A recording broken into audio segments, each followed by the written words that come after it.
last year around the same time, followed by one edition of the Global Summit in Stuttgart in Germany in November last year. And here we are again. This is the third edition of the News9 Global Summit, and I welcome you all to it. To kick off the proceedings and get this summit started, I think the first question that pretty much anybody who follows business and economy, and it's something that really strikes them, is that we've been hearing about this vision of India being in the top 3 economies. And how near or how far really are we from that mission, from that vision? So we thought it would be a great day to initiate this particular subject and a discussion on this.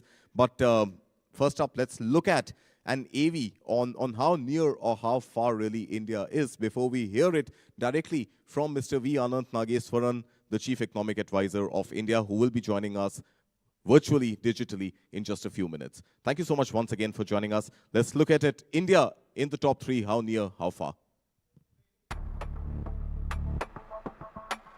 India is one of the fastest growing major economies. Its ambition to become the world's top 3 hinges on sustained growth, structural reforms, and strategic policymaking. The Viksit Bharat vision aims to transform India into a developed nation by 2047, requiring robust infrastructure, digital innovation, and global competitiveness. The Finance Ministry, under the guidance of Chief Economic Advisor Dr. V. Anantha Nageswaran, has played a pivotal role in steering fiscal prudence, investment-friendly policies, and inflation management. His emphasis on macroeconomic stability, financial sector reforms, and sustainable growth aligns with India's long-term goals. With prudent economic strategies, private sector participation, and trade expansion, India's rise to the top 3 is imminent. The next decade will be decisive in determining how near or how far India truly is from this milestone. Good morning, ladies and gentlemen. It's indeed a pleasure and a privilege to be able to speak to you and share my thoughts as part of the TV9's Economic Summit. We are just barely 2 days away from the end of the financial year 24-25. And as things stand, we do expect that the Indian economy will be on the cusp of achieving a $4 trillion size. And with the population roughly at around 145 crores, we are talking about an economy which is of the size of about $2,700 per capita. Just to give you a sense of the journey we have done so far, in 1993, we were a $300 billion economy.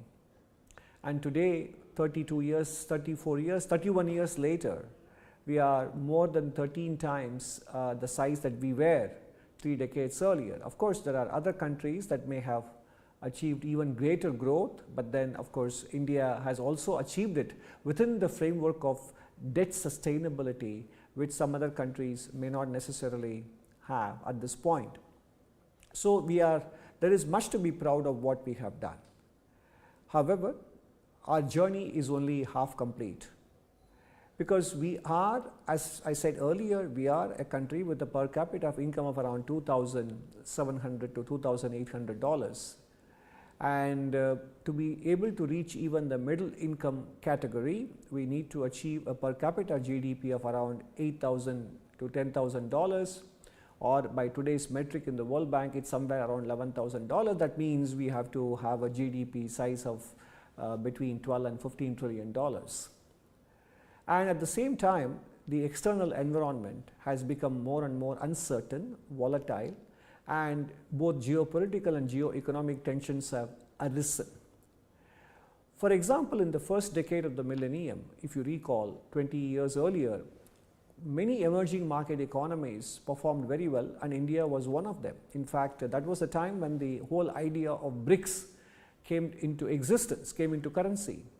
And that is because the BRICS countries were considered the next frontier of growth, and India was expected to be next in line to achieving the kind of growth rates that China was able to achieve from 1980 onwards until about 2005. So we did grow at close to 9% per annum for about 5 years in the wake of the global economic boom that happened in that period.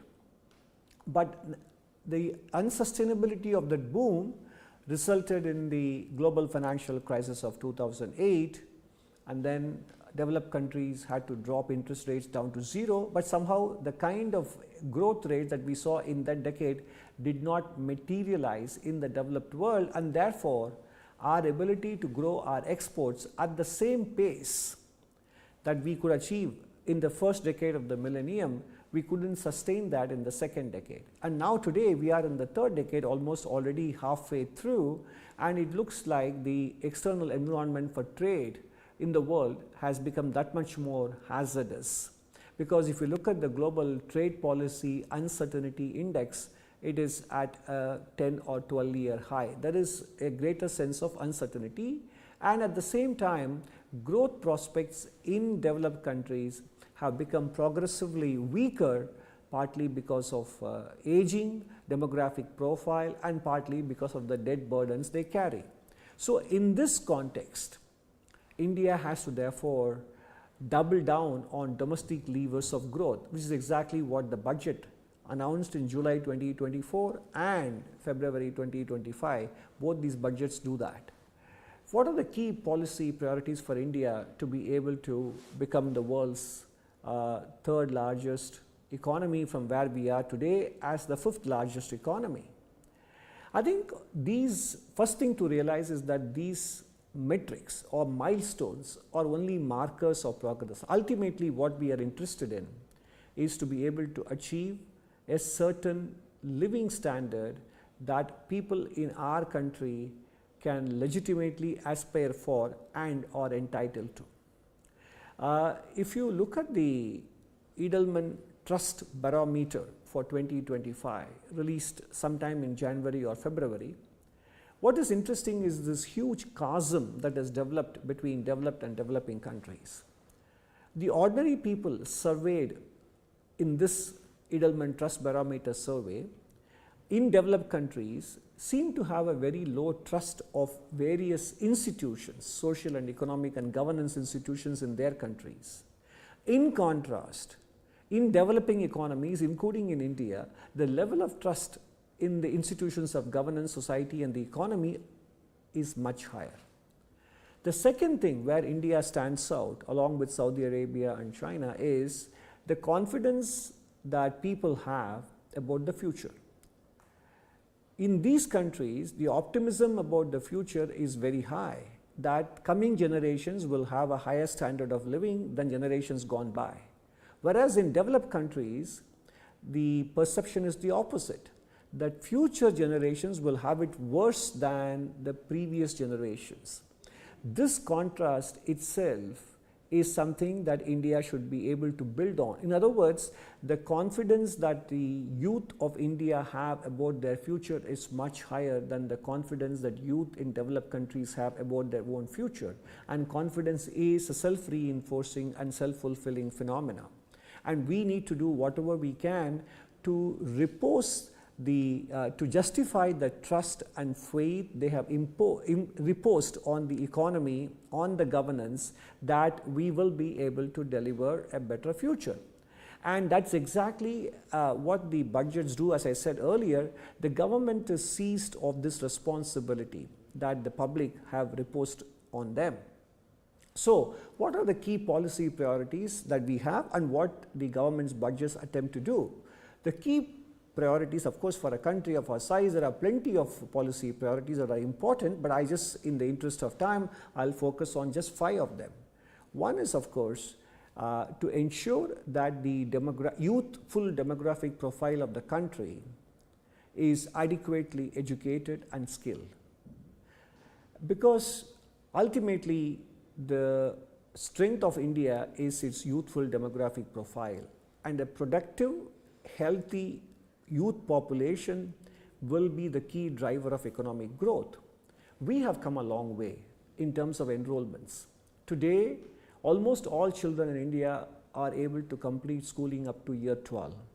and the enrollment ratio in tertiary education, even though it is still low, is far better than what it used to be 30 years ago. So we have to some extent put behind us the problem of enrollment. Now it is about education outcomes. The second is the issue of skilling, because employability is critical. It is not enough to graduate with a degree, but one should be employable. And even there, compared to where we were 20, 30 years ago, employability of Indian graduates has improved based on many surveys conducted by CII and other agencies.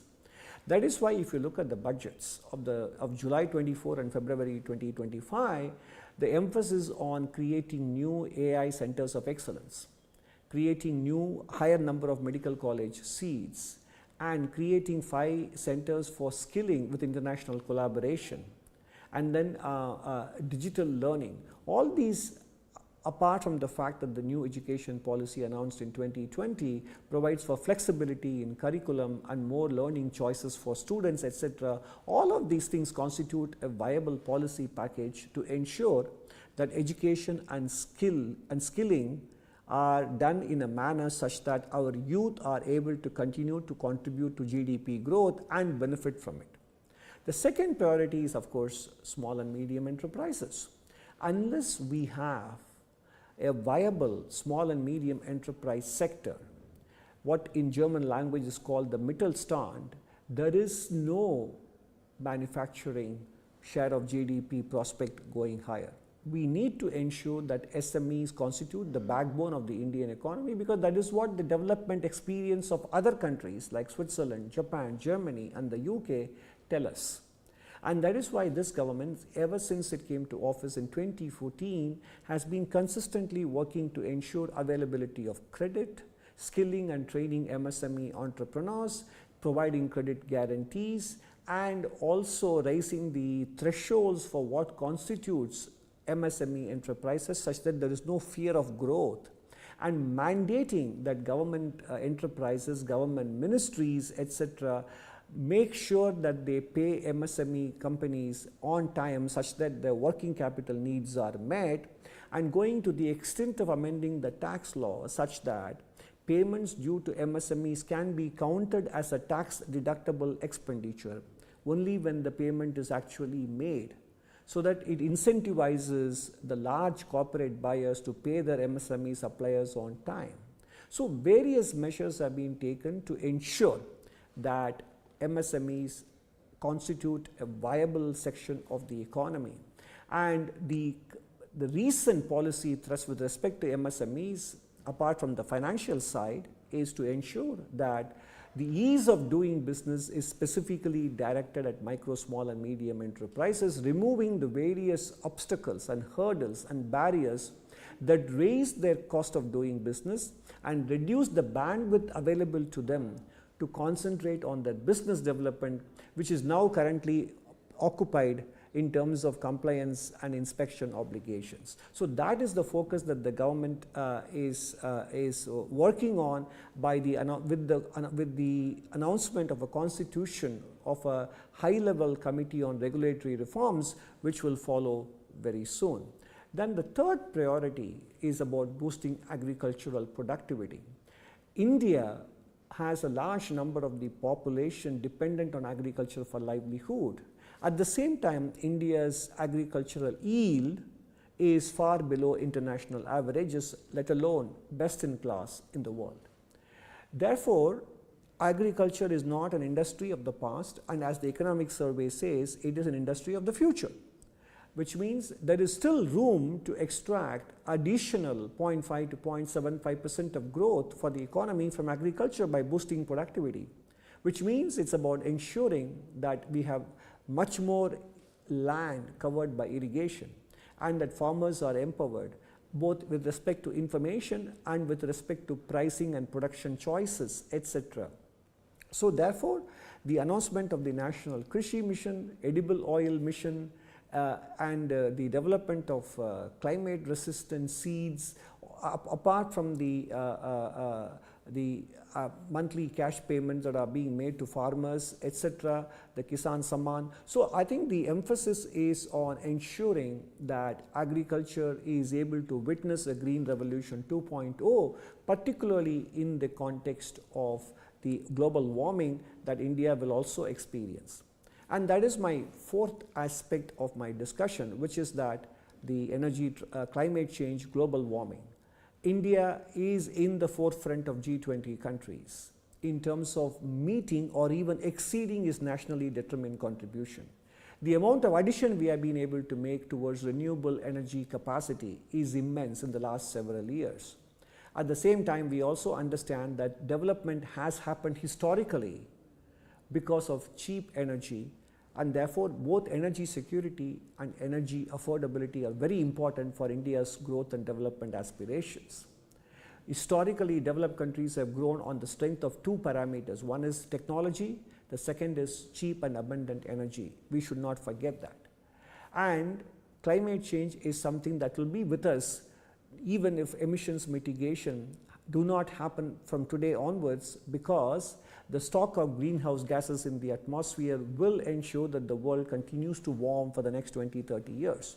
Therefore, we need to be very smart, specific, and be responsible about climate change. And therefore, we need to invest much more in adapting to climate change, in ensuring that we have a diversified pool of energy resources, not just coal or oil, or for that matter renewable energy, because they have their own technological challenges in terms of intermittency and lack of adequate storage options, etc. But we need to diversify into nuclear energy, we need to diversify into natural gas. So instead of talking about energy transition, India must talk about energy diversification. And only if we have a diversified and secure and affordable pool of energy options will we be able to ensure economic growth, which in turn generates the resources required for undertaking a low carbon pathway, low emission pathway to future growth. And that is again, if you look at the budget, the announcement of various customs duty exemptions for battery equipment, for pumped storage systems, the promise to open nuclear energy for private sector participation, the promise to amend the civil nuclear liability legislation, and the target of creating at least 5 small modular nuclear reactors by 2030. All of this, and India becoming part of the Global Critical Minerals Partnership, all of these things constitute a very wholesome and holistic package indicating acute policy awareness and responsibility towards ensuring that India has a greener future and also a future that where energy is abundant and affordable for the population. The last policy priority and a focus area which will ensure India's growth is how do we absorb and assimilate the artificial intelligence advancement while keeping a very firm eye and focus on the need to generate jobs for India's youth. The Economic Survey in July 2024 wrote that we need to create at least 8 million jobs. And artificial intelligence therefore has to be harnessed in a manner that it does not come in the way of India generating adequate number of jobs in both services and manufacturing. So technology cannot be an end in itself. It has to be a means to an end, which is a better life for the public. And in a large country like India, where number of jobs that need to be created run into millions, the sense of responsibility is as large as the sense of possibilities that come with new technology. And that is something that the private sector has to keep in mind. So the government on its part, as I have just narrated to you in the last 10 minutes, has not only developed policy initiatives in all these key priorities, but also is focused on ensuring that it continues to empower the public, empower businesses through its focus on deregulation, such that economic activity and domestic levers of growth are fully harnessed in a global environment that is likely to become increasingly challenging.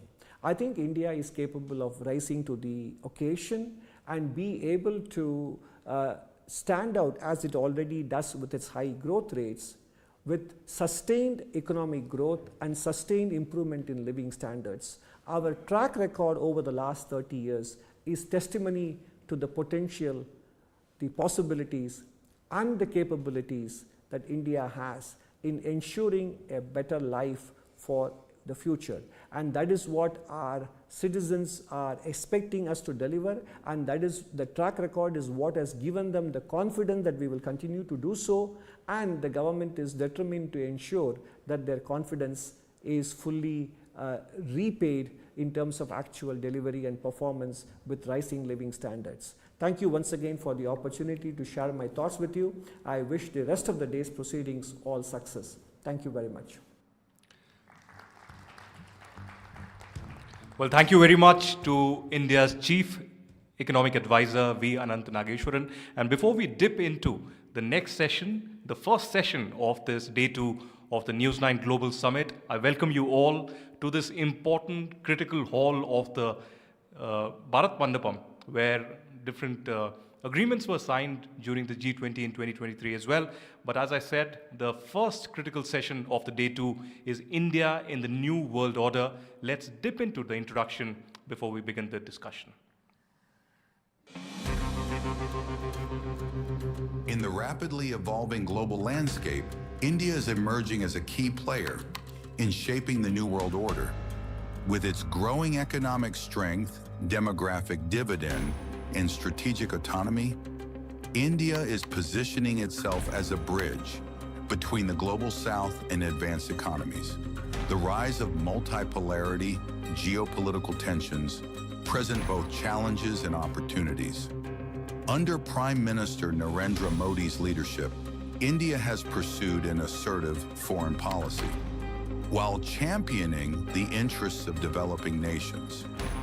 India's voice on issues like climate justice and digital governance is gaining prominence.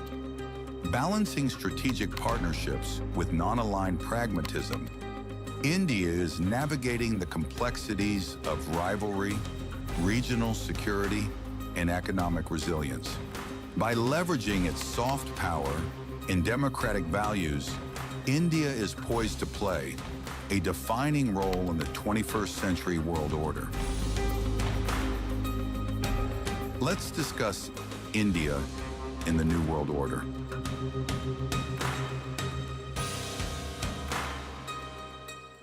India in the New World Order. I have a great honor today to welcome here at the Bharat Mandapam Ambassador Shombi Sharp, the UN Resident Coordinator in India. I also have on my right His Excellency Abdullah Shahid, the former Foreign Minister of Maldives and the President of the UNGA. And finally, Ambassador Ajay Visaria, who has been not only Ambassador to Canada and Pakistan representing India, but also has served at the Prime Minister's office. Now the debate today is around India in the New World Order. Gentlemen, we have been living in turbulent times. In the last 3 years, there are multiple wars that have been underway in Russia and Ukraine. There are talks of a peace deal now, likely to happen. Will it or will it not? What would be the assurances given? There's another war that's underway against Hamas by Israel, where there was a ceasefire and the war has begun yet again. Unfortunately, killings happening in Gaza, and at the same time, the hostages continuing to be there with Hamas. At the same time, India has been playing a pivotal role, not just in the global governance, and also pushing for reforms at the level of the United Nations, but at the same time, trying to act as a peacemaker, for not just reforms to happen, but countries to come on the single agenda table. And perhaps India is one of the only countries in the global conflict between Russia and Ukraine, talking to each and every side, and from day one, asking each and every side to get on the dialogue table, to trust diplomacy instead of getting into the war mode. But what is India's increasing role in shaping the global economy, in shaping the world order in the next few months and years? Let me begin by going to His Excellency Abdullah Shahid. So you've spoken about multilateralism, and actually India has been pushing for reformed multilateralism. So how much can we trust and focus on multilateralism to actually end these global conflicts and actually go on a pragmatic course of action together in the months and years ahead? Because, as I said, even at the UN level, we've been pushing for reforms, but unfortunately, the reforms certainly are not really taking place. Also, if I may add, in the last couple of years, India has also pushed for Global South. And India is perhaps the only country talking about the issues of the Global South. How would you take that forward? Thank you very much, Aditya. It's a great pleasure to be here and be part of such a distinguished panel this very blessed morning. I'm privileged. On the question that you have just posed to me, let me first start by saying that multilateralism is what has brought us to here after 80 odd years without a world war. During my time as the President of the UN General Assembly, when the war between Russia and Ukraine broke out, a lot of my colleagues, my friends, and multilateralists came to me and said, Mr. President, the system has broken down. It has failed. The United Nations has completely failed. We have to look at alternatives. My answer was and continues to be that I will be the first person to jump ship if there's a better alternative. Let us try to fix what we have.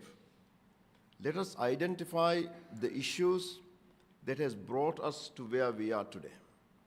And they are very clear. The issues are very clear. The major and the fundamental issue about multilateralism is that since 1945, we have moved on to 2025. The system has not changed. The reality has changed. The ground reality has changed.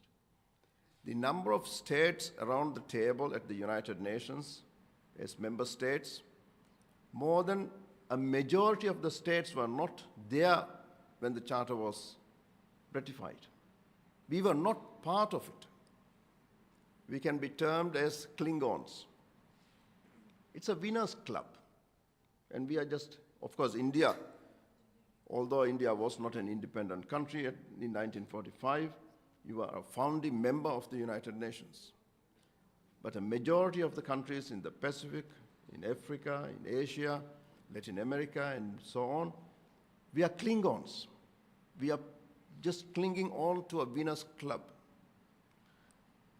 The most important body of the United Nations, of course, being the General Assembly, has universal representation.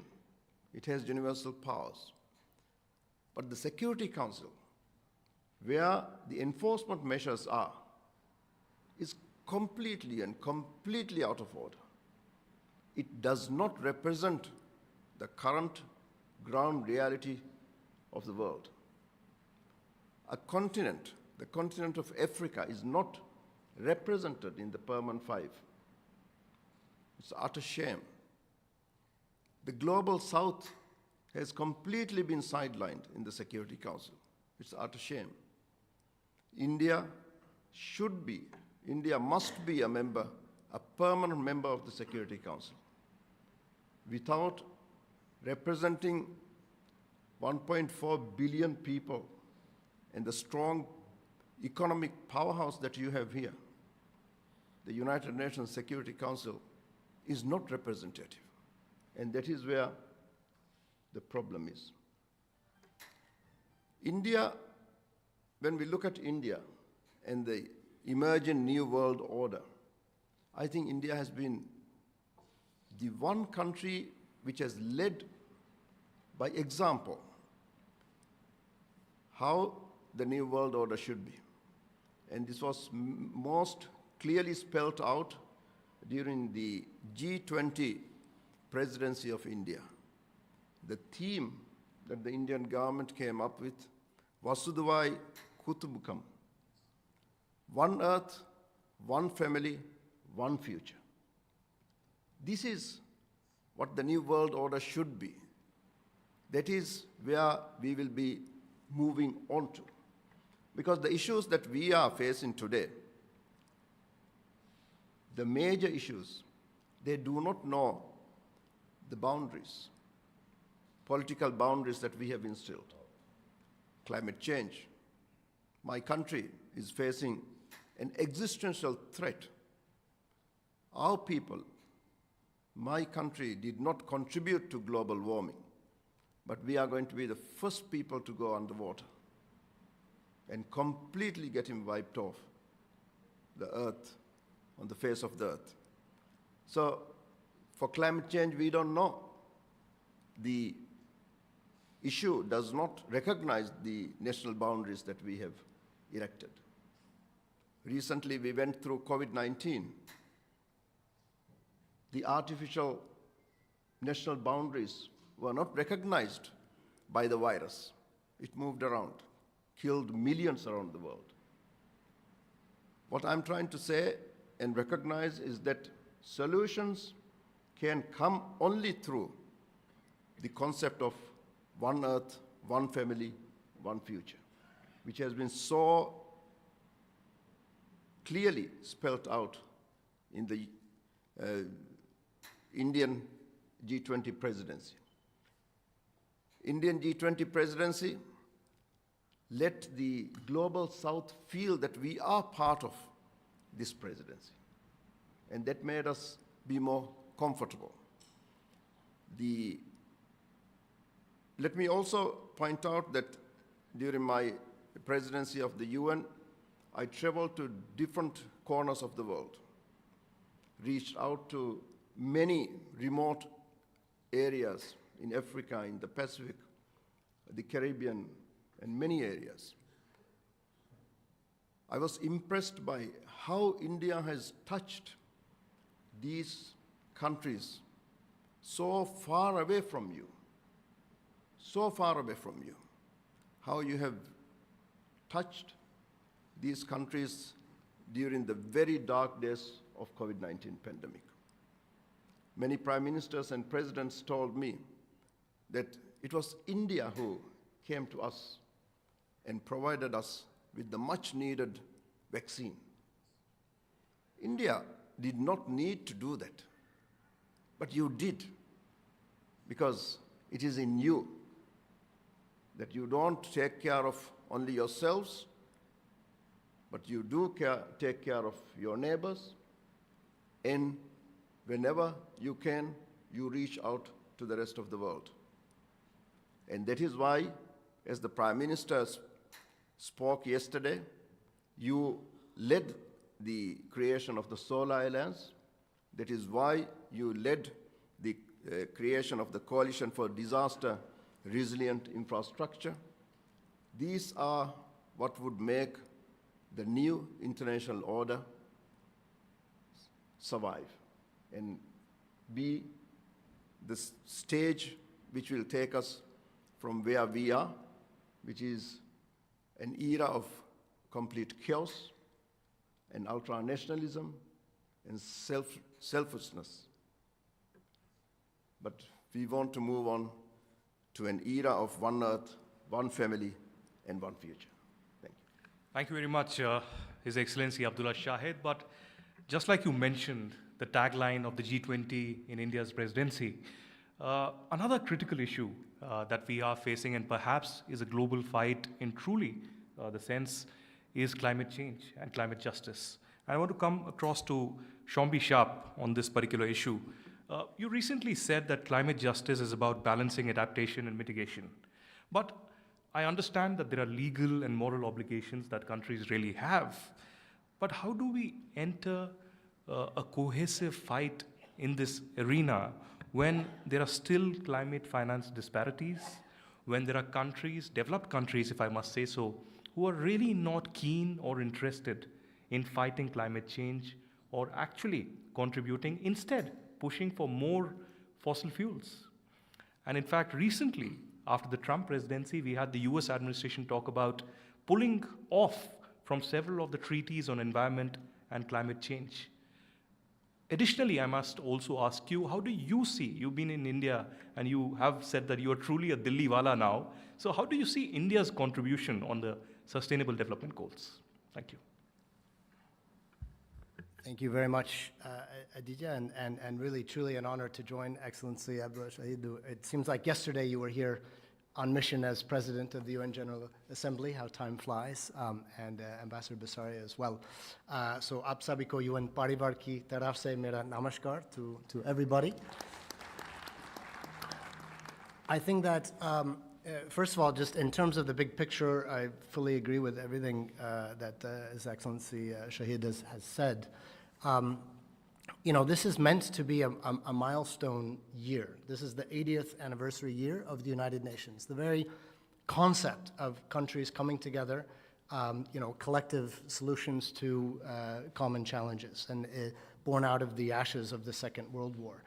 And also the 10th anniversary of the Sustainable Development Goals, which was kind of, you know, really putting details to the plan, the path towards sustainable prosperity, shared prosperity, for all.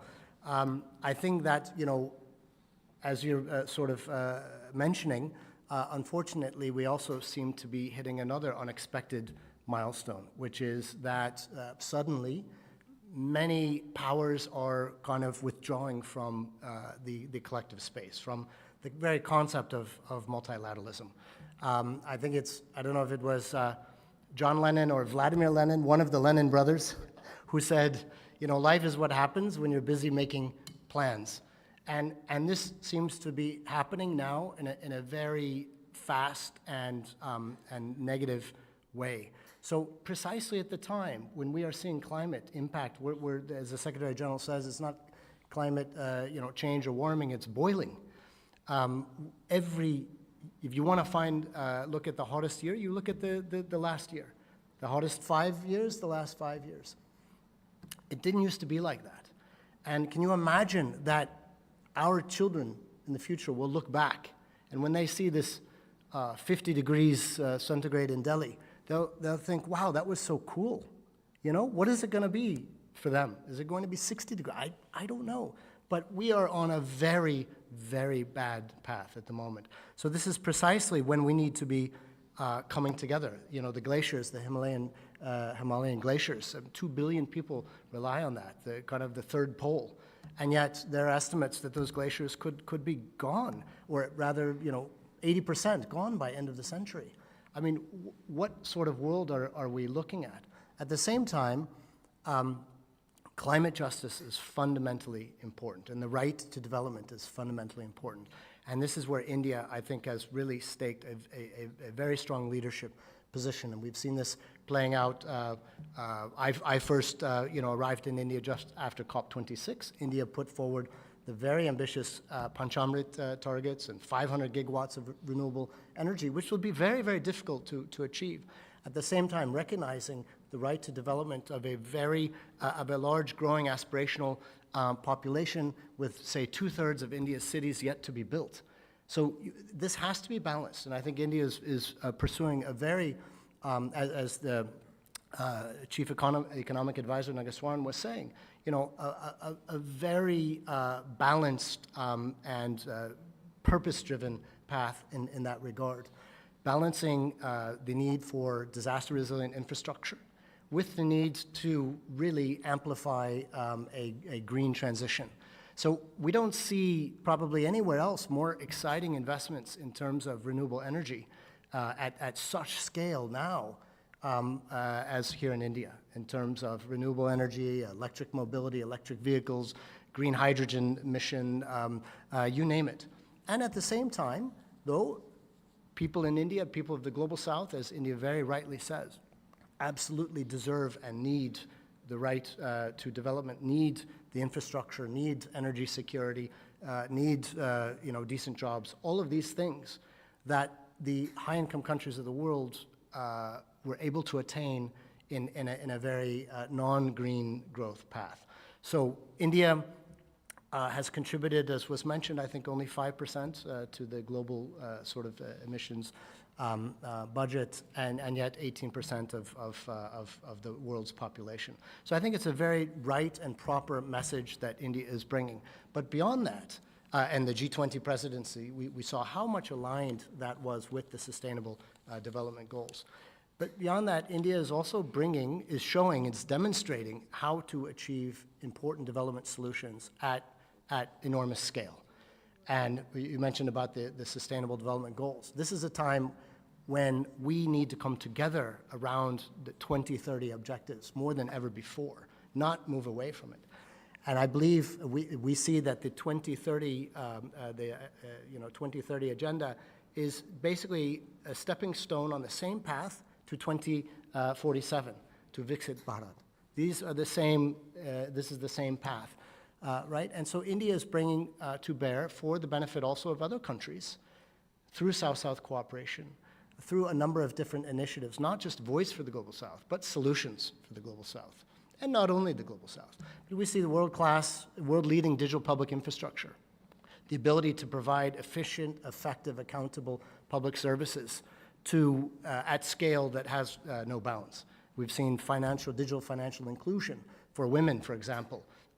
Incredible achievements, from 25% to over 80% of women wherever, in rural areas and in marginalized areas, having digital banking accounts, and the India Stack and the Jam Trinity. And this is a digital world that we live in. And yet 1/3 of the world's population don't have digital life in that respect. So India is bringing a lot of very, very important solutions there as well. So I think I would join again, Excellency Shahid, in saying that at this very moment, now even more than we realized a year ago, we need Vasudhaiva Kutumbakam. We need that in action. And I think India is uniquely positioned to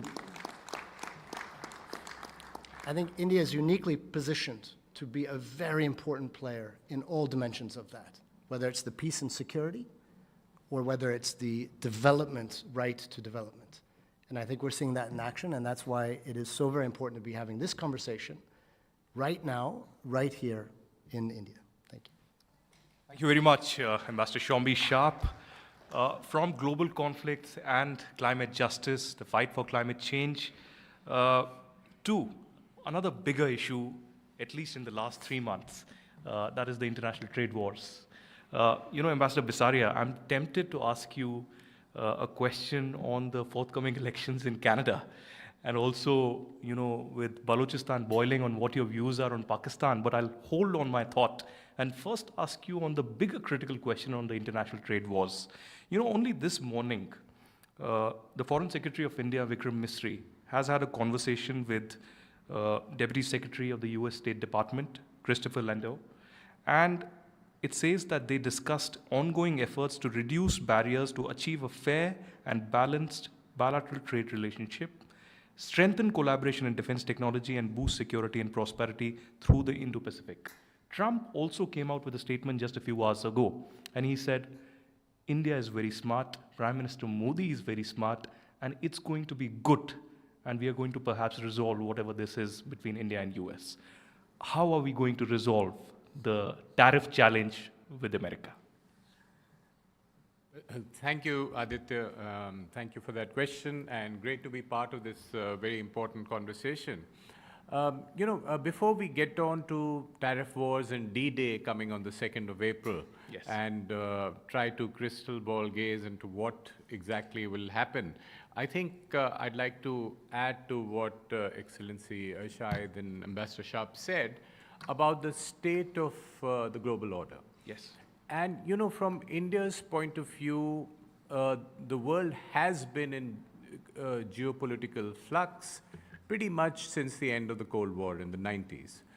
And what we are talking about now is this process having been accelerated at a dizzying pace in the last 60 days in the new Trumpian world that we face. So sure enough, you had profound changes happening even in the past, in technology, in terms of climate change, which Shombi spoke to, and certainly in terms of geopolitics and geoeconomics. But what we've seen in the last two, geoeconomics and geopolitics, there have been dramatic upending of the order. Even in terms of the order, the conversation or the discourse right now is that this current order, as being promoted primarily by the United States, resembles a power-based, big power international order of the 19th century, rather than the rules-based, UN-defined, US-led liberal order of the 20th century. From India's point of view, the order was always a hybrid order. Even the rules-based order was not a fair rules-based order. The rules favored a few, and India has spoken at multiple moments about changing that order and getting a more fair order, and particularly in the context of the United Nations and multilateralism itself, India spoke of getting reformed multilateralism, where India has a bigger voice. And I think this indeed has been the point. So the order is still a hybrid order. The only thing is that the vocabulary has changed. It's even the lip service to the rules-based order seems to have gone away in multiple contexts, particularly in the context of Ukraine, where President Trump says to President Zelensky, you don't hold the cards. It's about cards, it's about holding onto the levers of power, and we've seen it being exercised in Greenland, where you will have a completely bizarre situation of one NATO country threatening to take over another NATO country. So many orders are being upended, and that is the context we should see tariffs in.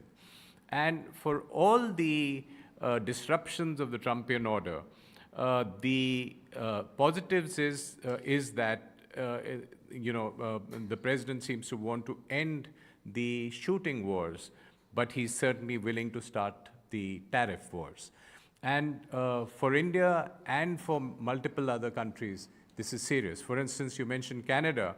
For Canada, it becomes existential, because the entire development of the Canada-US partnership model was based on integration and complete integration of the economies. So a 25% auto tariff hits them very hard.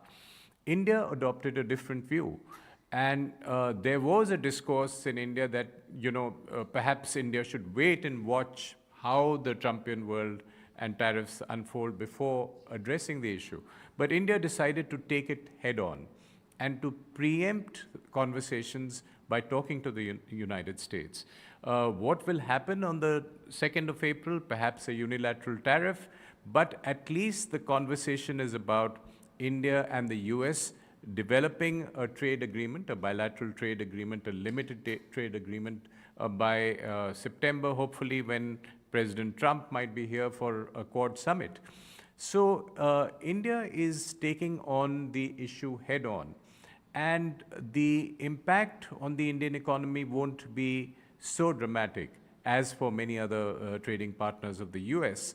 But also we need to remember, for India, the US relationship is much wider than the current White House focus on tariffs.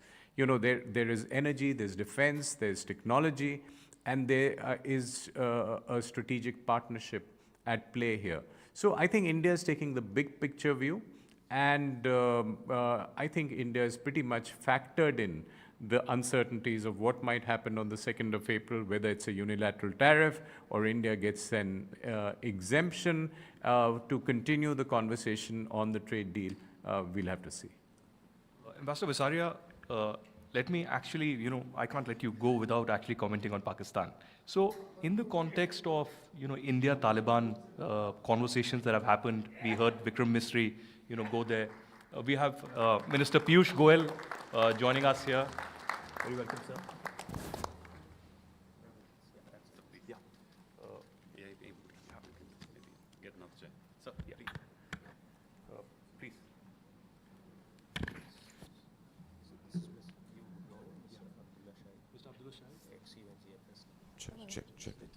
Ladies and gentlemen, can we have a round of applause for Minister Piyush Goyal? He's in the house now. Mr. Goyal would be speaking on navigating taxing times. Of course, it's on everybody's mind what is really happening with duties, with tariffs. Let's just set the context for that, and then the floor will be Mr. Goyal's.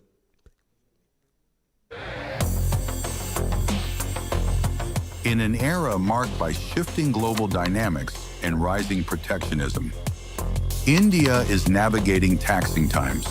They're charging us, we're charging them. And then in addition to that, on autos, on steel, on aluminum, we're going to have some additional things.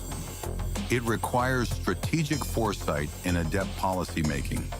The imposition of tariffs, trade wars, and economic realignments demand a balanced approach to safeguard national interests while fostering international cooperation. India, under the leadership of Piyush Goyal, the Commerce and Industry Minister, has been proactive in recalibrating trade policies. To counter disruptive tariffs and strengthen domestic industries, PM Modi's emphasis on Atmanirbhar Bharat and fair trade practices has positioned India as a resilient player in global commerce. An honorable minister.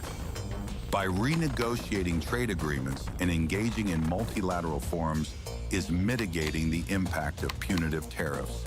As nations grapple with economic uncertainties, India's pragmatic approach, guided by leaders like Minister Piyush Goyal, will be crucial in shaping an equitable and sustainable global trade ecosystem.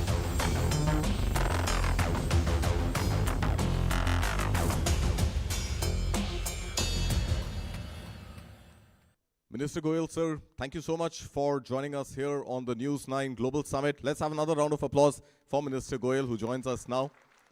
Sir, we've got industry here, and I think everything that the industry wants to know from you right now is where are we headed when, as far as tariffs are concerned, and how is India really playing this tariff war right now? My lips are sealed. Sir, please unseal them for us. Trade negotiations are a very complex affair. There's a lot of back and forth. You are always calibrating and recalibrating positions. You are assessing a balance between your priorities and what the other person or other country desires to have. You are cognizant of your sensitivities and respectful of each other's sensitivities. So one has to be very pragmatic, very practical, very forward-looking when you're negotiating free trade agreements. And I've been badgered by the press the last few days, but I suspect you wouldn't have got anything so far out of me. And neither are you going to get anything until any negotiation gets completed. It's best that one does not discuss that, and certainly not in public, because more often than not, rather than helping, it can only harm the discussions. Misrepresentations can occur. Misreporting is certainly a given, with due respect to the friends of the media. Sensationalism and headline grabbing will then take over the actual negotiations. Then the negotiations will not be in our room for the best interests of everybody, but negotiations will be driven by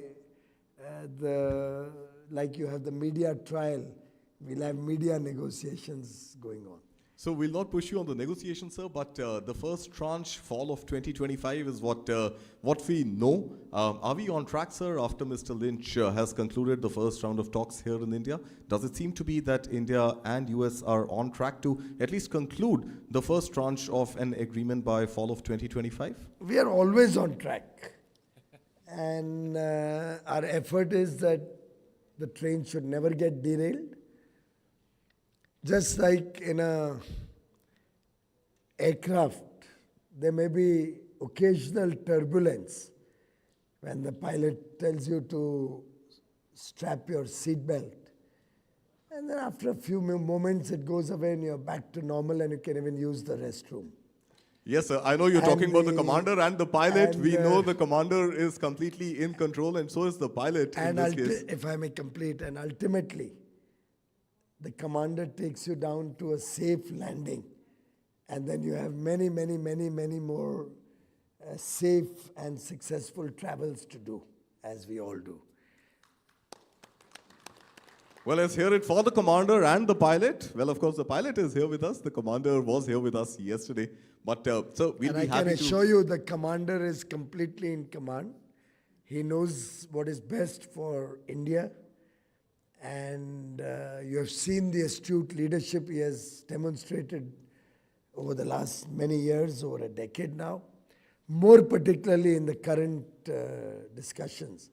So you can rest assured that the country is in very safe hands. No, we have no doubt in that, sir, and we are absolutely sure that we are in very safe hands. What Prime Minister Modi also said yesterday, sir, was that India has actually grown from being a global market to a global manufacturing hub, and that is pretty much something that is being driven by you, by your ministry. Give us your vision, your views on how the manufacturing sector is poised to grow from here, sir. I think with the advantages that India offers, the fact that we are a democracy where the rule of law prevails, the fact that we are a young nation, aspirational young nation, our average age is only 28.4 years, expected to continue to be young for the next 30 years. The fact that today we produce the highest number of STEM graduates anywhere in the world, and 43% of them are women, providing diversity to our development agenda. So democracy, providing the rule of law, demographic dividend with an aspirational young population bringing talent and skills, our diversity, the demand that 140 crore Indians bring to the table, domestic demand, which helps us make manufacturing at scale a success story. And that scale makes us competitive in the world market. So it's, as I said in an earlier program today, that these are like beads in a necklace. What we have in India is a story which has several dimensions. The fact that we are looked upon as a dependable nation, a trusted partner who delivers. So look at the number of Ds that are making India a compulsive destination for manufacturing. Our democracy, our demographic dividend, our demand, our dependability, our diversity makes us the right destination. Absolutely, sir. I would like to open the floor open for questions, but until that, sir, we also have a session. You are talking about India's young population. During the day, we also have a session on skilling, reskilling, education, and I think GCC has become a very important factor in employment generations. Just tell us, sir, what is India's roadmap for GCC? What is India's roadmap for really going ahead and creating jobs? Because at one level, there are fears that AI is losing jobs, is going to take away, eat away jobs. At another level, there's a debate that AI is going to create jobs. And here we are talking about GCCs, which will be using AI to perhaps create jobs. So tell us about the GCC vision for the government, sir. One thing I can very categorically state, AI will change the nature of job. And therefore, reskilling becomes very important. Remaining abreast with technology is the order of the day. And young India has the advantage that we have a fertile ecosystem, a very, very new ecosystem where we can leapfrog to adopt the most modern technologies. I don't think AI will cost us jobs. It's like that old debate when computers came in. It will only change the nature of job. End of the day, the human mind will always prevail. The best of technologies are made by a human being. And ultimately, the human mind will always be a step ahead of any technology that the world or anybody may produce. As regards the GCC, I think this is one of the learnings from COVID, that has helped the GCC ecosystem prosper in India. Take, for example, what happened in COVID, where we all moved into working from home, in large measure. A lot of the work that our talented young boys and girls do moved to homes. Of course, the government created the ecosystem, so I remember overnight we moved broadband into people's homes. Overnight we gave permissions even from special economic zones or export-oriented units for allowing all the flexibilities that COVID desired or needed. Factories were given flexibility, particularly export-oriented units. We handheld them, we had 24-hour helplines so that every commitment our factories had made to anybody in the world, we would meet. Why do you think we are called a trusted partner of the world today? In the most trying time when the most developed economies failed, India met every international commitment, whether on supply of goods or services. Every international commitment we met on time, without any disruption in service. That dependability tag that we have got today is the reason we have now 1,700 plus GCCs in India, providing employment to millions of young men and women. I mean, the other day a company came, they said they have close to 300,000 boots on the ground. They have 300,000 employees in India. So, and with COVID, the world recognized now we don't need to fight over H-1B visas anymore. Because rather than moving so many people all over the world, that same job can be done sitting in India. And friends, look at the economically beneficial position India is in now. Our talent doesn't go out of the country. The brain drain stops. We retain our talent in India. It's helped our startup ecosystem come up with huge new ideas, big ideas, innovative ideas. The money that we earn through our GCCs helps us earn precious foreign exchange in India. Now suppose these 300,000 working for this international MNC would have worked in different parts of the world. That much talent would have gone out and they would have earned in their local place. Only 300,000 families would have benefited. Now all those 300,000 working in India pay their taxes in India, consume goods and services for their daily needs, housing, food, clothing, everything in India. They save in India, they invest in India. The company pays its taxes in India. We earn foreign exchange, that the services these 300,000 people provide to the world. We earn foreign exchange. Our services exports are growing at almost double digit. Another couple of years, our services export will be equal to, if not more than, our merchandise export. And as Michael Porter had said, every country has its own competitive and comparative advantages. Our advantage would be in a different area where we will benefit. Our advantage in manufacturing will be in certain areas where we will benefit. As we engage with AI and modern technologies, we'll benefit. So I think we are in a sweet spot. I hope all of you will benefit from that. Yes, sir. So, to your point, Mr. Goyal, we actually have a gentleman from Germany who's setting up a GCC in India. This is a Porsche company called MHP Consulting. I just give it to Mr. Bernd Hormann to talk a little bit about what they plan to do in India. Warm welcome to you, sir. Thank you very much. Dear Honorable Minister, dear Barun, thank you very much for the possibility to be here today. Thank you very much for your supportive words, and exactly what you say is what we are going to do. We will open, or we just to open in Bengaluru, an IT company as a subsidiary of MHP, which is a 100% company of the Porsche car manufacturer.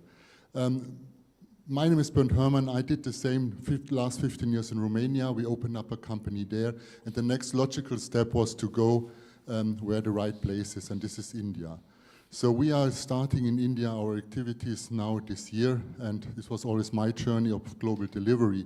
And what I really see now in the last years, it's not anymore near shore, offshore. IT happens in India, and this is the idea we have at the moment. So we found very good conditions in Bangalore. My question is towards you. What can we expect in future as support from your side, not particularly for the particular companies, but in general for the industry and for the infrastructure? Our effort is to focus on ease of doing business. Our effort is to be more welcoming to investors, both domestic and international.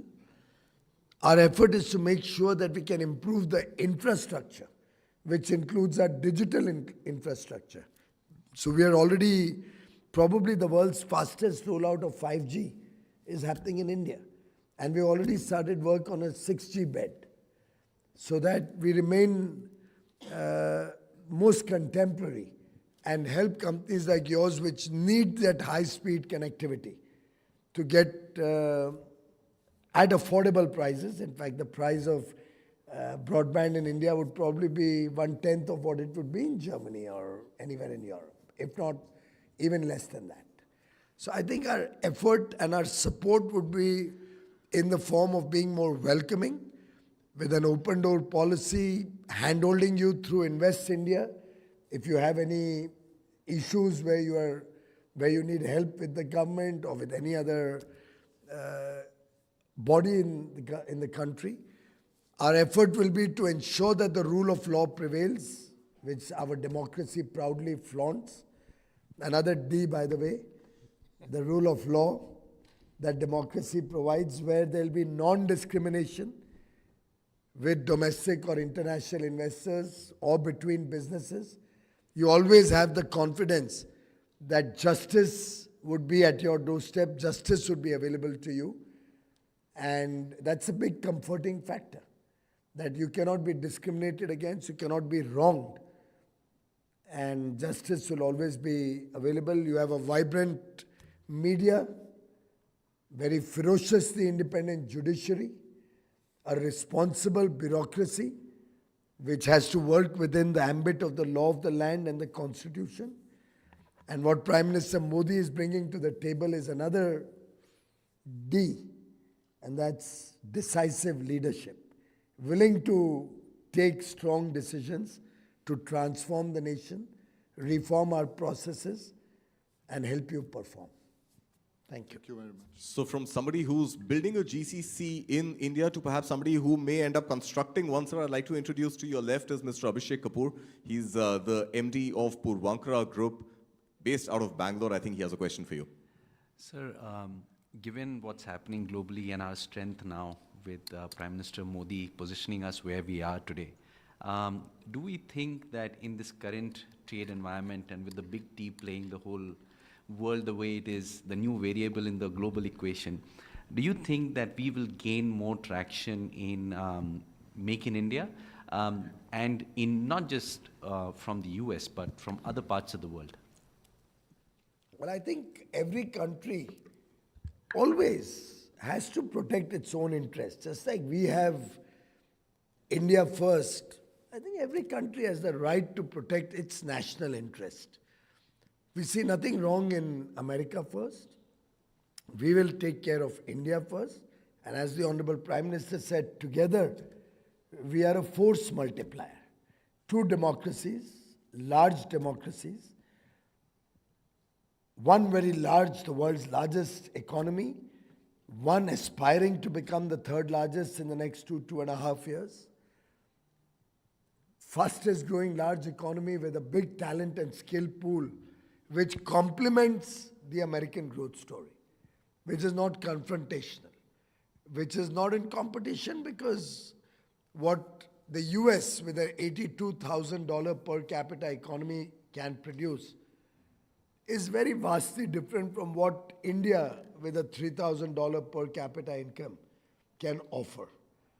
So we are actually two economies that together can do wonderful things, big things, and that is the effort and the direction in which President Trump and Prime Minister Modi, when they met in February, decided to work going forward. And that is what I can see before my eyes unfolding in the coming months and years. So talk to us about the synergies or the disparities that you feel right now in the auto sector globally. At one level, the entire world seemed to be converging towards moving to electric mobility. And now there seems to be some divergence because US is back to drill, baby, drill. And India still goes on the mission of 30 at 30. So do you think there is perhaps scope for understanding where the world is headed when it comes to mobility? While, of course, we have a serious challenge before us in terms of climate change, and India is at the forefront of the global effort to address this serious challenge, and we shall continue to be so. India does not want to be a problem. We want to be a part of the solution. And way back in 2015 at COP21, we found that the whole world had different priorities and different concerns. And countries which were not the cause of the problem in the first place were the ones being penalized. It was Prime Minister Modi who took the leadership role to bring the global south together, the less developed and developing countries, to come to terms with the reality of climate change, to work with the developed world in a spirit of cooperation and collaboration, got the developed countries to recognize that there will have to be common but differentiated responsibilities towards addressing this challenge, that the developed world will have to contribute through low-cost, long-tenor funds, mostly grant funds, to help the less developed countries or emerging economies in their mitigation efforts or in their effort to grow their economies, yet in a sustainable manner. They will provide the necessary technologies for the same. We came to a very good agreement in 2015. And India has steadfastly continued to pursue that path. We are amongst the best performing countries, even amongst the G20 nations. Our ranking is right at the top in meeting our nationally determined contributions. Sadly, we never got the promised funding or the promised technology. Despite the fact that our contribution to the problem up there is barely 3.5%, supporting a 17% global population. So we have been truly responsible towards nature, towards climate, and that's natural for an Indian. It's in our DNA to be responsible towards nature, to respect nature. Many of us here, we even pray to the mountains, to the sun god. I pray to the sun god every morning, to the moon at night, to the rivers, to the mountains, to the trees. Tulsi ka jhaad hum sabke ghar mein hoga shayad. So we are a very responsible nation, and we will continue to be so. Of course, we also have an economic imperative in promoting electric mobility. America has large pool of oil and gas available. India is a large importer of these energy sources. So I think for us, electric mobility, given that electricity is still largely driven by our own domestic fuel, is actually not only a global good, not only our own contribution to sustainable growth, but also an economically prudent decision, which will save huge foreign exchange, bring down our dependence on other nations, helping us becoming Atmanirbhar, and help the Indian economy grow even faster and better. Karthik, I have a quick question. Minister Goyal, going back to your ministry, and you said that India is very competitive when it comes to services exports, growing double-digit. But I think one of the problem areas is when it comes to goods. The challenge, of course, is to make goods more competitive when it comes to exports. How are you dealing with these two priorities? On one hand, you have a strength and you're working towards that, but at the same time, India wants to make its exports more competitive, goods exports more competitive, at a time when we talk about tariffs, retaliatory tariffs, and there is also a need to bring down import duties on some of these imports into India. How are you balancing your priorities? Well, I think I've myself been in the manufacturing business for nearly 2 decades. From a very young age, I started when I was only 17. And I tell you, I've gone through all of the problems that the 80s and 90s manufacturers in India had to go through. And our own effort, and particularly from our own learnings and memories of the old days, is to make sure that manufacturing in India truly benefits from our ease of doing business effort, our effort to be more trusting of business persons, more respectful towards honest businesses, our effort to attract manufacturing at scale. You know, that speed, skill and scale, which Prime Minister Modi had introduced when he was the Chief Minister of Gujarat. We have tried to bring it to Delhi. So we are creating champions in different sectors who can work at scale, because economies of scale help in our global competitiveness. We also believe that the mindset of Indian manufacturing is undergoing a metamorphosis. For example, quality. Never before has India been as conscious that and respectful of good quality manufacturing as it is today. Some of it spurred through government efforts. We have now compulsory quality control orders ensuring that Indian manufacturing moves towards quality, which are nearly 6 times more than they were in 2014. We had about 106 QCOs. Today, probably 650 or 700 QCOs in the country, and rapidly growing.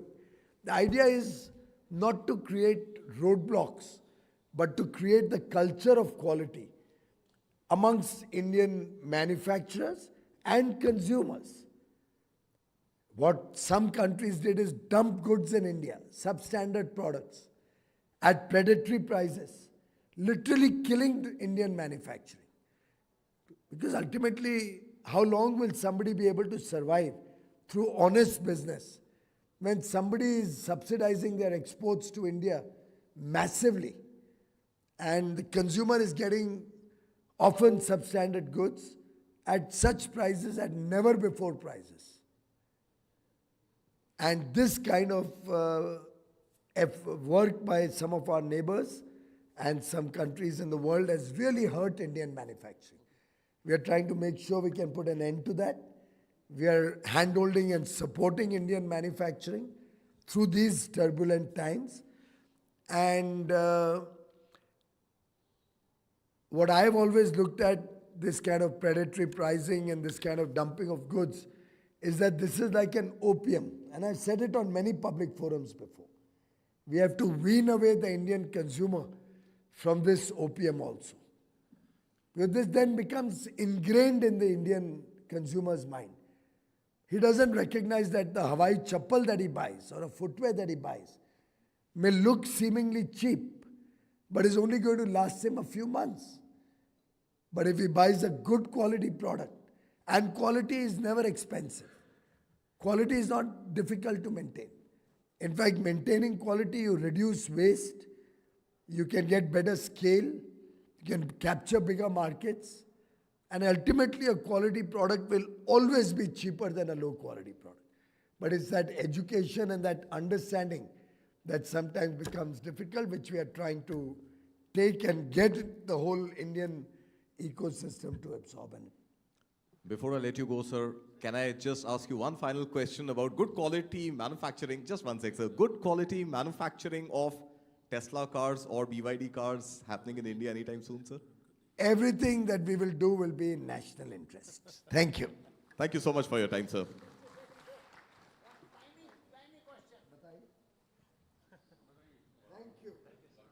Ladies and gentlemen, let's hear it for Minister Piyush Goyal.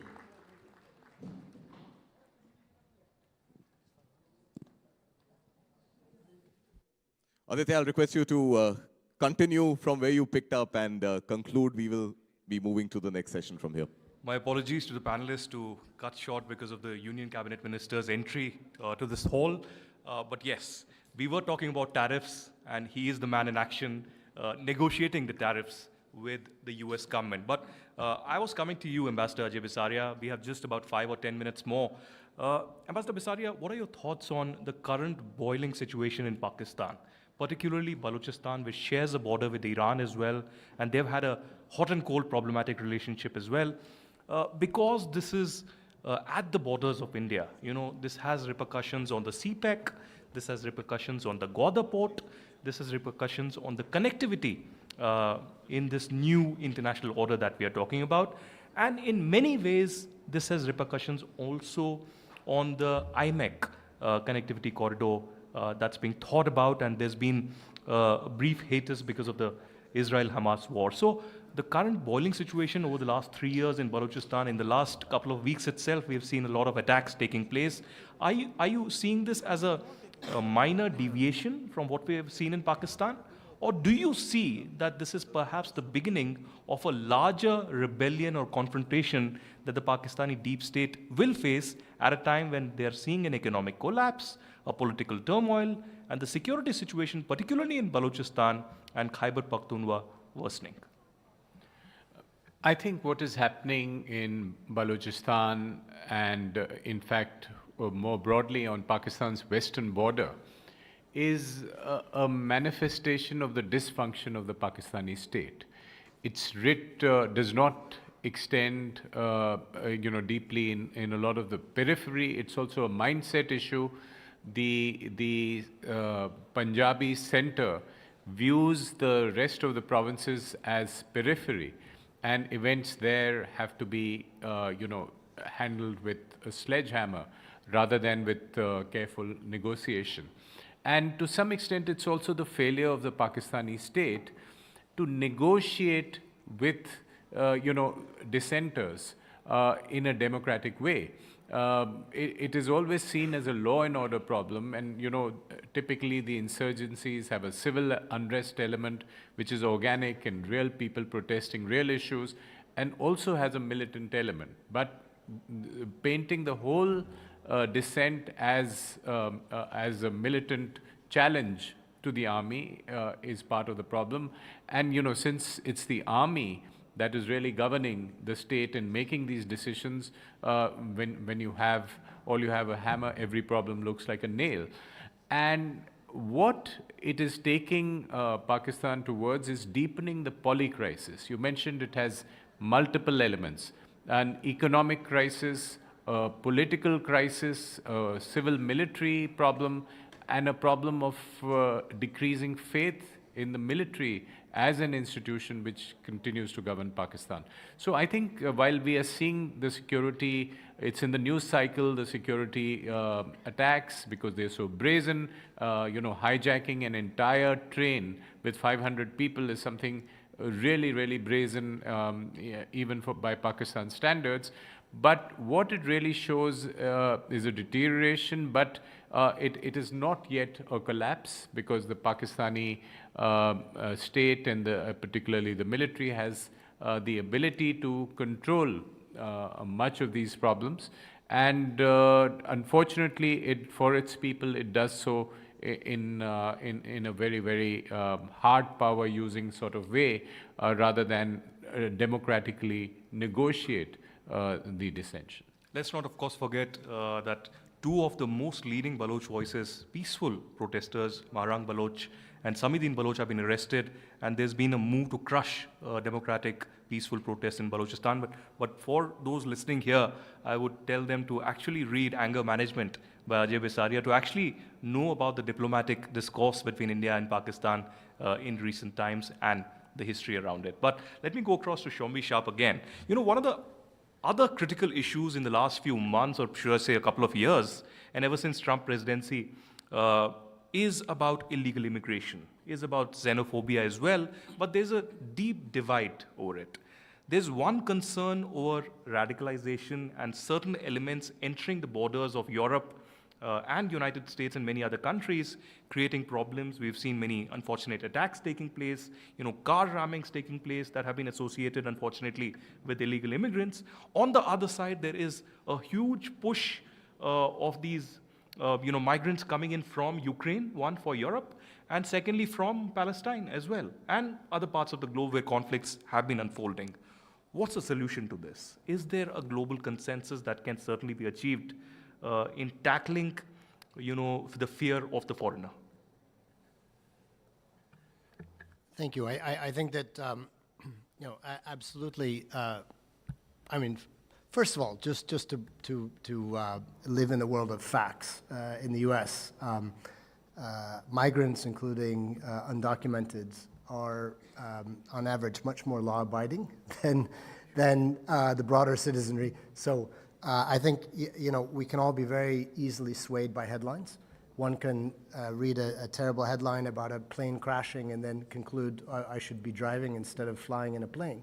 That would be the worst decision you could possibly do based on statistics. So I think it's always very important to deal in facts and not emotions, because the humans are generally actually not that great at dividing the two when it comes to emotional reactions.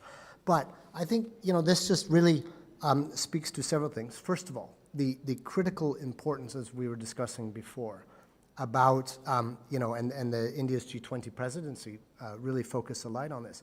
We need multilateralism now more than ever, more of it, not less of it. We can look at the reforms that we need. We can look at the quality of working together. But, nobody wants to leave their home. People are forced to leave their homes through wars, through persecutions, through poverty, through climate change, these sorts of things. And so, for example, the United Nations and other partners are providing incredibly important services to helping 120 million people who have been forced to flee their homes, providing food assistance to 160 million people, helping keep children healthy at home, and providing livelihood options for people. So the peace, security, development, humanitarian nexus is important to keep in mind. Let's focus on avoiding these situations which force people to flee their homes in the first place. Secondly, absolutely, we're facing an epidemic of xenophobia, for sure.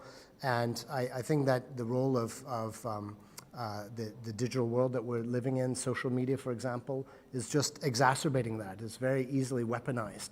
AI is now adding even more sort of jet fuel to that flame. And for this reason, again, we need to come together. The Summit of the Future put forward the Global Digital Compact, which is for the very first time recognition that we need to work together in terms of safety parameters and looking at verifiable information, all of these different means to ensure that we can minimize the weaponization of AI, for example, in driving xenophobia.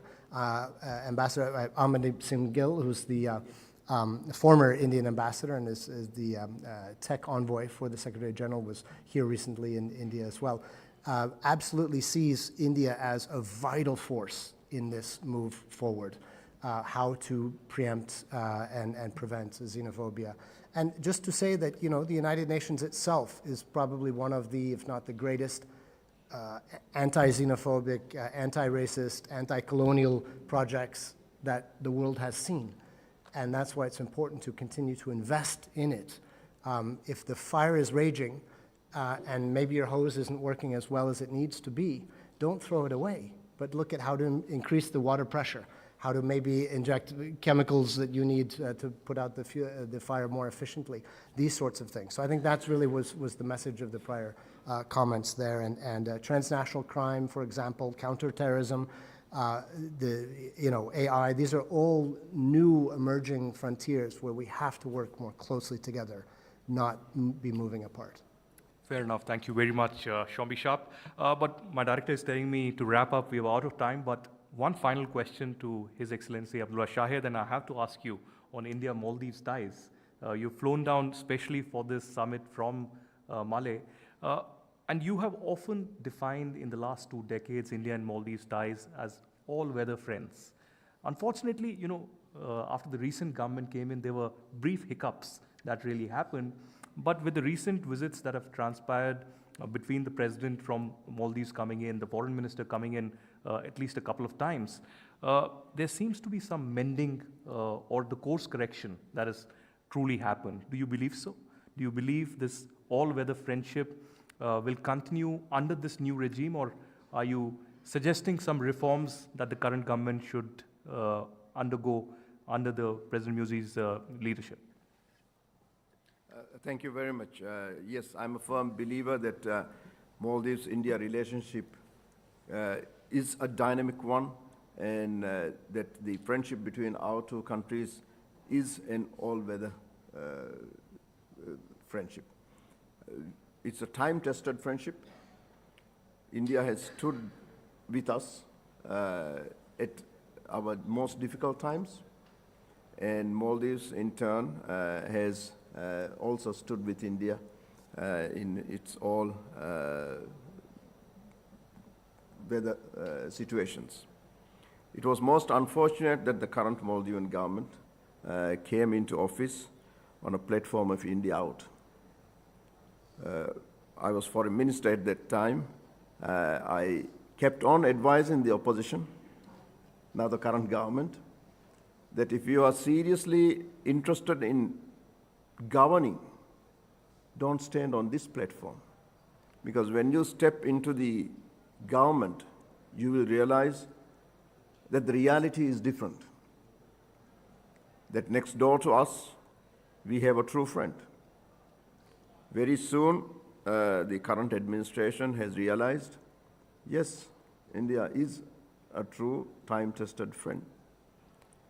And I'm encouraged by the overtures that the current administration is now making. My only hope is that these are sincere overtures. I hope that the administration sticks to the principles of friendship that has been maintained by successive governments in the Maldives. And once again, I take this opportunity to thank the Indian government, Prime Minister Modi, and the people of India for how generous they have assisted the Maldives during our very, very difficult times, most recently during the COVID-19 pandemic. Thank you. Well, on that note, thank you very much to our panelists, His Excellency Abdullah Shahid, Ambassador Ajay Bisaria, and UN Resident Coordinator in India, Shombi Shah, for joining us for this special summit. We have come to the end of the first critical session on India in the new world order. We have several other sessions that are lined up through the day, several union ministers and policy domain experts joining us on business, political, and sessions on geopolitics. Let me hand over to my colleague, Karthik, to take the sessions forward.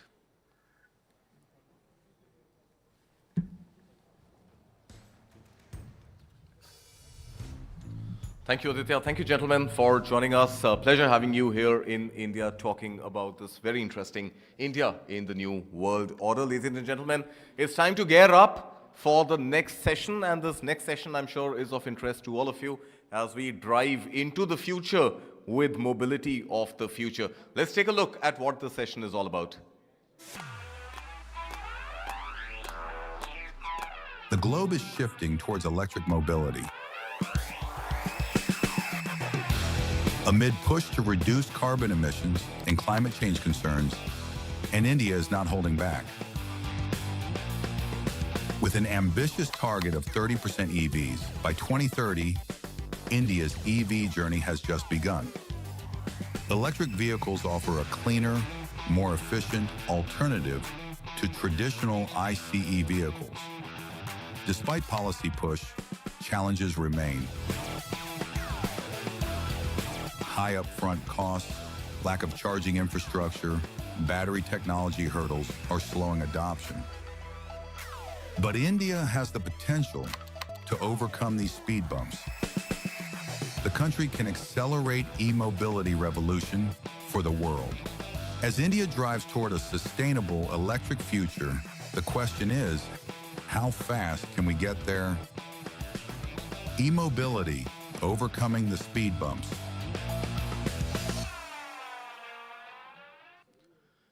E-mobility overcoming the speed bumps. Are there any speed bumps or not? I'll request people behind me to kindly move away, please. Okay, I think we'll just start this as soon as soon as the photo op session is over. Hardeep Singh Brar, thank you so much for taking out time this Saturday being with us. Rahul Bharti, thank you so much, sir. And Shubhranshu, of course, great to have you back. In fact, we have been having these gentlemen with us regularly, consecutively. In fact, you had seen Rahul Bharti and Shubhranshu when we discussed the future of mobility at the previous News9 Global Summit in Stuttgart in Germany as well. I hope Hardeep will be able to join us for the next one as well. Gentlemen, let's get the ball rolling and let's get into first gear, if I may. Or is first gear something of the past? Because we are talking about electric mobility. Rahul. There are so many gears that the auto industry will change, and gears of technology. And technology is evolving. I think the auto industry is through almost a century of transform. For almost a century, it was quite static. And then in these 20 years, we'll see a change that we have never seen before. So multiple technologies, of course, electric, everybody's focus, including that of Maruti Suzuki. And we are very happy that we'll be launching an electric car, which will not just be for the Indian market, but will service about 100 markets of the world right sitting in India. And so Suzuki, our parent company, will not have EV manufacturing.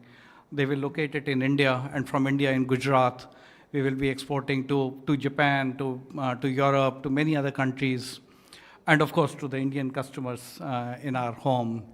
And along with that, we'll have a host of all other technologies. We'll use all weapons possible to attack carbon emission. So are these weapons, do they begin with H for hybrid or H for hydrogen, or is there some other weapon in your arsenal, sir?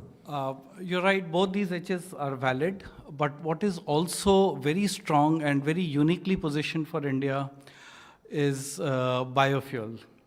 And whether we talk about compressed biogas or we talk about ethanol and ethanol flex fuel vehicles, it's a very natural way of harnessing energy from maybe the sun or maybe from from waste, and converting into useful energy while being low in carbon, while being low in methane emissions, and while being extremely friendly for the masses of India, the farmers, for example. So it's a way of linking clean energy with the mass segment of India. Okay, so we will await all these launches and more details. Shubhranshu, a lot of technological discussion here, but EV or any new technology, to my limited understanding, and correct me if I'm wrong, is not limited to just the technology. There is something which is going on inside the mind of a person, and that is about accepting change before perhaps embracing change. Talk to us about the mindset of the Indian consumer. Is the Indian consumer adept at quickly transitioning from one technology to another, or do we still take guarded steps in new technology adoption? I'll request you to switch on your mic, Shubhranshu. It would be fair to say that the pace of adoption of technology across sectors in India is in fact world leading. But one has to see also that change and the adoption of change has to be in the right seen in the right context, which is India has a very distinctive structure of market demand, unlike, say, the developed West, where traditionally it was a market of very few, each having a lot. India has always been a market of numerous people, each having a little. But the fact that they may not be, on average, as affluent has not prevented adoption of technology. So I am not a big votary of per capita income and then a takeoff at a certain level, because the fact is that the market operates in many layers. And the other distinctive fact about India is that not only is it the most populous nation on the planet, it is also by far the youngest country on the planet. So, as the minister was saying in the previous session, almost 40 crore Indians are less than 20 years of age. And they are highly connected, they are digitally immersed, and this generation has grown up as digital natives. So, now geography is not a limiting factor, accessibility is universal. And so basically ideas, inspirations, and influencer voices are trickling in from every corner. And so the need many times is provoked even before products may be available or accessible. And therefore, I think there is an inherent sophistication that has already happened. The second major thing is that the Indian ecosystem now is arranged around the mobile phone across sectors. And everybody who has a mobile phone in their pocket, a smartphone, is a walking, talking creator.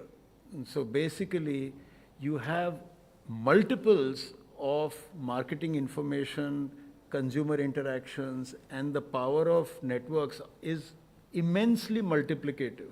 Just to put it in perspective, when a man went to the moon in July 1969, the total computing power that, let's say, NASA had would be less than what's in an ordinary washing machine today. And so the fact that automotive technologies have become hugely digitalized is something that people are now expecting as hygiene, not as a benefit or a value add. Right. And so I think the adoption of technology, the consumer expectation actually marches many times ahead of the ability of OEMs and others to deliver. Right. So we are very positive about the acceptance, the mass appreciation of what technology brings to everyday lives, and the demand across the automotive sector, in particular in commercial vehicles. We see that on an ongoing basis. Right. Let's include Hardeep into this conversation. Hardeep, how much of it, when it comes to new product development, new types of vehicles, whether it is technologically driven or design driven, how much of it is a pull from the market that the consumer wants it? And how much of it is perhaps the supplier, the manufacturer, wanting to develop something new for the market and playing around with setting expectations and sometimes not living up to them and at times beating them as well? I think that's an interesting question. I think it happened both ways. I think sometimes you need to find the latent demand in the consumers, what they may not have thought of, but what you think will work for them, right? And simultaneously, you're working on certain technologies. For example, if you look at EVs, I think EVs is a lot driven by the government push. When it started about, let's say about a decade back, when government started saying that, we need to make carbon neutral and we need to look at what is the long-term vision. I think everybody has been talking about carbon neutrality. And EVs are the true zero-emission vehicles, right? While there has been discussion about hybrid and some of the OEMs have been able to find out that, hybrid is something. We have one in the room. I'm looking at him. So the world is also absorbing hybrids. So yes, hybrids have been able to make some way through, and I think that was the latent demand amongst the consumers, and some of the OEMs have found it right. But I think looking at the long-term perspective, I think EVs are the way forward because hybrid may be able to reduce it by a certain percentage, but if you really want to go quicker to the carbon neutrality, I think electric is the only way forward. So it's both, the push and the pull, which we have to look at. Okay, and talk to us about Kia's electric mobility plans. We don't see too many Kia EV launches. Even at the Auto Expo, I think we didn't really come across too many EV car launches or announcements from Kia. So how seriously are you upping the game when it comes to electric mobility in India and, of course, even in the rest of the world? As I say, there is a lull before the storm. So oh, there's a storm brewing. Rahul, I'm looking at you.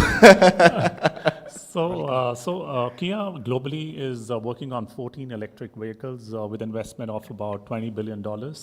And we've already launched the two.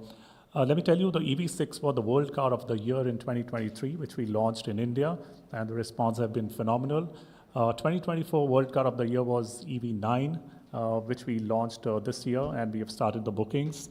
We have 12 more vehicles to go. We are launching one in the middle of this year, around June, July. That was the first one.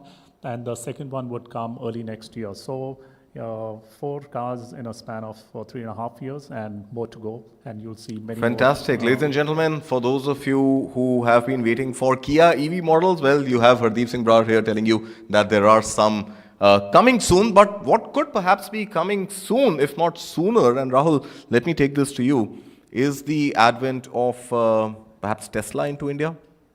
There are news reports of BYD perhaps looking at entering India more aggressively, setting up manufacturing in India.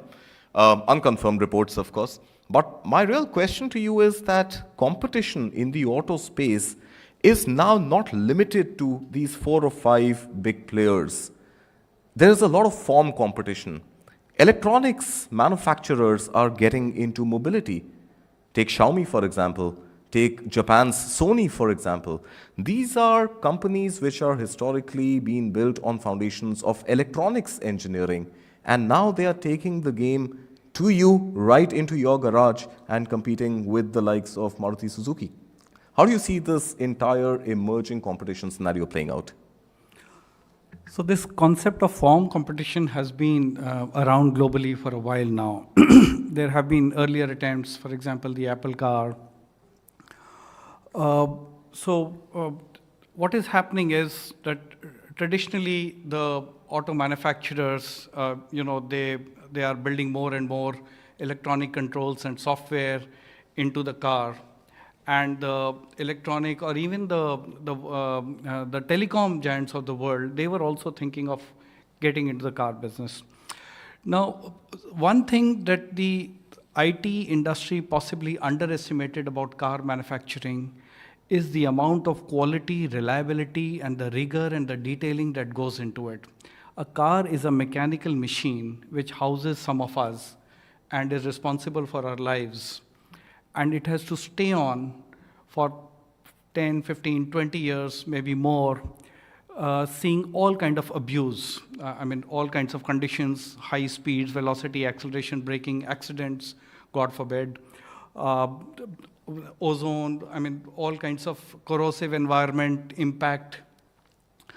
So it's not just the design, but it's the quality, which means adherence to that spec in mass manufacturing and in the serviceability and in the in use of the vehicle that has to be assured. This reliability element is very, very important. I have seen laptops which said, this program has performed an illegal operation and will be shut down. You can't do that with a car.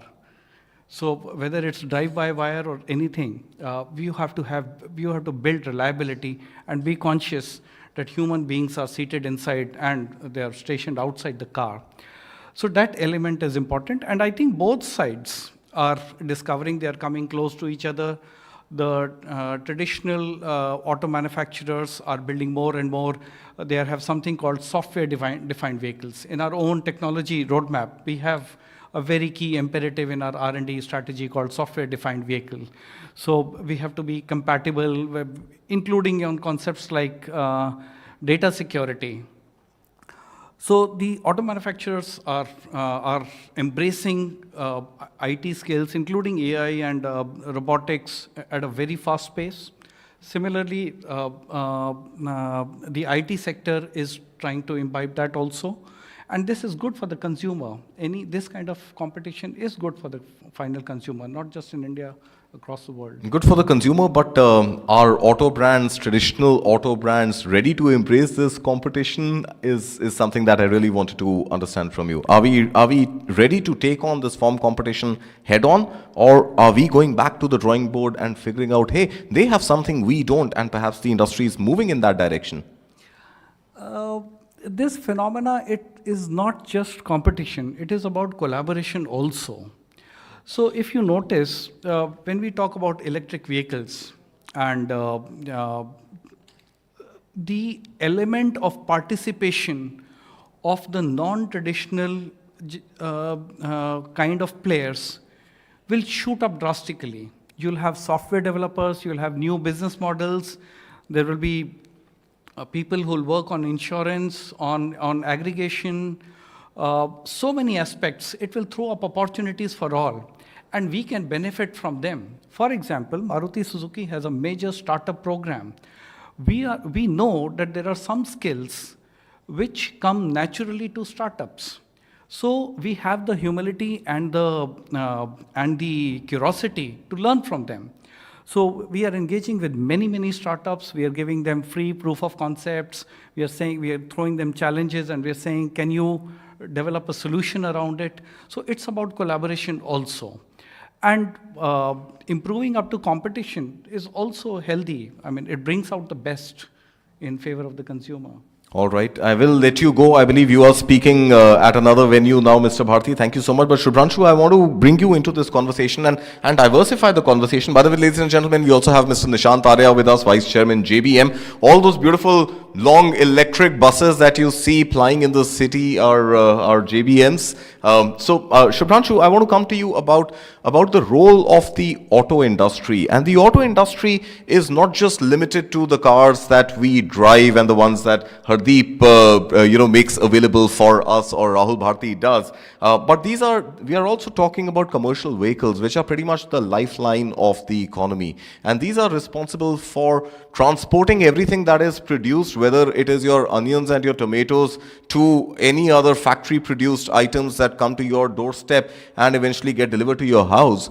So help us understand the magnanimity and the magnitude of how large a role does commercial vehicle segment play in contributing to India's GDP growth, number one. And number two, how is Tata Motors really gearing up to come up with different categories, different sizes, different varieties of vehicles which are ready to cater to the needs of the future?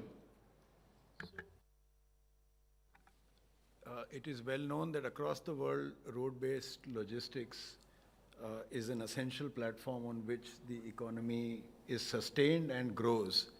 And India is a high growth rate economy. If we are a $3 trillion plus economy growing at a clip rate which will double every 10 years with 1.3 billion people, you can imagine that every decade and every $1 trillion that gets added will behave very differently. Now, in commercial vehicles, there are all modalities. There is a business-to-business equation. There is a business-to-consumer, especially in the small commercial vehicles. There is also a business-to-business-to-consumer, for example, in CV passenger, in the case of buses. Every part of the economy is touched by commercial vehicles in terms of the input as well as the output. If we are assembled here today, I can say with reasonable degree of confidence that the food that we will have, the catering would have arrived on cargo wheels. A lot of the furniture that you're sitting on, the fact that this building got constructed, infrastructure. In the last 10 years, we have seen growth across all slices of the economy, and capital formation has led to huge growth in infrastructure, in manufacturing. Therefore, to second guess the role for CVs in the future is a no-brainer. It is going to grow by leaps and bounds. At the same time, the market shapes, morphs, and mutates positively. For example, if you see the billion-ton kilometers, that equation is very healthily growing, and with the GDP growth rate, it will only accelerate. But at the same time, we also have better performing vehicles, chassis that carry higher load. And so therefore, the number of vehicles is not the only exclusively important indicator. It's also how much of cargo is actually moving on wheels. We also have multimodal transport now. Railways is also accelerating. And so the nature of hub-to-hub transport may also significantly change for the better overall. Last but not the least, there has been an explosive growth in consumption on the ground, and we do a number of researches, including sentiment surveys.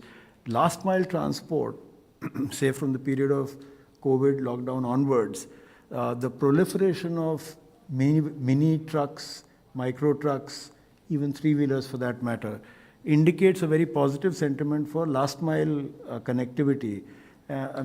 Cut to the time before COVID, how many times were you ordering things online which reached your doorstep? Today, it's not once, but several times during the course of the day. So the consumer journey is also changing. And commercial vehicles has a very, very bright future in the country, not only because of the enabling factors, such as the boom in infrastructure and the overall growth of the economy, but also because it caters to so many already developed, yet developing, and in the future, yet to develop segments. Absolutely. Well, Nishant Arya, let's throw the ball in your court, or shall we say, let's recharge this discussion back to electric mobility. So EV buses, of course, we have seen a huge proliferation of those on our streets, and not just in Delhi. In fact, any big city that you go to, you see that EV is the flavor. Now, it seems that most industry data that you come across, it tells you that India is on track when it comes to electric mobility for commercial vehicles, but India is perhaps lagging behind when it comes to EV penetration in passenger vehicles. So talk to us about your experience of really building this mindset of electric mobility, and thereon come to the point of whether we have everything that we need. I'm talking particularly charging infrastructure, I'm talking battery swapping, and perhaps even lesser dependence on a country like China to provide us electric batteries and the ingredients that go into it. I think that's a very good point, Karthik, because the EV industry thrives on the EV ecosystem. So EV ecosystem is a cornerstone for the industry to really grow, and any country looking at the EV ecosystem is something which would kickstart the whole growth journey. Because if I talk about buses, why buses is one of the fastest growing segments in EVs, because we have charging infrastructure which is captive in depots for city buses, for intercity and luxury coaches. There are multiple charging systems which are coming on different highways. We have very large energy density driven battery chemistries, whether NMC, LFP, or many others which are coming up as of now, which are driving this growth. Definitely, we do have a challenge today when we look at the supply chain, where we have dependence on a few neighboring countries as well as few other countries. But I think with the time of growth we have and the kind of investments which are happening in the whole ecosystem, in the next 3 to 5 years, we would be quite independent. I would not say fully independent, at least in the next 7 to 8 years, which would be the time span required for us to be leveraging all the different resources we have.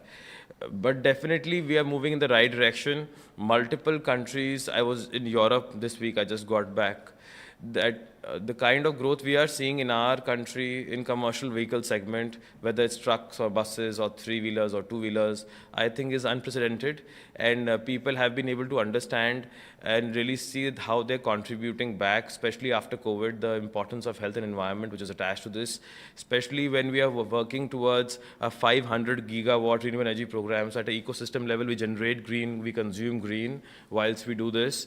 But on the supply chain and the whole manufacturing footprint and the technology base, with the focus coming on semiconductors, the kind of investments were happening in the hardware and firmware, on the battery, PLI, on electric vehicles, I think we are putting all the right pieces together for the ecosystem to develop and grow further.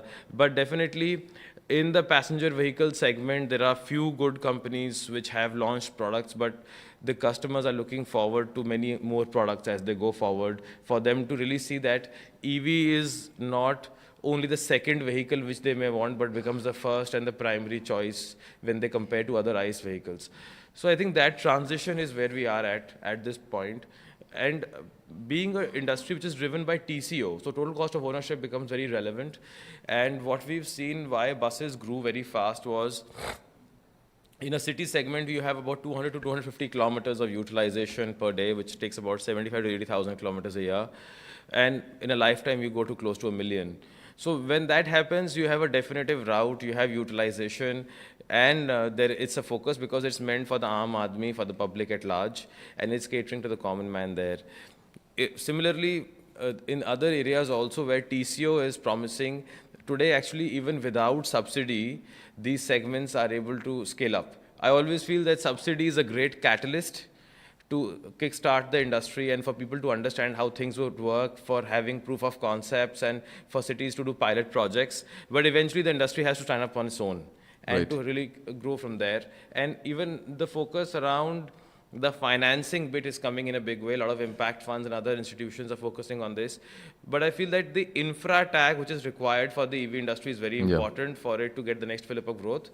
Clearly, and the kind of investments happening in R&D in India are also quite promising. So where startups, financial institutions funding a lot of this research and development, big corporates and education institutions like IITs, BITS and many others are coming together to develop good tech.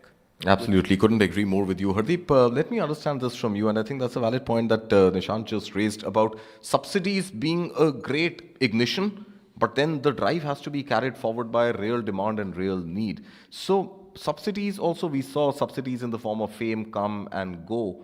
At the same time, we didn't really see as much manufacturing activity as we should have seen, given our focus on electric mobility. So, talk to us about how do you see these challenges, and these are real challenges where large investments are required by companies, from R&D, setting up giga factories, to eventually convincing the consumer to go ahead and buy what they want to produce. So, talk to us about the challenges and what, according to you, should be the best strategy to overcome these. Let's first talk about subsidies, why they're required, and tell when do we need them. So today, with the subsidy where the GST is about 5%, and if you look at the price parity today, it's about 25 to 30%. That means EVs are 25 to 30% more expensive than the equivalent ICE model. Now, imagine if you don't have the subsidy. Imagine if you have 48% GST instead of 5% GST. The pricing of the EV cars would be at least 70 to 80% more expensive than ICE. And then why would people buy it?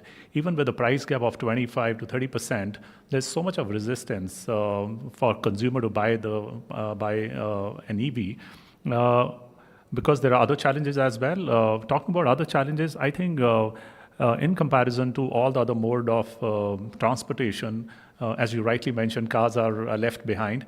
And the big reason for that is that all the other mode of transportation are intra-city. Whereas cars, you tend to take once in a while. Even if you are going for 2 vacations in a year, you want that your car should last at least 400 or 500 kilometers. Today, all the cars, I would say the large number of cars, they don't last up to 250 kilometers on a long range. Because unfortunately, while the ICE engines give you more fuel efficiency when you go on highways, on EVs, it's on the contrary. When you're driving at a speed of 120 kilometers per hour or more, your range actually dips down, and that is a bigger challenge when you're going in the car. So having the cars with the longer range, I think the minimum range that you need is about 500 kilometers, which is at least claimed, so that even when you're going at a high speed, you can at least do 400 kilometers, and I don't think we do more than 400 kilometers in a day. Or the second point is that we have a great charging infrastructure, which is not the case today. And hence, when somebody is buying an EV, he's in double mind that if I have to go long distance, what would I do? And hence, EVs are coming in handy for people who are driving intracity, or they are not going outstation, and they have large amount of running within the city. And unless we solve these issues, I think these are the big challenges. Another 2 challenges which are not as big. One is the resale value. There is still a lot of doubt in the consumer's mind that what is going to be the resale value of an EV, which is not certain. And the second issue is still of financing. A lot of financiers, they are still funding at a slightly higher rate than other financiers. So put together, price parity number 1, driving range, charging infrastructure, resale value, and the financing. These are the big 5 problems which are there today. And if we solve them one by one, I'm sure the penetration would go up further. And in comes BYD with a 5-minute full charge. Do you think technologies like these make it more difficult for traditional auto players like you to compete against? And technologies like these also help you own a car, an electric car, as your first choice for intra-city or intercity. See, we must understand how does your car charge in 5 minutes. On the other side, you need a charger, which is a heavy-duty charger, or what we call ultra-fast charger. In fact, we claim in an EV6 that you can charge from 0 to 80% in 18 minutes. But then on the other side, you have a charger, which is 250 kilowatt-hour charger. If you look at the large number of chargers, they are all in the range of 30 to 60 kilowatts. With that, if you need to charge, you will still take an hour or more than an hour's time. So we have about 15 chargers, which are 150 kilowatt hours, which are probably one of the fastest, and we have one 210 kilowatt hour charger. Now imagine where is that, and whether everybody can take his or her car to that charger. I think you need chargers. Cars may have great technology, great charging speed, but I don't think we have charges because somebody need to invest into that, and they come at a much higher cost for charging. So we need to see how many people are really willing to pay for that. All right. Well, ladies and gentlemen, we also have Mr. Anil Agarwal in the house, Chairman of Vedanta. Let's have a huge round of applause for him. Thank you so much, sir, for being here with us. I believe your session will start in just a bit. Shubhranshu, I want to come to you about something which is absolutely imperative when it comes to road transport, and that is about safety, and safety of not just the driver, but safety even of those who are on the road. Tell us about what Tata Motors is doing, and especially commercial vehicles. What is it that you're doing to make India's roads safer? But before I let you answer that, there's something that you and us are working on together. Let's take a quick look at that, please. आधुनिकता के इस जमाने में देश के जांबाज truck सारथी कौशल और बेहतर टेक्नोलॉजी से कैसे बनाएं अपने सफर को ज्यादा सुरक्षित और सफल। इसी मकसद के साथ टाटा मोटर्स और TV9 नेटवर्क लेकर आ रहे हैं trucking into the future, safer always.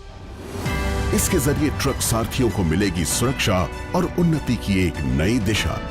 अगर आप भी एक ट्रक सारथी हैं और इस अभियान का हिस्सा बनना चाहते हैं तो तुरंत स्क्रीन पर दिए गए नंबर पर मिस कॉल करें और जुड़ जाएं सुरक्षा के इस नए सफर से। Ladies and gentlemen, this is a new campaign that we are unveiling just today, Trucking into the Future, with our partners Shubhranshu, Tata Motors. Shubhranshu, I just want to understand from you, how important is road safety for Tata Motors when you make your trucks and commercial vehicles? As is self-evident, there is nothing more important than a human life. But at the same time, accidents on highways and on roads has an eroding impact on the GDP overall. And we find that one of the things that India's march towards a developed nation status, a leading world power, we have had massive expansion in terms of the road network. But in terms of road fatalities, unfortunately, our record is not the best. And this is something that the government is very keen on, and as industry leader, we are very keen on, which is why we made a judicious decision to partner with the TV9 network.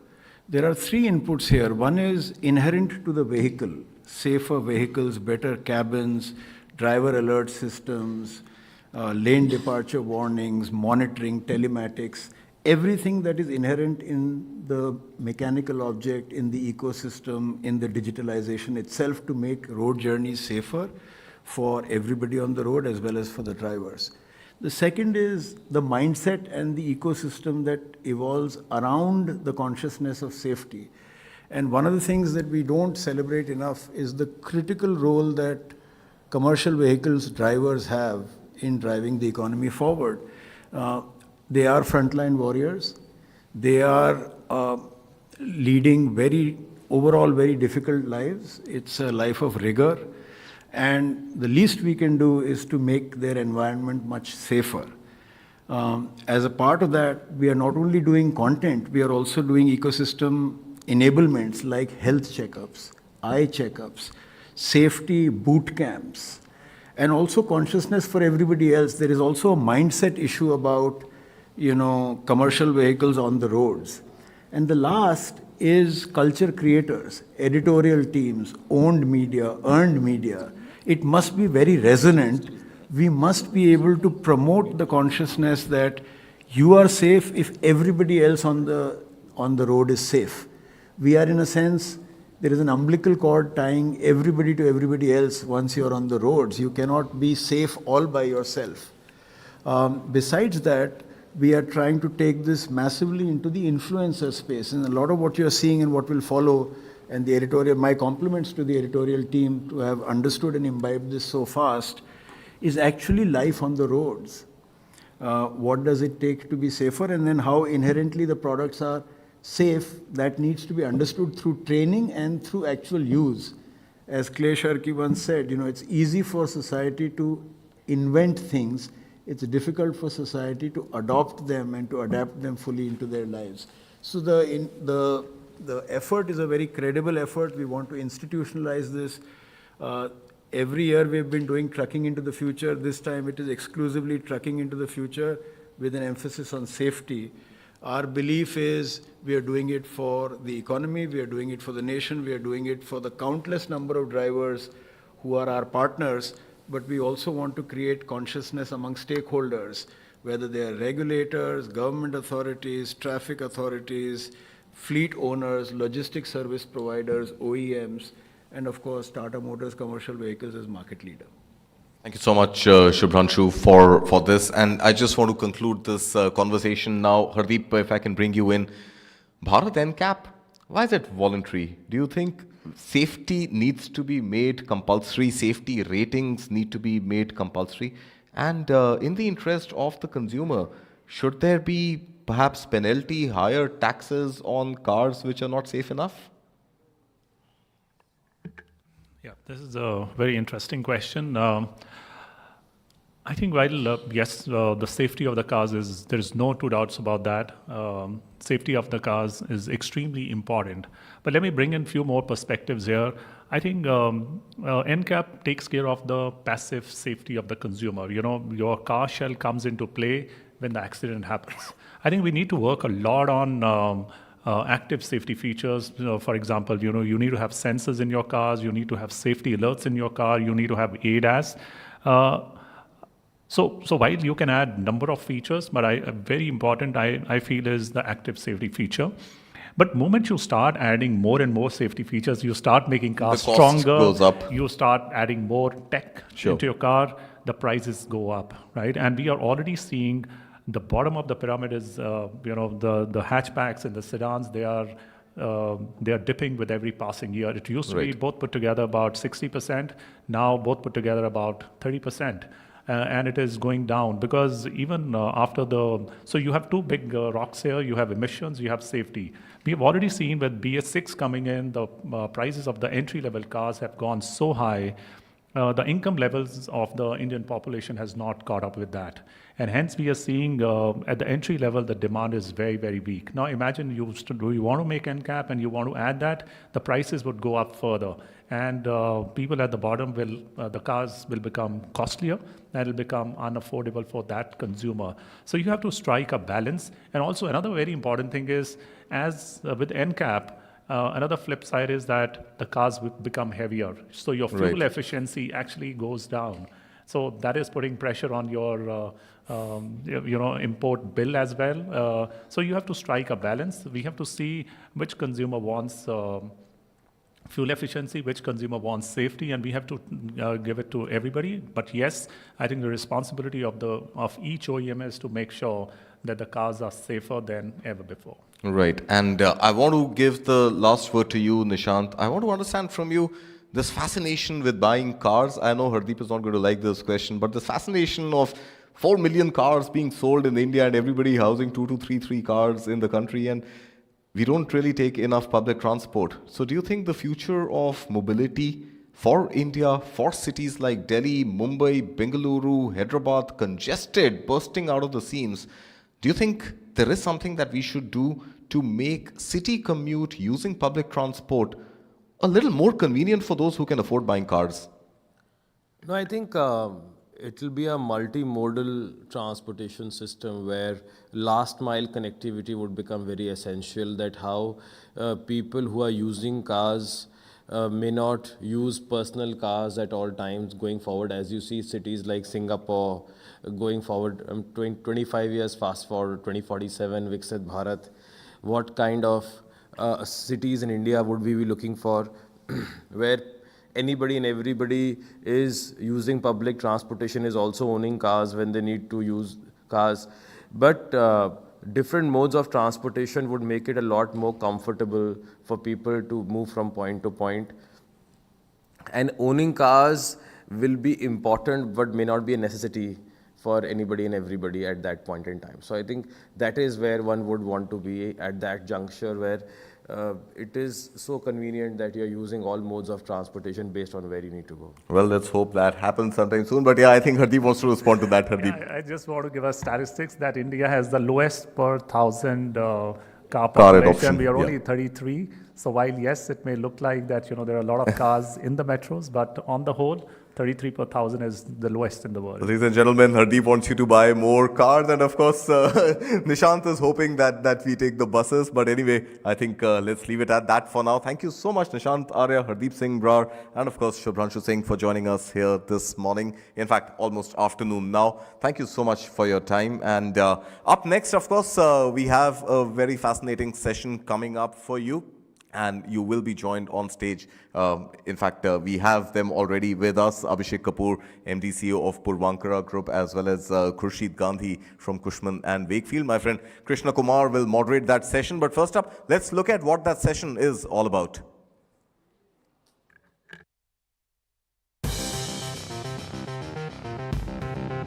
Building infrastructure and housing is the cornerstone of India's growth story. With a population of 1.4 billion and rapid urbanization, the demand for robust infrastructure and affordable housing has never been greater.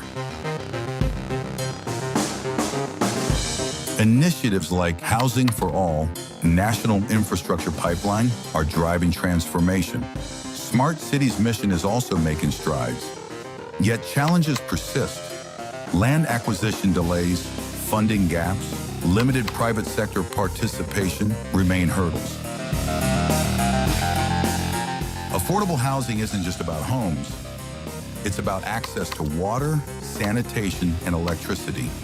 Urban overcrowding and slums highlight the need for integrated planning.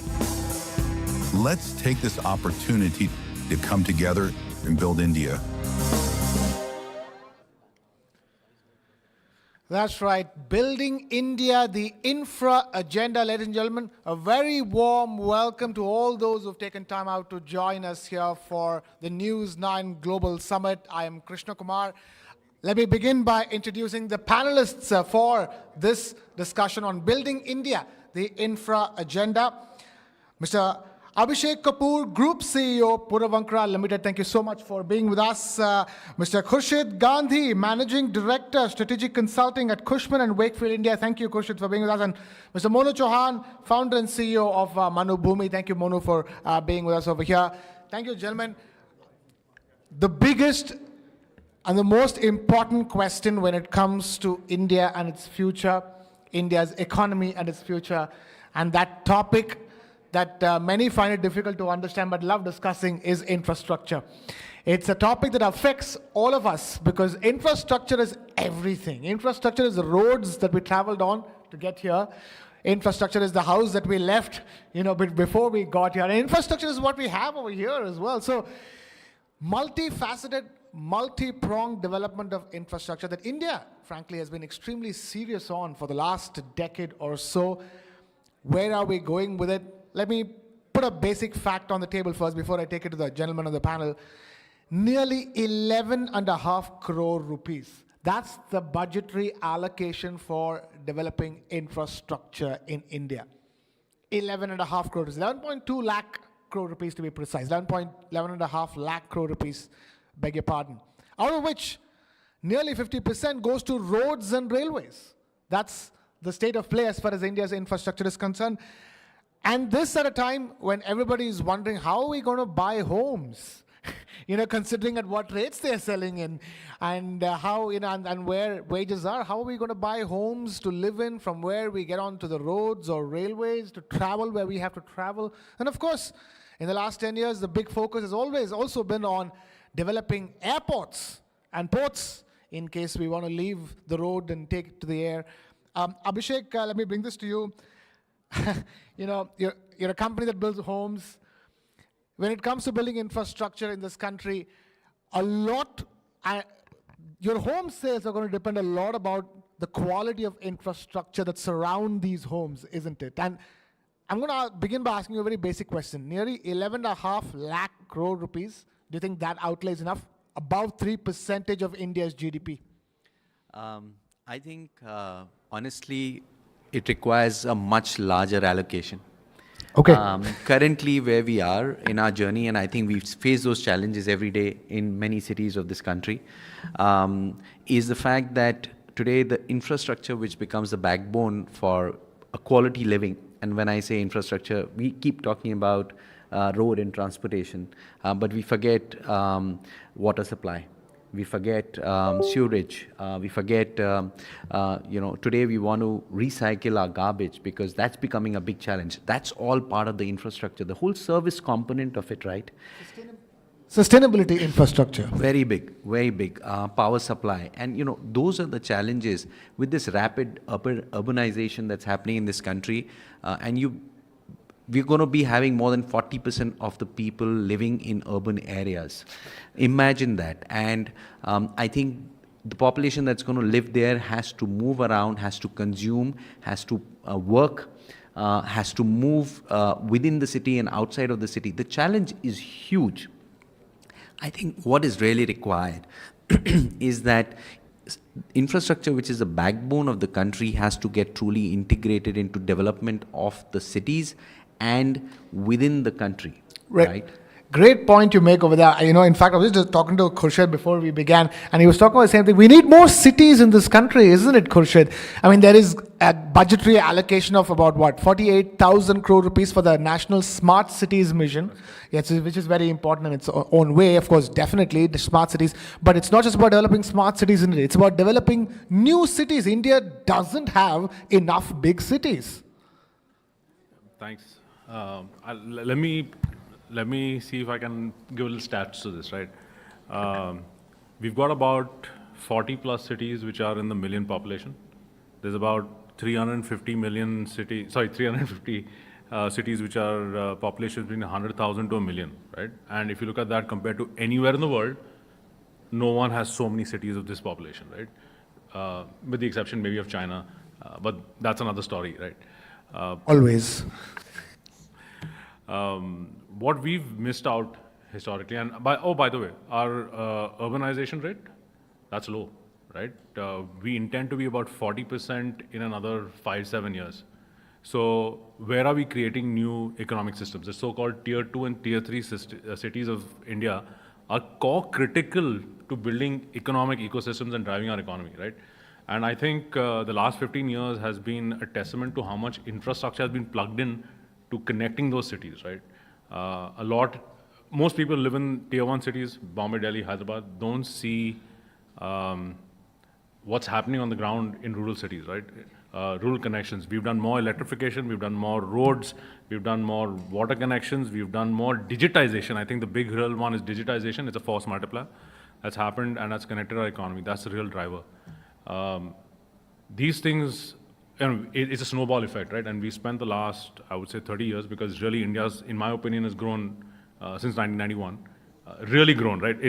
We spent time building institutions, and now we are building India in the shape and form that we want it to be. Fair point. Monu, let me also begin by asking you that question. In fact, before I come to you, Khurshid, I'm going to ask the same question I asked Abhishek. 11.5 lakh crore rupees, do you think it's enough? No, I think that should be the annual allocation if we can get it. We need to desperately invest in infrastructure, right? I look at roads, Bombay City where I stay, and I say, it's not up to spec. We definitely need to grow. I have a feeling there's going to be an unanimous agreement on this one. Monu, talk to us. What do you think about the state of India's infrastructure and the way forward? First of all, I would like to, thank you for inviting me, and it's a truly honor to join this panel. And it's a very important topic you have raised, the infra agenda. First, you need to understand about the infrastructure. Infrastructure plays a very important and crucial role in India's economy and any country's economy, because infrastructure spans of multiple sectors like transportation. Transportation plays an important factor because, what I personally think, we are more dependent on the metro cities like Delhi, like Mumbai, like Bangalore, like Chennai, like Kolkata. But you need to understand, like I admire to Nitin Gadkari saab, I used to say him, highway king. So if you talk about the infrastructure, you need to good highways, you need airport. But airport is not the only solution if you don't have jobs there. So if you are able to create the job there, digital connectivity, ecosystem, and self-sustained city is a more important point. Because if you talk about the tier 2, tier 3 city, we always talk about the tier 1 cities. It's overcrowded. But if we develop tier 2 and tier cities, there is a huge potential over there because thankfully we are number 1. with the population 1.4 billion. And our PM yesterday has said about that they are aiming towards Viksit Bharat by 2047 with 5 trillion economy. We have set the agenda. My dear friend already said it's very less budget allocated for the infrastructure. We need, because there are high cost land, cost of construction plus land pooling scheme is very, if you go for the land acquire, there is a high cost there when you want to acquire. Thank you. High costs and lots of time. Where do you think the lacuna is? One is, of course, clearly the message is loud and clear. Please allocate more for infrastructure in this country. But what else do you think are the challenges that, when it comes to, the intent is there. But what do you think have been the roadblocks or the challenges in India realizing its full potential when it comes to creating its own infrastructure? Well, I can give a recommendation on what I think is a solution. Challenges are obviously many. But I would recommend, if you look at what's a building block for solving a problem of this scale and size for a country of our size, the building block is the policy framework. If you look at the building block of policy framework and there you put housing, which I'm only talking about mid-income and affordable housing, and you put infrastructure in the middle as the second stack. And the third one, and the most critical one, is technology and services. If you just look at these three, and of course I'm taking sustainability as a part of it, because if you're going to be unsustainable, you don't want to create China here in terms of water pollution, etc., etc. I mean, they have tremendous problem. Thankfully, we are not there in so many ways. We have been able to protect our natural resources, specifically water tables and water, aquifers, and they're not polluted relatively. But if we don't take care of these things, it's going to be huge. So the connecting building block is policy. If we can have a comprehensive policy which addresses some of the cost-related issues as well, which is including land, capital, etc., etc., and we can get into a detail this thing. But the point is, policy is crucial, and that has to be an integrated solution to approach this. Public-private partnership can solve it, provided we have a framework to solve it. Fair point. I really wanted to get there, isn't it? We can keep talking about wanting greater allocation, budgetary allocation to develop infrastructure in this country, but we're really not going to go anywhere if we don't have enough private sector money coming in, and more importantly, private sector money coming in with quality government partnerships so that projects can be completed on time and have and deliver maximum impact. I just had to add, right, if you're doing PPP and you look at the current stack of how PPP is structured, the private participation is about 30-odd%, right? You've got government participation, you've got foreign money. So the stack's not exactly even as 30-30-30. The government participation is significantly the largest, but there is almost 30% in private participation. The real trick is making that money back, right? Private participation wants to go in, it's a model of making money at some point, right? Yes, you have to, you won't put money in if you're going to lose it. At the same time, there are strategic initiatives that these support, right? These are strategic inputs. Therefore, cost of that capital needs to be reduced significantly. I think financing is a core conversation we need to have, and it needs to build to be more accretive so that the cost of the projects also drop. And you definitely did add on acquisition. Land acquisition is a major issue in our country. Whether we like it or not, whether it's for government or for private participation, it's a hugely difficult thing to do, given the fragmented nature of land and, of course, the costing that goes with it. I'm going to let you continue. Let's ask the man in question, how difficult is land acquisition at this stage? That's a very, very difficult question to answer. Exactly why I asked.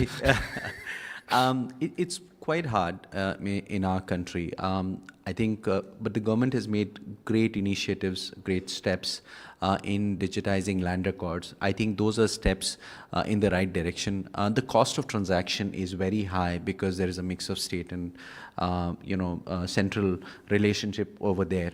But definitely a challenge, and I think it is, with the scale of growth that we are looking at in this country in terms of population and economy and what needs to be done for these people to be able to work and live, I think land, streamlining land acquisition and ability to have clear title, which is the biggest challenge today. I mean, if you look at us, if I look at 100 deals, I think I'll land up with 10 and success is 3. That's the level of challenge that we are dealing with. And we are in 9 cities. Imagine the number of deals we are looking at every month. So it's a very big challenge. And there you go. You begin with that, isn't it? When it comes to tackling India's infrastructure growth and putting it where it needs to be, it begins with land acquisition. What else do you think can be done? I also want to quickly also take time out to talk about something very important when it comes to developing infrastructure in India, and that is logistics. The Prime Minister Gati Shakti mission has more than 400 projects up and running. Talk to us, Khurshid. That is going to be a key piece in the overall infrastructure pie. Yeah, you're absolutely correct, right? The national logistics policy is core critical to where we are. If you look at where our cost of logistics is about 14%. So everything that we transport, travel, whether it's the clothes that we wear or the shoes that we also wear or the food that we eat, and particularly in urban centers, everything gets shipped in. We are not self-sustaining in urban centers, right? Everything gets shipped in. We are just very consumer economy driven, right? Especially now. That's not the global average, 8%, 14 versus 8, right? We've got a huge cost saving there, and this is annualized. So if you drop this by 6 basis points or even 4 basis points, sorry, not 4 basis, but 4 points, full points, then you've really saved that much on the economic scale, right? Your economic cost of your economic functionality goes up. Now, digitization has significantly helped. One of the very interesting things that I stumbled across is the digitization of cargo transportation. So they're actually aggregating it.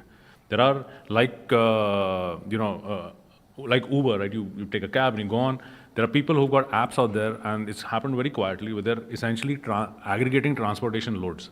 So trucks go from one destination to the other. They already know what load's going to go where and how it's going to get shipped out to another vehicle.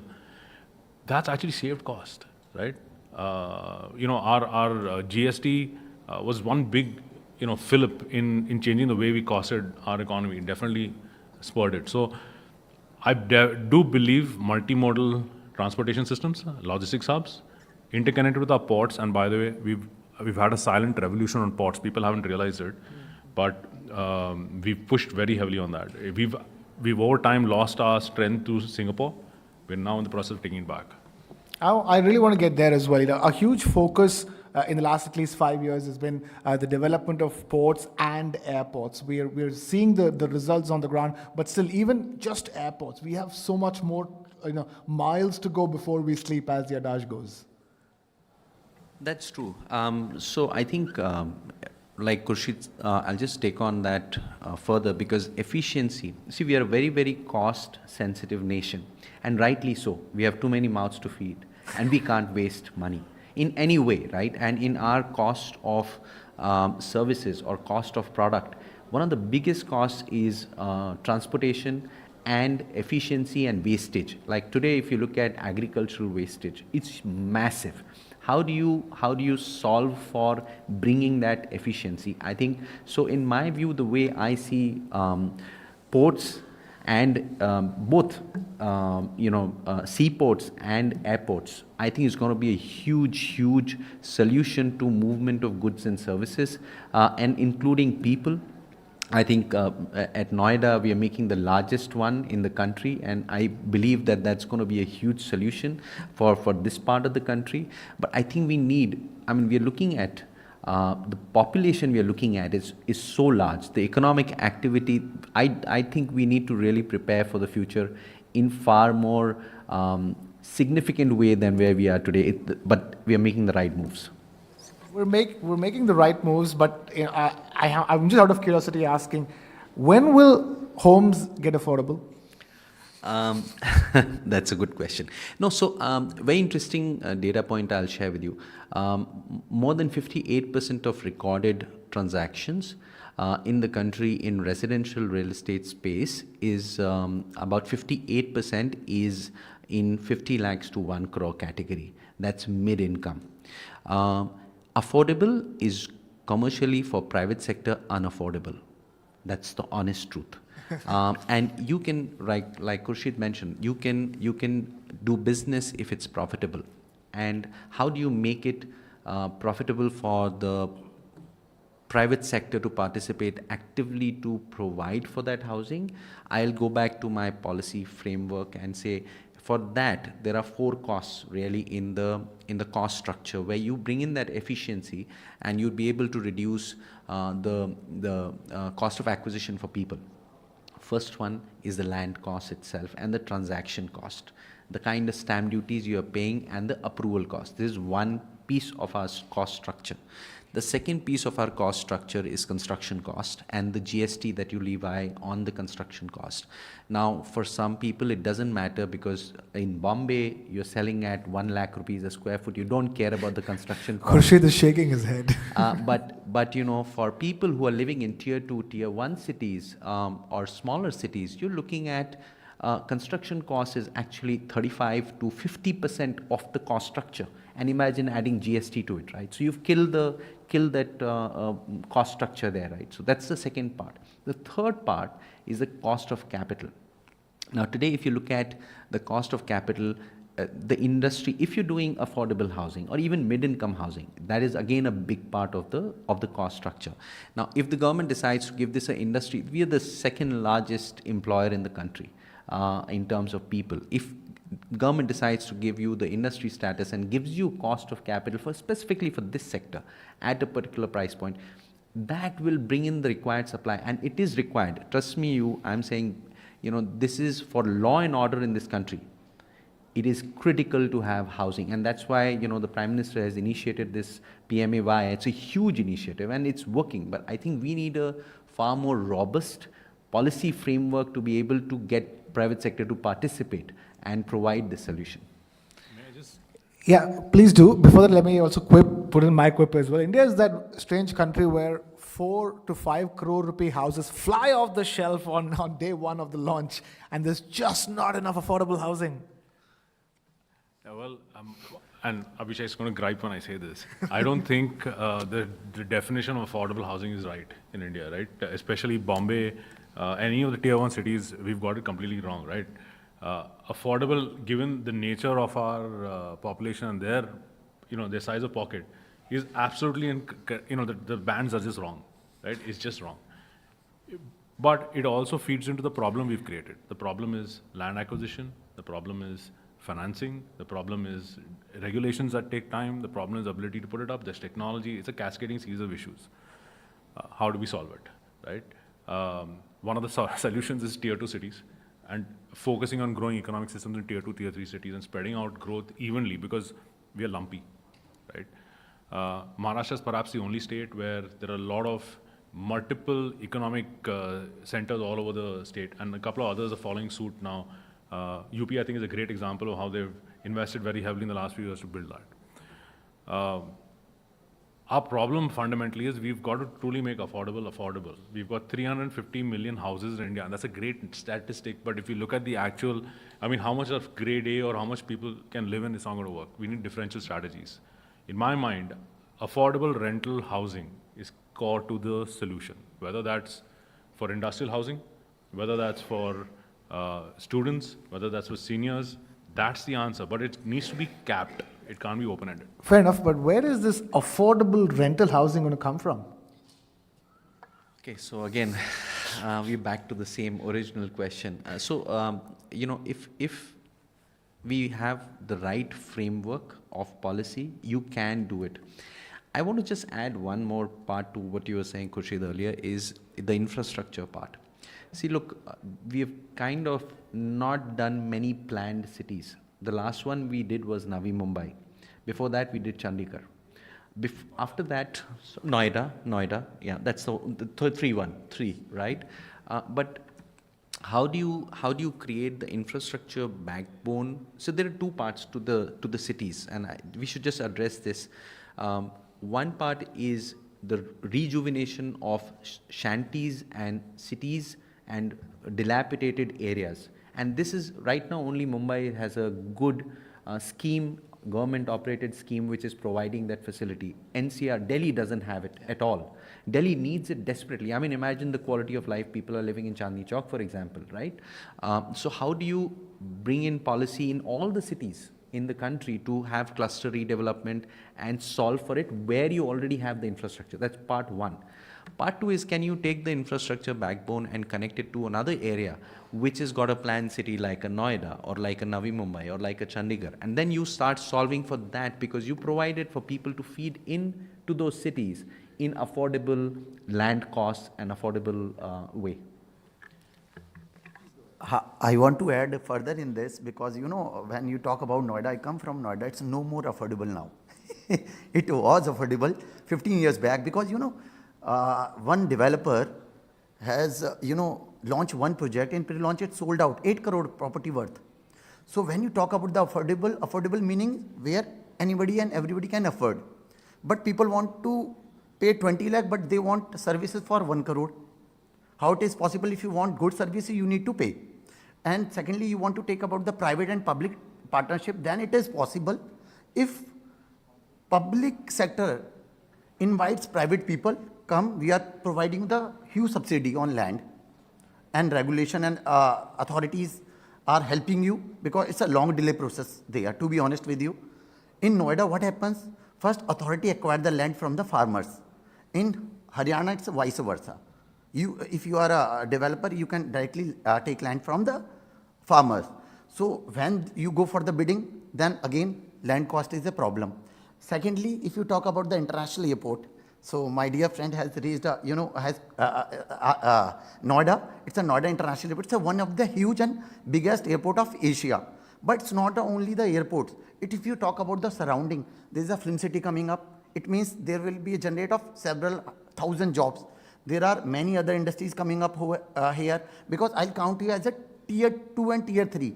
And communication it will not be a problem because there is a metro coming up there. Hardly from there to Delhi, you reach only 1 hour. Even from Delhi, you go to Gurgaon, it takes 2.5 hours in the peak time. So this is one of the solutions when I stated the point, then you should go for the tier 2 and tier 3 city. If you really want affordable housing, then public sector should invite the developer because 1 out of 10 developers only interested for the affordable housing because they cannot make money, to be honest. I just want to add one item, okay? It's not like affordable rental housing doesn't work, right? I can't remember the exact country. It's either one of the Scandinavians, Sweden or Finland, right? Affordable, they've created over the last 45 years a very large platform on affordable rental housing, mainly for, it's really an engine of social change, right? Particularly for youngsters moving out, and out there they typically leave home by about 17, 18 and they move into destinations like this, right? Those ecosystems are actually better than what a private developer put up. They're priced because they've got a very great mix of both the large size houses. They've got space for green areas, green gardens. They've got ecosystems built in. I mean, they've designed economic ecosystems. They're actually a very large hub for startups as well, right? That's happened over time. But it's easily affordable. It is part subsidized by the government, but they've got very long-term financing means. So what they've done is they've actually structured a fund that owns these assets that has been listed. Now we talk about REITs in India.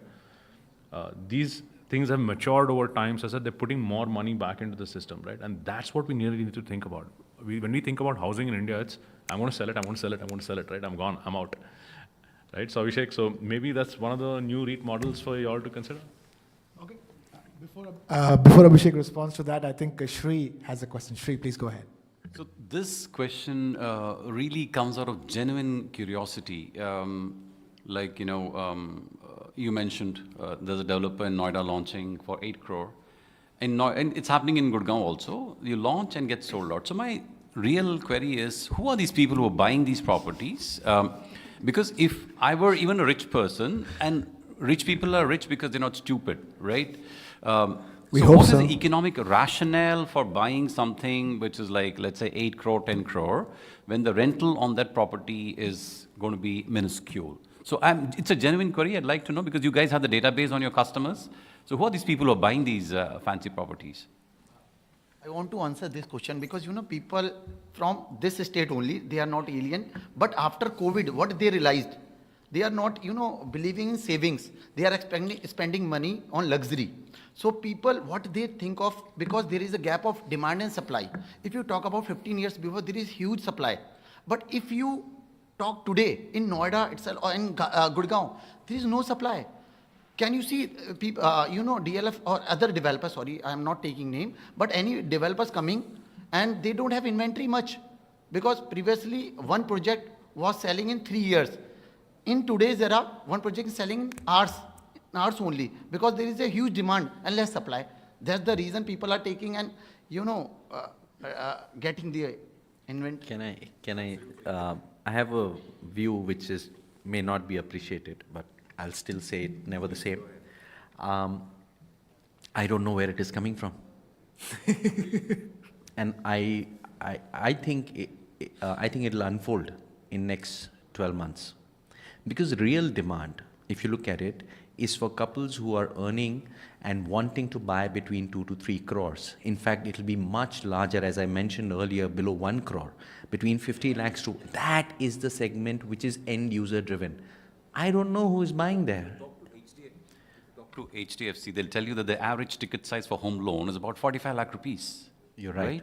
So that is your typical customer. So this customer is probably not even borrowing.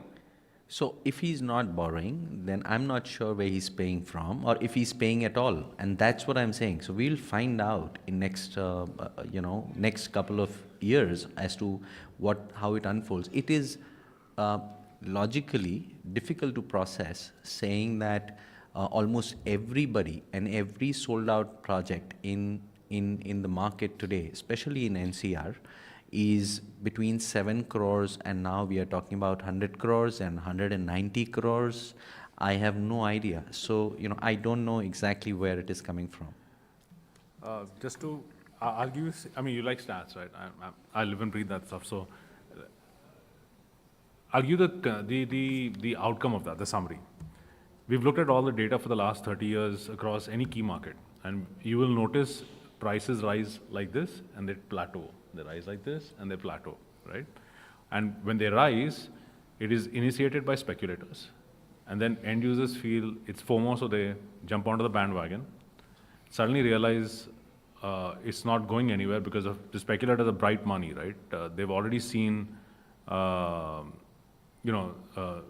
market's going to tank or stop growing, so they pull out of the market. Demand starts dropping. Rationalization happens typically 2-3 years, and then it starts picking up again. We've seen that in NCR, and then the price shoots up exponentially, right? To 2023, until 2023, from 2020 to 2023, the prices were flat in the NCR, and then they exploded overnight, right? Everybody got onto that, because you're right, there was no supply at one point in time, right? And suddenly, there was a surge in demand, and now it's again on the thing of plateauing. But yes, there is a price point and a market point that is agnostic of whatever price you put it at. Flats in Bombay at 40 crores, just sell. 40 crores upwards. There's a market for that. A certain number of flats sell. If the market's good, market's bad, it'll sell. The price sensitive, and it's not a pyramid. People, let's forget, it's not a pyramid. It's a flat base where everybody, the salary, buys their stuff, and I think that really tanks off at about 2.5 crores, right? You can push it up a little more, go to about 3.5, but after that, it's a very thin spire, right? And that is agnostic of economic situation. Like as they say, there is no recession for luxury, is there? Yeah, so I little bit differ with what Khurshid says. I think you can stretch generally salaried class with the family income, husband, wife working, even up to 4 to 5 crores. But if you go to between 5 and say 25 crores, is the guys where you will see they have got a lot of impact. Like for the moment you see the stock market going up and down, you will see a direct correlation of allocation towards real estate. Of course, then above 25, 30 crores, they don't care because they have too much money, and therefore it's agnostic to the markets or the economic growth, and therefore that demand never goes away. That's correct. At this stage, I have to ask this question. Okay, we have a question coming in from, please go ahead, sir. So my name is Amitabh Ghosh. I live in the Washington area. I thought I'll give you a different perspective. So the gentleman asked this question about the rental price, say at a high-end apartment in Bombay, like Samudra Mahal, is at Worli, right? And that's the largest price. So that doesn't make sense as an investment. It's very small compared to what you would, the same money if you put in an investment account. Or so in our area, in the Washington area, for the last 20 years, houses have become like 4 times in value. And so right now the entry price of a single family home is probably $1 million. And who's buying? I think people are buying it as an investment. It's no longer just a dwelling. And I think that is happening. It's not even luxury. It's just a generic house with a 2-car garage in suburbia, not even close to the happening places. So I think there's a very big change and this is driven worldwide by scarcity. So like if you go to downtown Boston, the entry price of an apartment is $5 million. If you go to Manhattan, of course, it's much more expensive. So I'm just saying people are no longer thinking of, so if you bought NVIDIA stock, right, it went up by 20 times. It might crash, but this thing will remain solid. So it's no longer people are buying for their just dwelling, they're also socking away some money for safety. Thank you. I just want to add, that's actually Dr. Amitabh Ghosh, a NASA scientist who's worked on the Mars rover project. He's being very modest about himself, but he's a very distinguished scientist, yeah. I'll give you a little insight of what's happening in a Mumbai market, for example, which is very heavy on redevelopment space. And also in some of the other markets where we are seeing a very steep rise in rentals. So what's also very interesting that's happening is that the arbitrage between rental and EMIs is going down very significantly. So that is motivating a lot of people to make a buying decision. In a market like Bombay, which is, I think half the city is going into redevelopment for some reason, everybody's out there to redevelop their properties, they're all going to go out and live somewhere. And therefore the rental cost of rent in Mumbai, I think is really going to go through the roof. And therefore one theory is that you'll also see that arbitrage come down so significantly that people start preferring to buying another house than staying on rent. Yeah, thanks to those policies 33.7 and 33.72B, 39, sorry. Also, there's approximately, I think, as last check, there's about 1,800 projects that would go into self-redevelopment. So, yeah. Okay, we're completely out of time over Just here. one quick question.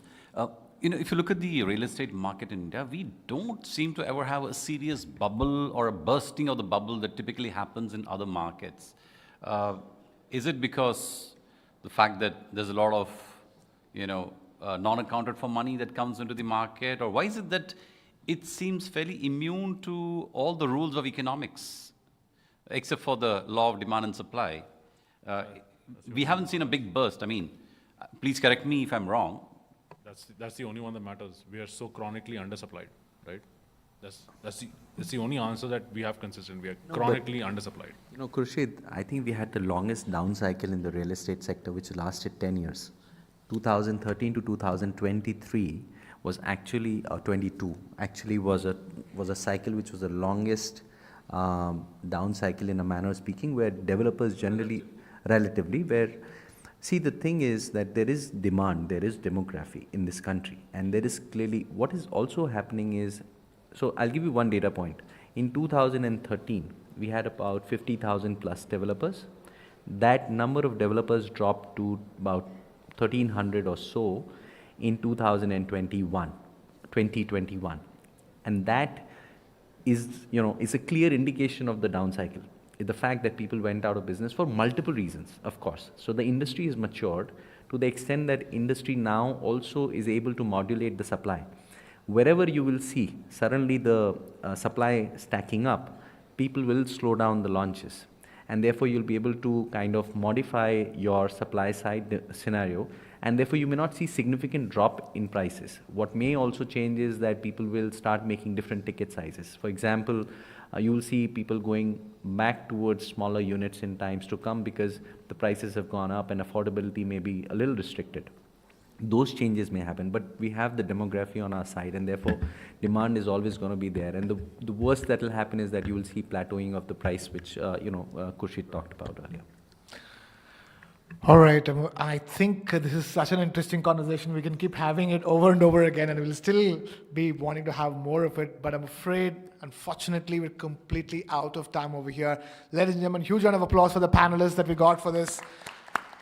Thank you so much for being with us. I'm going to thank all three of you for taking time out. Khurshid, Abhishek, and Monu, thank you so much for being with us. And thank you all those in the hall. We are breaking for lunch now. It'll be a very quick business lunch. It will be at L1. You need to take the escalator downstairs to go to L1 where lunch is being served. But please be back here by exactly 2 p.m. because we have a very exciting markets panel coming up. Some big names from the world of stock markets in discussion with us. I'll be back with you guys for that. But for now, let's go in for a quick lunch. Thank you so much. Fantastic. Thank you so much. Thank you. Thank you, Khurshid. That was fun. That was fun.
Skilling and education. Good, I think right place there. What is that you do? You're a professor of? I am a professor of finance. Finance. But I am into the interdisciplinary Have you always been in the teaching? training of trainers, and you can say the model. I teach my teachers as well as teachers all the latest modalities and the future skills. Yeah, absolutely. No doubt. 100%. But right now you are here, I would like to say, I feel so you are the right. If we focus on the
Ladies and gentlemen, may I request you to please take your seats? We are about to begin.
Requesting everybody to please settle down and start taking your seats. We have a very, very exciting discussion, something that affects all of us, something that everybody is interested in, the markets coming up. So requesting all those who are just entering the hall to quickly settle down and take your seats so that we can begin in just a couple of minutes from now. Requesting everybody to please settle down and take your seats.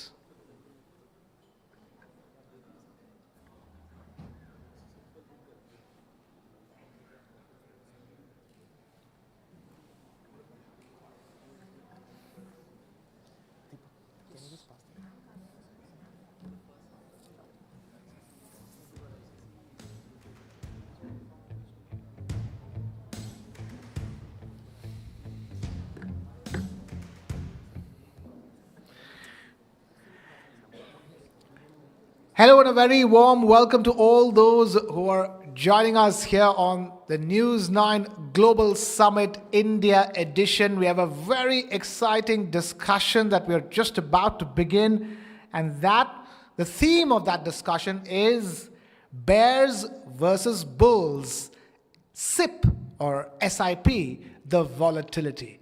Before we begin this discussion, take a look at this.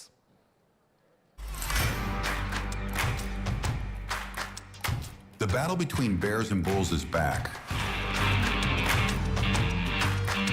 Market volatility is keeping investors on edge. Global economic uncertainties, Trump's tariff threats, FII outflows have wiped out trillions.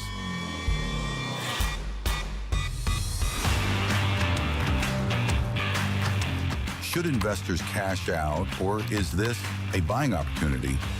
Can long-term strategies like SIPs help navigate this turbulence? Despite the chaos, the Indian economy remains resilient. Strong fundamentals and a robust growth outlook reinforce that the India story is here to stay. And while bears may dominate today,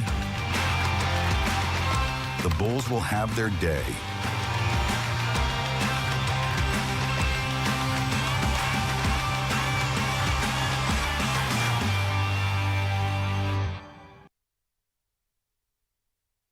That's right, bears versus bulls, SIP the volatility. Before we begin this discussion, let me quickly mention our session partner for this particular session. Our session partner for this session is National Insurance Company Limited. Thank you so much, National Insurance Company Limited, for being part of this session. Let me now introduce the very special panelists we have for this discussion. We have Mr. Nilesh Shah, Managing Director, Kotak Mahindra Asset Management Company. Huge round of applause for Mr. Nilesh Shah. Thank you so much for taking time out to be with us. We also have somebody who's a couple of other people who are very popular. We have Mr. Deepak Shenoy, founder and CEO of Capital Mind. Huge round of applause for Deepak Shenoy. And Mr. Dhirendra Kumar, CEO of Value Research. Mr. Dhirendra Kumar, thank you so much for taking time out to be with us. Well, I don't need anybody to ask questions about the markets, barring the three gentlemen on this panel who have managed to answer it. I'm guessing Deepak on social media, Dhirendra on social media as well, and Nilesh on every single TV news channel possible. I'm going to begin by asking Nilesh ji, and then I'll come to the rest of you as well. So many questions. What is happening to the Indian markets? We thought the story was only up, and the months from October 2024 till February, really put us in a dark frame of mind.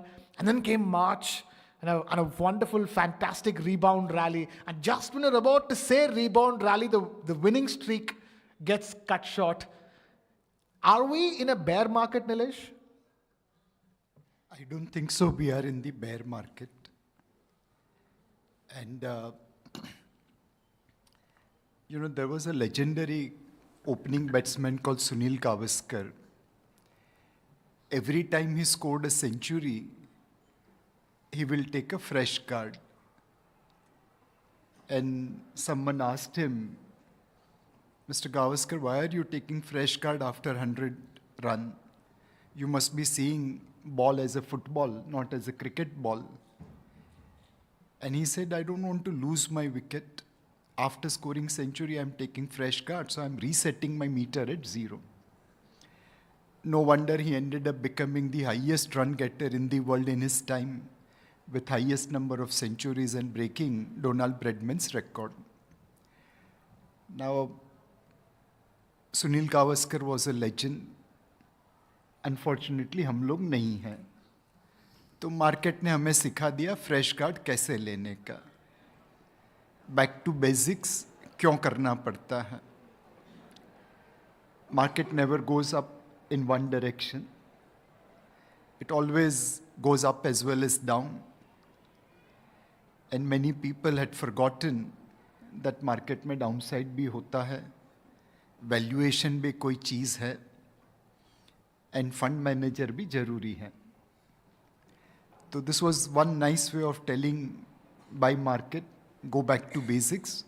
If making money was as easy as it was in last 5 years, all of us would have become billionaire.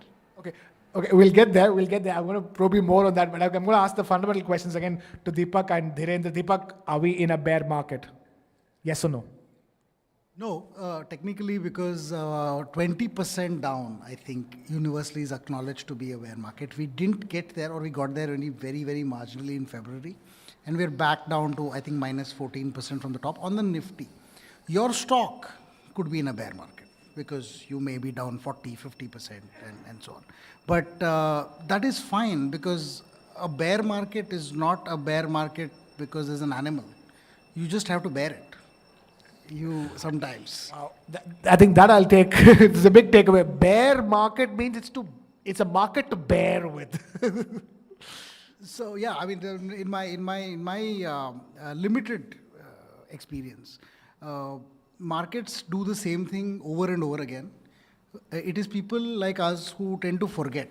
And when I say us, I mean in general. Even people, I mean, who are experienced tend to think, oh, well, this may last a little bit longer. But then the party will always find an ending point. And you cannot have a party that lasts forever. So at some point you have to go and, the floor has to be cleaned for the next party to start. So at some point, you're just getting this breathing space to do so. I hope we just don't trash the whole, that 60% down and 40% down does not happen. But I think we should expect that once in a while it will happen, and we're in part of that race. Okay. Sounds like therapy to me. We're all such jangled nerves because of how the markets are. Dhirendra, you've seen a lot of these cycles. There is now people asking questions on social media like, should I pull out of my SIP? Should I pull out of my mutual funds? Are things going to get any better ever? Have we seen the best already? Those are some of the questions that are in the minds of people. Yeah, these are very natural questions. Investing is a very positive endeavor. You don't put money in the markets or start doing your SIP to lose it 10% in 1 month or 3 months. It is all, and for most people who are coming into the market, it's a very aspirational money. They have seen their friends, they have seen their relatives, or they have heard some stories, positive stories, and they have a real life plan. Investing isn't a game. as we generally think. You know, your child's education might be dependent on that. Your own home, your own retirement, your real life goals, you know, your upgrading your car could be one such thing. So, you know, small things, big things. So people dislike, you know, something going down. And we know that, you know, for over any longer time period, 5 years and more, market has not disappointed. And 20 years and more, 25 years and more, or, you know, Sensex, 18%, 19% annualized return that you get. The problem is that, you know, it is not an 18% yielding fixed deposit. It does not give you 18% every year. Some years it gets you 36%, and other years it gets you 0%. Sometimes it goes down by 50%. So get used to it. If you really want to accumulate something meaningful, just get used to it. It is just that, you know, it is sounding little more noisy, because we have, for the first time ever, you know, I've been in the business of looking at mutual funds and investors' behavior for last 34 years. I started in 1991, and I have seen everything every day as part of my job. You know, that I've been in the business of looking at behavior. And never ever in the past, I have seen the number of individual investors getting, you know, what Nilesh was saying, that, you know, the number of people and the quantum of money coming from new investors is very tiny. But I have never seen that this kind of wave of mutual fund, 25,000 crore being invested every month by, you know, lakhs and lakhs of people. It has never been in the past. Investing has always been a seasonal activity. Mr. Mehta came in 1992, and everybody got onto Bahadur Shah Zafar Marg, and there was a lathi charge to invest in Master Gain. Morgan Stanley came, and everybody queued to invest, you know, 800 crore in 3 weeks' time. And everybody was disappointed. We have never seen that you earn every day, you earn every month, you save every month, you spend every month. Why not invest every month? And it's on a natural income cycle. And that has started happening, and that has started happening for a very tiny section of our market, of our population. And it is getting facilitated not by fund managers only. It is happening because of the ecosystem. You know, today it is possible to set up a 250 rupee mandate of, you know, on your UPI app, which will get debited every month. Savings has always been an Indian habit. Investing in the market has not been a habit. Now, because of the ecosystem, it has been enabled. So I think we are in the, you know, for the first time we have seen the massive exodus of FIIs, which has been meaningfully counterbalanced by domestic investors' money. We haven't seen the debacle. Last time round, when it happened in 2008, when FIIs were going and there was nobody to counterbalance, market went down by 58% by October 2008. From the peak of the market on 28th or 22nd of January in 2008, it went down by 58%. Yeah. So I'm saying that, you know, we are at the beginning of a multi-year bull run. Okay. For a variety of things. And, you know, there is another aspect to it. You should not be asking us if people are buying cars, if people are going and doing their shopping, if people are doing their standard activity, and better. If we are sitting here and we are happily go back home, you know, on a public transport, and on the way, you know, you'll be ordering food, doing this, doing that. If there is, you know, if you have a calamity, market collapse or a long bear run will be reflected first. You know, you'll feel it much before it actually happens to your investments. Okay. That's what I wanted to ask. The other questions on everybody's minds. One is it a bear market or not? Clearly, you've said the fact that what bear? Where bear? You have to bear with the ups and downs of the markets. Nilesh, if I were to ask you, they also ask this, is the worst over? You know, if you were having this conversation same time last year, there was always talk of how overheated Indian stock markets were, froth in the markets, statements about, you know, mid-cap stocks and small-cap stocks being overvalued, the correction coming. October 24, technically speaking, is when this sort of correction began. And looks like March seems like it was the end of that correction. The worst is over. You know, I want to understand, is the worst over? So Krishna, in the market, never say never. Anything can happen. Do you have control over which ball the bowler is going to bowl? And especially if bowler is like President Trump, you have no control over it. Geopolitics will change, interest rates, currencies, growth, everything will change. What is in your control is how you are going to play the ball. If it's half volley, go and hit out for 6. If it's Yorker, just save your wicket. I'll give you another example. Sachin Tendulkar is god of cricket. He has scored more than 15,000 runs at an average of 54. He has scored 51 centuries. There is no successful batsman like Tendulkar. What is his strike rate? In 100 balls, he scored only 54 runs. Now, with the talent and skill of Tendulkar, he should have scored 200 runs in 100 balls. But Tendulkar preferred to stay on the pitch to make run, and that's why he made maximum number of centuries, maximum number of runs, one of the highest average in modern day cricket. There was another cricketer called Shahid Afridi. He has the highest strike rate in test match. Of 100 balls he faced, he scored 86 runs. Fatafat marta tha. How many runs he has scored? Only 1700. So you have to take a call. Do you want to stay on the pitch? Then you can be Tendulkar.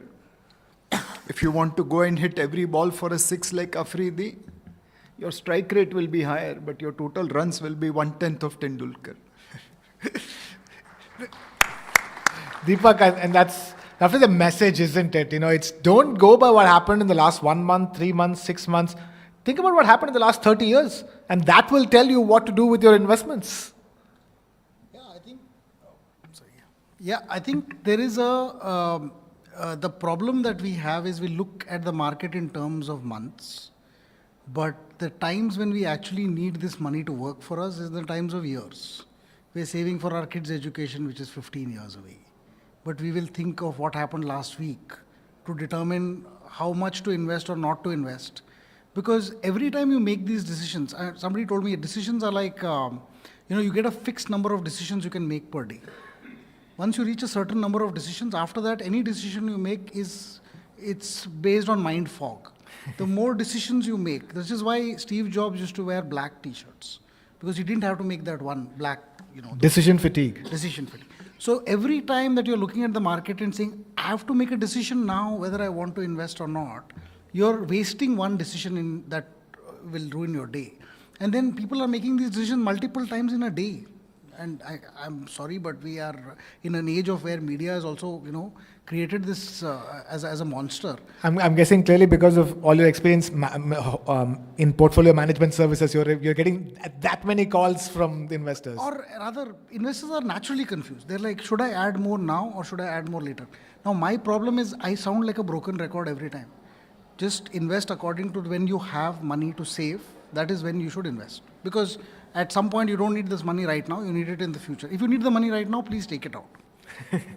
Because that's the only thing money is for. It is for spending, right? So the difference or the happiness you will feel in 5 years that I invested on that particular day is much lesser than you will feel next week if the market goes up. So you're optimizing for happiness in 1 week rather than an happiness over 5 years, right? And if you ask anybody here, do you think India will be okay in 5 years? Regardless of what Mr. Trump says tomorrow. I think we're more like, we'll figure a way out. We're big, we're growing. Somehow, unless we screw up magnificently, I think India is on its path. And most of us will agree in that India has a path upwards.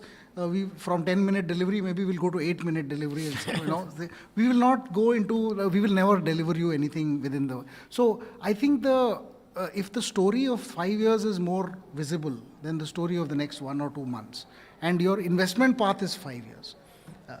Sorry, this is old uncle's part of me speaking, but I'm like, just optimize for your happiness in 5 years. Yeah, fair enough.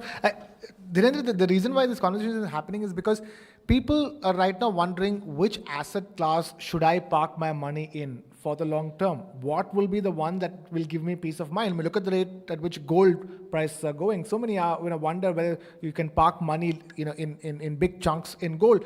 And when it comes to mutual funds, they say, I mean, the common adage is that buy in dips or when it comes to stocks. Are we in a situation where investors, if they want to put in lump sum money at a time like this of so-called quote-unquote correction, they can put in lump sums at the same time continue with their SIPs? This is a very real situation. Somebody might just get an annual bonus, or you just sold a part of your. We are in appraisal season technically. Yeah, you might get an annual bonus, and or maybe you got some ancestral inheritance which was sold off, and you got a very sizable amount. These are real life things which I come across many investors, and they face this dilemma that should I invest now or not. One is that I really don't know. One is that on any given for any given investment, the next 5 years is going to be very positive. And is it going to be a great regret if you invest all that money today?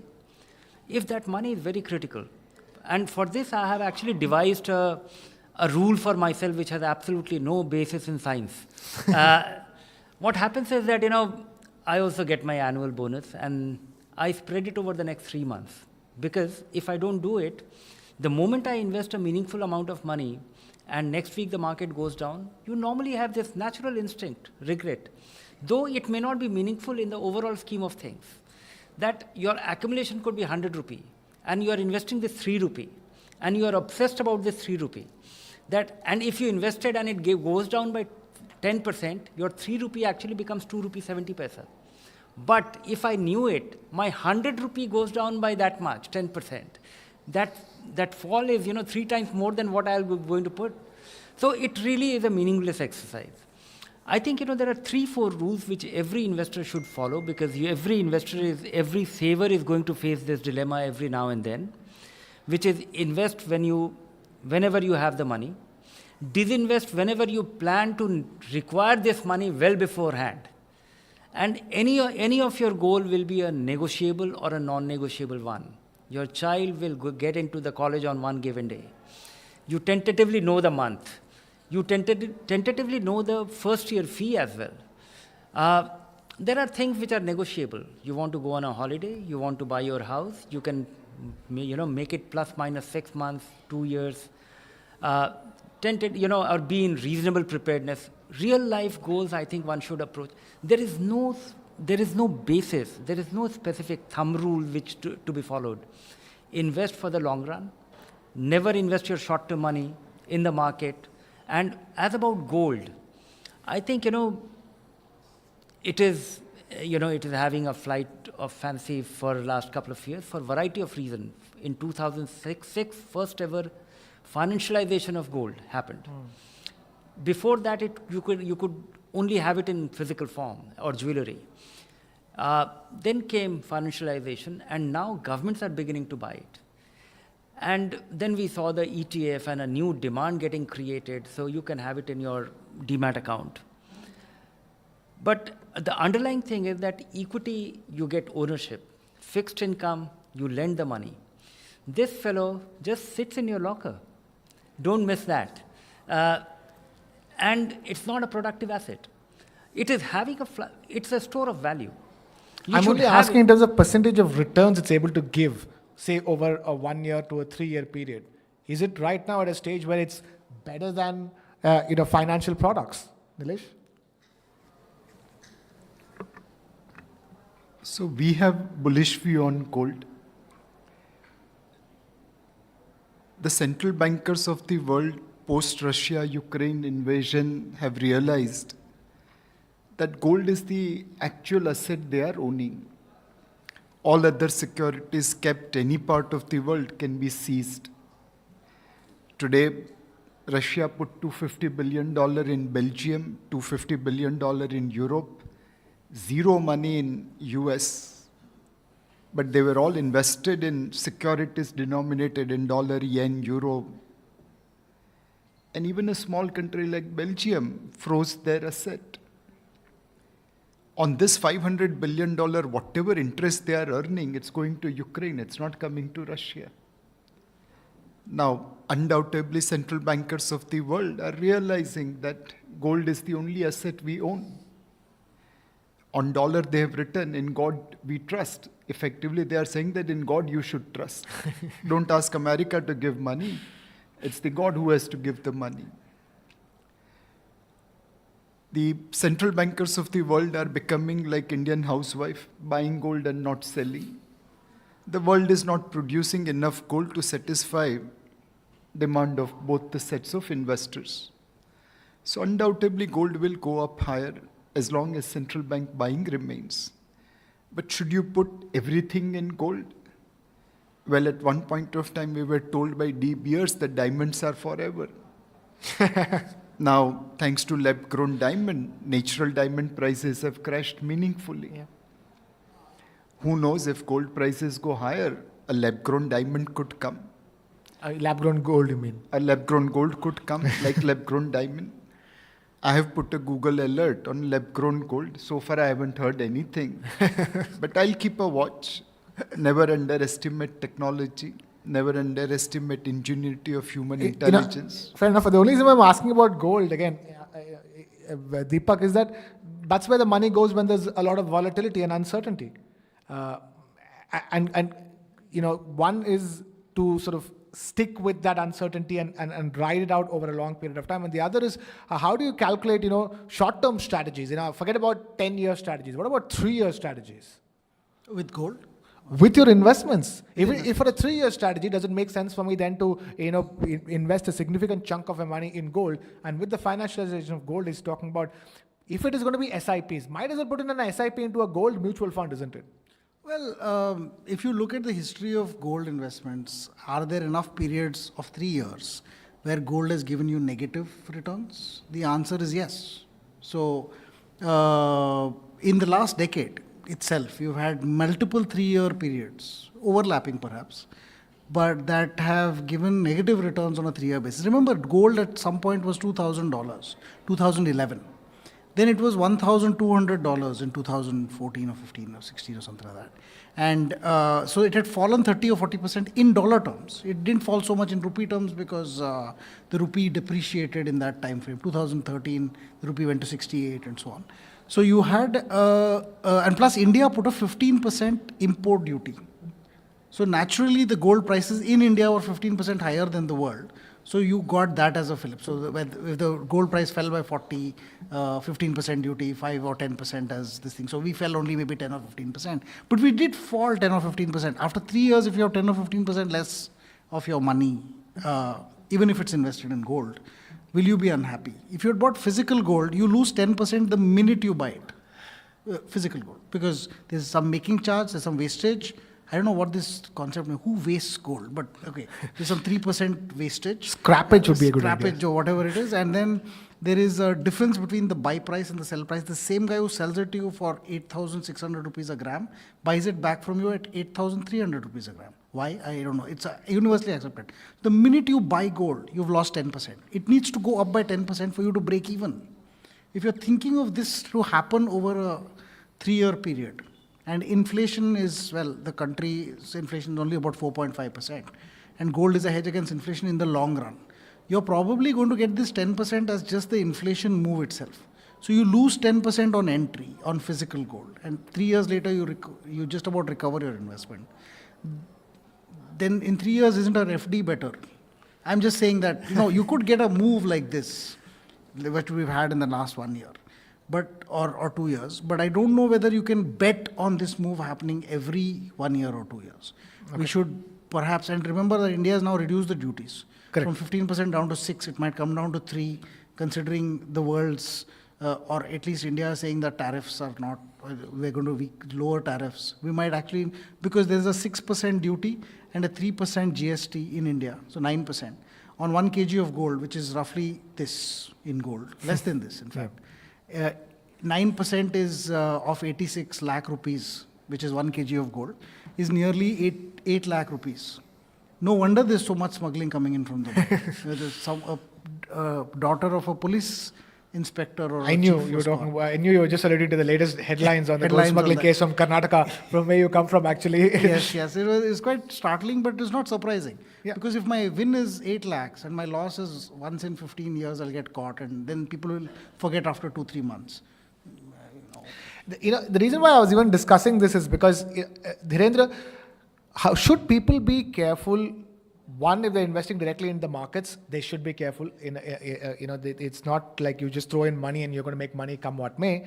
The other is investing in mutual funds too. Are there certain funds that are better off for you? Is it the right time to avoid mid-cap and small-cap funds?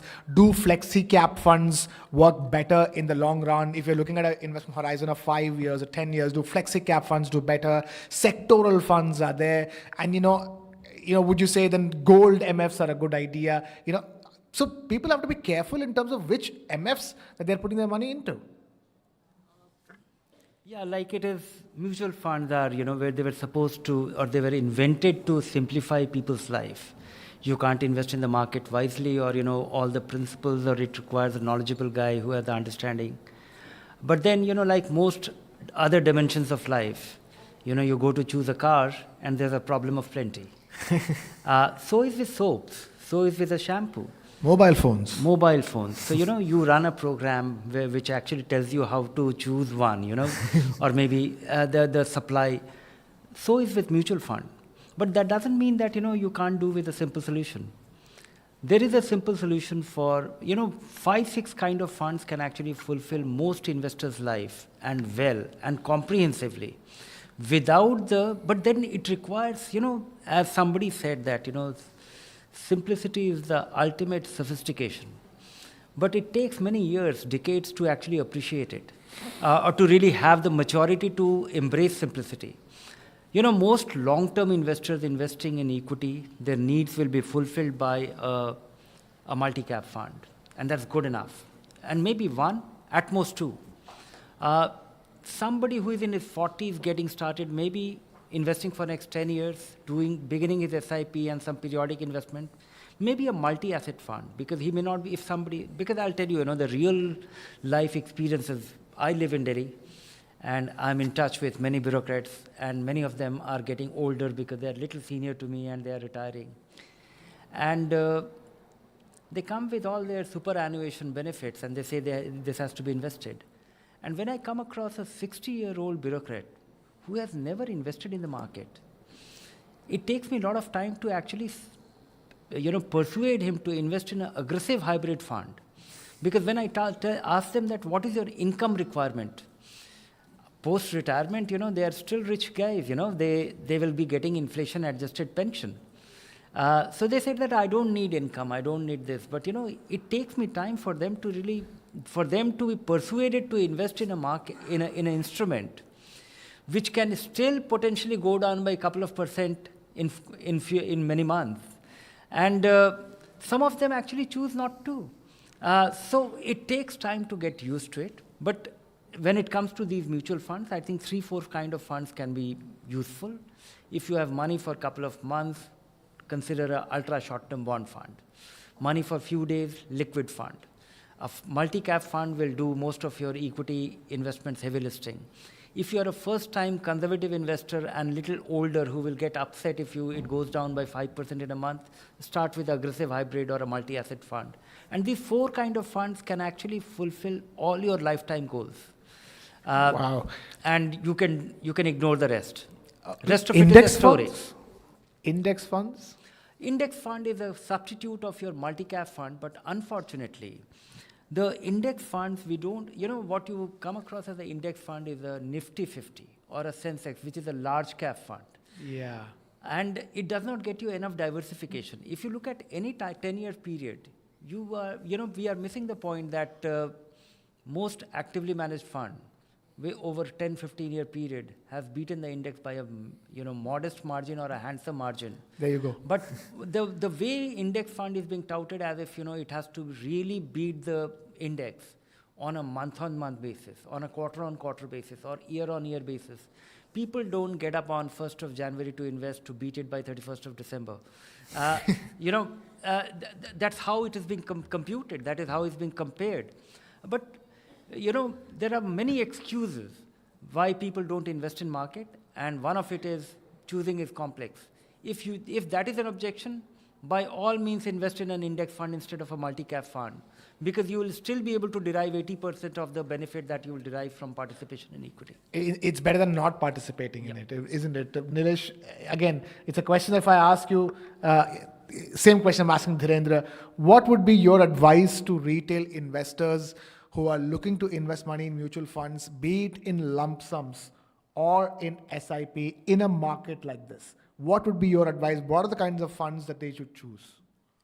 So my advice to every inexperienced retail investor will be, when your physical health is in trouble, you don't go to the chemist, you go to the doctor, share your symptom, and then whatever prescription doctor gives you, follow.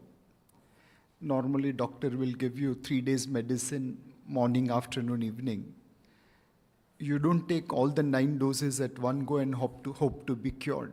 You follow doctor's prescription. Same thing is true in financial health. Go to an advisor, go to a mutual fund distributor.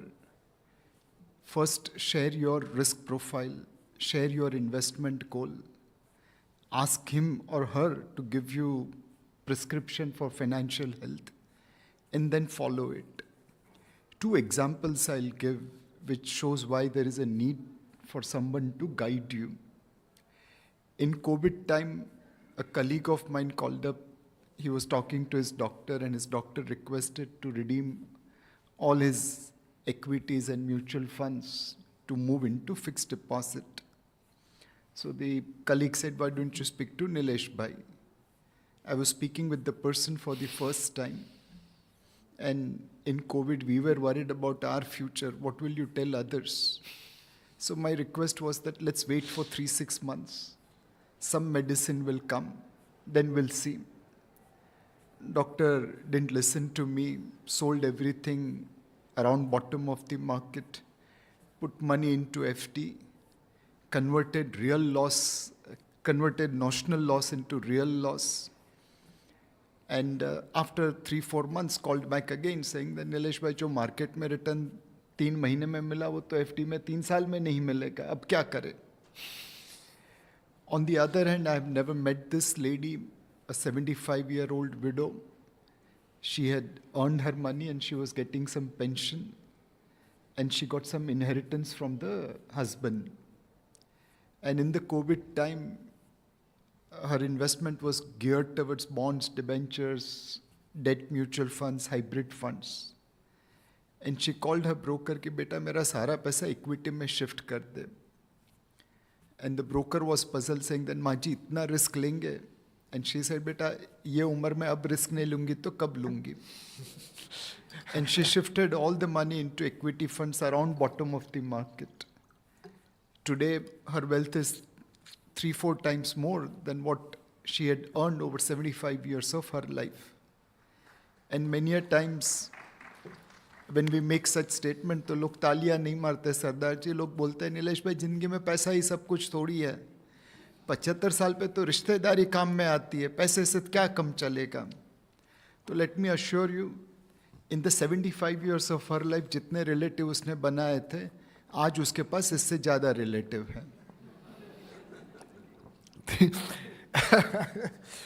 But you're still not, I asked you a very specific question. If I, as a retail investor, even if I would speak to my portfolio manager and tell them, please kindly stay away from mid-cap funds, please stay away from small-cap funds, any pointers that you would like to give?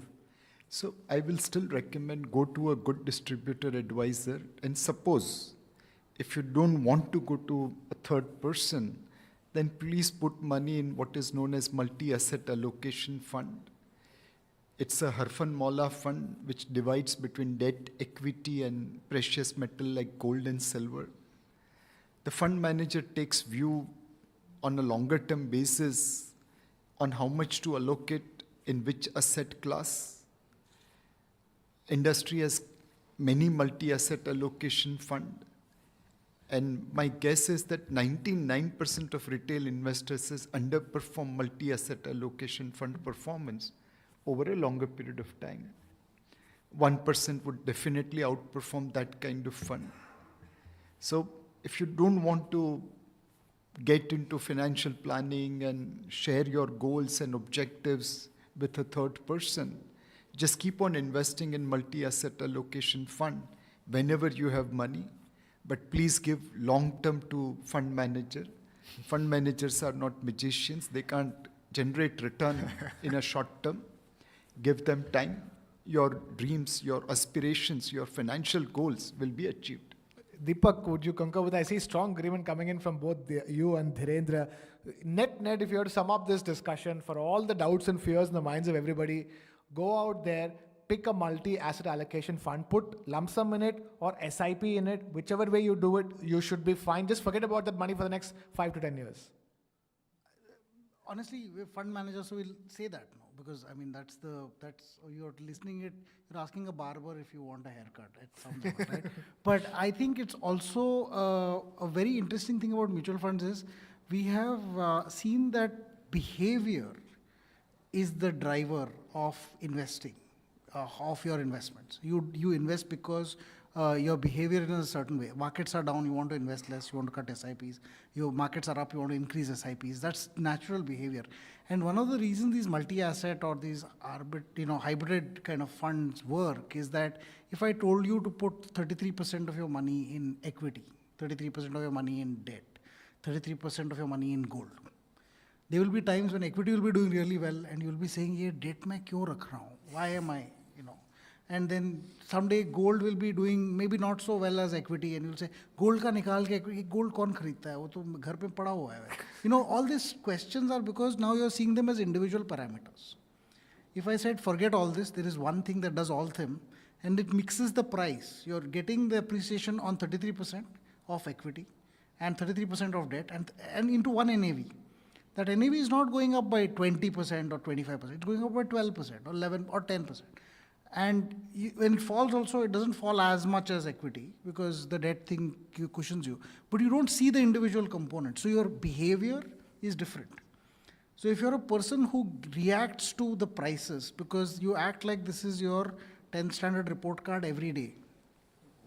Honestly, I'll never forget my 10th standard report card. I used to dread it. It's a thing that all of us remember and sometimes fear, depending on what you did. But it is actually something that, because the markets give you a report card every day, you feel like you are being tested and you have failed or succeeded every day. That's because all these portfolio managing services, they give you this app, and the app has a pie chart, and then there are colors on it. And when you see red on it, you are like, okay, my day hasn't begun the right way. There is this option in some new Android phones which says, remove all the color on my phone. It's only black and white. So you can't see this red and green anymore. Therefore, you perhaps react much lesser. Apparently, it's healthier. And I think it's healthier in the markets to A, open your apps less often, and B, to make it black and white, which may be an interesting way for you to not react like crazy, because in the end, you're only looking at some grays and hoping they're better than the others. Yeah. Right. Life exists in shades of gray. I'm going to take one last quick comment from Dhirendra because we're completely out of time here.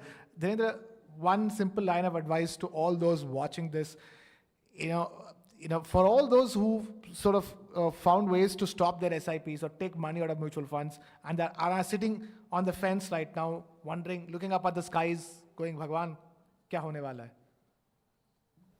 All I can say is don't do that.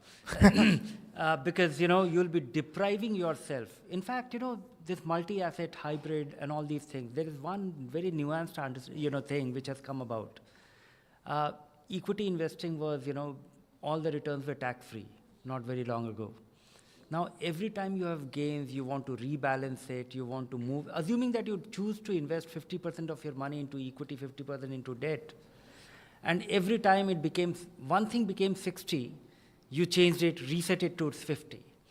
What happens is every time you have a 10% gain, it gets reduced by 12.5%, which is the long-term gains, assuming you held it for 1 year and more. So when you entrust it to a fund manager, he does all that. And you are not liable for that. So this is a great, keep it simple. Choose 1 or 2 funds. Start investing. Don't fiddle with it. And for first 2-3 years, don't open your app. Just open it to make investment. You have nothing to lose while you are still accumulating. Worry about it for after 3-4 years if you need to apply some rules. I couldn't, loud and clear, the message is very, very loud and clear. Don't fiddle with it. Don't look at your apps all the time. Reduce screen time. I mean, the whole point is that we are supposed to all reduce our screen times on our phones either way. Start by reducing the number of times you look at your investment app and seeing whether it's going up or down. Clear message coming in from this entire panel. Keep investing, stay invested, and don't expect magic, because neither are fund managers magicians, nor are you. So keep it simple and keep it consistent. That's the message coming in. I'm going to wrap things up on that front. I'm going to ask for a huge round of applause for the wonderful panelists we had for the discussion who could not make it any clearer for us. Thank you, Nilesh Shah. Thank you, Dhirendra Kumar. And thank you, Deepak Shenoy, for being with us and putting this in such simple terms for us. And, you know, more than all those watching, I got a huge piece of advice of what I need to do with my own portfolio as well. Thank you so much for doing that. And thank you for the huge round of applause for the audience inside the room over here. Huge. And I'm going to wrap up this discussion on that note. We're completely out of time over here. The next discussion is going to come up, is going to be moderated by my colleague Shweta Kothari. But before we do that, I'm going to make a quick mention about our session partner, National Insurance Company Limited, our session partner. Thank you to the National Insurance Company Limited. And with that, I wrap things up on this particular session, requesting my colleague and friend Shweta Kothari to please take over.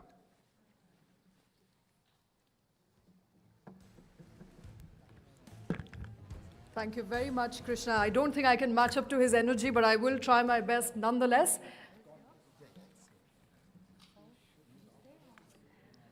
All right, up next, skilling and education, preparing India for Viksit Bharat. Let's quickly play the AV before we introduce our guests.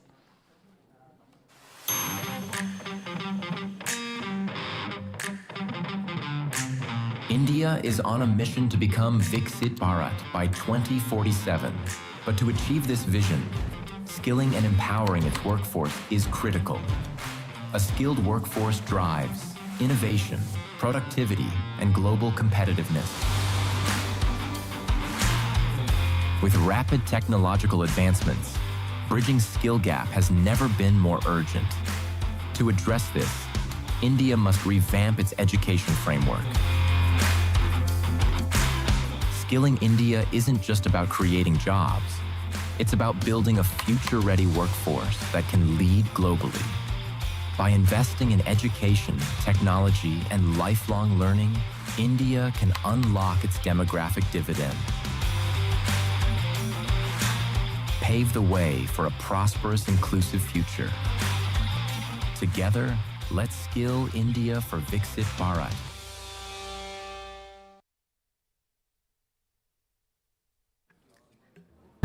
Skilling India for Viksit Bharat, that's the panel that we're starting with. It is my proud privilege to welcome with me the panelists for this discussion. Pankaj Bansal, founder, Carrot Capital and Tact. Karthik Narayanan, CEO, Staffing, Team Lead Services on my right. Jonas Margraf, Managing Director, Fintiba on my left. Dr. Rajesh Shukla, Managing Director and CEO, People Research on India's Consumer Economy, is also on my right. Jaspreet Singh, GCC Leader, Advisory Services, Grant Thornton Bharat, is also with us here today. E.L. James, Pro VC, Karuna University, is with us. And finally, Dr. Mohit Verma, Director, Amity Education, is also joining us. I cannot locate him if he's around. Please join us, sir. All right, I know we are 1 hour since lunchtime, and this is the time when people are most sleepy, and this is one of those sessions where I promise to keep you up and about. So let's start with an exercise. With a show of hands, how many of you have an advanced degree? When I say advanced degree, a degree beyond bachelor's. Oh, that's 80% of you. All right, how many of you have a degree in which you have a job? So essentially your degree, your bachelor's or your advanced degree helped you get a job. Okay, a fewer hands, but still, I think a lot many. You are amongst very few, which is about 51% people in this country, and that is according to Economic Survey of 23-24, who happen to be employable because you have a degree.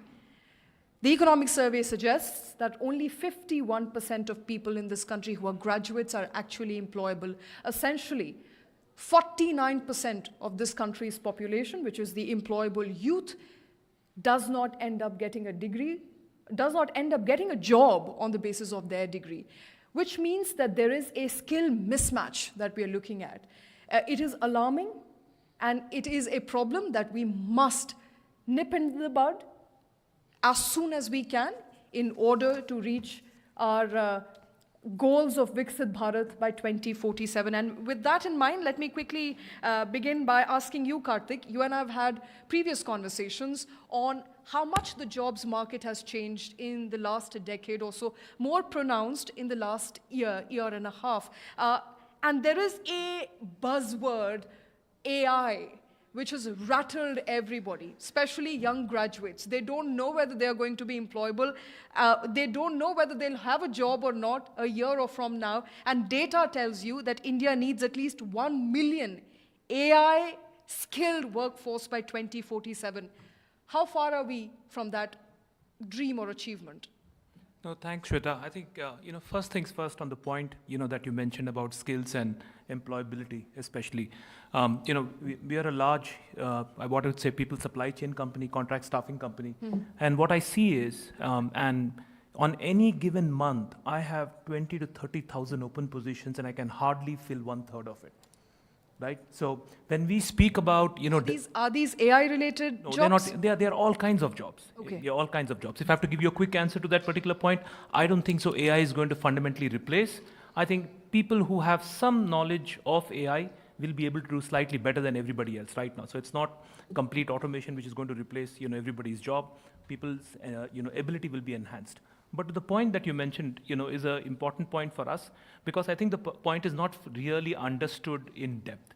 And when we are looking at so many open positions, the question I ask myself is, where are the jobs? Where are the people?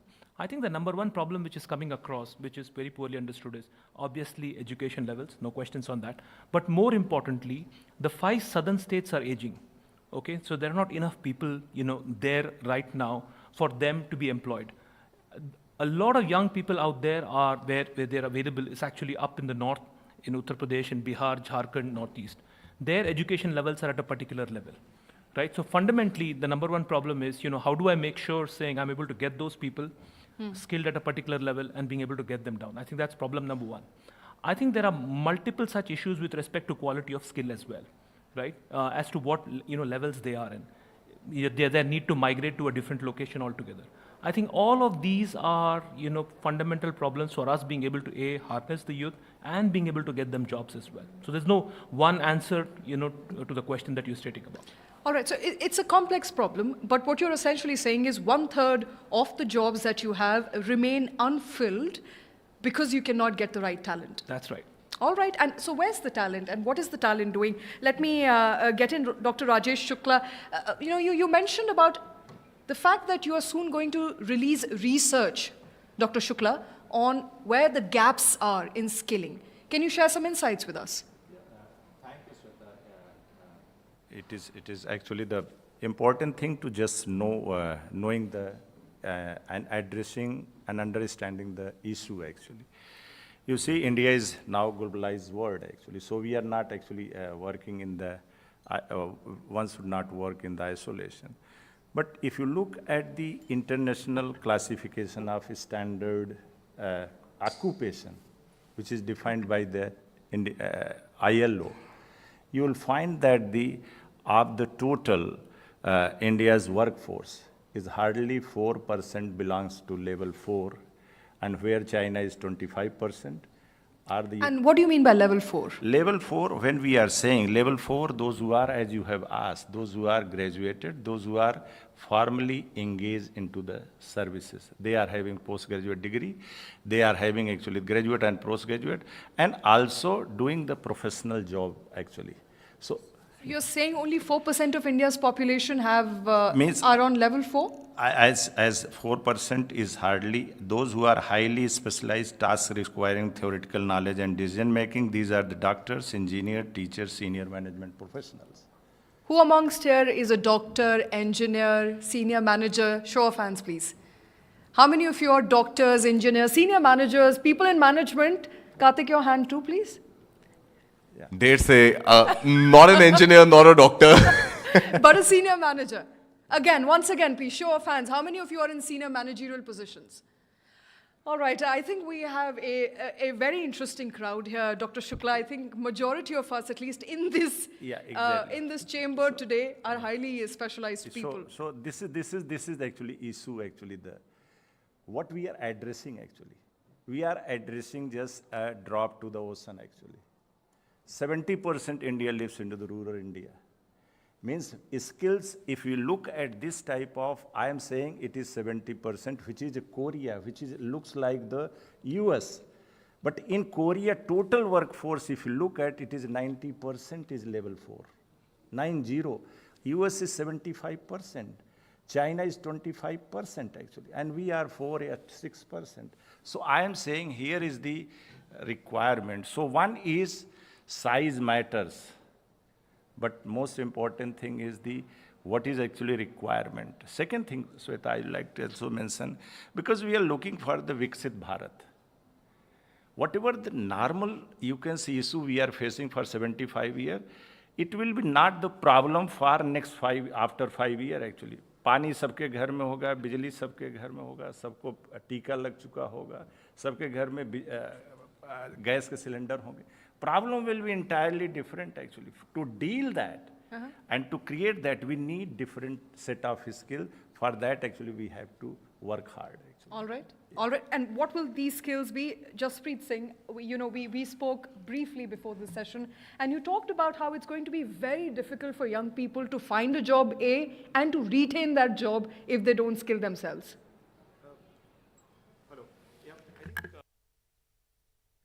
I think a very pertinent question, and we are already seeing this.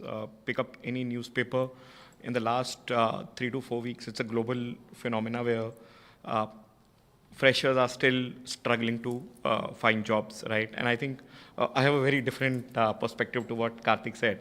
I think everybody today, especially a lot of senior, with due respect, HR leaders are currently living in denial. If they'll say that, AI will not take away jobs.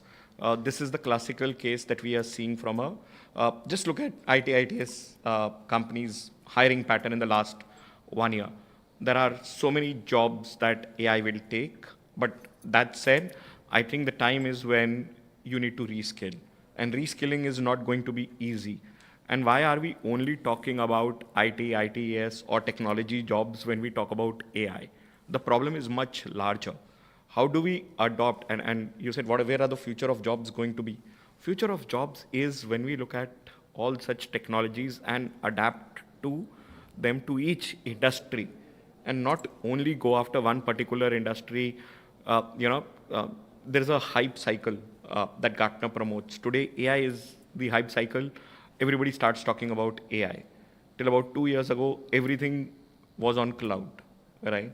How do we make sure that not only freshers, but people in mid-management are actually able to switch jobs, to understand these technologies much, much better, whether it is AI, whether it is cloud, and how do we increase their employability also, I think is a huge challenge that we are looking at. Whose responsibility is it? Because the government is spending, they've allocated about 6,000 crore rupees in the budget for skill development, but that's not enough. We've not seen any private sector participation. They're not even ready to roll out the internship scheme. So whose responsibility is it, therefore? Is it down to you and me to reskill ourselves? And if yes, where do we get the right knowledge from? I think there's no, it's a very difficult question to answer.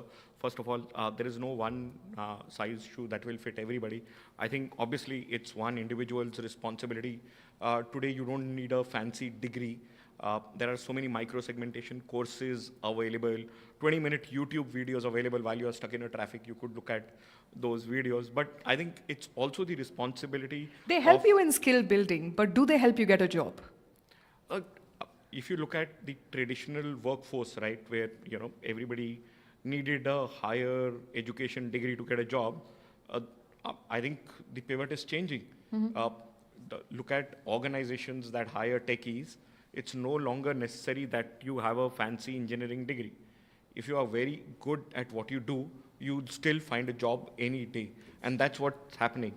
There's something called as prompt engineers in AI, people who actually do the coding behind the AI, right? You'll see that almost 30% of those engineers are not even graduates today, right? Why can't we look at one such model with the government-private collaboration and take this to the next level? Pankaj Bansal, we've, I think, seen in the past couple of years now that traditional education, as Mr. Singh was pointing out, has now kept pace with the industry needs. And so I think the responsibility of reskilling, upskilling comes down to individual employees. What should they do? So I think I'm going to make it easy for you. If I'm a journalist today, and I've been a journalist for the last 10 years or so, which is a decade, what do I need to do today to be able to change my profession, to be able to upskill myself to, let's say, become a management trainee? So it's very clear, friends, that this whole conversation, we cannot just pin it down to an employee.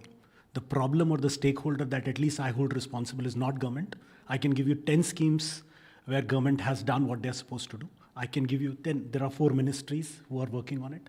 I can give you 20 corporations from Bajaj Auto is investing 5,000 crores to Infosys to, I can just continue to name. The problem lies, Shweta, with one segment called investors. Have you heard any fund in India which invests in jobs?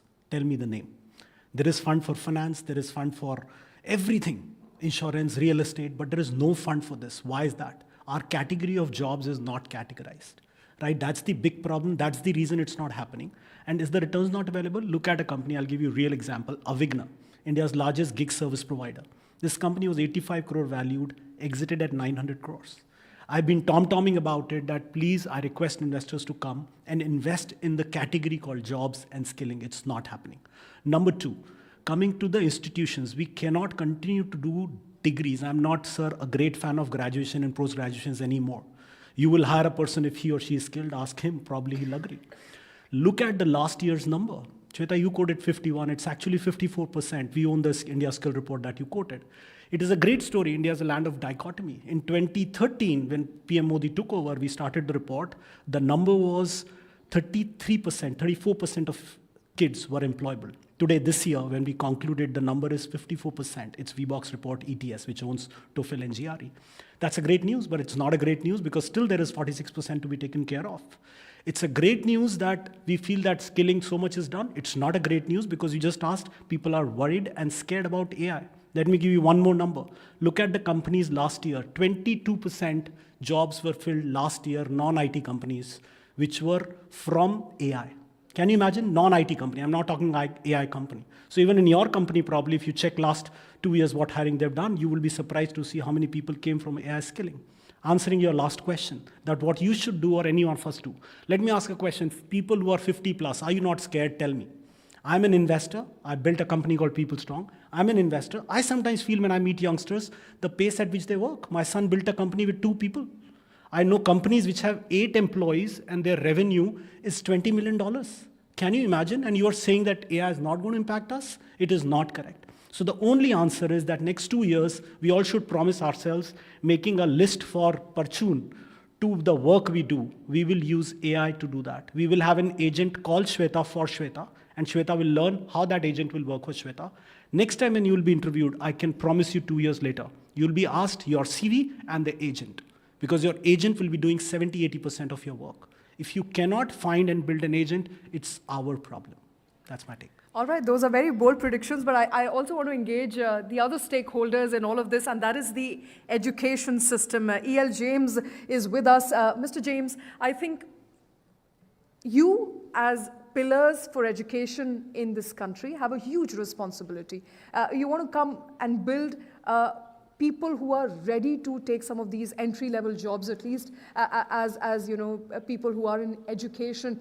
What are you doing about it? What are you trying to do as far as bringing up innovation into your curriculum is concerned? I know that government puts a great thrust on Atal Mission Plan. There is money and funding coming from the central government for that. But what are you trying to really change in the ways that traditional education has so far been put to use to ensure that your graduates are future ready?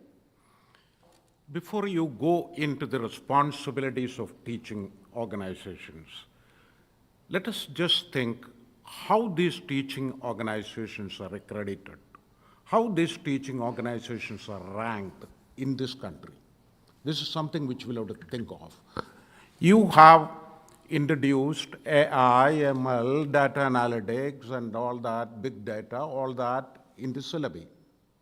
Now, there is a teaching learning mechanism which is popular in this country, which has to change. Otherwise, what happens is that these people study the theory of AI. They will know artificial neural network, but they will never apply it in the field of water resources. I'm a hydrologist. In the field of water resources or agriculture or health sciences, the way they do it abroad. So we use jargons, but are we really serious about this business? Because we cannot be serious because we are still bothered about a degree. We are degree based.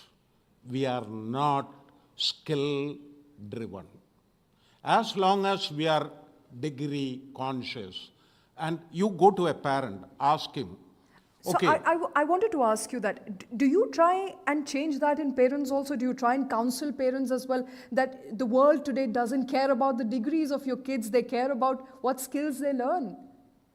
I'll tell you, you take the example of Germany, where they have got the WITT system, what they call as dual education model. What they do is 70% of the time they spend in the industry. Only 30% of the time they spend in an academic institution. And whatever they study, they apply it. In India, we talk about all that. I'll tell you one thing, industrial houses are shy of the academicians are shy of the industrial end. They both sit in their ivory towers. Mm-hmm. And whatever they may say about, to show the accreditation agency, you may say that you have got industry, academia, collaboration, partnership. But do you think that a real ecosystem exists here the way in the developed, we are talking about Viksit Bharat, in the developed countries. For example, I was in Israel recently. I found that all their projects in the universities are run by the industries. Industries don't want an R&D system. They outsource it to the university. University does it, solves the problem, and the professor is important there. Why? Because I want to appoint somebody, I sign the paper, not somebody else in the industry sign the paper. So but, that is Mr. James, you empower the academicians. Okay, but I have to say this. Aren't academicians also a part of the problem? They live in echo chambers, number one. They refuse to go beyond books, number two. They don't really value hands-on experience. You know, it reminds me of a joke I recently saw somewhere on Instagram. It said that a student went to a teacher and said, I know all about AI. I can tell you 5 good things that AI does, but can you teach me how to switch on a computer? You know, so while we tell our people a lot about what is in the theory, and we do that a lot in our classrooms, there is hardly any practical experience. And I think let's take that question to Dr. Mohit Verma also. You know, he's the director at Amity Education. I think perhaps that's something that you can also talk about. Dr. Mohit? There you are, sir. Yes. You know, it's a problem that we're facing increasingly in our education system, despite the new education policy mandating a more and more hands-on learning experience, internships, it hasn't been really put to place. Actually, the thing is, the 100% implementation of this national education policy can be a game changer. which is not happening right now. There is a need, the center should direct that there should be a uniform credit framework that should be followed by the states and the union territories to bring the uniformity, which is not happening. With respect to the, prior to this session, we and the Karthik, we were talking to each other. There is a need to give this skill at the school level. Let's say China. In December 2024, they implemented the AI from the school itself, from the primary level. So there is need to introduce this AI from the primary level. Let's say Mr. Pankaj Bansal was saying that the two people are running a multi-billion-dollar company. This can happen in India also. We can have, you can say more than 200, 500 and 300 unicorns within next 2-3 years. So then there is a need, if we would like to bridge this skill gap. So first we have to focus on the school education. School education can be a game changer. Thereafter, the engineering graduates or whatsoever the management graduates they are graduating, they will have, you can say, the imbibed skill from the school level itself. So there is need to bring this thing into this thing. Because what happens if you, let's say, for the CBSE curriculum, from 2019, the CBSE, they introduced the AI, but they put a condition that the eligibility to teach and offer these AI courses, a school should have a computer lab with at least 20 computers, minimum internet bandwidth of 50 Mbps, and then CBSE provides the teaching. It is not being followed by all the schools at all. Okay. Yeah. So if the schools will try to do these things, and let's say, I mean, partly schools, but partly I believe, I mean, it's your responsibility as well as educators and as academics to perhaps also implement more hands-on learning. And I think we can all take that away, you know, as a lesson. I'm sure there are a lot of young parents also in the house today who understand the importance of going beyond textbooks and who perhaps encourage that amongst their kids. Jonas Margraf is also with us. Jonas, we heard about what Germany has to offer as far as its curriculum is concerned, more comprehensive, more skill-based. You know, tell us about how it's different from India. I'm sure you've been to India enough to know where the stark difference lies. Yeah, probably not in the details, but at least I know why many students from India come to Germany, and I have some comparisons.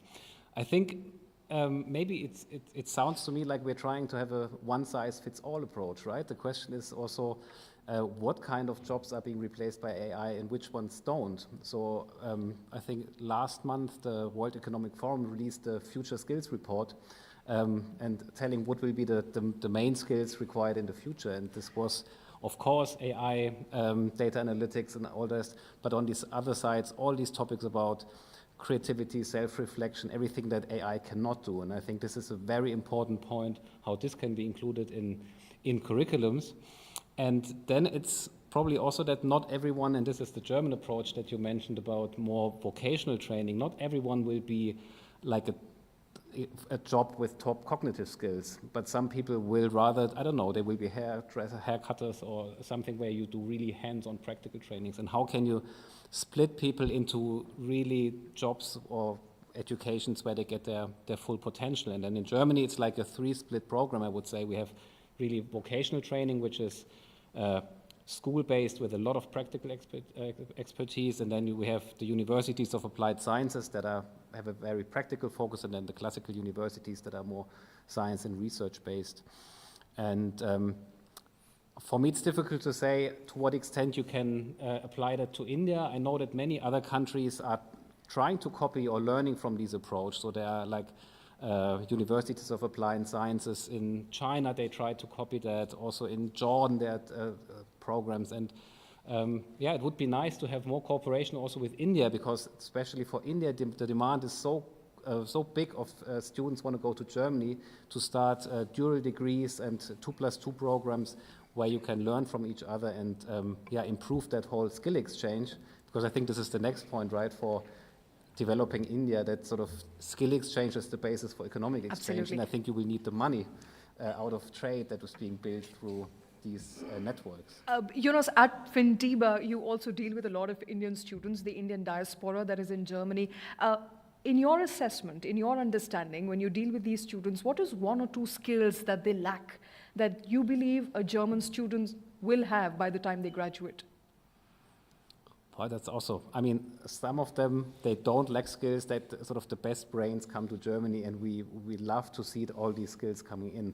I would say one of the biggest differences is, this is more like probably like a cultural mindset from like the two country cultures, is Germany is a much more individualistic country, so you are very self-dependent on organizing everything through university. There's no hand-holding. Like Indian students, if you grow up in sort of a wealthy background, I don't know, you're used to have like a driver, someone who's preparing your meal, preparing tea, and then you come to Germany and you have to do everything on your own. I think this is one of the biggest obstacles, that sort of it takes so much time, and then Indian students say, so when do I study, when do I work, how do I don't know, how do I clean how do I do the dishes or the laundry? They have to call their moms, whatever.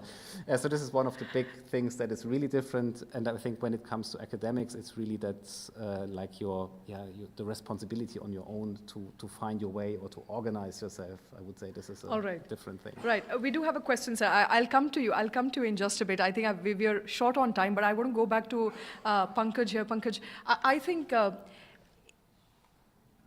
other countries allowing students to be more individualistic, which essentially means letting them do what they want to do. Now, we live in a society where we want our kids to be doctors, engineers, so on and so forth, and there are limited 2 or 3 career options beyond which we either don't support our kids, we don't allow them to grow, or we fear that they may not be able to get a job or two. My question, therefore, to you is, how do you really change a mindset here? While you can bring about policy reforms, you can invest money, but this is a mindset issue as well. So Shweta, look at it. We will not be saying graduates. He mentioned, I think, we'll be saying 5.5. That's the NEP, right? Okay. So everything you will do will have a credit. So firstly, India has to implement NEP in its totality, number one. Number two, sir mentioned, and I'm completely in disagreement. For instance, internships. Why can't we believe that internships should be done at class 9 to 12? Why can't this happen? A company named UA. I'm giving examples so that people know I'm not talking theory. YUU, VH, AH. Last year, 2 lakh kids registered on it. 2 lakh 9th to 12th class students. People have got scholarships for complete 2 crores to study in Canada. They've got all kind of things. So that's number 2. Third example, education you spoke about. Masters Union, India's #1 college this year, highest placement. Can you tell me which degree they are giving? Nothing. It's a 1-year program. Ahead of IIM Ahmedabad and ISB. Last example, Sunstone, India's #2 MBA today, doesn't own a single building. So all I'm trying to say is this fascination with degrees is over. But they're too few, Pankaj. I agree. That's the beginning. I'm saying that it has started only last 5 years. That's why I'm saying we need investors. Government has done their bit. NEP has happened. They have got enough happening. The other side, there is enough happening on the corporation side. Now we all need to come together. I'm so glad that TV9 is doing it. No channel is covering jobs as an agenda. Only I see political rhetoric saying that this government should fall, jobs are not there. I'm hearing since I was a kid. So it's the time. So you're saying there are enough jobs? I'm not saying enough jobs. Jobs are not existing because of a global problem. Jobs are going away. The only way, look at India. Which sector job is created? GCCs. Every week we have 2 GCCs being opened in India. That's the job. What are the next jobs coming? The bike drivers, right? Electric vehicles. My fund is investing in that. So I'm saying let's find areas where jobs can happen and create commercial viability. Our problem is we think it's government's problem. It's prime minister or chief minister. No one can solve it. They have done the policy decisions. It's up to us, for all industry people to come together, and HR leaders, if they are sitting here, they've got to accept kids in internship. That's the only way to go. My take. All right. And I think, Karthik, I believe you can come in here. For private companies to start participating now, to start investing, to, put their money where the mouth is. They have not been able to roll the government's internship scheme despite a policy framework in place. Government also suggesting that it's going to help with at least the first tranche of salaries. What's holding the private sector back? I think you're referring to the PM 2024 That's internship right. scheme. I think it's taken off in some measures, but not taken off in the scale that it was imagined to be. I think the ELI part of the scheme is still to be notified. So to that extent, I'm not blame too much on the private side. I think that's still to come through.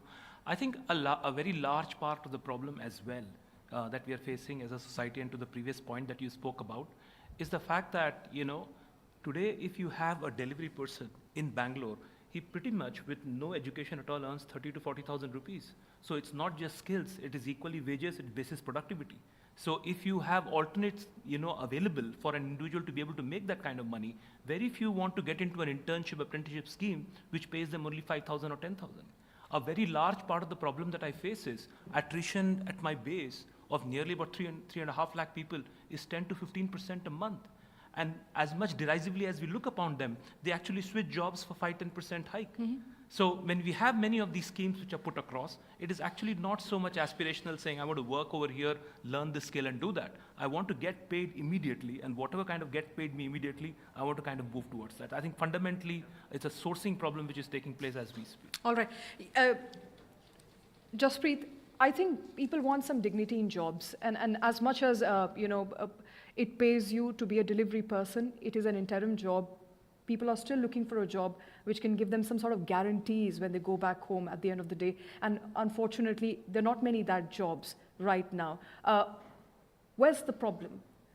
We discussed that there is some sort of policy implementation in place, government is hand-holding, there's enough money coming in. I think will is a problem, investment, as Pankaj pointed out, is a problem. How do you really summarize where the problem lies in perhaps 60 seconds? I think it's how the entire ecosystem comes together, right? Like as Pankaj said, government's doing its job.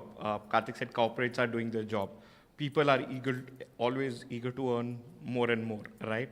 I think it's how you bridge the gap together, how you bring the entire ecosystem together on a single page, not look at 2 years, 4 years problem. Look at what are the sunshine sectors that are going to, have jobs. For example, GCCs, right? Everybody's talking about GCCs coming in every week, 2 or 3 companies entering India. Why can't we invest ahead of the curve and look at what are the skills needed to deliver in those GCCs, say 24 months to 36 months down the line, and start training those people now. Totally agree with the point on the internships should start not after 12th engineering, first year, second year. It should start from class 10th. Today, at least a lot of forward-looking schools have started curriculums on AI, computer science, as early as class 7th, class 8th, and that is the way to go. Because I'm not talking about whether you want a degree or whether you don't want a degree, but these AI and some of the other technologies will become basic life skills. Okay. And that is where the entire technology, government, public-private partnership has to play as an ecosystem. All right, I think I've run out of time, but to summarize, by 2047, about 60% of our workforce will be under the age of 35. We risk making this demographic dividend, turning it into a demographic disaster if we don't do something now. And perhaps skilling, reskilling, upskilling, that's the nature of the game going forward. Let's quickly take a question. Yes, sir, before we wind up. So I'm Amitabh Ghosh. I don't live here. I live in the US. So one overall picture that we're probably not factoring into the discussion is we're talking mostly of technology reskilling, right? So there are probably 15 lakh engineers being produced and maybe, 50,000 jobs. So, say there's somebody from Tata Motors here today, right? So anyway, how many engineers is Tata Motors hiring, and how much is the output? And multiply that by 5 times. So that's one thing. And you're ignoring the 94% which are not into technology and not have college degrees. Like part of India earns less than 200. So what are they going to do? So I think that is the huge demographic liability that you are referring to. And that has a much, you cannot skill them in a university. They can't even afford to go to a university. So that is the huge problem, I think, which we are facing. All right, thank you for that input. Anybody else? Yes, sir. I have one observation during the discussion, actually. There are a lot of rules, laws, advocacy being followed by our government to follow for creation of private company, whether it is private limited company, whatever may be. Why not in private sector, when people are recruiting, there should be advocacy from the government end that there should be some parameters for recruiting the people. I request all the fellow panelists to have an idea. What parameters, sir? That is what the parameters, that if you were talking about the skilling part, in this particular session you are comparing the skills with the education actually. what I understood. If the skills is there, why the private company cannot retain their staff for a long time? Okay, so This is if the I'm, very if big I'm reading question that mark. question right, you're Yeah. suggesting why do we really need a degree Yes. if we have the right skills? If they recruit a competent person on the competent place, I think we then all why agree did- on that. why All did the they- panelists yeah. agree on that? Comment here. So the largest skilling program in the world is happening in India. I think we are underestimating in India, in civil servants. We have 2.8 crore civil servants. I'm on the board, disclaimer, Karma Yogi Bharat.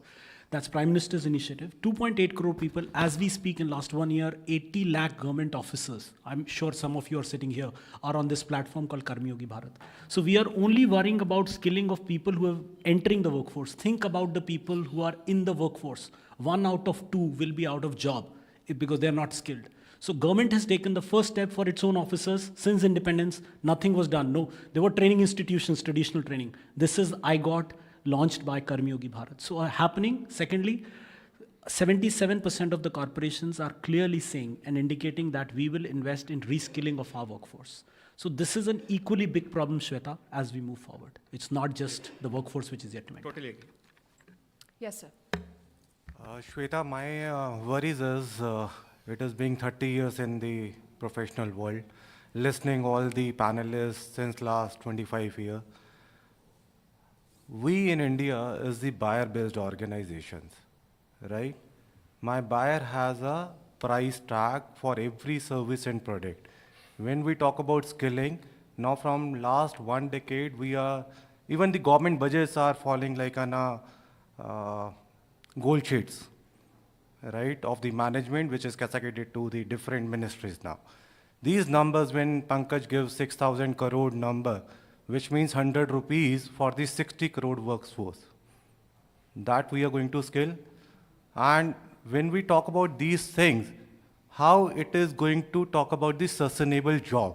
Is job is the problem, or getting on a sustainable job every time is the problem? So we need to address the right thing. I wonder if there's anything called like a sustainable job today, a job in which you can sustain for years.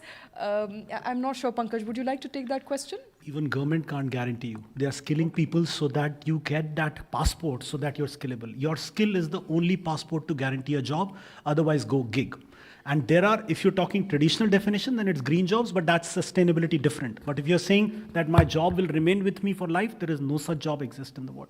Sir, rather we can talk about the sustainable career rather than the job versus career. So then you need a skill passport. That's the skill passport each one of us need to have. Every 5 years, go back and think what we can do.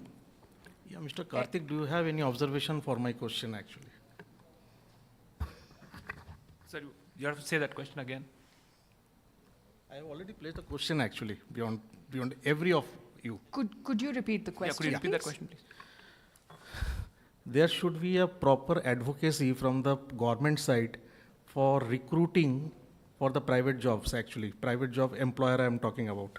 What is your take on that, because you are a recruiting company? Should you be recruiting somebody who doesn't have a degree? Let's say I'm a class 12th pass out, I have the skills you need. Will you be recruiting me, or would you still need me to have a bachelor's degree? Well, to be honest with you, I think it's, the skills or credentialing, as we call it, it's really used as a sorting parameter as we speak by private companies, depending on the kind of jobs that people are applying for. But outside of that, at least in the space that we are occupying it, and which is really minimum wages, there's really no threshold which is being kept for anybody. There is some sort of a threshold which is there as far as services jobs are concerned, where you required basic skills, etc., and all that. But outside of that, I really don't think so. Government should get into it in terms of mandating, saying what should be the minimum qualification. I think we have the other set of problem, which is not enough skilled people to even meet a threshold. Right. In fact, of recent, the changes that I've seen is large manufacturing plants are mandating anybody who was even 8 or 9 standard pass out to be able to join them, because they've been given 3 months of training and then they come on the assembly line. Right. Thank you. Yeah. A question to all the panelists. What is the relevance now of all the skills council that the country created? A number of them. And I ask this question because I come from space GIS, that is an industry. And we've been advocating a skills council for this industry that is supposedly sunrise industry. And all we get from the government is that, see, the other skills councils are not working, they are running into losses. So what's your take? Are they still relevant, or some different alternative mechanisms are needed for the country? Is that question to anyone in particular? Anyone who Anybody? would like to answer. I would like to add one thing into that, right? Because there are the skill sector councils, right, which we have. Skill sector councils which we have like textile. Okay, where the spinning industry is diminishing like anything else, we do still have an existence of this. Whereas the power loom is coming in, the chemical industry roles comes into that. We have wood panel industry, but we do not realize that it is not the wood. Now it is an MDF and the PDF, and we do not have any skill sector. We have automobile sector, right? But we do not have anything specific to EV industry, and whole of the nation is going towards that. So now you can add on. We'll answer. Thanks. Actually, what I would like to just again, it is your, yeah. Just to take what I have started, let me mention that at whatever workforce we are having and comparing, because when we are talking about global workforce, majority of ours as our skill level, if you take the 50%, 56% as level 2. Means level 2, where actually if you take developed country, it is 60% and above on the level 4 actually. So let us see whatever the workforce we are having, and as you are saying, a lot need to be done actually whatever existing, that is one. Second thing is, as he has asked about the councils, we always create with the good intention. And whatever it is existing, but the efficacy of the councils need to be looked very, very seriously. And let me say, if that is working, then probably this panel might be irrelevant actually, because the skilling is happening. And second thing is, what I would like to say, I mostly focus on the whatever upcoming workforce, which is youth actually, because they are in the school, they are in the colleges, they are the university. Let us start, which is coming into the workforce. Let us first correct that actually, by which at least we are going to get the right type of people according to our requirement, that skill. So it is a responsibility of educator, it is a responsibility of policymaker, it is also responsibility of individual youth to find out what best skill is required, and each one should keep where India is going to next 5 years. Let us take your responsibility up front and serve the country. Thank you, Dr. Shukla, for that very candid answer. Any other question? Yes. Hello everyone, my name is Amrinder. So my question to the panel is, like, we are talking about what will happen and what should be happen. But my question is, what of those who are currently pursuing the degrees? Like, I am a student and I am pursuing a law degree, 5-year law degree. I have to spend total 5 years in my college with a minimum 5 months internship in court. So my question is, what are your suggestions to the students who are pursuing the degree? And the second, as sir mentioned, Pankaj sir, that why not internships in the classrooms 9 to 5? So if we see from the eyes of law, it is not possible at all. So like, we have to go to courts, see the proceedings. So how can we shift the court to the classrooms or the classrooms to the courts? Thank you. Sorry, what's your name? Amrinder Singh Gill. Amrinder, which college are you from? I am from Asian Education Group, Noida. Do you think your internship period should be extended beyond 5 months? Yes, absolutely. Do you think it doesn't equip you? Might be. If that's your experience, of course. I mean, I just wanted to understand, but I think, yes, Mr. James.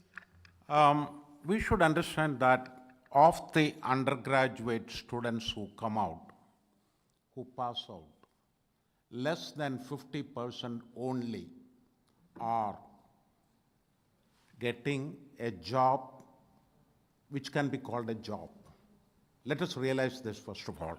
Secondly, when we are talking about Viksit Bharat and all that, we should understand we have almost 70% rural population in this country.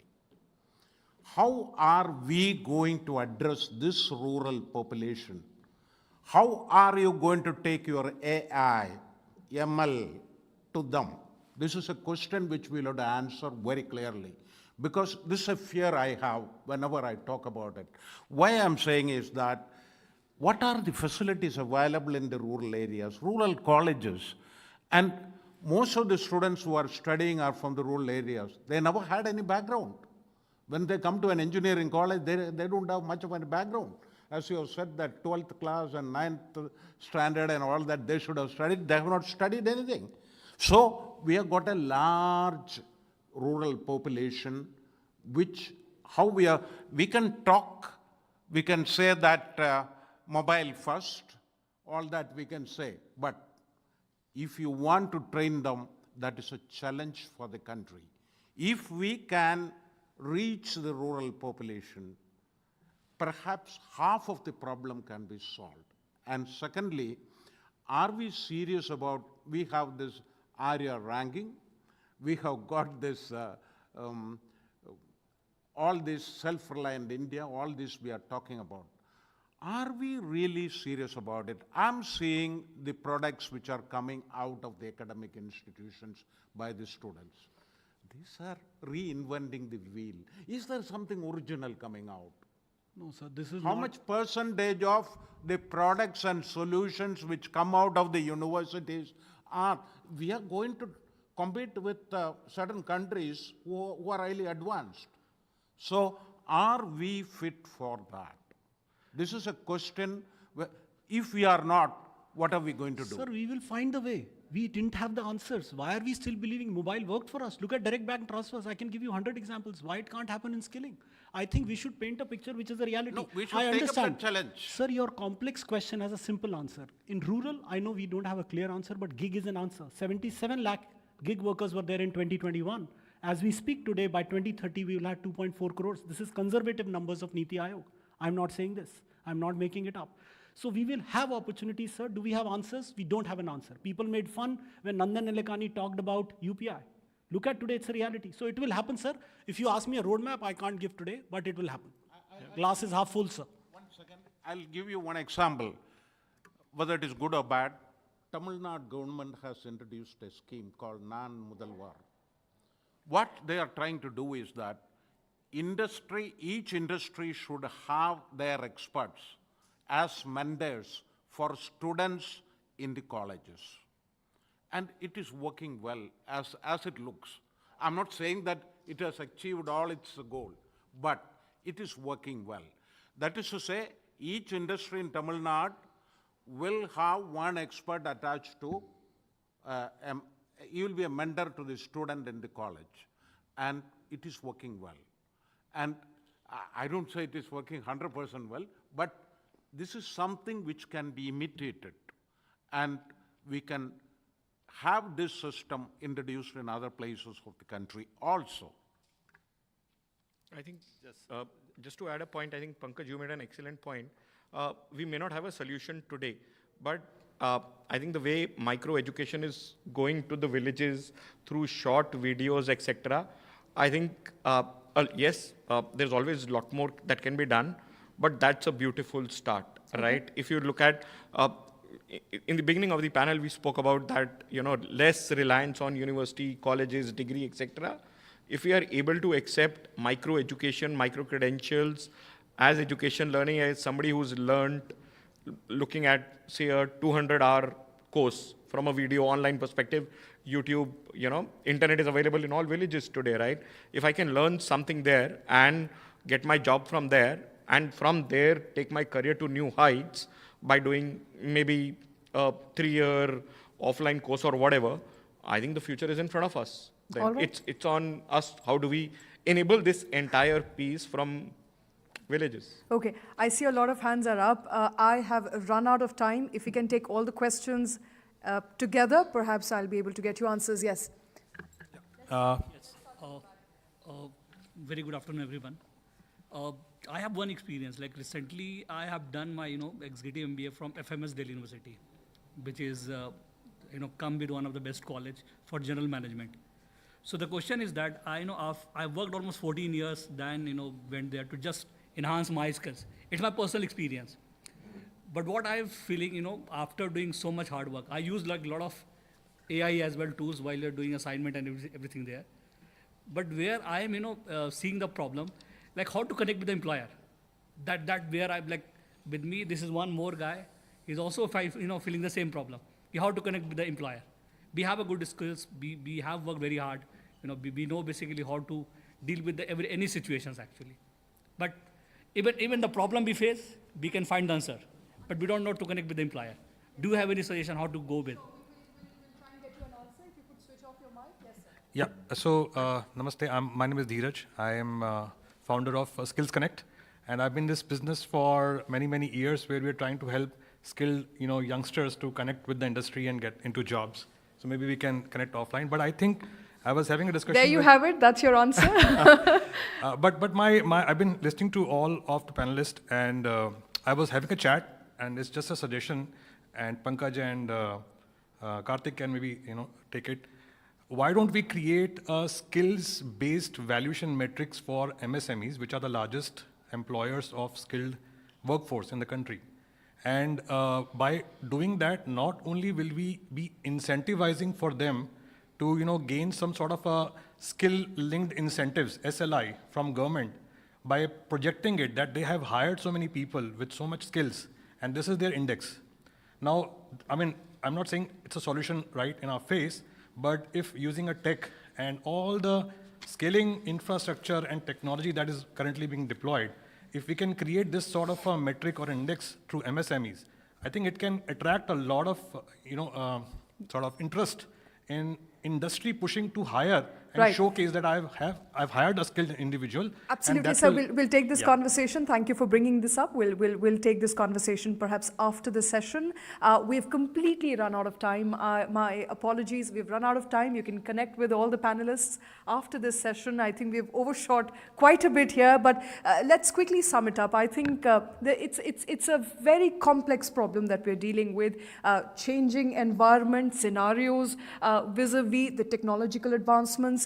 Is our academia keeping up? Are policies enough? Are they being implemented at the rigor and skill at which they are being launched? I think these are discussions will have to happen inside boardrooms, inside think tanks, rooms such as these, to come up with a solution that can keep pace with our demographic dividend. As I mentioned earlier, we cannot risk it becoming a disaster at all. And as an academic, I can tell you that our academia is lagging when it comes to meeting industry expectations. As a teacher, I feel that we're not doing enough. So I think we need to do far more than what we're doing at the moment. But thank you, all of you, to all the panelists and audience. Thank you. I think let's close this with a very loud round of applause. Thank you. And let me also then introduce my colleague up next, Krishna Kumar, for the next session, which is going to be on cybersecurity, safeguarding the future. Krishna Kumar.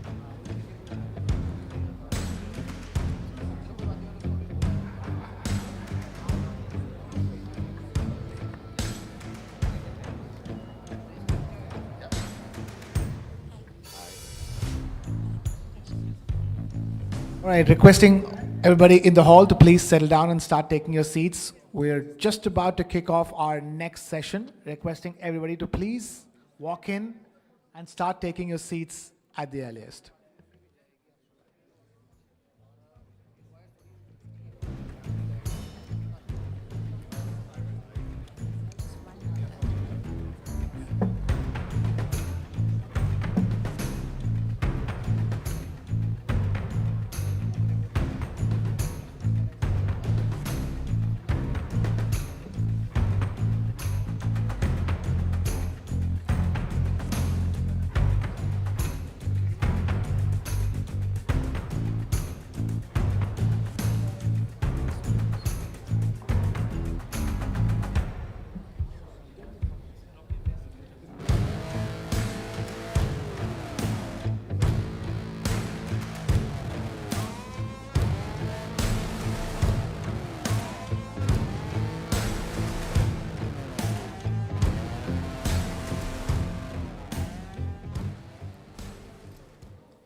Hello and a very warm welcome to our next session here at the News9 Global Summit India edition. And the theme for our next session is Cyber Security Safeguarding the Future.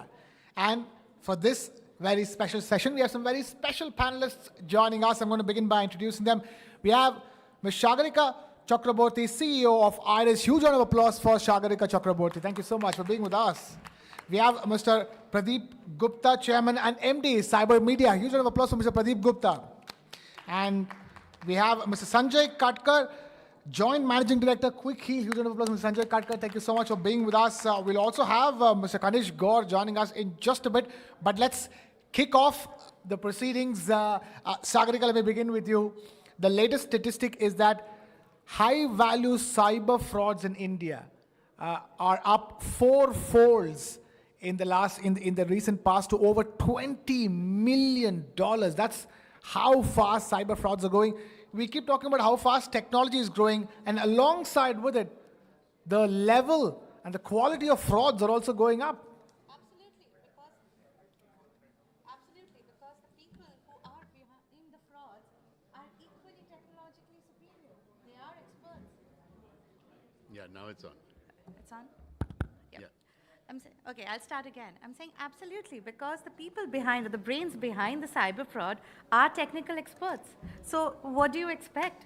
We think that traditionally, it's that chor police ka game, wherein the people whom we are chasing are based out of some small town. No.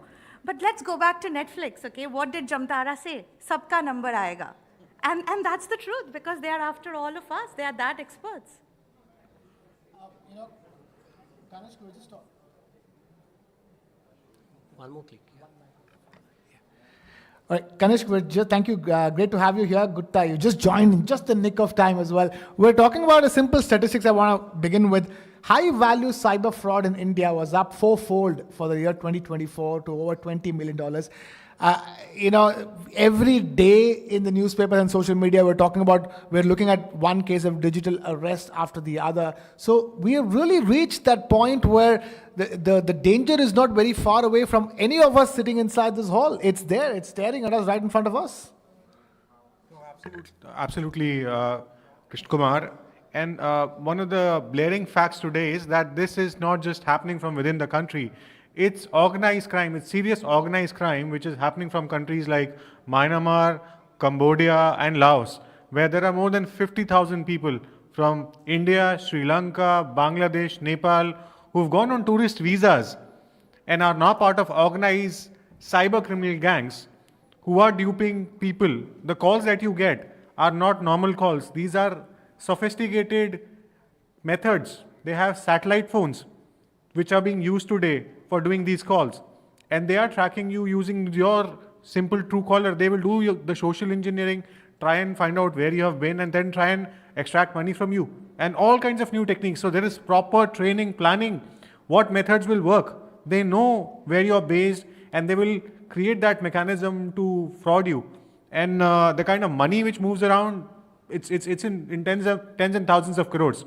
And that get moved to using cryptocurrencies as a mean. So what is required today is more of international collaboration, because if a cyber criminal is doing this activity sitting out of another country and you don't have a bilateral agreement with them, or you're not able to produce truth, it's very difficult to nab them.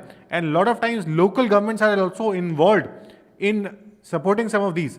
And also, if I've done some investigation, I found that these used to be compounds for running casinos. So it's quite complex.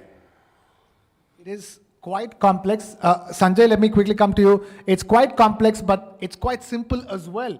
You can't take any of your data that's available in the public domain for granted. You have to be doubly sure that you found the best ways to protect your information. So rightly you said, the thing is we are now so much used to digitization. We have adopted it like anything, and we are not fearing sharing our data online, we are not fearing putting things. But we have seen, being in this industry for the last 30 years, I have seen that the cyber criminals are always doing and understanding latest sophisticated technologies. If you go out there on dark web, you'll see so many tools available which are so sophisticated. They can hack your phone easily, they can hack your laptops, phones. And the thing is, the technology that we are started using because of all this digitization, it's just increasing our attack vector. It's like we are every day opening new door for getting attacked. But there is no way we are thinking about how to protect against that. Protection is like afterthought many a times. Once somebody gets hit by that, and then they start thinking, oh, what should I do now actually? Protection is invariably an afterthought. But what do you do, Pradeep? Let me come to you. We are living in a time where we want to be as digital as possible, especially when it comes to money. You know, from the time when we were very skeptical about buying something online using a credit card or a debit card, today we scan a QR code from everything from a chai wala to a 5-star hotel. Huge amounts of money gets transacted by average people via digital means. And the moment you do that, every single time you make a digital payment, you increase your vulnerability, isn't it? Oh, absolutely. And Krishna, you said that $20 million, I think that is the tip of the iceberg. You only see 1%. Okay, there is 99% the reported one, I'm guessing. Exactly. So 99% fraud, which is completely unreported. So we are talking about huge numbers there. Wow, you're saying that about only 1% of cyber frauds get reported? Absolutely.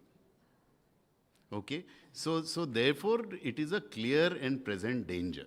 Okay, and so, you know, when you say safeguarding the future, I think we need to safeguard the present. We have to safeguard the past because there is so much of data which is sitting. Because, you know, these days as a digital citizen, you are sharing so much of information, and financial transactions is one. But there is also a clear and present danger as far as your social profile is concerned.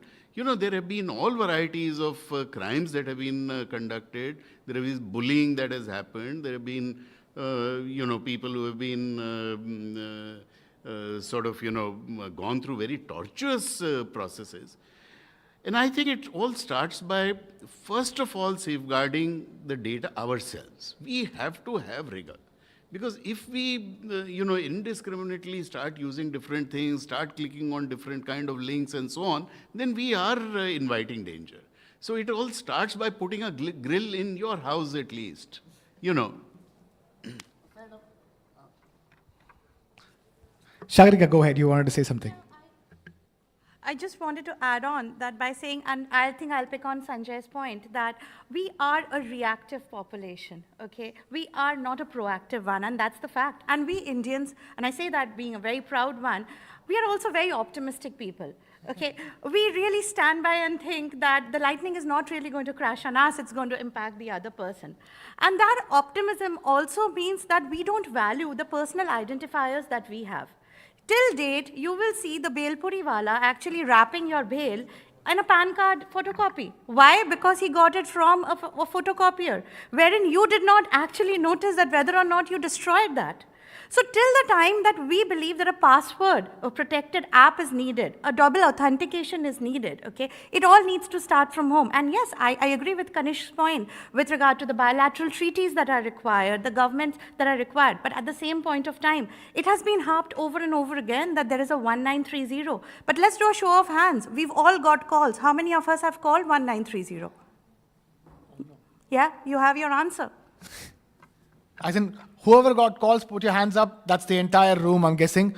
Whoever has called 1930, put your hands up. One. Krishna, I want to make a point here. How many of have called 1930 and actually been able to register a complaint? That's another pain. Okay. The cybercrime helpline, cybercrime.gov.in, it is so difficult to register the complaint. The user experience is so bad. People are not able to register their complaint. And even after they register the complaint, the coordination of this information reaching the police station and an investigation officer getting appointed and reaching out to you for helping you, it takes months. And sometimes people don't even get that response. So the entire infrastructure for cyber crime response need to be overhauled. The 1930 is not reachable. A lot of times, people who reach out to me and ask me that how should we respond to this, they say that if they go to the police station, the police is going to mock them, saying you have been a fool. The other thing is when They go and contact 1930, the number is not reachable. They try and register the complaint. Most of the time, there is some or the other flaw in the website itself that they are not able to upload the file or complete the request. So that's another irony. It's an irony, and it's okay. We have a question. Please go ahead, sir. My father lost almost 1 CR in a cybercrime. It took us more than 1.5 months just to file a FIR at the cybercrime police station, because we had to go there at least 7 or 8 times. Though my sister is a lawyer, even then we had to go through so much of steps. But even after filing the FIR, there has been no step from the other side. It's we that we've been pursuing them, okay, at least freeze the bank accounts and all those things, but all that has not happened. So how do we address this weak point that is at the end of the police? Sanjay, you want to take that? Yeah, I just want to add to that the point Kanishka rightly made. The thing is like, see, if you see 20 years back, we had to go to bank, get our passbooks printed for the latest statement. But then if you see now, everything is online. We went from checks to we went on NEFT online, everything. So on one hand, we are digitizing, we are taking things, so making things easy for everybody. And it's not only cities, but it's like 2 B class, C class towns, they are now all digitized. But that kind of modernization has not happened on the law enforcement side. It's way back, it's still functioning as it was functioning 20 years back. That's the very sad thing to say. And as he rightly said, and I myself have experience, I had gone to police station when I was talking to a cyber criminal. I knew that he is online and he's a fraud guy. So I just wanted to showcase this to the how to catch and that, because I had done that, we can track them. But the thing is, police said, "Aapka paisa gaya hai kya?" There are people sitting here who has lots and money, so you come after you have something. That was the answer to me actually. And then I said, it's like, unless we modernize things, unless we make them capable, it's like, it's not that their fault. The point is, there is a lot to be done on the front of modernization. We need to make things easy for them to do those things. Sanjay, forget modernizing. How about humanizing? You can't tell somebody that first you lose money and then we'll take your complaint seriously, isn't it, Pradeep? Yeah, it's unfortunate. Completely agree with the point that Sanjay is making. See, it's the rate at which technology is changing and the way the crime, the people who are committing crimes, they are far, far ahead of the legislation, then the investigating agencies, and then the judiciaries. Okay, so the law is at least 2 years behind. You know, the cops are probably 3 years or 4 years behind, and the judiciary is probably 6 years behind. So it's an unfortunate situation, but I think we do require complete overhaul and change so that we can tackle these modern changes which are taking place in technology very, very rapidly. Shagarika, you were talking to us about an experience that you yourself had of somebody who's possibly trying to digitally arrest you.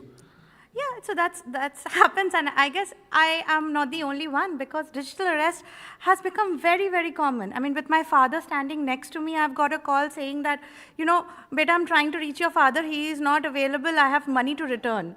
So I'm like, yeah, right. knowing my father, you've called the wrong number. So that's it. But then again, and I'm sorry, probably it's a misnomer that I'm going to say, but digital arrest, unfortunately, has been an overused term.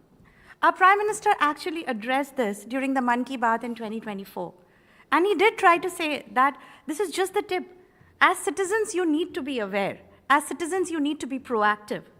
The DPDP Act, and we have our IT Minister speaking, sometime later in the evening, being his brainchild, also passes on the responsibility to stakeholders, to public and private both.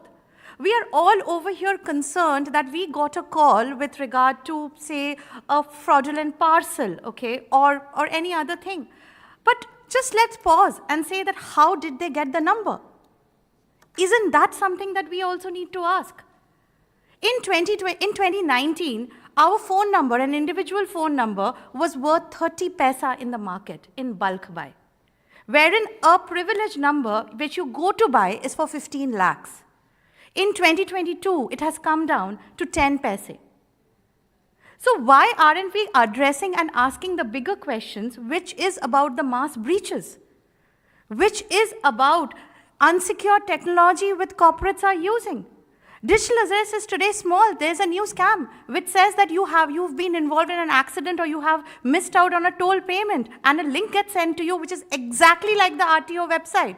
So the fact that AI and deepfakes are taking over even so-called government-led, websites, these are the more important things that we need to talk about. Absolutely. Kanishka, I wanted to ask you, it's not like the TRAI or even the RBI has not stepped in. The RBI has asked for the freezing of accounts which have related to fraudulent transactions. The TRAI is blocking spam numbers. But nearly not enough has been done. From the end of the authorities, we'll get into the responsibility of the corporates as well. We'll talk about that with Chagarika. But do you think enough is being done from the authorities' end, considering the sudden mushrooming of digital arrests and cyber frauds? Unfortunately, I don't think so. Enough has been done by the authorities, because the biggest issues today is that these government websites remain insecure. Very easy to clone these government websites.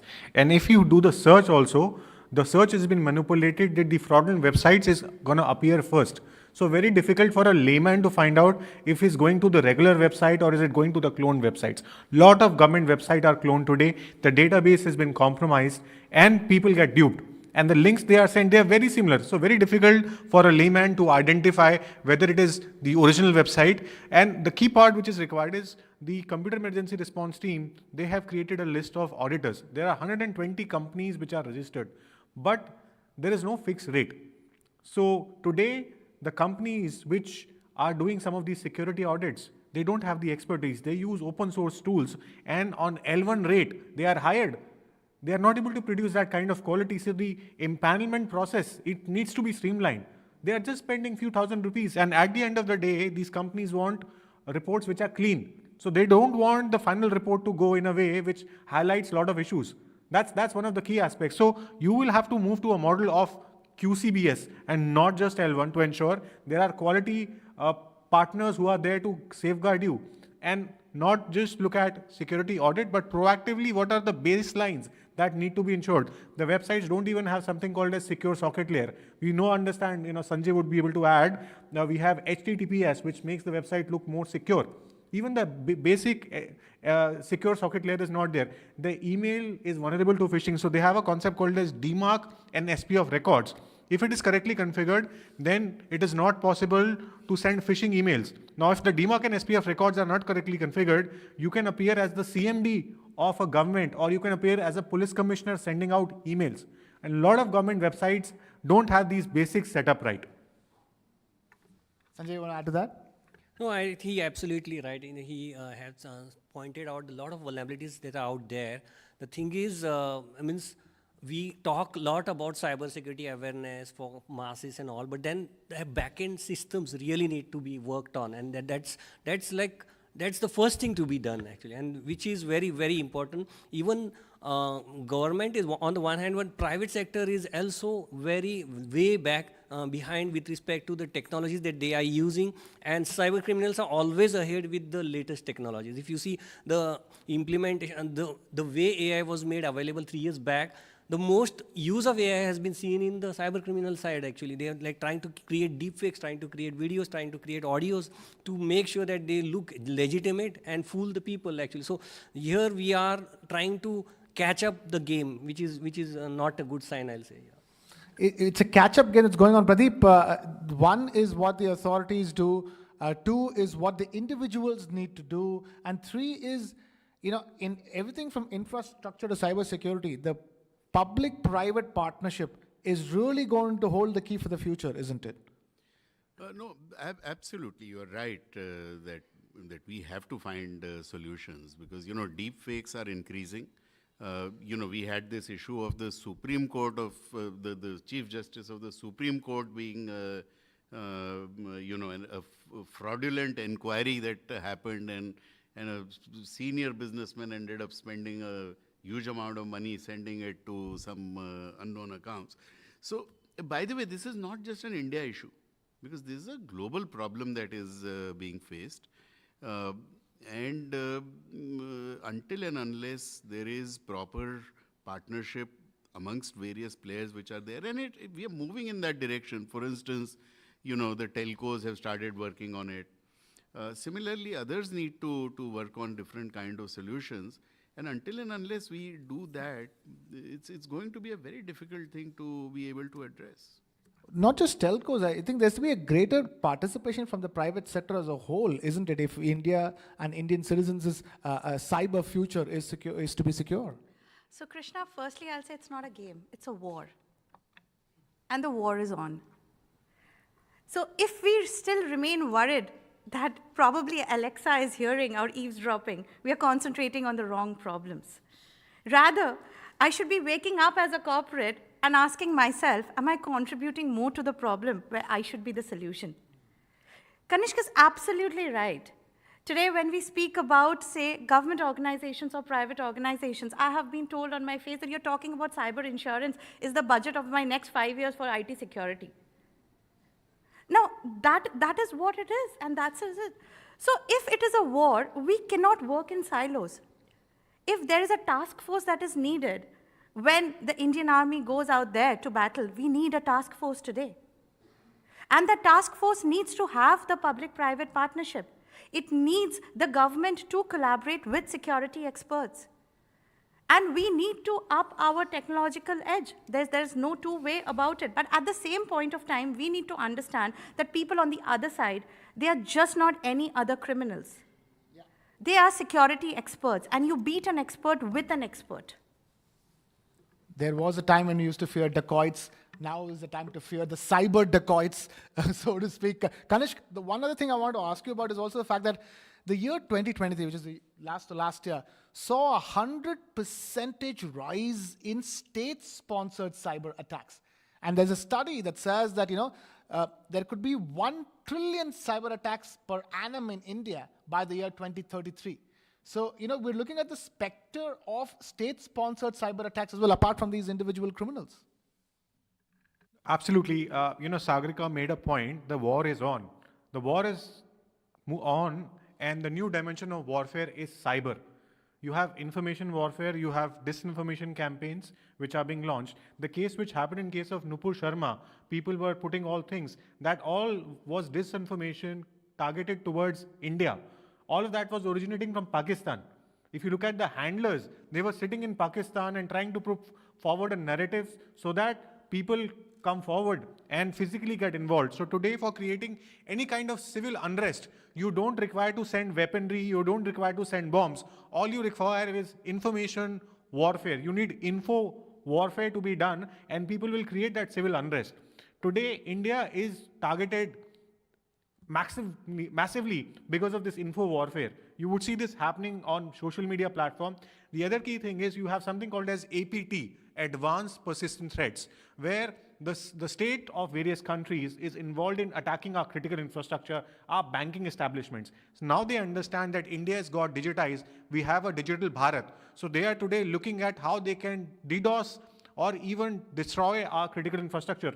When the attack were happening on India, on China, on the war in Ladakh, which we had, there were cyber attacks on our power systems. There were cyber attacks on our chemical plants. The Maharashtra, we saw the power grids going down. And constantly we have seen that our critical infrastructure is getting targeted, and the attack is getting more stealth. It is getting more complex. And you would see cyber armies. So if you look at China, they have more than 10,000 cybersecurity professionals. And these are part of their groups. You have something called as Tag 38, APT 27, APT 41. If you read about them, you'll find out there are private militias which are involved in attacking India's critical infrastructure. And same is the case which is coming from the other side on Pakistan as well. So the dimensions of warfare have changed, and you have hybrid warfare. The hybrid warfare has also been noticed in the Russia-Ukraine conflict, the conflicts that have happened with Hamas and Israel. And the war is constantly on. You require psychological operations, you require information warfare operations, and you have cyber operations. If I were to ask this question, Sanjay, at this stage, you're looking at a future where in India, you have data packs as low as 11 rupees, that roughly translates to 13 cents. One of the lowest when it comes to buying data, and consequently, the reason why the internet penetration is growing exponentially, and consequently, the reason why digital payments are growing exponentially in this country as well. So none of this is going to go backwards. We're going to only keep going forwards in terms of levels of internet penetration, levels of digital payments that are going to be happening. If ransomware were to be the main problem, then only the big corporations would be worried about it. But fact of the matter is that neither are the big corporations secure enough, nor are the small individuals at this stage. Yeah, so as we rightly said at the beginning, that the way we have digitized, it has increased the attack vector, and the internet rates going down is one of that which helps us to go more digital, and like everybody among us can go online because they are cheap, and compared to the globe, we are one of the cheapest with respect to the data packs, and that has really helped us to go digitize. But what is happening now, the trust is level of going digital, doing digital payments has gone down, just because the problems that we are seeing, the cybercrime attacks that we are seeing. And that trust levels, if we don't start arresting these things, it will go further down. And how, I can give one example, is like, we are seeing so many cases of digital arrest in the newspaper, but we haven't seen a single news that says that we arrested this guy who was doing digital arrest, and now he's been arrested. Because the thing is, we are not, the law enforcement is not capable of doing this thing. It's not like that completely. If you see, if the CM of a state or if a PM of a country receives a phone call or something which is malicious, in next 2 hours, the guy is caught actually. It's like there are tricks and techniques available, there is a knowledge available, but it is only available to the elite, or I'll say. The thing is, it's not available through masses, and that is the need. We need to like modernize everything. Unless we do that, these kind of mistrust or distrust among a certain percentage of people will always be there, actually. And Shagarika, we can afford that mistrust at this stage, isn't it? UPI, for example, is a revolution that has taken over India. It is in fact setting standards for other countries to follow. In fact, we have been a best case scenario when it comes to digital payments in the world, and we're at the precipice of taking it even further. So we really cannot afford for a lack of trust or a lowering of trust. See, a lack of trust emanates from a gap. What are we talking about is the gap. Somewhere or the other, I feel that, like, Pradeep was saying, that we are just looking at the tip of the issue. We actually need to see the waterfall mechanism and see where it actually percolates or originates from. And that is all about taking responsibility. Like in the last session, Pankaj spoke about every individual having a skill passport that needs to be renewed every 5 years. I will say every corporate, be it a public or a private, needs to have a report card. And why isn't that report card a cyber report card, you mean? A report card that includes that what has been their vulnerabilities at the end of the year when they are filing their annual reports with regard to the cyber attacks that they have been exposed to. Report it. Because in 2022, India's largest medical center was exposed to a mass exposure of the data leakage, right? With patient files being available openly. What happened to that? Well, public memory is short. Right? Now, public memory can be short, but then again, I always say the technology is a wonderful thing, provided you know how to use it. If it is, and once it is there on the internet, it's there forever. So if my report card is there for a public, because yeah, it's there on MCA, everybody can read it. And we are, and as human beings, we are only worried about the accountability. Yeah, so there are bodies for insurance, there is a body for a lot of things. Like if you see CA bodies, there's medical associations out there, but there should be a cyber body that should be coming out with the compulsions and checks for the I think I'll put on also a part of my legal hat over there. We don't need any more bodies. We don't need any more regulations. We now need action. Okay? We need corporates to wake up themselves. We need governments to come out themselves and say, here is an RFP. What I have seen is, unless there is a danda, they don't imply actually. Means wo Sir, compliance every one of us can take on that danda. अब वो डंडा आ गया है, DPDP का डंडा आ गया है. But if you in banks, if you see, RBI is putting so much of pressure that banks are at least much better than any other verticals. But then why the other verticals are not able to do? Because there's nobody standing behind them to make them, force them things actually. नहीं force वाली चीज़ है, but you are right. Attitude generally हम लोगों का, Indians का attitude toward security is lax. you know, you are traveling in a train with somebody, and by the time a 2-3 hour journey is over, you know his entire medical history, you know probably his turnover, you know about his family, you know about the fight that he's having and stuff like that, you know. So that is generally the kind of an attitude that we have, and that percolates to even corporates. Okay? And therefore, if there is a corporate leakage which happens, the first thing is to suppress it and not report about it and not talk about it. So, you know, we do have that sort of an attitude, and that definitely does need changing. And for that, we will require a whole lot of training of corporates, individuals, at all level. That kind of a thing is required, and we require the danda as well. You know, you say lacks on security. The other way of looking at it is that Indians were the ones who had put trust in the system and took to digital payments much faster than those in Europe and America. Yeah, but you know, I mean, that's something that we should adopt. It's great, and therefore we must use it more often. I think that's a direction which is a very positive direction, and we have to move in that particular direction. We can't reverse that process. Now, I say that when you said that Indians are, you know, too quick to trust, completely agree, but we are too delayed to verify. Fair enough. Quick to trust, should be quick to verify as well. Some questions coming in from the audience over there. Sir, please go ahead, then I'll come to you.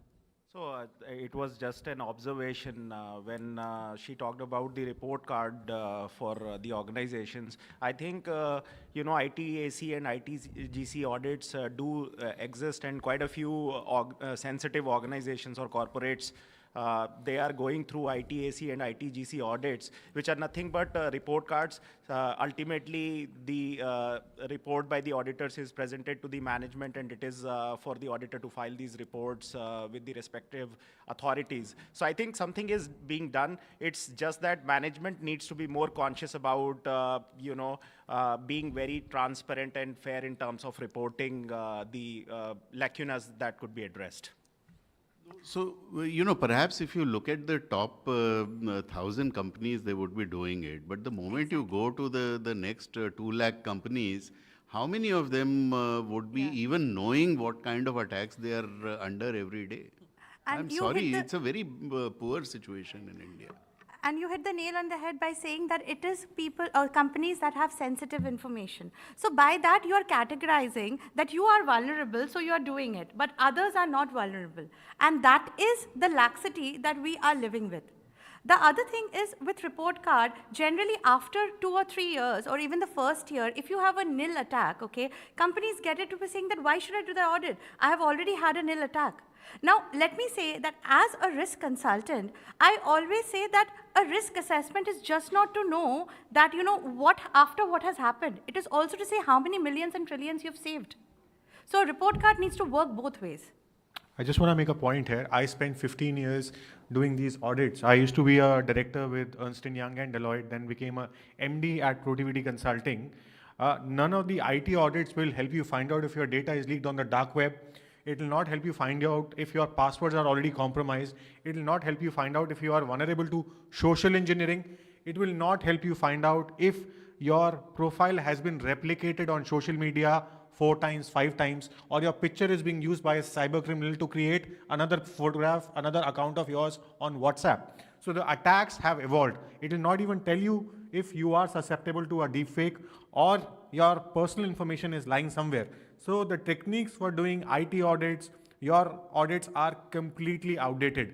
We need to overhaul and look at what are the new techniques and methods used by cyber criminals to attack individuals. And mind you, it's not just corporate. It's today people like you and me who are victims of cyber attacks. The real fight starts when people like you and me are working with cyber police stations to investigate cybercrime and understand the techniques, tactics, and procedures which are used by cyber criminals, because they are way ahead in the game. Gentleman over there in the blue.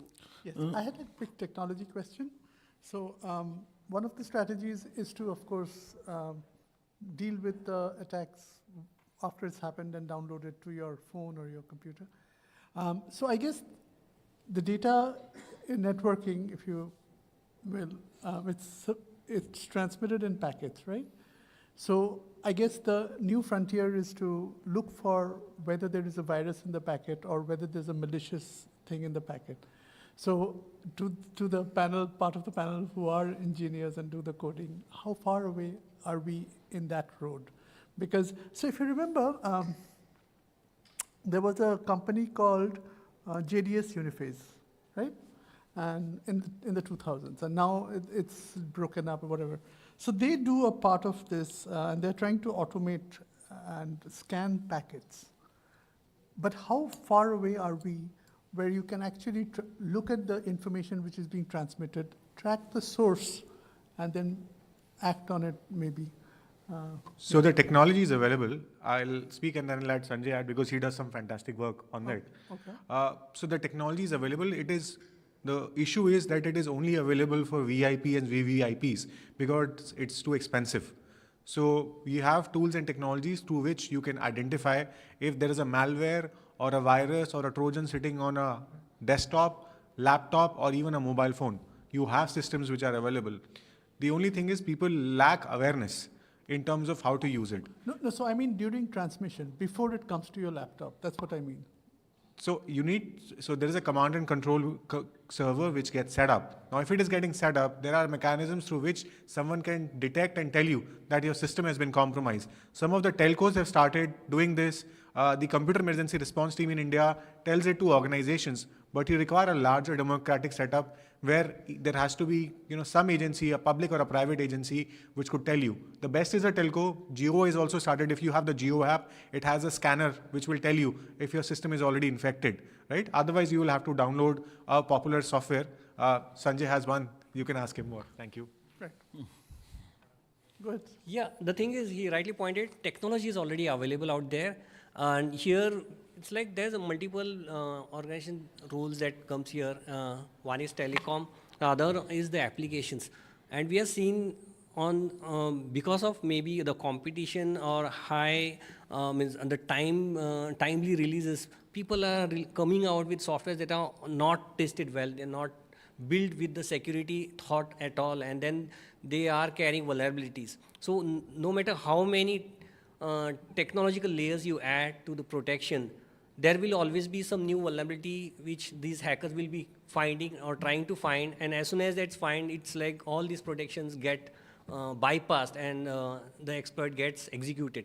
Now the point is we have to be covering protection from the development angle as well, so the security from the application developers has to be tight and it has to be made to the level where it takes care of threats. And on the other hand, we need to create educational or update educational content. As earlier Kanish rightly pointed, we do have cyber awareness campaigns happening. We do have a lot of courses in colleges as well. It has to be from my personal view, it has to go till schools, not only colleges. But it's not only that we need to just add a cybersecurity chapter. It has to be up-to-date content which makes sure that people are having the latest of the knowledge to fight this or take care of that actually. Right. So I think you're misunderstanding my question. What I mean is, see, I'm in the space business.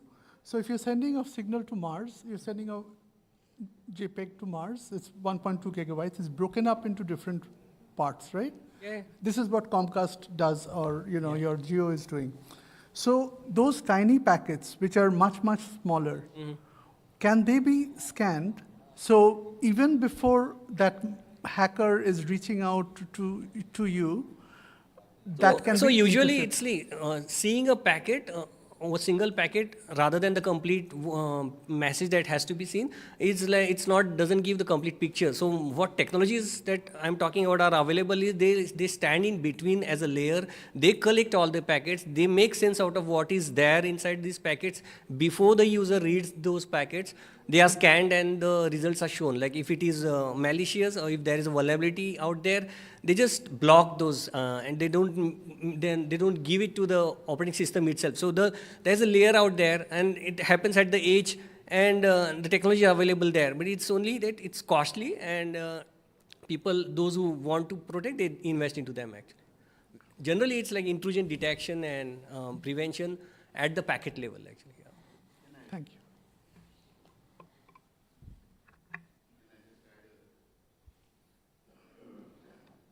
Okay, can I just add a sentence to that?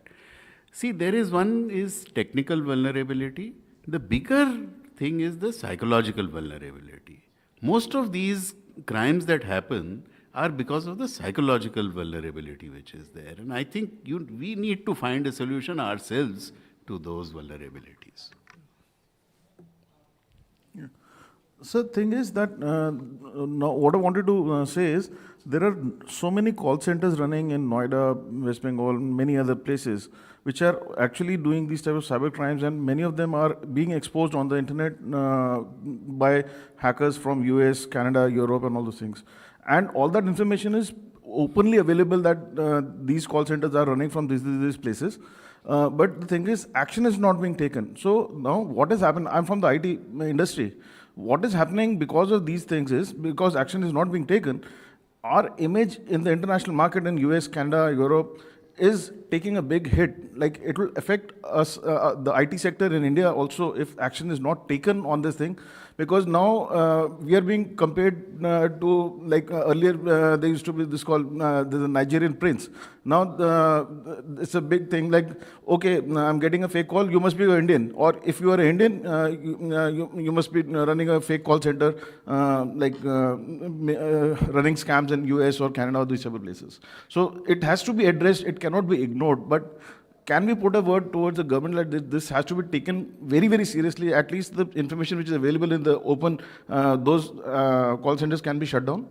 I want to answer this question because I have been working on this problem.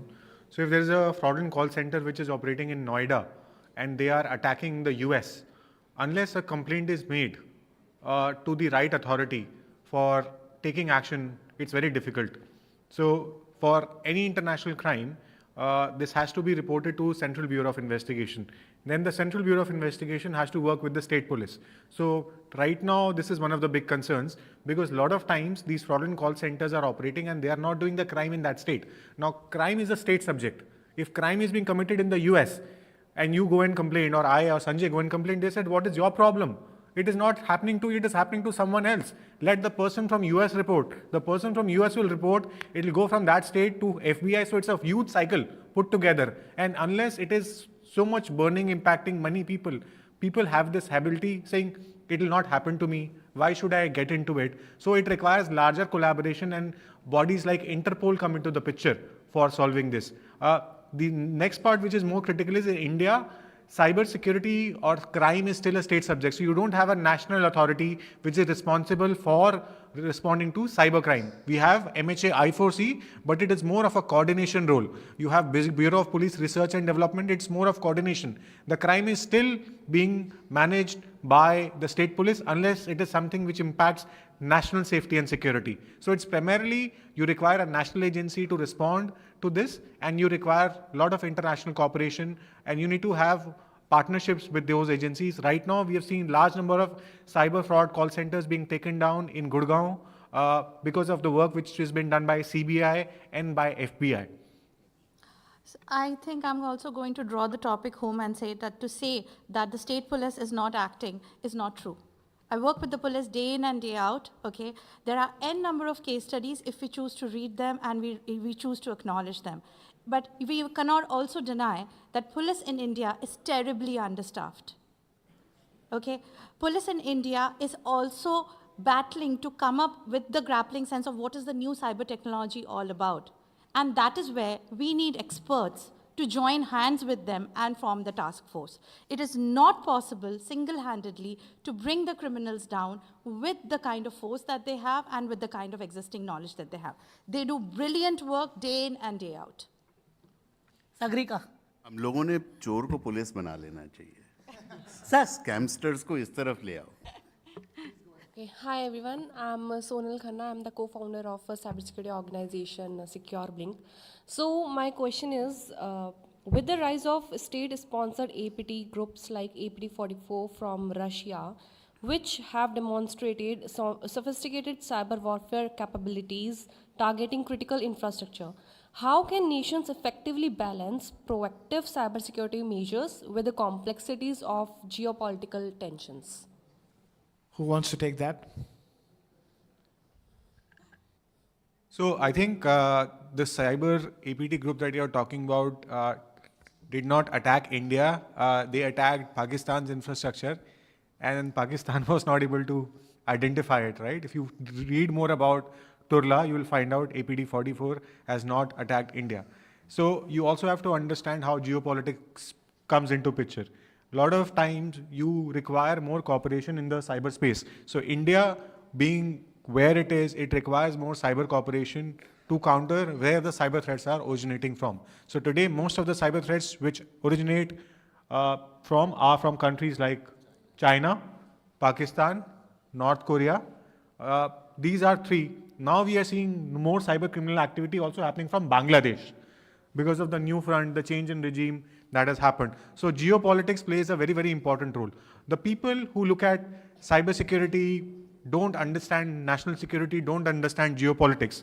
So you require not just cyber experts today, you require people who understand geopolitics, you understand how national security plays in. Then you require an element of cyber diplomacy. So you can go back and attribute this in international forums like United Nations and tell them that we have been a victim of cybercrime, or we have been victim of cyber fraud or digital arrest, and we see a state getting involved. The cyber arrests which are happening, digital arrest, don't treat it that these are cyber criminals operating from Cambodia and they don't have connects with states. There is a state connection there as well. You have countries like Pakistan and China involved in this because they are trying to attack India's GDP. So geopolitics does play a very, very important role. But Kanishk, these days they bounce off through different IPs. So actually in India, a lot of attacks are actually coming from US, Canada, and so on. They may be originating from some of these other countries, but they often get routed through very friendly states also. So it's a very Absolutely. tricky In the problem. case of bomb hoax, we saw all the VPNs which were used, they were from UK. So every television channel was carrying that now UK is attacking India. But the issue is that most of the VPN providers were registered companies in UK or US. So it's very important when you do the investigation, you find out, you look at doing open source intelligence, that the threat actor, the profile, the techniques, tactics, procedures, the indicators of compromise they have used, you will find out the telemetry and identify they are sitting somewhere else. So Tor, VPN are the technologies through which they try and remain anonymous. Even platforms like Telegram offer that kind of anonymity because you don't need to have a mobile number today.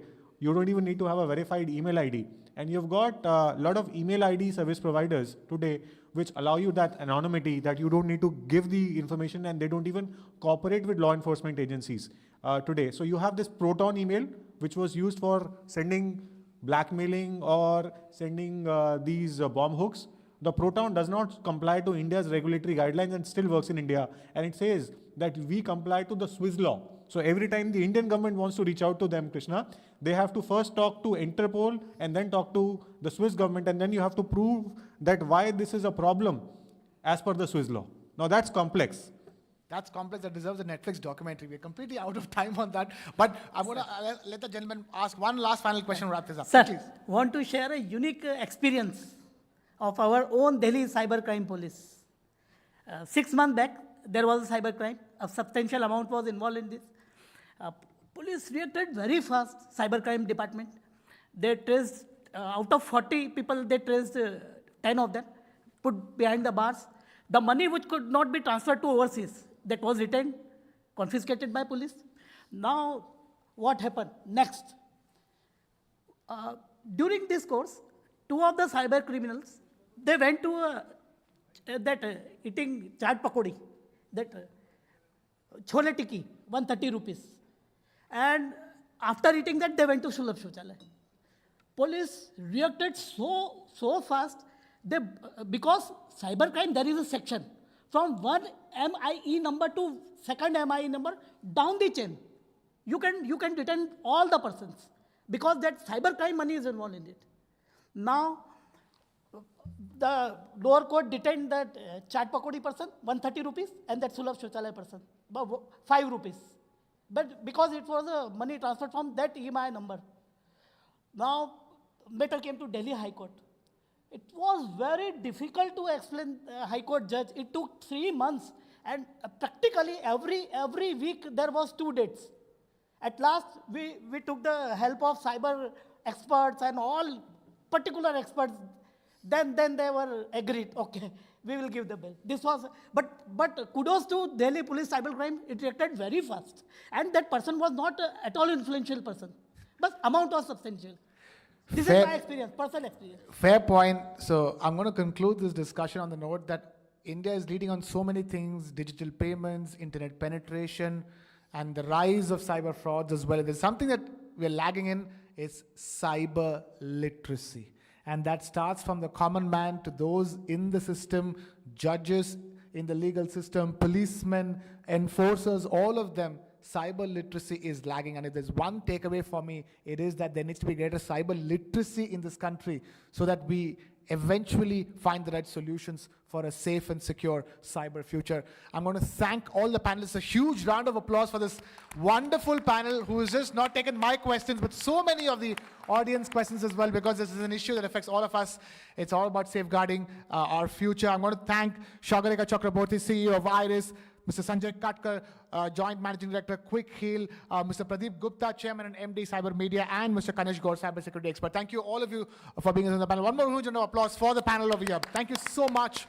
And with that, we're talking so much about technology, and our next session too is all about technology. It's Ind AI, building the ecosystem. Take a look at this. Artificial intelligence is no longer a distant dream. It's here. Transforming industries, economies, societies. In India, AI revolution is gaining momentum. Initiatives like India AI are building robust ecosystem. With advanced models emerging at a fraction of the cost, India must act fast to stay competitive. As Prime Minister Modi emphasized, we must embrace open source models. India's vision is clear. A regulatory environment that builds public trust, attracts global investments. The time to act is now. Together we can build an AI ecosystem that is inclusive, innovative, and impactful. Artificial intelligence और aspirational India की double ताकत भारत के पास है. India AI, building the ecosystem for India and for the world.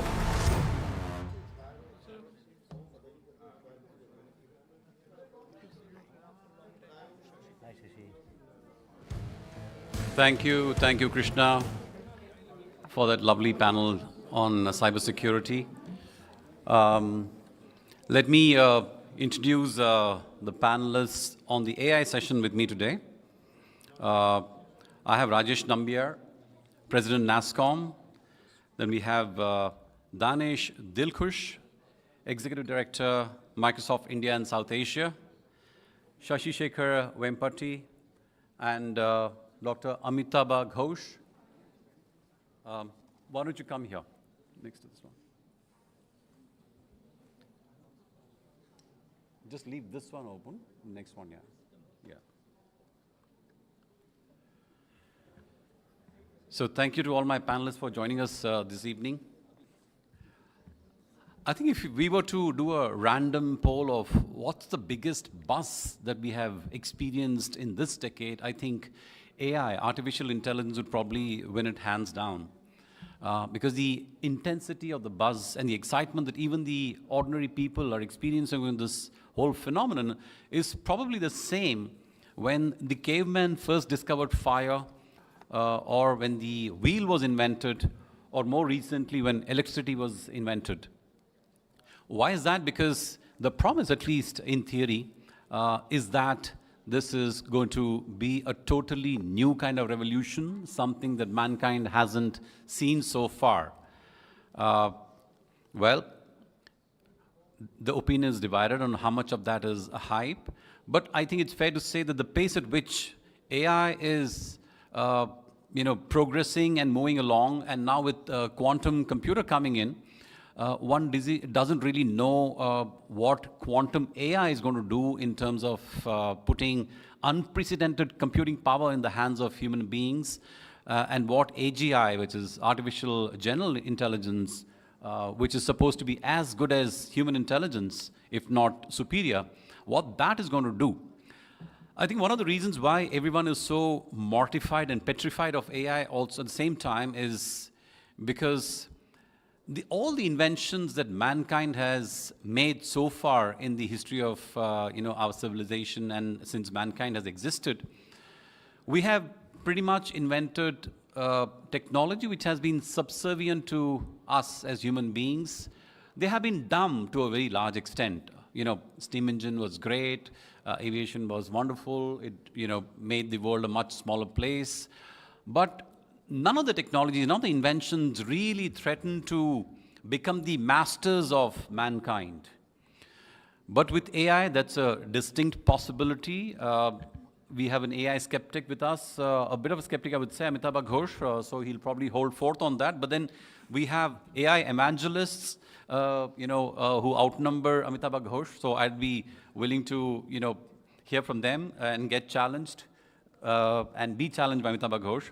So let me start with a very basic question, which I'm sure everyone wants to know. A lot of buzz, a lot of hype around AI. Every day there's a news coming in, or someone's come up with a new foundational model, or someone's done a model with less computing, all kinds of things. So let me start with Rajesh, because Rajesh heads NASSCOM, and NASSCOM as an industry body does a survey every year which looks at the AI adoption and usage. So Rajesh, I'm going to request you to give us an overview of what is the AI adoption today, what are the use cases we are seeing, which are the industries that are the first to adopt, and what sort of ROIs or impact are we seeing from these adoptions? So thank you, Shri, for having me here with the panel. AI is, as you were, I was listening to what you were saying in the beginning in terms of saying why AI is very different from every other technology that we have seen so far. So here, till now, I think, humans were trying to figure out what computers were. I think this is the very first time computers are trying to figure out what the human beings can do, which means that the impact that you could eventually have, there were no systems in the past which could think for itself and then take decisions on their own. So most of the people think of AI as a tool, but it's not a tool, it's actually an agent in many ways, so that it gives you a lot more, so that's the pivot that you're trying to look at it. So AI, especially with the generative AI and then now agentic AI, you're sort of making the pivot. So your question about what is the industry that we're finding, quite honestly, this is my view, and then, when you look at the adoption across individuals, you're finding a lot more adoption compared to enterprises. And there's a reason why, and I think, most of when you talk to people, you find why AI is such a great thing and how it changed your life and everything else. People talk about the productivity that have gained, the customer service got automated, which is anyway getting automated before, but then now it's going to be a lot more intelligently automated and so on and so forth. So you find a lot of use cases in people. But the moment you pivot to enterprise level impact, and you find very minimal. There are a lot of pilots which are always being run, but then the real large scale use cases which change the world, you find that it is yet to come. I'm not saying that it won't come, but it is yet to come. So in some sense, in the short run, I think we are overestimating the impact of AI. So maybe I'll agree a little bit with Amitabh Da there, having his view of, I just met him very briefly outside, and even though Sridhar insists that he's a skeptic, but I don't quite believe that he's a skeptic. But in either case, I think in the short run we are overestimating, but in the long run we are underestimating the power of AI and the impact that it could potentially have. So when you look at the industries, I think there's a significant amount of opportunity when you're finding, within, for example, healthcare is a great segment. Financial services, of course, is going to be one of the test cases where everything will get, in many ways, run by AI, because you find that there's a lot of replacement options right there. You don't need a financial analyst to do what they were doing before, so there is opportunity for you to sort of really get that done a lot more efficiently with an AI system.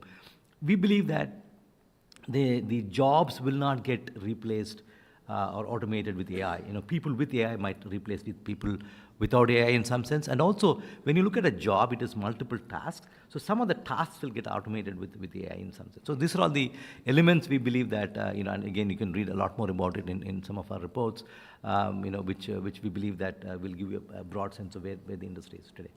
Right. So before I go to Shashi, Danish, I want to come to you and ask you, what is the experience of markets which are closer to India? For example, you head South Asia as well, and also in other parts of the world. How are you seeing enterprises use AI? What are the jobs that are probably being speeded up, or where humans are getting eliminated, or where humans are using AI to do their jobs better? So what's your understanding from Microsoft point of view? So I think first, frankly, if you look at India, it's very uniquely positioned today with this sort of intersection of demand and supply for market growth around AI. And it sort of brings in the triangulation of, and AI by itself, as you rightly said, it's just use cases are coming from POC to production. But you require a triangulation of the infrastructure, the talent, the skilling we spoke about in the earlier sessions, the use cases, whether it's enterprise or citizen scale, and most importantly, programs that really will come together to make this far more pervasive. That's the first call out. The second thing, you spoke about agentic AI as well. I think if you're looking at the use cases today, whether it's banking, financial services, automobile, agriculture, from a farming perspective, I think every industry has done POCs. I think in my view, they're coming out of the hype cycle to kind of get in the terrain of real world applications of these at a variety of scale. If you take an example of, the strategic partnership that we signed up with, Upgrad around AI-specific skilling, that's one example. You look at Bajaj Finance, how they're trying to transform their customer experiences using digital transformation and AI-first approach. Or if you look at the Mahindra Group, for example, how they're looking as a conglomerate around financial services, automobile, farms, for example, leveraging these AI applications around that. Or Apollo Hospitals, how they are, again, leveraging the AI-specific application scenarios for things like disease progression as a way to look at it, or genomics. So I think every industry today is coming out of the POC approach, but the more important part is the use cases have to solve a problem. So either you sort of figure out what's slowing you down, or how can you go faster and be more efficient. And that's where the triangulation of infrastructure, skilling, programs, and more importantly, use cases are going to make this really pervasive in my view. Okay, so that's from a CIO, CTO perspective, but from a CFO perspective, what's the ROI case, for AI? Is that getting established, or is it still early days? People are still kicking tires and, hoping that it'll pay off? So interestingly, Satya made this, sort of construct he called out recently, saying it's the tokens per watt per, actually dollar, which means how much of AI work basically is churning out from the energy that's required to run these machines and the models, and then at what price. When this delicate balance comes together, the more important part is what are you achieving? Either improved top line or bottom line, and what are you solving for? So I think from a CFO standpoint, at the end of the day, either I'm going to get more customers and I'm going to retain existing customers, and obviously make more buck out of the investments I'm kind of going after. So I think that's my point of view. Yeah. Okay. So, Shashi, I'm going to come to you now. This is clearly a very, very important technology, which has far-reaching implication in terms of the power it affords, it's going to afford nations. And there is no doubt that India needs to have its own made in India, made for India, given that India is a fairly complex country, multiple languages, and also the sheer population that could benefit from deployment of such technology. You have talked about technology diffusion and how this government has actually excelled at technology diffusion at scale. But I'm going to ask you to talk a little bit about why should India have its own AI? Why can't we just borrow some of the foundational models or the compute power that's available? What's the risk in doing so, and what are the advantages of having our own, let's say, AI stack, so to say? Right. I think that's a great question. It goes back to your previous panel on cybersecurity, where I think the gentleman who was sitting on that side made a very pertinent observation that geopolitics matters. Look at what happened during COVID, right? If we had not built that vaccine capacity, if we had not put in the right investments, we would not have been in any place close to developing an indigenous vaccine, right? And today, the geopolitical climate is very conducive between India and the United States. But you can't take that for granted. I mean, look at the US-Europe relationship was always taken for the most closest, very strong relationship. Today, there are serious questions if that relationship will continue in the same manner, right? So we cannot be complacent about these things, that certain foundational technologies have to be built. That's one. Second is our diversity. There is a, extremely wide diversity of languages, literature, culture in India. And the international models don't actually capture it with all its nuances, all its subtleties. And that's something that we have to build for ourselves. I don't think anybody else will build it for us. So when I was the CEO of Prasar Bharati, for example, one of the steps that we took was we said, we'll give the entire archives of Doordarshan and All India Radio to IIT Kanpur. Why don't you build some models, algorithms around it? Right? I think we need to see more of such efforts. And I think Abhishek, when he's here, he'll probably talk about it. The government has done a great job with the India AI mission to create this repository, AI Kosh. But then that's still largely public data. I think we need a broader movement where even the private data is made available to model developers. So we break down these barriers. We see a whole lot more model development in India. Right. Okay. So I think, Rajesh, this question is to you. Indian IT powerhouse, absolutely no doubt about it. I mean, what it has achieved, let's say, since the 90s is phenomenal. A lot of our growth is courtesy IT industry. But has the industry, in some sense, missed the boat in being an AI pioneer itself? Why is it that a DeepSeek is coming out of China from a hedge fund manager, and why hasn't it come from any of our big companies from India? No, so I won't get into the debate of whether, again, going back to what Sashi was saying, well, there is a need for us to create our own foundational models, etc. Let's also not forget that at the end of the day, it is the impact that you could have create. So we believe that when you look at our, in the IT industry today, it's a very variety of companies. It's not just one type of company, right? I mean, so you have one end, we have all the IT service providers, the large and small, who are focused on services, which actually, if you go back and look at the history, and as you mentioned, without this Y2K and without all the maintenance job that people did for the rest of the world, you don't have an industry today. Today we are approaching $300 billion in terms of size. So this is a massive industry which was created, and there's nothing wrong with it. I mean, we don't have to be ashamed of the fact that not at all. It was done by the services industry. I mean, of course, there's a lot of debate always saying that, services is a products and so on and so forth. But when you look at the breadth of this industry, so that is one segment of it.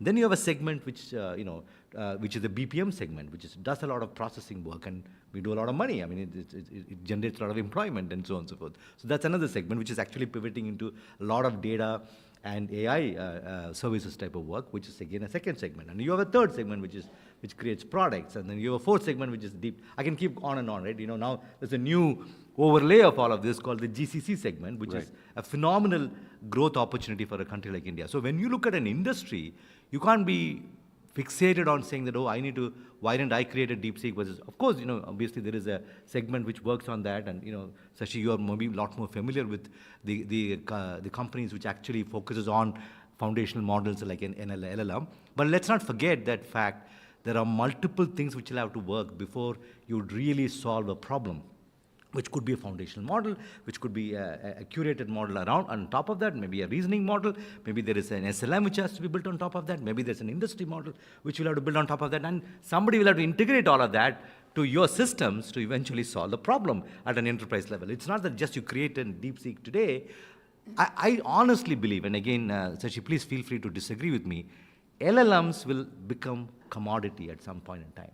So as a nation, should we build LLM? Absolutely, for the reasons which Sashi was talking about. You got to have technological independence, sovereignty that you need to build. No, just the context. I mean, LLM is nothing but the data that we feed in, and it's a reflection of us and our society. Yeah. Absolutely. So I'm we need saying to have that. At some point in time, LLMs will become, when I say commodity, I think you should be able to build systems which are truly artificial intelligence systems, which will leverage not just one LLM, but two. I mean, maybe we will leverage Sashi's system on top of maybe an OpenAI, maybe also on the DeepSeek. You should be able to do that, and that's what is where the interesting part is going to be. You're solving a problem by leveraging all of this. So to your initial question of saying, can a Indian company build an equivalent of a DeepSeek? Absolutely, yes. I mean, we And is that going to come? Can we see it in the next 2 to 3 years? I don't know. I don't want to predict what I don't know. But there are lots of companies which are building some of these models. And again, Abhishek would have mentioned to you with this AI Kosh, which they opened up. They got 67 applications, and I'm sure you're one of them as well. I mean, these companies which you actually signed up for building some of this, of course they will build it. And now that they know that they could build it a lot cheaper than what the original OpenAI type of investment. So, I mean, we look at all of that. I think the key would be not get fixated on the core technology, which somebody will and the companies will. But for a country like India, you got to get fixated on the fact, are we solving social issues? Are we solving at scale? Are we solving problems which is very big for India? So that is the level of, I believe that will become, it's not about creating the bigger processor or maybe a bigger multiple parameters and you create an LLM. That is okay, but I think India, what we need as a country is to have technology which will solve a real problem for the billion people that we have. I mean, that's what UPI did. That's what, to some extent, Aadhaar did. I mean, with the DPI, the basis that we put together, that is the kind of technology, and that is the kind of artificial intelligence we need to build over a period of time. Whether that is by leveraging some of the existing LLM, making our own language-based LLM, creating models with our, taking advantage of our diversity. All of that is fantastic. But let's not forget that it has to be a solution that you're building for the larger population that we have, as opposed to having a wonderful technology for 10 people in the room. Yeah. Okay. Fair point. I think Mr. Abhishek Singh is on his way and should be joining us momentarily. But before I go back to Danish, I have a question for Dr. Ghosh. Dr. Ghosh, I think China is not just about innovation, but I think China has also proved that it can innovate frugally. If you look at DeepSeek R1, the reasoning foundation model which they built, there are many unique things about it which caused a very big company to lose its market cap significantly on the day when DeepSeek was announced. It shows that if you're able to approach a problem slightly differently, for example, use of mixture of experts, or how do you train your data, or how do you bring certain innovation to how you build the foundation model itself, it's possible to come up with a model which is different from or a format which is different from what Silicon Valley practices, which is like, a brute force of money, engineering power, and everything. So how do you think India should approach this whole issue of building our own, let's say, the India AI stack? What would your advice be as a scientist who's been in the US for 30 years, works with NASA, is working on the Mars rover mission? So as an aside, ladies and gentlemen, Dr. Ghosh is literally the man who controls the Mars rover. So when he sends the instruction, only then the Mars rover moves, literally. Right. So thank you for the introduction. There's so many things I agree with what Rajesh said, and I will take a little time to answer your question. So I think we are getting too caught up in national, China, India, etc. See, this DeepSeek, whatever happened, is so for my PhD, I did computer simulation of an evolution of an asteroid. So it's solving PDEs, partial differential equations. You have something called sparse matrices, and I think Rajesh will be familiar with that. So essentially, the strategy behind DeepSeek is to compute those solutions which matter, not compute everything. Exactly, there's a mixture of experts, yeah. Right, so it is just it's not nations, it's not technology, it's not throwing money at the problem. It's just maybe two smart people thinking that, so have you written a for loop in a computer? And I'm sure some people do loop, right? So if you write it in a different order, the runtime is different because you get it from cache or you get it from memory. And I know this because I used to work for, my master's was with you see the computer rankings? It comes from his lab, Jack Douglas. So I actually, I took my asteroid code and the runtime decreased by 99.99%. So it's just strategy. India can do this, and I don't know, it's the wrong thing to say India can do it. I think we get too caught up with India. Anybody in the world can do it, including somebody from India. So I'm worried about India, so I'm going to ask you only about India very much. I don't care about yes, others. that's a fair question, but Yeah. I'm just saying that's not how things work. It's all based on the fundamentals. And to address your wider thing of being an AI critic, I'm not an AI critic, as Rajesh pointed out. I'm just telling you, I didn't say critic, I said skeptic. not a skeptic. I'm just telling you where the technology lies beyond all this hype and hysteria. So one is, it's just another numerical method. It is not something very novel. There are many numerical methods. This is one. So if you tell ultrasonogram is an inversion technique, if you call it AI, well, you can call it AI. It's okay, and it's not intelligence. It's not human intelligence. It still does not know how to learn to learn. So if you don't give it the right data set, it will not learn. Okay, and then we are obsessed about applications right now, right? So if you listen to Jeff Bezos, what does he think? AI is going to be not a vertical, but a horizontal, which will make things more efficient. Okay, so we are not going to get a magic solution. It will probably make the car manufacturing process a little more easier and, right, maybe education, but it's not going to change. And then as Rajesh said, so if you were old enough and you witnessed the 2000 crash, right, .com bubble, right? So you had you had companies which were supplying dog food, which were valued at $100 million, which all disappeared. Amazon came much further. So that was the true application of the internet. And so as Rajesh said, we are not there yet. There's no application of the internet. There's no monetization. All these companies, why is NVIDIA stock so high? Because all these Microsoft and these 4 or 5 companies are incredibly, they are racing with each other to make that AI product, and so they don't need the chips. But as soon as you have the AI product, as Rajesh said, it will be commoditized. It will be useless. So whatever all these companies are building will not be valuable. So the biggest thing about AI, the end product and the monetization is not clear.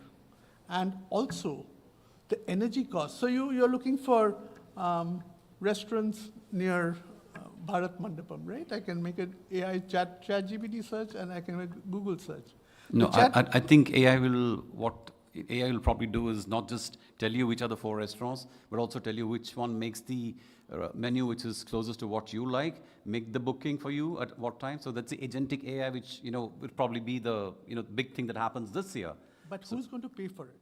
If it is 20 times the energy, who's going to pay for it? Right now, of course, they are in this, all these Google, Microsoft, everybody's flush with cash. But at some point, they will say that, well, if there are 100 billion searches going on, who is going to pay for the energy? So they are going to make that restrictive. And so are you going to pay $20 a month to get that better recommendations, or would you just do free Google search, right? Me, speaking for myself, I'd probably pay the $20. Well, because it makes my life so much better and that's easier. Just you. That's terrific, but that's just you. I mean, and the question of the billion people and AI, see, the $200 is the income of maybe 90% of Indians. So something that they will use and pay for, you have to really think about it. Right? Fair point. I think India still, a lot of people don't use cell phones despite the cost of this thing. But Shashi, let me come to you. I think what Dr. Ghosh made in between was a very important point, which is about innovation literally can come from anywhere. It doesn't have to be only purely out of Valley or China. How should India approach, how should we innovate for AI?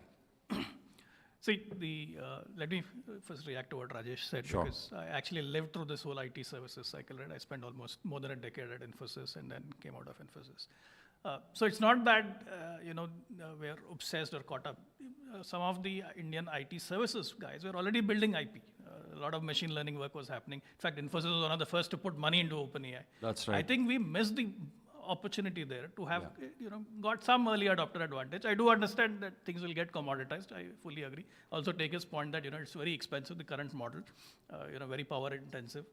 Nobody's, it's not going to scale at the population of India to, to do $20 subscriptions and so on. That's not going to work. We need to find, innovative methods. And I think that is where we should look back at our journey in terms of adopting new technologies. It has always been in terms of quantum leapfrog, right? We didn't take the same linear path like the West did with telephones. We just jumped to mobile and, look at what has happened. Same thing with cashless payments. With UPI, we just did that leapfrog, and now it has just exponentially grown, right? So we'll have to find frugal methods where we can leapfrog, and it'll probably have to be AI at the edge, which is not compute intensive, which is probably more purpose-built, very targeted use cases, because we don't need math Olympiad level of intelligence to be available to all billion Indians, right? What we need is to be able to do intelligent stuff with our phones. For example, I was the other day, one of your competitor channels had invited me to a debate, and they sent a car, and the driver was trying to find his way, during peak rush hour, and I asked him, why don't you use Google Maps? He says, mujhse chalaya nahi jata. So that is the barrier we've got to break, because there is a large population which just cannot deal with this interface. So can we use AI intelligently, natural interfaces in Indian languages to make these people productive? He doesn't need maths Olympiad level skill. He just needs to find his way around, daily tasks, right? So I think that is the approach we need to take with innovation. So since you are plugged in with the entire AI community, AI for India, give us some cool ideas or projects that people are working on currently, which will probably see the light of day in a year or 2 or 3. Sure, I think to Rajesh's point, right, there's a lot of hype and obsession around LLMs, but then a lot of the real enterprise work is happening in models which are not necessarily language models. For example, there is a startup that we've been mentoring out of Bangalore called Parallaxia. They look at CCTV camera feeds in the Indian context to do a whole bunch of computer vision-based analytics, real time, for manufacturing plants, for their safety, for their quality assurance, compliance, retail outlets for fraud detection. So we've said, we've given them some funding saying that, why don't you guys build a model for public spaces where we monitor our streets, we monitor our neighborhoods, perhaps that real-time analytics can be used by law enforcement, municipal authorities. Because if you look at the Indian context, right, it's very chaotic, it's not structured. They have large crowds, you have all kinds of random things happening. How do you make sense of these public spaces, right? So that is one example. Another example is this startup out of Pune, which has taken a very different approach to knowledge modeling. Because if you look at what the LLMs are doing today, it's very, very unreliable, right? They hallucinate, they make up papers that don't exist, they give you citations that are fictitious. You can't use it for real research. So how do you use AI for real research where your accuracy levels are 98, 99%, you're making very authentic references, you are making knowledge connections which can accelerate your whole research process in a very reliable and accurate manner. And then these guys have done that with very low computing requirement, to the professor's point, right? So there are Indian startups which are doing this innovation. What is lacking is they need that larger ecosystem support. And then this is where I would appeal to Rajesh and NASSCOM. Yeah. That, as an industry, I understand, Infosys may not be able to do it, or a Wipro alone may not be able to do it. But as an industry, why don't you come together and pool the resources and create a model where these startups can be supported? Yeah, even for compute, Rajesh, I mean, is it possible for NASSCOM to, get money from all your members and maybe, set up a infrastructure which is available to all young startups to use as well? So today we have a deep tech club, which is curated and then sort of run by NASSCOM in some sense. We do something similar to that. We don't necessarily fund them directly, but we do make sure that they have access to funding in many ways. Again, if Abhishek was here, he would talk about. Yeah, I mean, I'm missing him. The money itself is, I believe, an issue for the startups, for sure. I think it is not the lack of funds, but the ability for us to get the damn funds to the deep tech startup system is the problem. So we have 10,000 crores allotted last year. Only 200 crores or so was really spent. The remaining we could not. I mean, the AI mission could not really disburse because of the fact that there was so much of structural issues in terms of getting who gets it, how they get it, how they apply for it. So lots of the ease of doing business is something which we take a lot of pride in at the higher levels of the political system. But then when it gets to the implementation, all of us know that it's not easy to do any of those. So going back to the deep tech startups, they need patient capital. One of the things which are, I'm sure, Sashi, you would appreciate that, is that they need a few things. They don't need too many things. They need patient capital. They need a little bit of help on market access broadly. They might need a little bit of help on the getting the right talent and so on and so forth. Access to sort of test out stuff within corporations and access to making sure that they get the right solutions implemented. But biggest thing is the patient capital, not just capital, because there are people who can give you capital for if you are a B2C company and doing something which they can understand. I think they get enough capital. But then the moment it is things like deep tech, which requires, especially involves AI, which takes a longer gestation period, that it's a big time lag issue which we're talking about, that gets into a bit of an issue. And now, again, it's not, again, as I mentioned, there is enough, this particular budget, they allocated another 10,000 crores. Right. It's a question of how do you really get that? So there's a mechanism. So last week I was with the PSA talking about, what is the right way for us to get this problem solved. So it is less about not having funds in India and more about the right method for us to distribute it to the right people. So that is the broken chain, if you may, the broken link, if you may.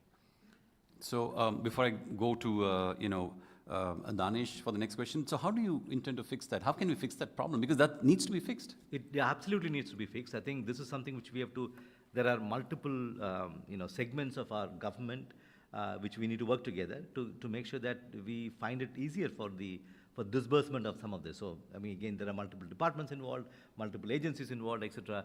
I don't know whether, Sashi, you have a view as to how hard or easy it is for somebody to sort of access it. Certainly we can play a role as NASSCOM, as an industry body, we should do this, but we also have to understand, where exactly does it fail in terms of getting the right funding. Shashi, ideas? Yeah. So, because I've been on both sides of this debate during my term at Prasar Bharati, I think this is a challenge, right? Getting the right support to the right people, and we actually went through that whole process on another deep tech area around direct-to-mobile broadcasting. So we have to find ways. And I think there are international models that we can learn from. One of the models, for example, is the DARPA model, right, where it is not so much about having the scientific pool there, but it is about the program managers who know how to execute and get this done. Exactly. Right? So can we adopt some of those best practices? So the ANRF that has been created, this new 1 lakh crore fund that is being created for private sector R&D, I think that requires that kind of a mindset and approach. That is the only way we'll get it. And hence, it'll have to be a combination of people like Abhishek Singh, very pioneering. His timing has been impeccable. We were all talking about you right now, saying that what is the best way for us to get the funding to the startup, and I was telling that I'll it's just not add, for the lack of funds, but it's more about getting to the right place. Sorry. I'll just add one point. The government has done its job. It has walked 10 steps. I think industry should walk the remaining 90 steps. Agreed. Absolutely good. So first of all, a round of applause for Mr. Abhishek Singh for having joined us this evening. I know he runs a very busy schedule, sir. Really appreciate that you joined us this evening. We are very grateful to you for that. Before you came in, we were talking about, India AI stack and why India should have its own, AI stack. I'll start with that and then come to some of the problems that, both Rajesh and Shashi have been talking about. The first question I have for you is that an RFP was put out for foundational models. We invited a lot of startups to, send in their request for proposal. How many have responded? What is the status? When do we see some DeepSeek emerging from India? We are not trying to build a DeepSeek from India. What we are trying to build is an Indian foundation model, a model which is trained on Indian data sets, and we strongly believe that given the talent that we have and given the expertise that we have, because our engineers are behind all the foundation, most of the foundation models that you see. Our engineers have contributed to Microsoft, they contributed to OpenAI, they contributed to Google DeepMind. So that way we have the talent. So with this in objective, we felt that the two ingredients that are required for building a foundation model will be to make compute available and to make data sets available. So we first started with creating an environment where we should have compute on which models can be trained. So that was the first RFP that we had floated last year, and we empaneled 10 vendors who have kind of set up 14,000 GPUs to begin with. Not a large number, but at least basic minimum required with which an Indian foundation model can be trained. And we also have set up a datasets platform which will ensure that datasets are available for training models. So, and with this in mind, with this in place, we have published a call for proposals on 30th of January, as you are aware, and we said that it will be a running call for proposal. It's not that only one time I am getting. Every 15th of every month, we said proposals will be taken and we evaluated. When we published it, I was expecting around 10, 12 proposals to come in. and we thought that we will evaluate all of them within a month, but to my surprise, by 15th February, we got 67 proposals, out of which 22 were for large language models, 45 were for small language models, and currently they are in the final stages of evaluation, and we should be able to kind of identify the first set of proposals to be funded within the next 2 weeks or so. And but I must add that apart from those 67, by 15th of March, the second cycle ended, and in the second cycle we have got another 120 proposals. So in all, we have almost 200 proposals, and again after 15th March also we are continuing to get proposals. So 200 proposals are there, which shows the capability that we have. So in short, to your question, that we have around 200 proposals, and hopefully the first set of proposals that will be funded will be identified within the next 2 weeks. Right. And in terms of the GPU, what is the compute power that has been put in the public pool as of now? If I'm a startup working on, let's say, some AI model, what is the access I have in terms of the computing power? Presently, we have around 14,000 GPUs which are available in the public pool provided by 10 service providers. And we have set up a compute portal on which startups and users and researchers can go and place the demand for the GPUs. And we have negotiated a very attractive rate also, around the average rate of 115 rupees per GPU per hour. And on top of that, 40% will be borne by the India AI mission. So the net cost for a startup or for a researcher who is building training a model or building an application will be only around 67 rupees per GPU per hour, which is amongst the lowest in the world. Right. And so the minister also mentioned that within 3 to 5 years, India will also have its own computing power, which is as good as what's available elsewhere. How are we on that? And is that an aggressive timeline? What's your view on that? See, work is going on. See, India Semiconductor Mission, we all know that we have started taking steps, and the first chip from India will be coming out later this year. But at the same time, our another strength, apart from software and AI code writing, is in design, because almost 20% of the chip designers are from India, and they are again part of almost every chip design company. So there is strong belief that if we give incentives, and we have a design-linked incentive scheme under which we will be promoting our companies which are working on chip design, along with our researchers. The RISC-V work we already know. So all the EDLI tools are being given under the Chips to Startup program. So a lot of steps have been taken, and work is ongoing, and we do believe that we should be able to come out with our own GPU chip in a few years from now. Right, that's wonderful. So just as you were walking in, Rajesh was talking about this insane amount of money which is available for AI startups. Rajesh said 10,000 crore, out of which only 200 has been 200? Last year, but this year we will, 10,000 plus another 10,000 has been allocated. So there's enough money. So I think the issue is of dispersal, and there are many, I think, red tape involved in it, the coordination, approvals, all those involved. How can we cut those red tape, because this is a mission critical, kind of a task for us? What can the government do to simplify the procedure for allocation of money which is sitting? See, like government money to spend, you need to have contracts, and you need to have the processes to be able to spend.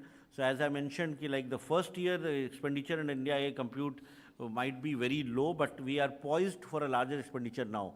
For example, with the compute tender finalized, when people will be accessing the compute, the 40% subsidy will go. So the money dispersal will become very fast because that contract is in place. Similarly, as I mentioned, for the foundation model, we already have the proposals there which are under finalization. And any foundation model which will be funded will be consuming funds. They will be requiring around 200, 300 crores or maybe 50 million. So the fund dispersal will be much faster this year. This year we have a target of around 2,000 crores for another India AI mission. And I do believe that maybe towards the end of the year, we may be approaching Ministry of Finance for more funds. And Finance Ministry has assured us that if we are able to absorb what has been given to us at the budget, then they will be allocating more funds if we need it.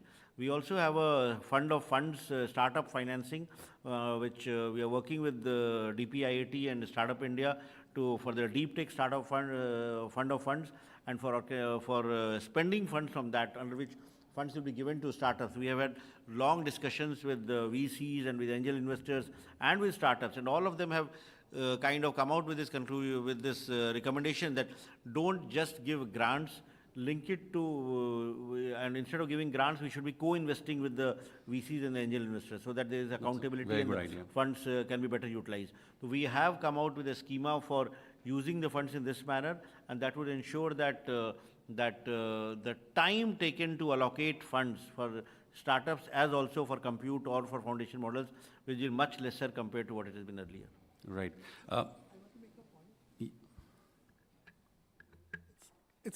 Yes.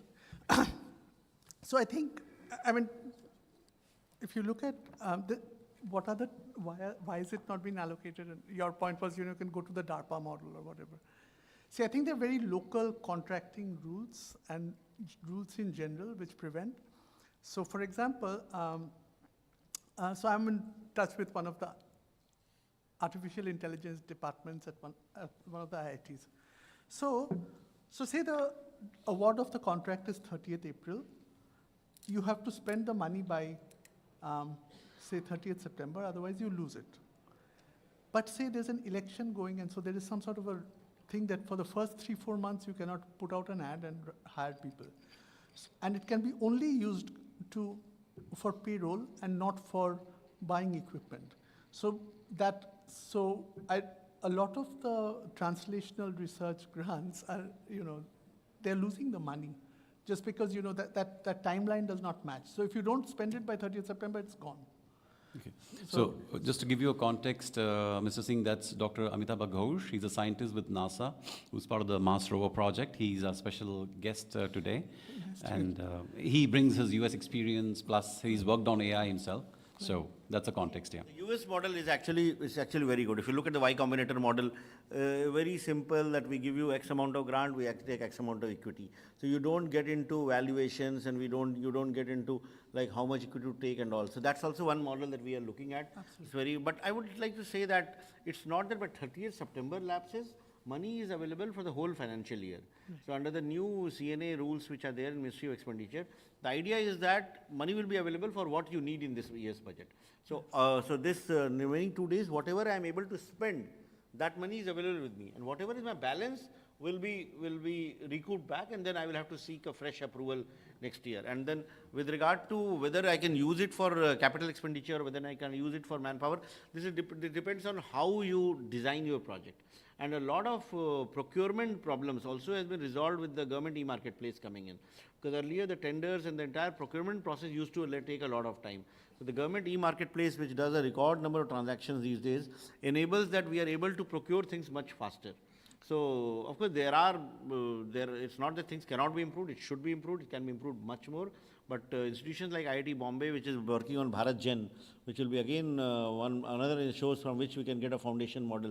They are going very fast with the TIS. They got the Technology Innovation Hub grant from Department of Science and Technology under the National Mission for Cyber Physical Systems. So they are spending their money pretty fast. And what they have done is that they set up a Section 8 company. So that way, the Section 8 money lies with the Section 8 company. And that is they have more flexibility in hiring and being able to use their funds. So in several of our programs, we are coming up with such models which ensure that the usual delays associated with the traditional way of spending money is minimized. Right. Absolutely. I think that's the hybrid model works best. Yeah. Right. Yeah. So one, another question before I move back to the panel, Mr. Singh. From what you're saying that India doesn't really need to build its own DeepSeek kind of a model. So what are the areas of focus for India in terms of, let's say, the SLMs? What are the problems we are trying to solve? India has a terrific track record of, DPI. JAM has like totally revolutionized payments and everything in this country. Frictionless, probably the best in the world. So what are let's say the key goals that you have from a problem solving point of view for AI SLMs or applications for the Aam Aadmi?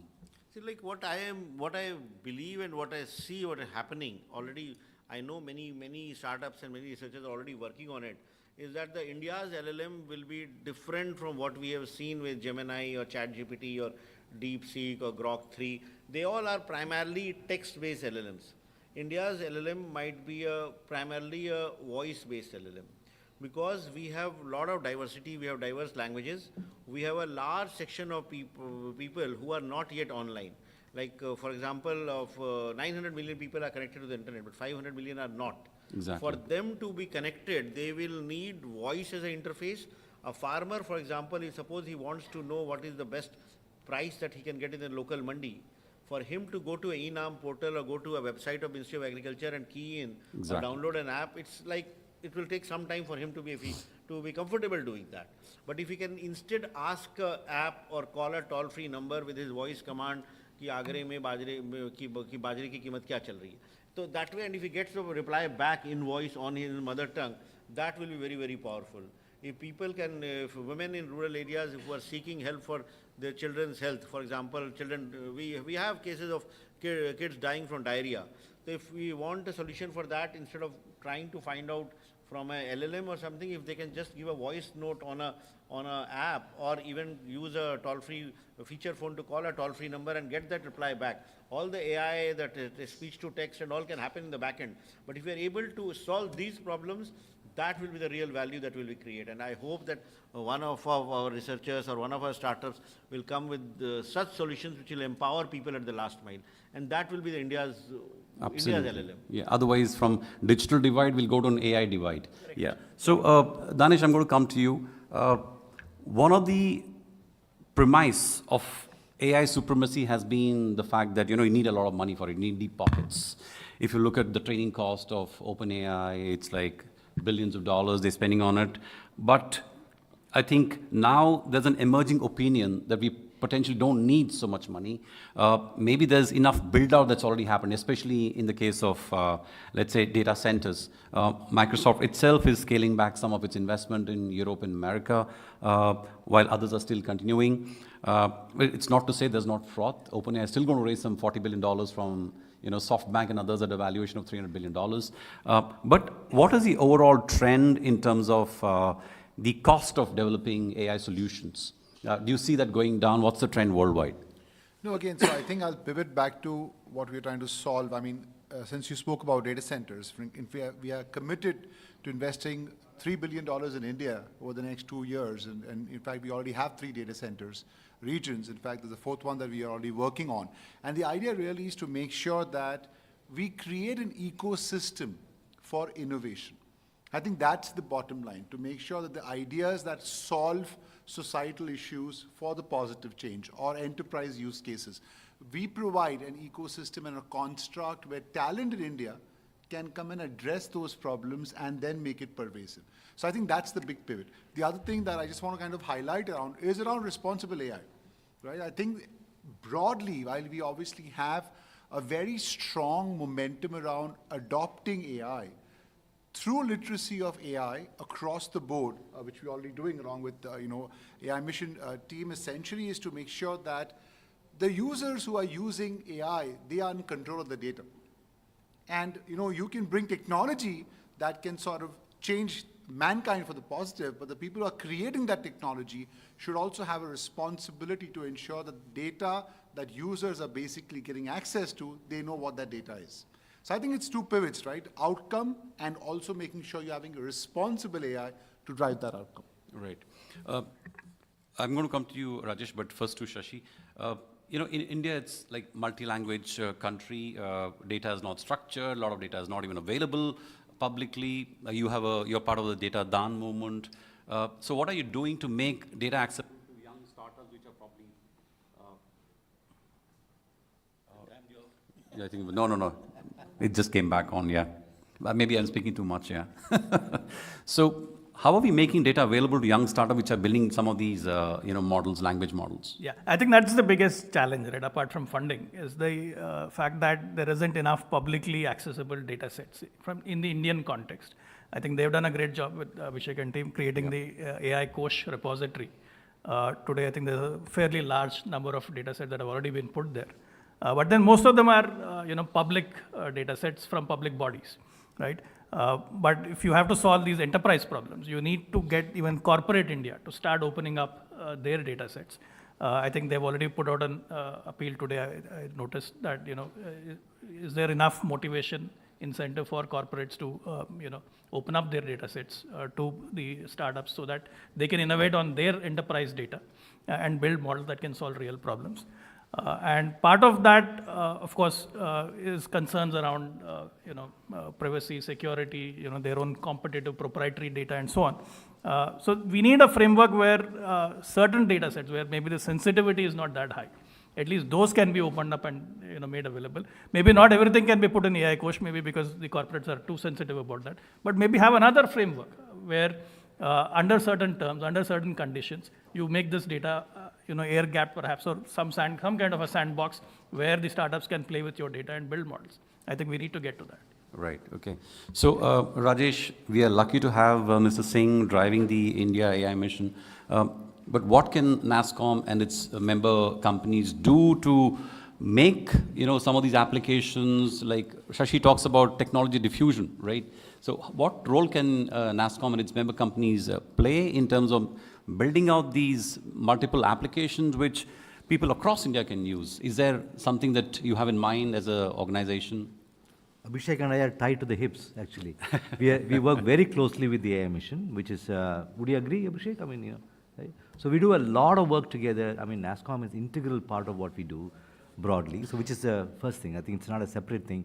When you look at the broader membership base that we have, and I was giving you a sense, some of the larger ones, they do their own things. I mean, you don't need too much of help. But where we probably do a very decent job of making the bridge between what, for example, an AI mission does it from a government point of view, or a DPIIT from a fund of funds and so on and so forth, connecting them to the deep tech ecosystem that we have, where they're all our members, obviously, and then ensuring that the broader deep tech startups actually get what they want is probably the role that we play.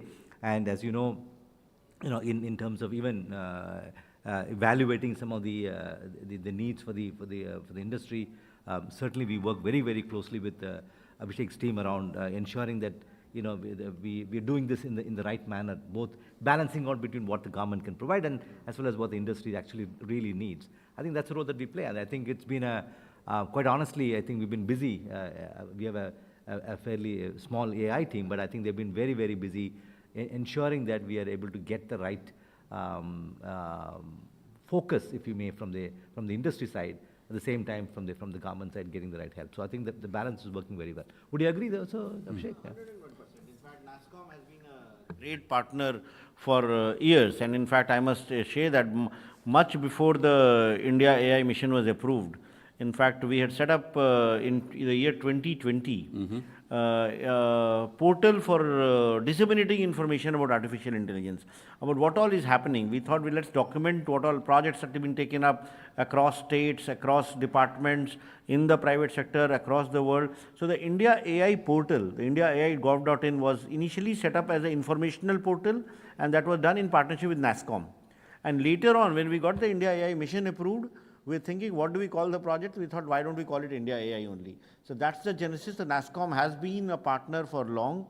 And in addition, the Future Prime Skills, another portal that we have, because the skilling is again a big, big challenge. Absolutely. Whenever we talk about AI, we talk about productivity increases and all, we also realize that it may have a challenge with regard to the need for skilling and reskilling people, because if productivity goes up, there might be some jobs which might become non-existent, and some people might lose out, because if one coder is able to do the job of 3 coders, what happens to the remaining 2?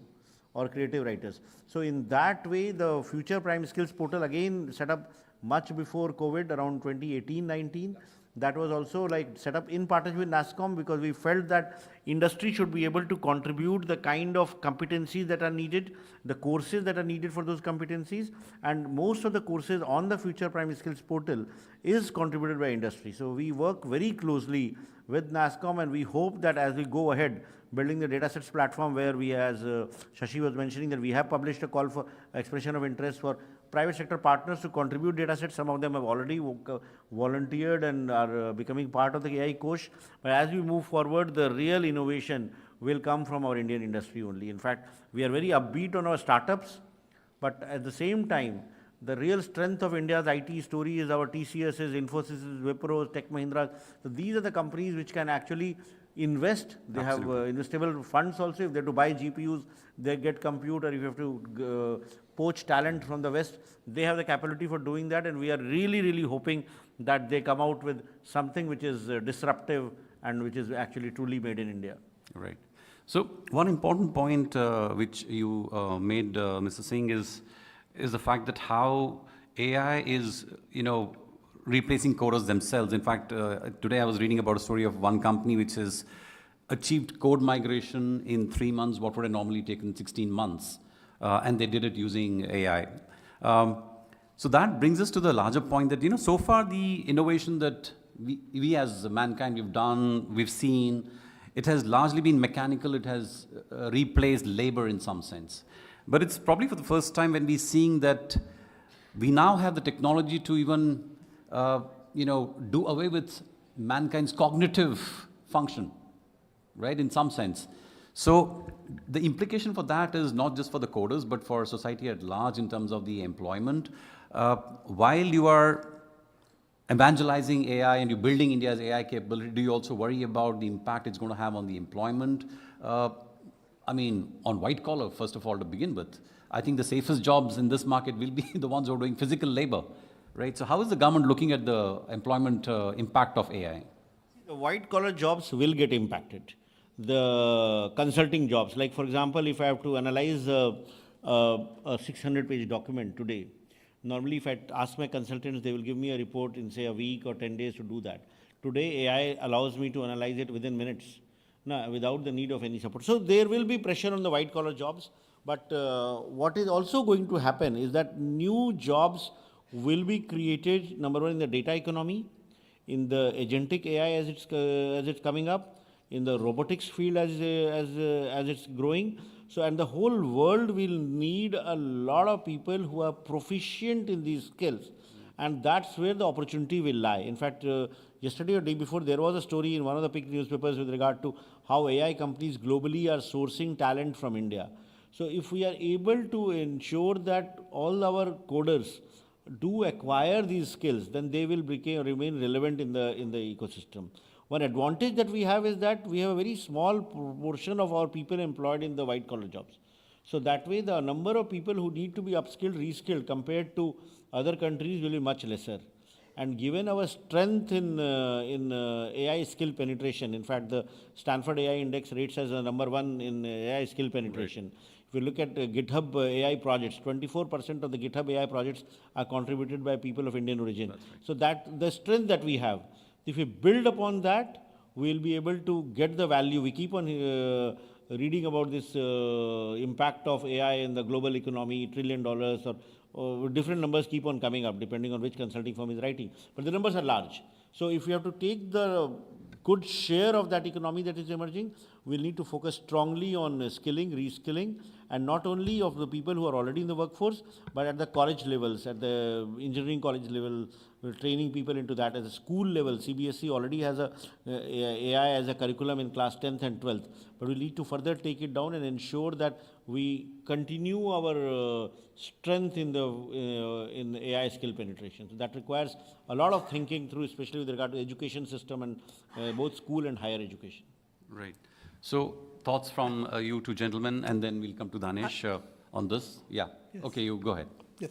So I had a quick point. So we are talking of AI and India, and so when you talk about outsourcing, right? Mm-hmm. And it's kind of poo-pooed that that was the past and this is the present. I think it's very important to realize that this business which was created, it was not Wipro, Infosys, and TCS. It was they created a sector.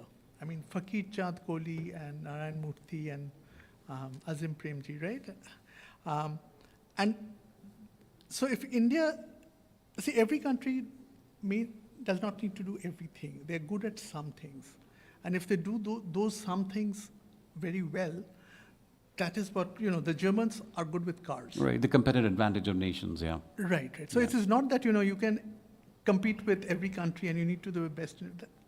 If you do something really well, and which in India, India has the outsourcing business has gone from so I know the HR person in TCS, 400 to 400,000. 1,000 times, that was the employee growth over 30 years. And they're still growing. Cognizant is still growing, right? And so they are identifying those opportunities and they are monetizing it. And so it's very important to, if you're good at something, That's very important. That's not to be poo-pooed. And they are probably doing AI as well. You know, all these Facebook posts, I think some of the business used to come here where you had moderators trying to, which are inflammatory, which are not true. But I'm saying that, you know, we make this about AI and non-AI, but it's about application, end users, and monetizability. Right, absolutely. So I think I take your point on the competitive advantage of nations also, but I think the only risk we want to avoid as a nation is that you don't want to be the best at stagecoach making when the world is like getting into automobiles, right? That's the only risk. So Shashi, let's start with you on how do we equip our youngsters, our workforce to be AI savvy? I think Abhishek rightly pointed out, we have the largest talent pools, and I think report after report has confirmed that. But the nature of jobs is bound to change. That's very clear, that AI is going to change the nature of jobs. Where are the potential opportunities? Two areas that I think I will highlight, and Rajesh will appreciate this, because I think that's a good opportunity area for our service providers. One is all this data that we're going to make public. It has to be made AI usable. So in its raw form, it is useless. You need people to make sense of the data, annotate it, label it, so that the models can be trained on them. So that data enrichment is a big opportunity area, especially as you get into specialized data sets, which are deep domain knowledge, where you need to understand that domain and make that data interpretable by the models, right? So that is one area of opportunity. The second area of opportunity, which will emerge as we see AI being used to generate code, is that again, there's a school of thought that believes this, that as more and more code generation happens through AI, that enterprises would want to move away from off-the-shelf products to do a lot more in-house development. While historically we've seen it went in the other direction, but now perhaps the pendulum will swing back, which also means that you will need large pools of people to manage all that in-house developed software, right? So again, there's a new potential opportunity area for Indian IT, where the quotient of custom software goes up as opposed to off-the-shelf software, because it's so easy, so cheap to generate code, and hence there's a lot more flexibility for enterprises to build their own stuff. Right. Rajesh, some thoughts? No, I absolutely agree with all the comments on the skills broadly. Truly appreciate, Abhishek, you bring up the FSP, which is Future Skills Prime. As I mentioned before, this is a phenomenal program to skill. The broad base, and it's a volume play. I think we do skill significant amount of people in the newer technology, be it cybersecurity, artificial intelligence, so on and so forth. But the thing with technology is that this is not a one-time thing, right? You got to keep up with it over a period of time. So today everybody is talking about generative AI and agentic AI. I'm sure next 1 year we'll be in the same conference. Will be a new thing which will come up. Absolutely. So it's also about keeping the people. Ensuring that we are able to do that over and over again. And to Sashi's point, I think how do you make sure that when we look at the broader population and the ability for them to so when you look at a task today, traditionally it was all let's say it takes 100 people. Today we look at it and say, maybe it is no longer going to take 100 people, but maybe there's 20 people and maybe 80 agents in some sense. So you have to think of this staffing as a task, as in a hybrid model where it is human plus agents in some sense, right? So that's the model we are all driving to. At some point in time, we're going to have this combination of humans and agents together. How do you manage them together? How do you make sure that they're able to? There's an interplay between those two, and so on and so forth. There's a lot of study goes around saying that what would be. But I'll give you one example just to give you some sense of optimism here. When ERPs came on board, 25 years ago, whenever that was, there was a huge concern, and PG, you'll remember this as well. I think when you go back and look at SAP, Oracle, everybody was bringing this ERP, and they thought, oh my goodness, that's a death of all the programmers in the world. The ERPs will come in, you plug and play, everything goes. Guess what happened? The services which was put on top of the ERP actually had 4 times more money in it than the ERP themselves. So today, if you want to implement SAP costs you X. The services and the integration, the system integration costs 4X. So I'm not suggesting that the same thing with AI, but let's not throw the baby with the bathwater, as they say. So there will be a lot of work which is required to make sure that you curate this, you're building applications on top of this, ensuring that there's a lot more happening. So it's a balanced way, and if you sort of compare it with the ERP analogy which I just gave you, there's a little bit of a hope that there is enough which can go around. Right. Okay. So, Danish, earlier you talked about how there is probably an overbuild happening in terms of AI. But the other argument which the optimists and the AI bulls put out is that once this technology, is going to become, more diffused, more people we're actually going to need even more of what we have right now, which is the argument which NVIDIA's, CEO has also been making. So what is the Microsoft point of view on this? This is obviously early days, but do we see AI, the boom, like going into decades ahead, and it becoming a much bigger phenomenon than what it is today, and therefore maybe there's less reason to be so skeptical or calling it the revolution has ended even before it has begun? So I'll bring again, I'll bring it in context of India as I started my discussion earlier as well. I think that the demand-supply factor, I think it's really poising us to be becoming, I would say, in some form or shape, a part of the global landscape of AI, shape the future of AI. Right, in terms of the citizen scale applications that we have got. AI is not about anymore just promise, it's promise to proof. We're already there today, right? I think it's about, again, triangulating between the infrastructure, the AI literacy, and the use cases, right, which basically will drive the outcome. And I think and while I was hearing so many examples, one example that kind of came to my mind is around, in cars we have ADAS today, right, which is transforming the way I drive my car. And that's the way you should think about it. At the end of the day, there is a tool, a co-pilot, for example, which will change the way I'm solving problems. And there'll be enough and more problems ahead of us. And the only constant is going to be change. So I think we have to look forward to that. After it is, autonomous is going to be here, so you don't need to drive at all. Yeah. So I'm at the end of the session, but I haven't taken any questions from the audience. So I'm just going to do 3 questions. Gentlemen, please state your name, your affiliation, and then who do you want that question to be answered by? Yeah, hi. My name is Atul Govil. I represent India Glycols, and I'm also part of some of the boards for tech forums, especially the SAP user group in India.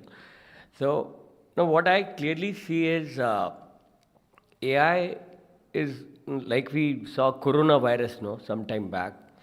AI is like a tsunami. It's coming. And most of us, because of our experience, all of us sitting in the room on the table would have at least 20, 25 years of experience already.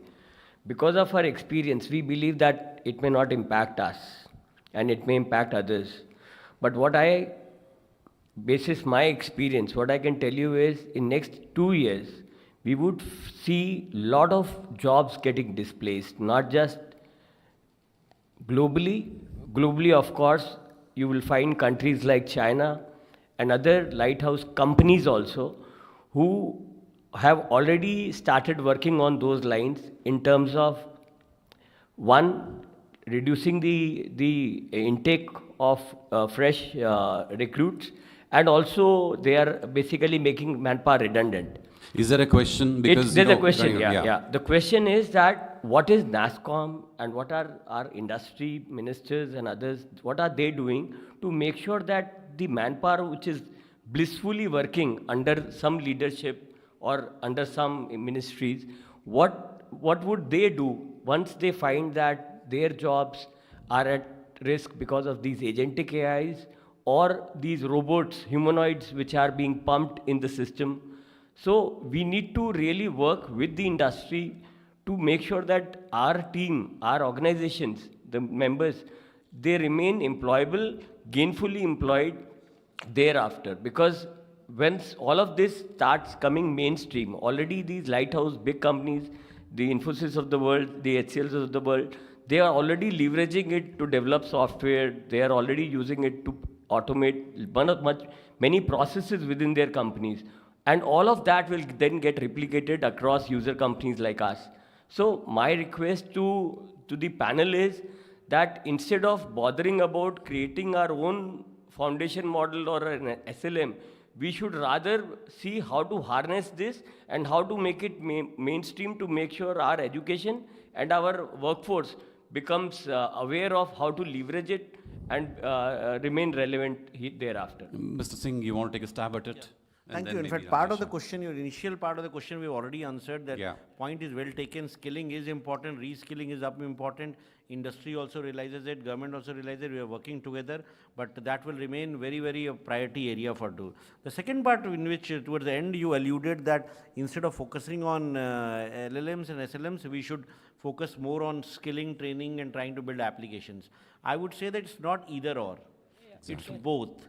And more importantly, LLMs are something that we need, that's slowly getting into a sector where it will become strategic. We already are seeing limitations, especially with the diffusion order coming in, wherein these technology products, whether it's compute or whether it's models, will not be easily available as time progresses. If we do not build in the capacities when we still have access to some of the compute and to the data sets and to the models and the algorithms which are there, we will lose out. So just like we have built capabilities in the space sector or the atomic energy, nuclear, similarly we do need to build our own LLMs. One, to train it on Indian data sets, and number two, the open source LLMs also that we are talking about might not remain open source all the time. And if we don't invest well in time, we may end up losing in the long run. So that's why both are important. Skilling as also investing in LLMs and SLMs. No, I think it's enough said. I just want to, perfect answer by the way. And you should not assume that everybody is asleep at the wheels at this point in time, right? There's a lot of work which goes on today in ensuring that this exactly what you're talking about, ensuring that the population is taken care of. I'll give you some numbers.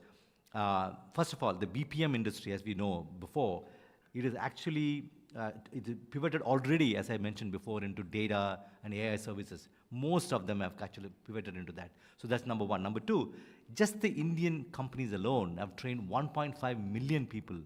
Not everybody at the same level. About 450,000 of them, 4.5 lakhs if you may, they are at a level where they can implement AI solutions and so forth. This 1.5 million is AI enabled in some sense, because they can do a lot of work within the AI. There are multiple things that you could do, and Sashi, you talked about data cleansing and data management and so on. So there's a lot of work which goes on to make sure that we are pivoting and then making sure that you're not caught unaware. Suddenly one day you wake up and then see that happens. I also believe that it's going to be a gradual process. It's not a one-time activity.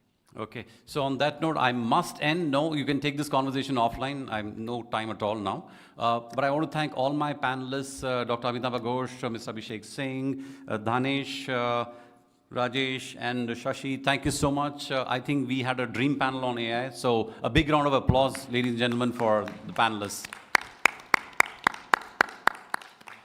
Yeah, and with that, I'll hand it over to my colleague, Shweta Kothari, to take this forward.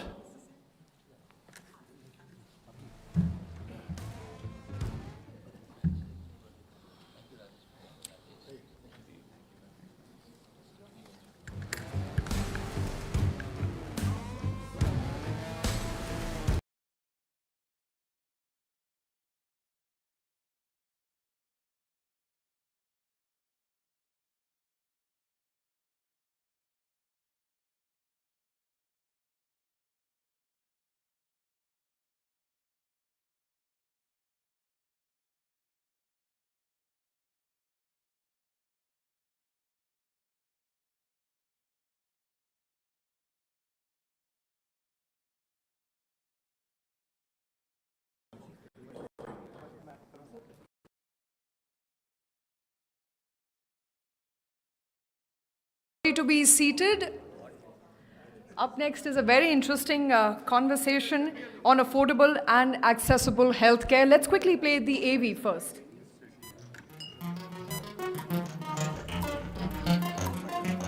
As healthcare costs push millions into poverty, India is fighting back with bold reforms. Through the flagship Ayushman Bharat scheme, India is breaking financial barriers to critical care.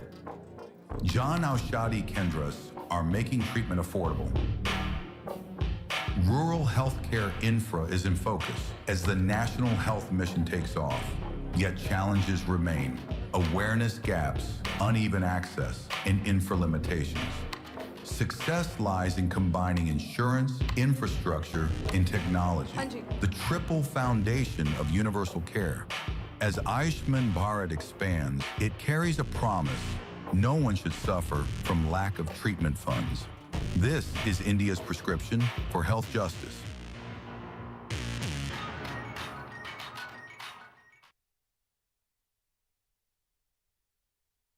All right, may I please request everybody to be seated?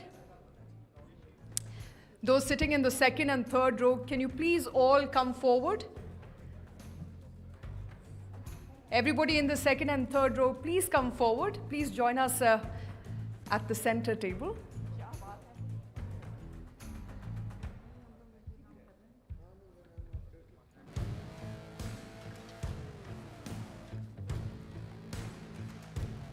All right. Our session today, this evening, will delve on the realities of affordable and accessible healthcare. It is widely now predicted that the healthcare market in India will hit $10 billion by 2025, which is this year. While the market is expanding at a very fast clip, are people happy paying through their pockets? Are they getting the kind of cover they need? The insurance penetration, especially in the health sector, remains relatively low. At the same time, it is undergoing a transformation when it comes to technology, when it comes to advances in robotics, remote healthcare, so on and so forth. I want to make this a very comprehensive, inclusive discussion, and along with me to do justice to it will be my colleague Rakesh. Hi everybody, most welcome. Thank you for coming over and joining us on this What India Thinks Today panel on the most important topic, I guess, affordability and access in the healthcare. Over to you, Shweta. Thank you, Rakesh. Let me quickly introduce all the panelists for today. On my right is Upasana Arora, Managing Director, Yashoda Group of Hospitals. Also joining us is Dr. Taran Krishna, Managing Director, Cancer Healers Center. With us is Deepak Sani, founder, Healthians. If I can locate Deepak, there he is. Dr. Pratap Chauhan is also with us. Dr. Gridhar Gyani is with us. Dr. Gridhar? Not here. Also with us is Dr. Rajat Bajaj. Dr. Anjali Aneja is with us. Dr. Harinder Tandon is with us. Not there. And Dr. Hemant Madan. Did I miss out on anybody? Yes, sir. Can I have your name, please? Oh, no. He just got it. Hemant Madan. Thank you. All right. Yes, sir. I'm Dr. Panda. I'm a medical oncologist at Apollo, I think. Dr. Panda. All of you, thank you very much for taking time out today and for joining us. Let me kick this off with a very important question, and that is every time, as I mentioned, we talk about healthcare, I know, for the fear of offending all the doctors that I'm surrounded with, I know that the med tech, health tech sector is expanding at a very fast clip. But every time I talk to a patient, every time I talk to somebody who's trying to seek healthcare, one of the questions that continue to hound them is whether they will be able to cover it with the money they make, because as I mentioned, there's not enough penetration of health insurance. At the same time, health inflation is on the rise, and that continues to burn a hole in people's pockets. So while on one hand, healthcare sector is expanding, it's also likely getting more inaccessible and more distant. I want to come to you, Upasana, first. Talk us through what changes in the last decade or so has the healthcare sector really been through when it comes to making healthcare more affordable? Apart from all the government scheme and conversations around Ayushman Bharat, what changes have you seen? Thank you so much for giving me this opportunity. And because we are into healthcare from last 35 years, so I am seeing all these changes regularly. And best part is this, that now healthcare is quite modern because of robotics, because of different kind of telemedicine, and all the machinery which is coming to now in healthcare, everything is now fully prepared with AI. So in this way, you are like, if I talk about AI, so in radiology, you can say, now I don't know how much they are right, but all the companies are claiming that their machine can, with algorithm, they can make your reports. There is no need of all the time doctors should sit there for, just for example, X-ray and other things. But what I feel, nothing can take a role of a doctor, which will always be there. So biggest change in healthcare is lots of technology. And it's a digital health, like we are also making our hospital digital. What is digital, if you ask me? That patient can register themselves from home and then they can get their reports from there and something. But there is one thing which is, I am really worried, and I don't know, my colleagues will be agree with me or not. These days you can see lots of private equities in healthcare. America is putting all his money in Indian healthcare. Why it is so? It's a big question mark. Nobody is right now taking it What are you seriously. making of it? What are you making of it? Why do you think it's happening? It is happening after some time. You will see that in healthcare market, we are talking about affordability and quality care. And for that, already government has launched this scheme of Ayushman Bharat. We are part of Ayushman Bharat. We are part of TB Mukt Bharat. We are part of ABDM.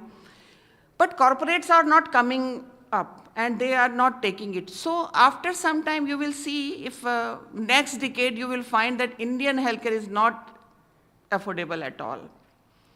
Because when somebody is putting money, they will, what they want profit only.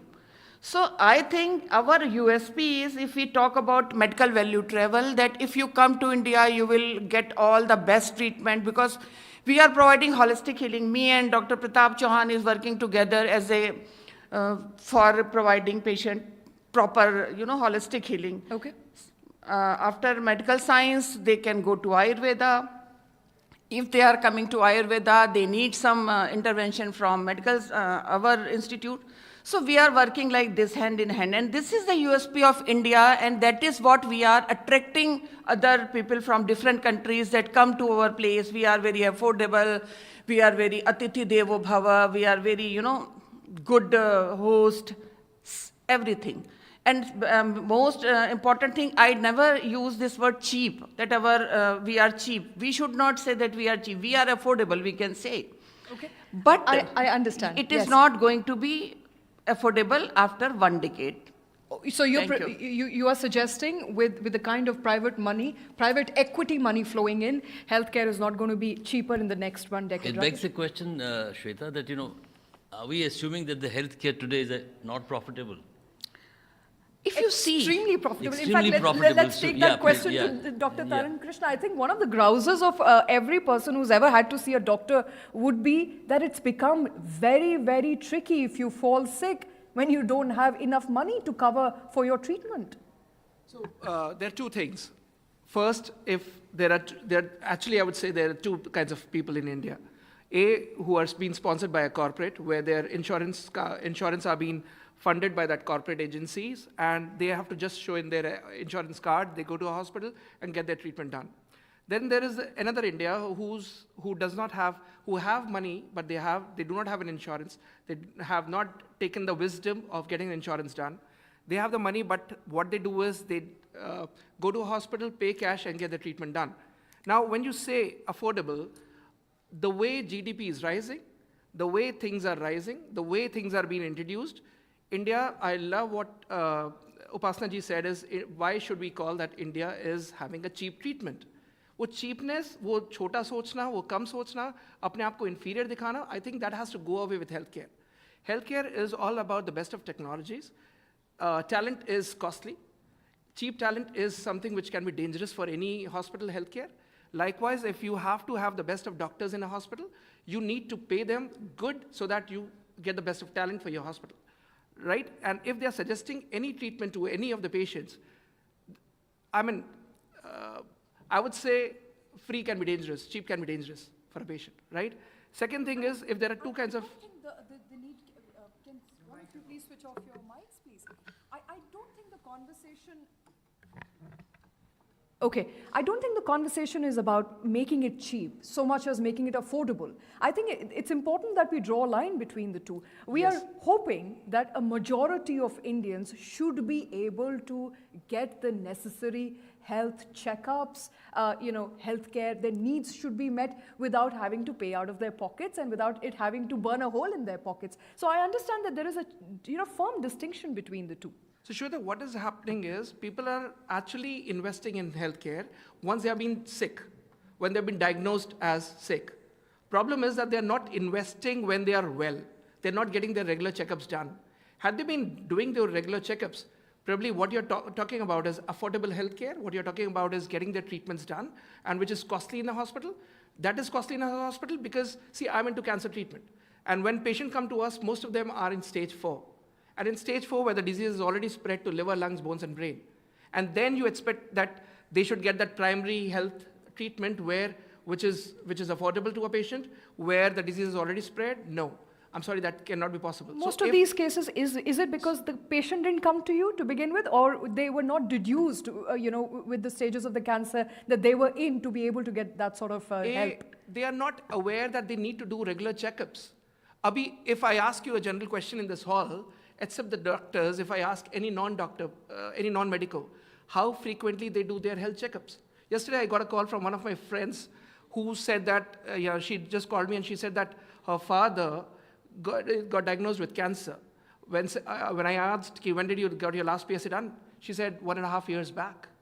Now, at 67 years of age, who is doing very well in the business, one of the top builders in the country, and getting a health test done after 1.5 years. I mean, that's the awareness that is lacking in India.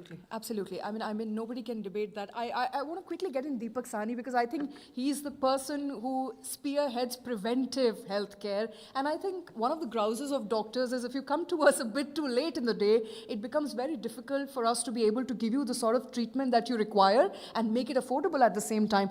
Do you think there's been some sort of a shift in the approach of people around you? Because I remember speaking to you about a couple of months back, and you said people are now more and more seeking preventive healthcare as opposed to what they did prior to 2020, prior to COVID.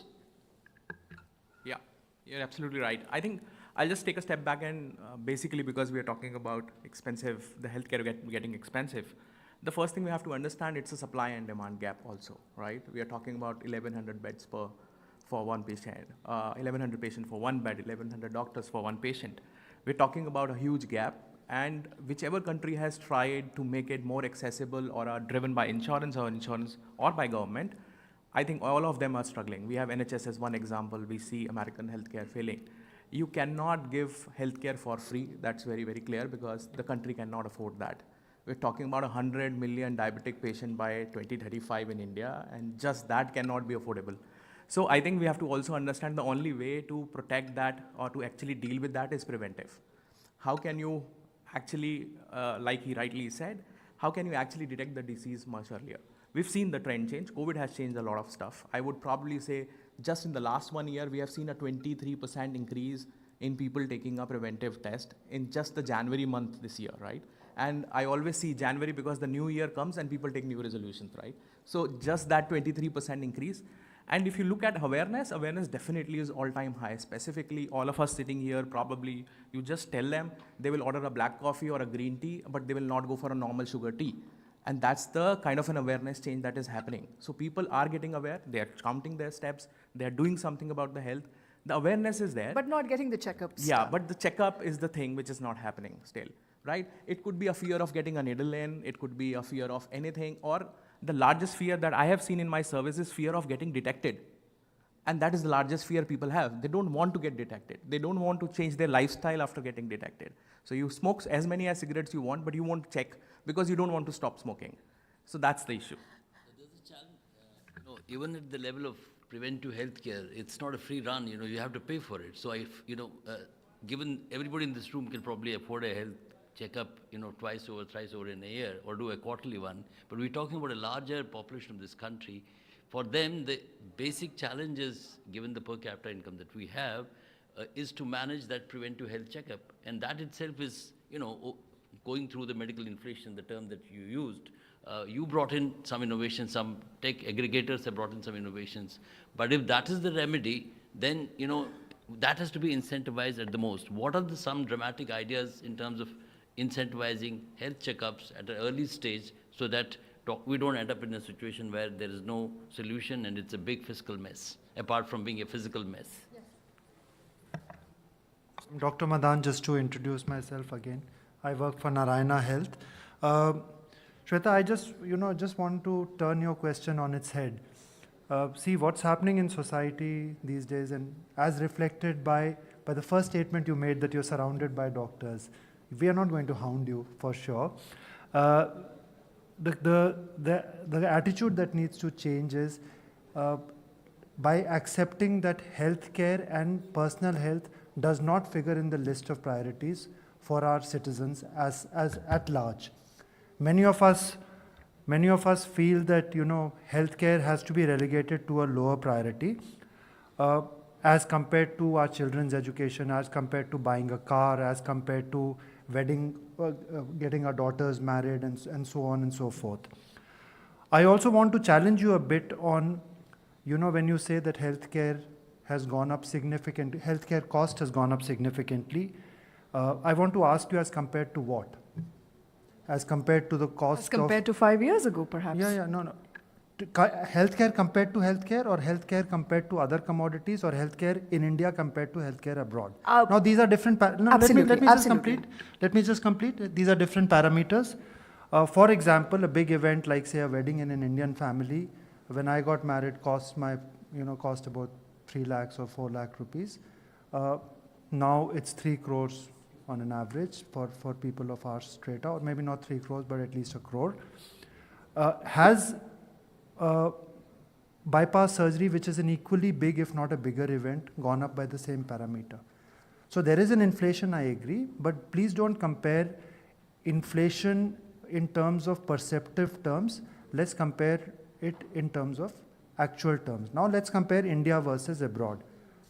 Would you ever envisage what a bypass surgery? I'm a cardiologist, so I'll talk about bypass surgery. I'm sure Tarang started off very well and brought this up. Bypass surgery in US, what would it cost? In Europe, what would it cost? In Singapore, what would it cost? So, let's not trivialize healthcare. And I take a lot of communication skills workshops for many people across the strata. I ask them that when your child turns 17 or 18, you give him a good cell phone. How many Indians have ever gifted an 18-year-old child a health insurance policy? Has a father ever gifted a healthcare insurance policy to his daughter and said, "Beta, jab tak, till you're alive, I'll fund 5,000 rupees per year, every year for your health insurance." It doesn't rank in our priorities. And therefore, even the richest of people, when they are asked to spend a bit on their healthcare, they squirm. So I'm not saying it's cheap, but I won't agree that it's over the top expensive. So, let me just complete. I know it's a bit long. I won't speak after this. No, please go ahead. There is a governmental mandate. When a car is driven out of a showroom, there's a government mandate that it must have an insurance, right? How many?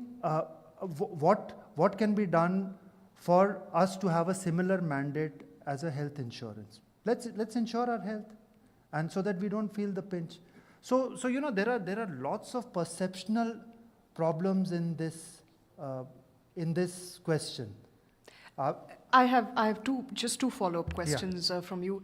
So when I say medical inflation at double digit today, 14%, way higher than national inflation, the CPI, consumer inflation in India, I don't make that figure. That's a figure that is collected put together by the government. So I'm not sure if you would like to contest certain parts of it, but at the same time, would you agree that inflation, when compared in India, medical inflation has gone up significantly? Part number one. Part number two is when you compare India to other developed countries, are you not taking into account their per capita income versus our per capita income? If citizenry there can afford a bypass surgery, which is at a far higher cost to India, because our citizens honestly cannot afford it. Okay.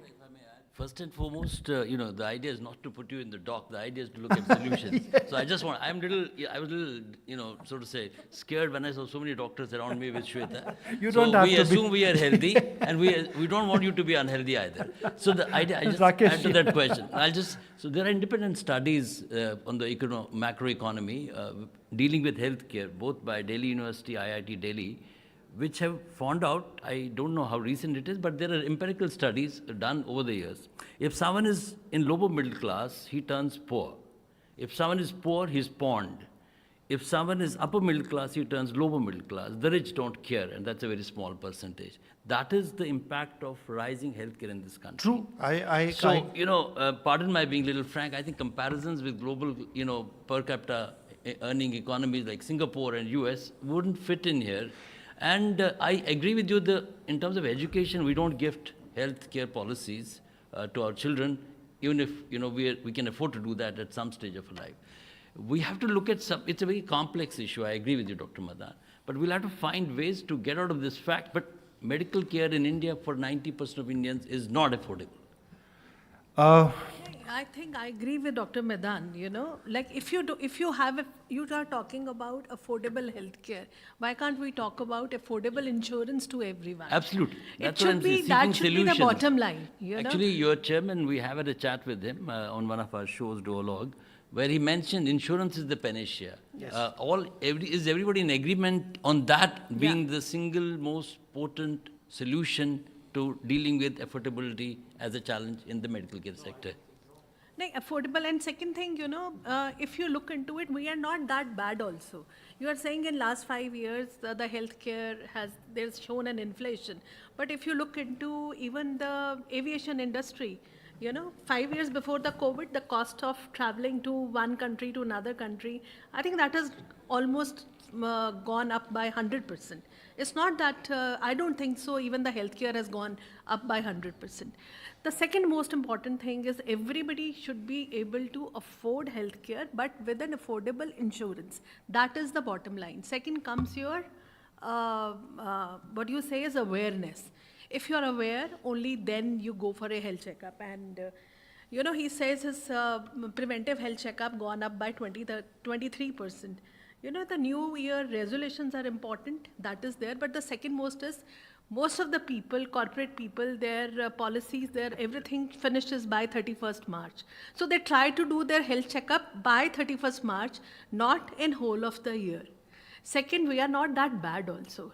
We look into urban sector, we look into the rural population. If I'm a gynecologist, and I must tell you, look, with a lot of hard work, and by our maternal mortality rate has gone down by 100 per 100,000 live births, and we have achieved our targets. It has gone down by 83%, which is much, much more than the other countries in the world. Why? Because everybody is, the government hospitals, the government of India, and even the private sector, they're all working together. So if we work together, everything is achievable. But why the awareness, Why the maternal mortality has gone down? By the awareness, correction of anemia, and institutional delivery. Everybody is focusing on the delivery in a hospital. That is the reason it has gone down. So even if you look into cancer, you say, in 1992, the cervical cancer in UK was brought down by 90%. Why? There was a reason, because every woman was screened. And after every 3 years, there was a recall system that you are due for your checkup. And they make sure that you go back and do the checkup, which being urban population, it's number 2 cancer in our country. Otherwise, it's number 1 cancer of our country.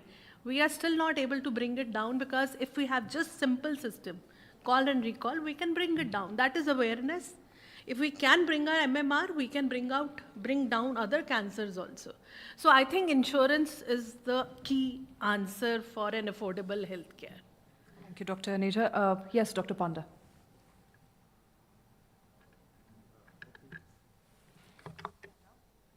Yeah. Sorry, I think I have to be a dissenting voice. The per capita income last I checked is $2,940 per year. If affordable healthcare insurance would have been the panacea, look at USA. I've spent some time there. Half of the black people are actually turning themselves in the emergency so they can have to.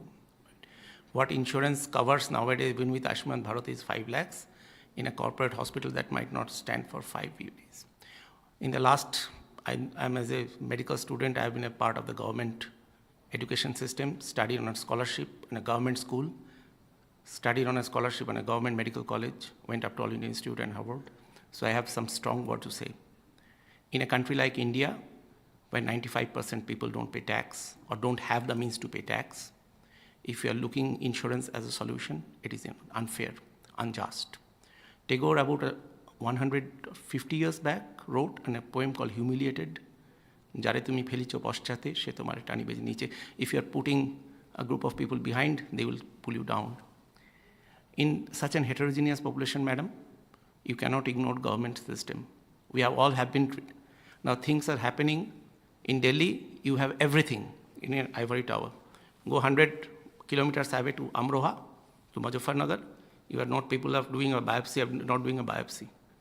So what are we talking about? What sort of? Only putting a quantity price tag on something doesn't give you a quality. No, let me finish just 2-3 points. The rot starts from a very beginning. In a midday meal program, we are spending 7 rupees. And sir is right. We are glad to buy good quality clothes but for nutrition we don't have. It is a perception. Well, insurance is important, but it cannot be a panacea. My word is, it cannot be a solution for all. By strengthening government infrastructure from primary healthcare to tertiary healthcare, and especially in primary and secondary healthcare, only then you can. Because the private sector looks at a return on investment. In primary healthcare and primary education, there is no return on investment. I mean, you don't see the return on investment. So unless and until government spends money.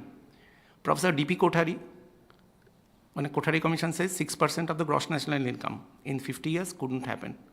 Professor Kothari was a proud student of Professor Meghnad Saha, who started this planning commission and everything, had a far-fetched vision. And China has gone ahead not because they are something, because they started putting money on their primary education, secondary education, primary healthcare, and secondary healthcare 50 years before us. So, well, insurance can be one solution, but it cannot be only solution. Another thing we are looking at, the number of doctors has, in last 20-30 years, has increased. That is the quantity. Since that, if you have an idea about research, you know that qualitative research is much more difficult because you cannot put a tag on quality. Similarly, you can calculate number of medical colleges opened, you can calculate number of medical college buildings opened, you can say so many of doctors are coming out. What is the quality of doctors? Who is editing? Have you looked at if the quality is actually being at par, is it going down? So these are the tough questions. I have no problem with insurance. I believe everyone should have some insurance and government is doing. But insurance cannot be a panacea. It cannot be the only thing for that.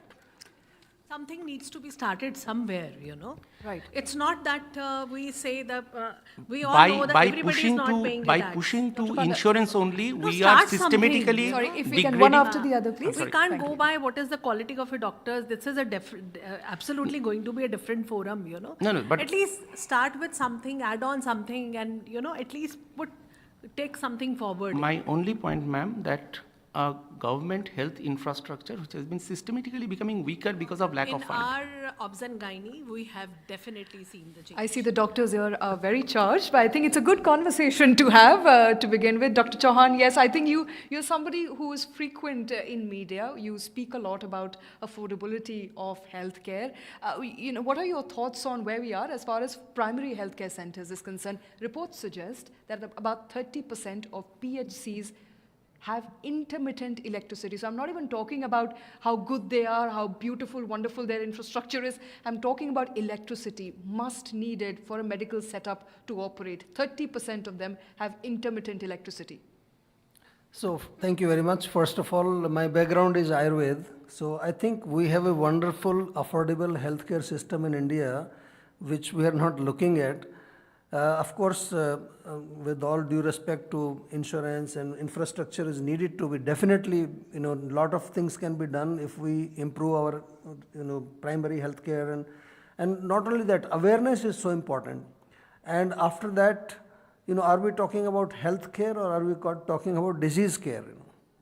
Healthcare, if you talk, then we have so much of the, Ayurvedic knowledge where we can, even you don't need to really go for things like, all those expensive treatments, And if you look at the scenario in the world today, I traveled to around 40 countries, so many people are now adopting yoga, meditation, and, all these home remedies. People are really caring about their health. So I think basic thing is education is so important. And then we have to definitely improve the infrastructure, which is government infrastructure, which is available there. They have to be educated. I think that's the only solution. If people will come to private hospital, then definitely, private hospital works on a very different model. Another model, as Dr. Upasana just mentioned also, that integrative medicine is going to play a very important role, which can be, because once the patient comes to the disease care, and once the medicine disease has been, taken care, then they should be, pushed down to more health, oriented things like food, lifestyle. Today we are talking about the biggest burden on our population is the lifestyle disorders. So if wrong lifestyle is the cause of your disease, why don't we fix the lifestyle rather than we were going for all these expensive treatments?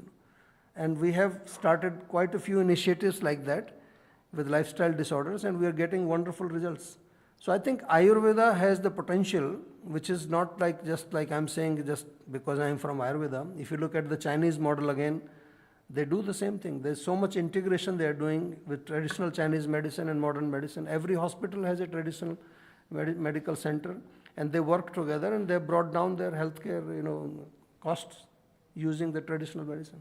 I think, Rakesh, I think an important conversation in all of this is also preventive healthcare. I believe I will request Deepak Sahni to come in just a bit, because I think he comes in there when it comes to preventive healthcare. India is also dealing with an obesity problem. Data suggests about 70 million obese people in this country as a result of lifestyle challenges. All of us, as a matter of fact, you and I have some of these issues because we just don't get to walk enough. We don't get to go out of our offices enough.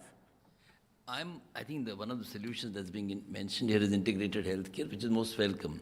But we are in a situation today where we are number one in most of the diseases. So, the problem is right in our face. Preventive for a population that's shaping up, great idea.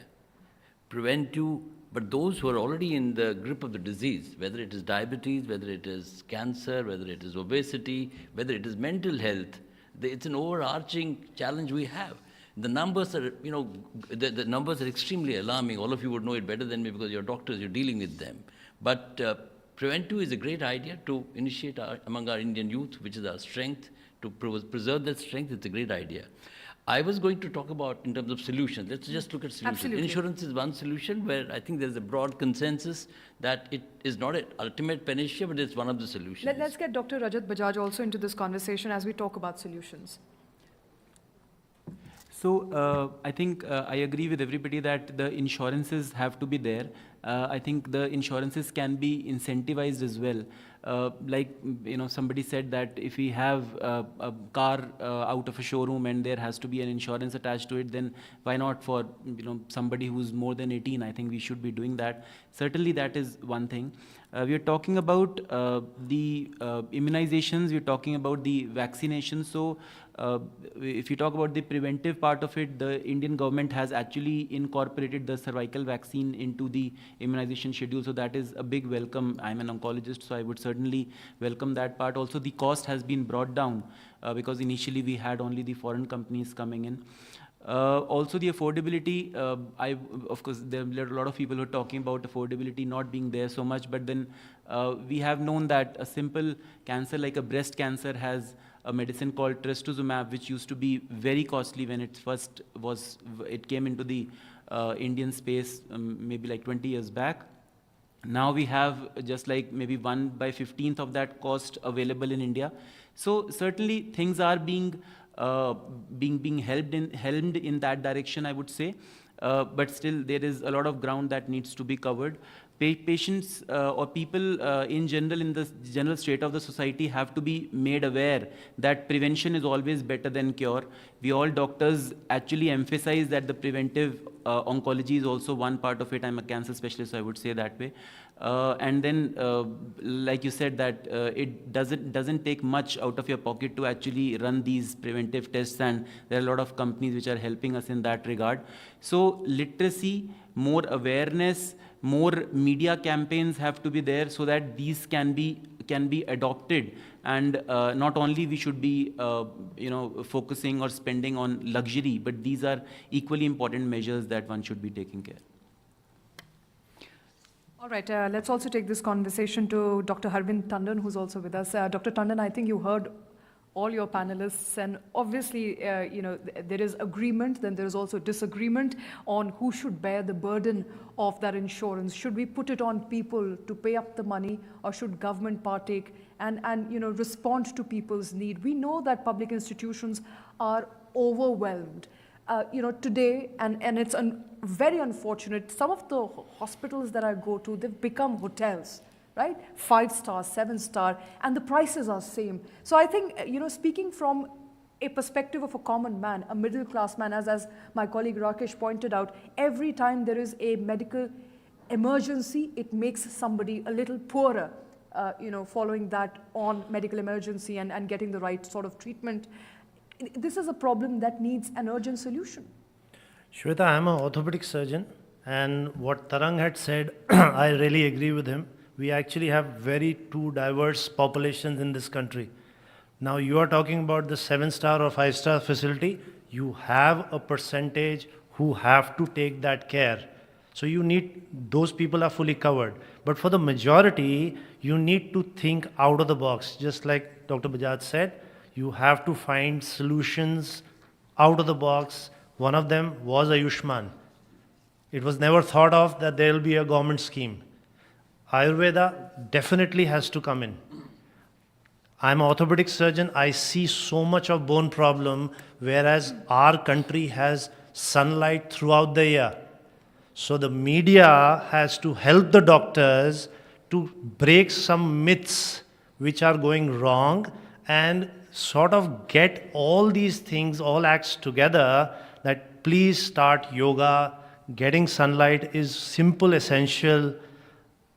All the other things which you mentioned, obesity, other lifestyle problems, they can be addressed.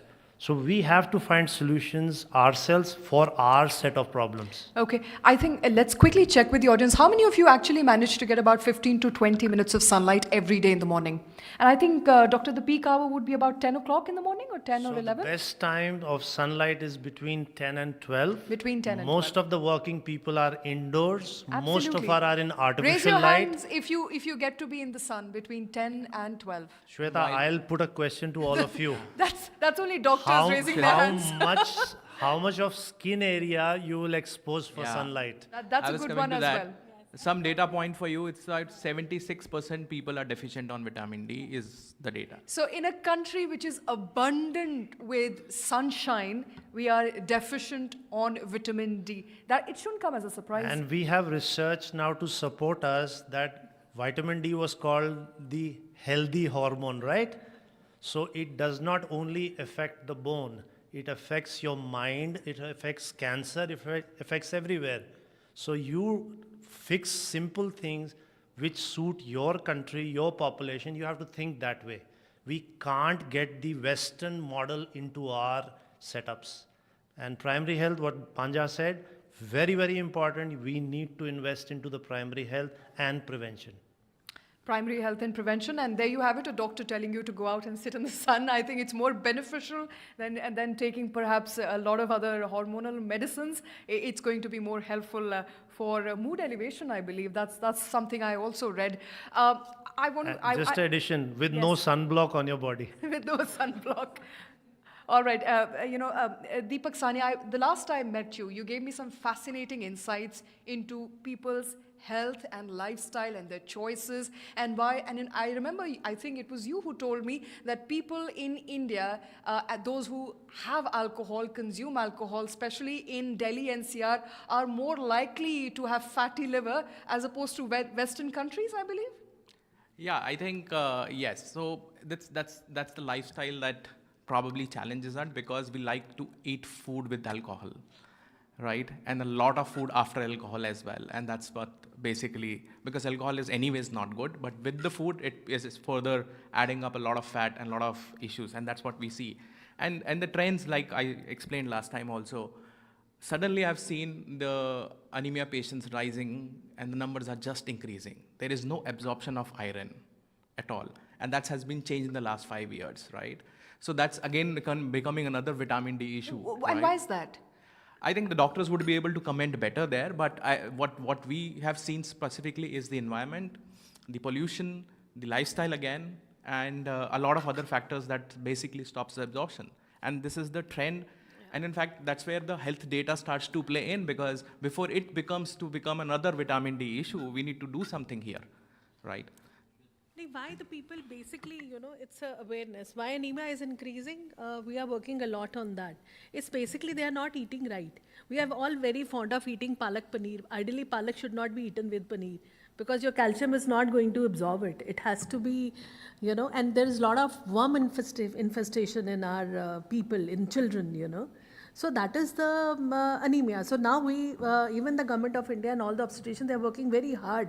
There's a program called Anemia Mukt Bharat, where the anemia has gone up. And now that they have seen, they are correcting anemia with iron, but they have forgotten most of the Indians are vegetarian. They are B12 deficient also. So either your intake, what we are eating is not correct. We don't know what is right. So with then what's correct? I mean, it's surprising for me. Palak should not be eaten with paneer. Yes, because it has phytates. So food and for the thought calcium. there for all of you. But old people, lohe ki kadhai mein khana banao. Okay? Anything which is rich in iron, put little lemon Traditional into it. wisdom. So that's a better. Good chana. You remember your dadi, nani used to give you good chana? That you need an iron also. You need a protein also to transfer your heme. So these little things sometime, even for a doctor also, it's eye-opener, because we have also forgotten when we have read our physiology and our biochemistry. So it's going back and learning all Shweta, can I ask everybody sitting here? Yes, sir. Please go ahead. Bhindi is rich with, for what? Bhindi. Lady finger. It's one of the richest sources of calcium. There you have it. Calcium deficient people So should like- eat more like hindi. It's well consumed, I guess. It is well consumed. Yeah. जो तिल हमारी culture में है, in all parts of India, til is used in some or the other ceremony. I wanted to take this affordability from a business perspective. We have companies like Healthians who have changed, brought in competition. There were only a couple of players earlier. Now there are more players. Tata has also got into it. That's welcome. But why can't we do a Jan Aushadhi template in preventive health care from the private sector, not from the... gynae में इतना available है. Problem मैं यही बता रही हूँ, awareness नहीं है.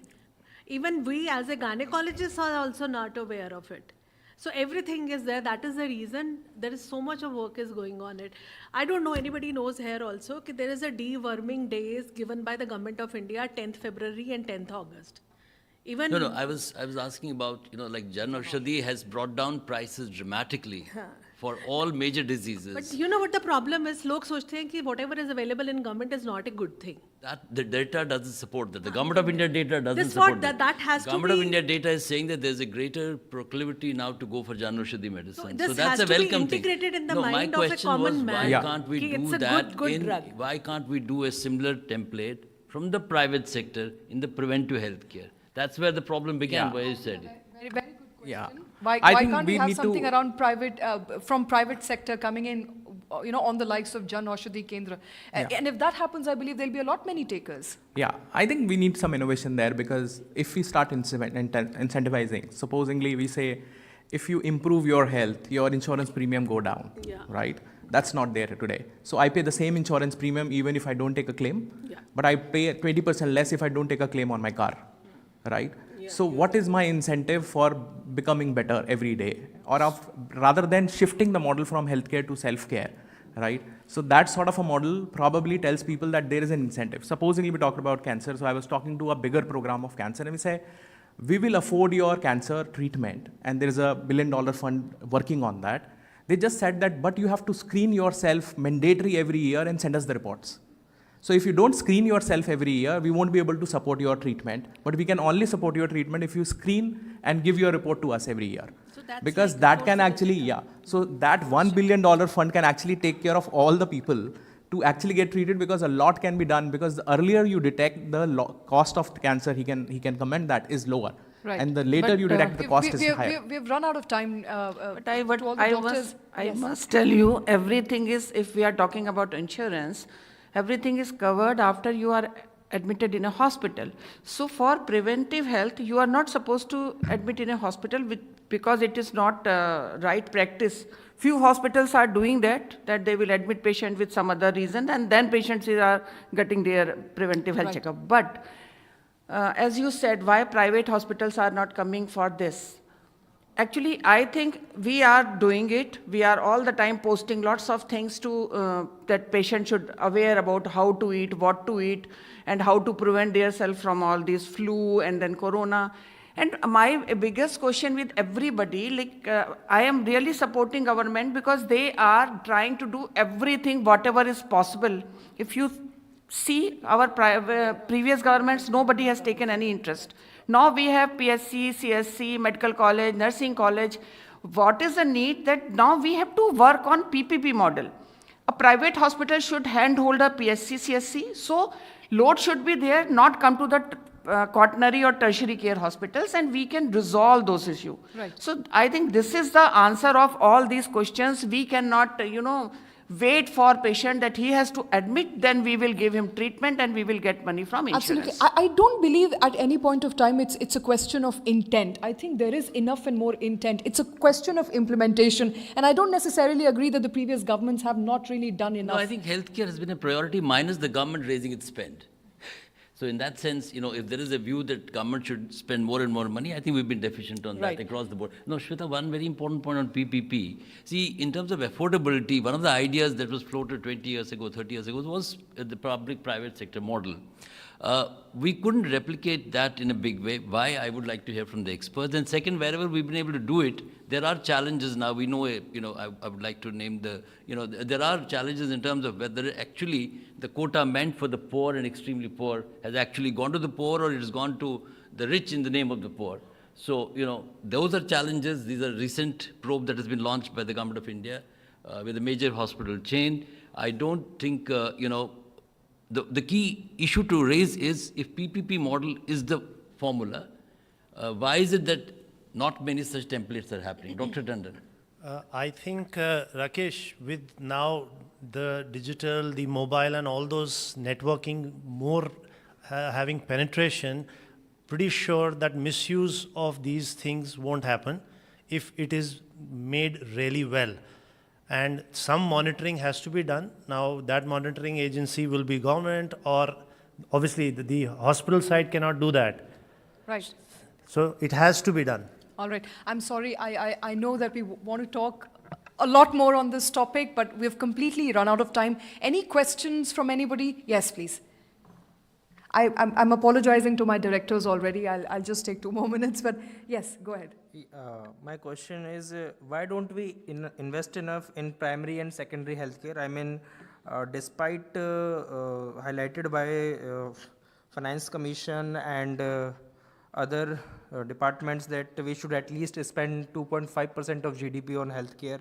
We know we are diabetic capital of India and much more thing, but I think we don't we're already invest. spending about 2% of our GDP on healthcare. And we discussed discuss. 1.8. At the There is moment, we're need to getting raise to that. There is 2%. need to raise that, but there has to be an equal participation from panchayat till the state government to the, there's an MP-led fund, there is an MLA fund. Everybody has to direct that investment there. So there again, it has to become a top priority. It might not be the topmost priority right All right. Any other question?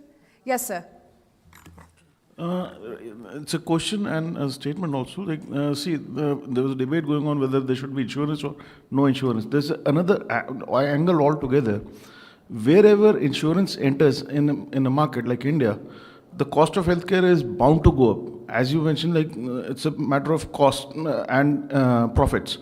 And now my question is to the doctors: why is it that when you go to the hospital and you're admitted, before every procedure, you are asked, "Sir, आपकी insurance है?"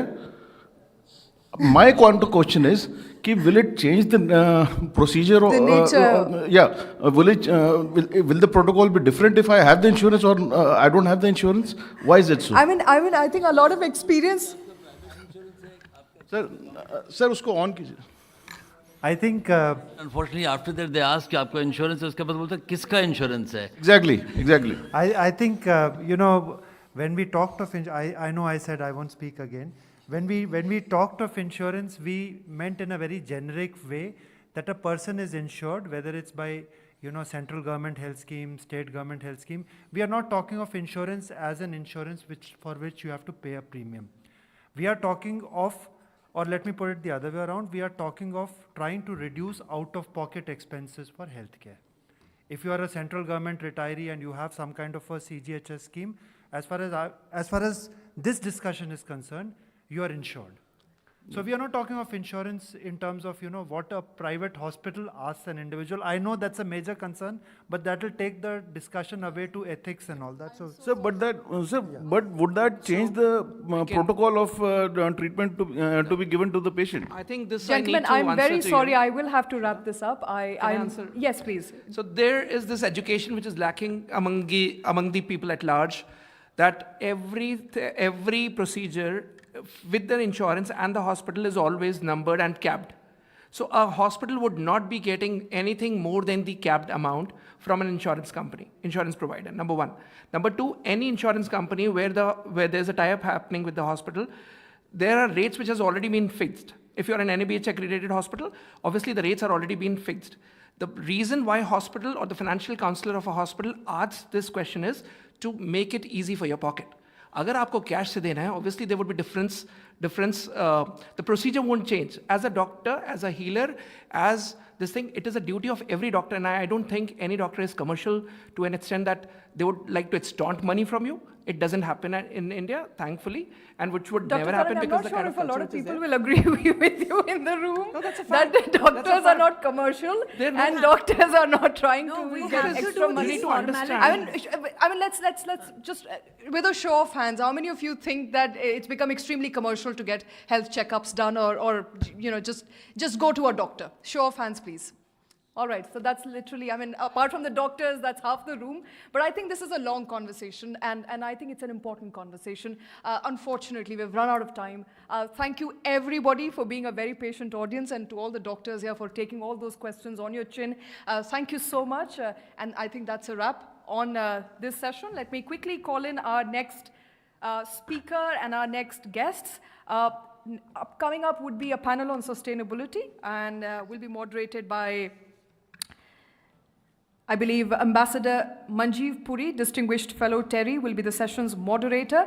And session speaker will include Mr. Mohammad Shoaib Ali, Founder and Managing Partner, Transition Venture Capital, Mr. Sanjay Kumar Singh, Director, Strategy and External Relations, Jindal Steel and Power, Ms. Anju Mary Kuruvilla, Director, Industry Affairs, Corporate Communications and Sustainability, Danfoss India, Mr. Alok Verma, Senior VP and Head Corporate Strategy and ESG, Ashok Leland, Mr. Harkarit Singh, Managing Director, Woodland India, Mr. Nitish Punia, Head Public and Government Affairs, Signify Innovations India, Mr. Manmohan Rathi, Joint President, Power Management, Shree Siemens, and Mr. Samir Virmani, General Manager, GAIL India. Thank you.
So, good evening to everyone. Is everyone here? All the panelists? So, do we have the right signal from TV9 studios? Can we begin? Thank you very much, Justin. Thank you. And welcome to all of you. Delighted to be here at TV9's Global Summit. They want to know, what does India, where does India stand in the new world order? And we talk about sustainability. Making holistic sustainability a growth agenda to shape India's climate ambition. What is it that all of us are looking for? 2047, a magic date that we are all looking to, Viksit Bharat. Isn't that right? Yes, all of us. And all of us believe that we have Achhe Din in front of us. We are the largest country in the world, the 5th largest economy, on our way to becoming the 3rd largest economy, and in some senses, very, very happy as a country that we are gaining our rightful place on the global high table. A matter that makes every Indian proud, and every Indian has every reason to feel good and rejuvenate himself and herself in this state of play.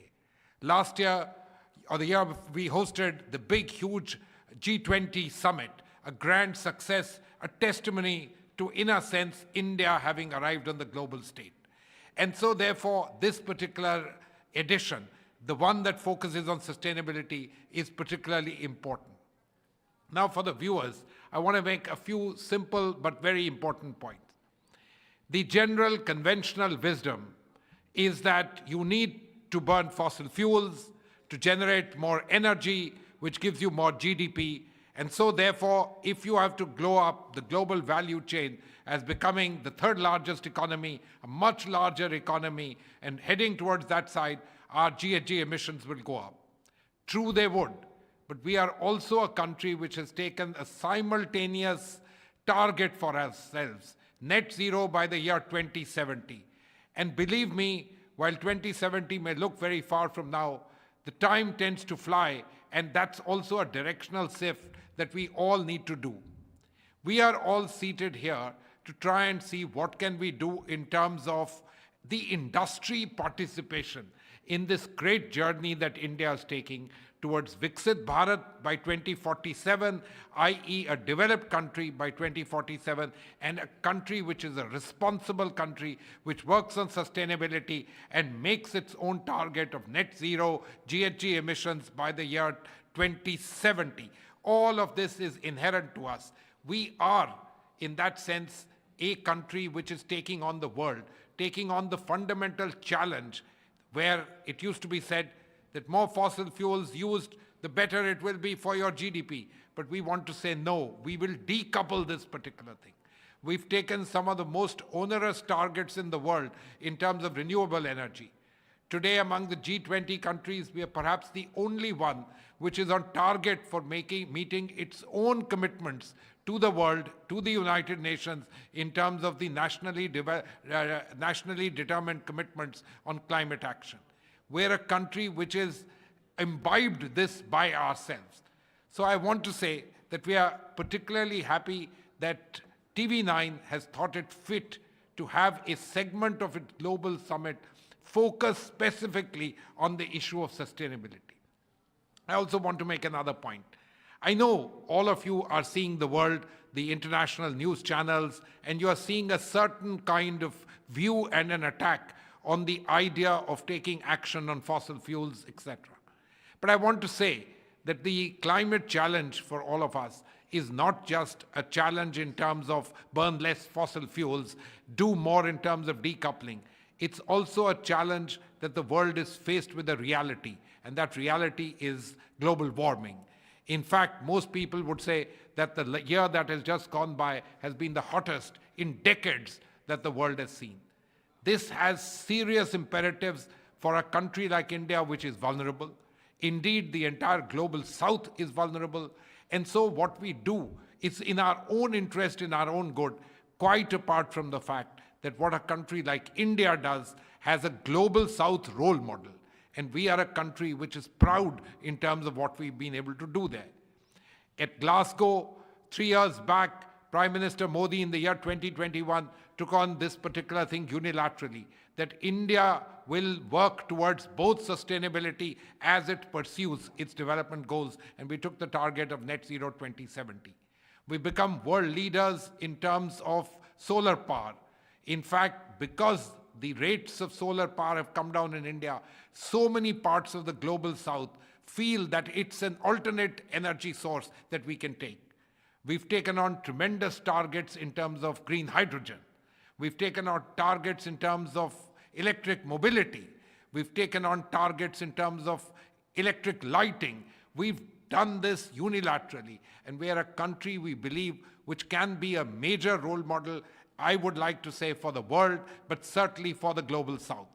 I'm particularly happy and delighted that TV9 has chosen TERI, India's most venerable institution dealing with energy, resources, and climate issues for the last 50 years as its knowledge partner. Thank you very much. I represent TERI. I've spent a large part of my life negotiating at the climate change negotiations worldwide, but have had a very strong involvement with TERI. I must say, before we open up to a multimedia clip to take on various things, that I am today very delighted at the panel that I have. And the other panelists, please don't mind my saying so. But as a middle-class boy growing up in Delhi, there were two things which were absolutely central to my life, which was mobility. And I'm delighted to have Ashok Leyland here with me. Riding the DTC buses was the only way out at that time, and I'm delighted to see my friend here with us to talk about what his great company is doing. And then, what are we talking about? Lighting, isn't it? We're sitting in Bharat Mandapam, but lighting is the main thing that allowed people like me. You read, you sat in front of a lamp, you imbibed, you took yourself forward. I'm delighted to see Philips here with us in their newest avatar. Again, companies which to me represent this very important element. What can we do at the level of people? And I want to remind everyone of the Honorable Prime Minister's huge initiative, the life imperative. What can we do? Governments will do, governments will take issues on policy space, the international community will do or not do, all very well. What can we do in terms of ourselves, and what can the corporate world to do to help us? And when I see these two, believe me, these are perhaps those issues which link with us in terms of our daily life, at least the daily life for all ordinary people. We're sitting in a city, so let me say middle-class people in the city, hard-working people who are doing their things. Mobility, and in terms of their availability to be able to do things, which means light in the real sense. This doesn't mean the rest of you on the panel are not important. We have people from the most important sectors. Steel, fundamental to this entire challenge of climate change.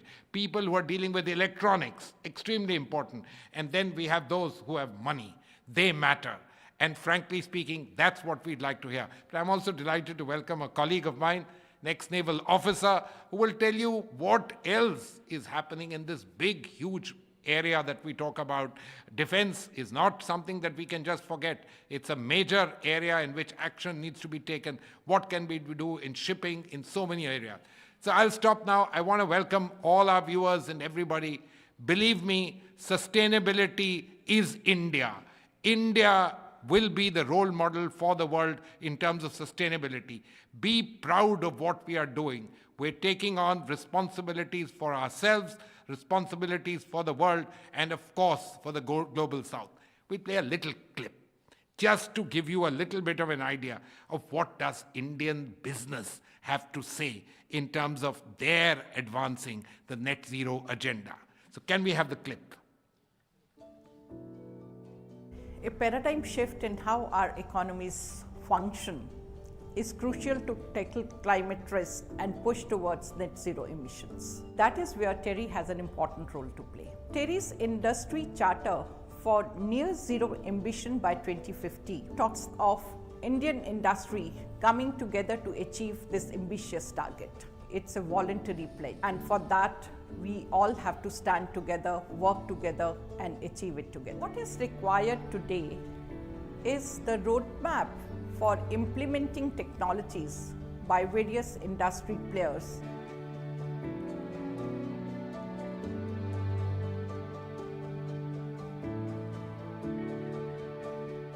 Sustainability is clearly to create that very positive economic, environmental, and social impact, which translates to a world with zero emissions, zero waste, and zero inequality. First electrify and then decarbonize. I think we've got a good push and impetus by Government of India in terms of India Solar Alliance, but I think we need a similar big deal, so similar deal in terms of similar push as you would normally call it, towards green hydrogen, biofuels, and fundamentally making sure that we can go to bioresources towards producing the energy needs of the world. The hydrogen roadmap of India is a fantastic starting point.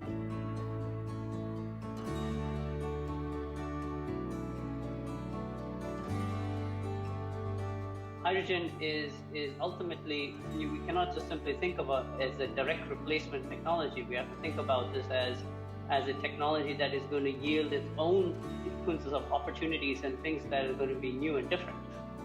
Major requirement would be, one, the collaboration, second, certain government initiatives, and third one would be how the finance can be made available for many such demonstration projects which are required not by only cement sector but globally. The key buckets which we need to look at is agriculture, MSME, and bottom of the pyramid consumers. We have evolved a system which helps farmers reduce their costs, but at the same time improve productivity, and thereby, at the end, resulting into prosperity. So you ensure sustainability, carbon reduction, but at the same time, you must focus on as much or more to ensure that his income goes up and prosperity happens. We need innovation in finance. I think if MSMEs have to embrace the journey, finance is a very, very critical element in it. There, I think we need to look at a lot more banks and NBFCs' participation with fintech solutions.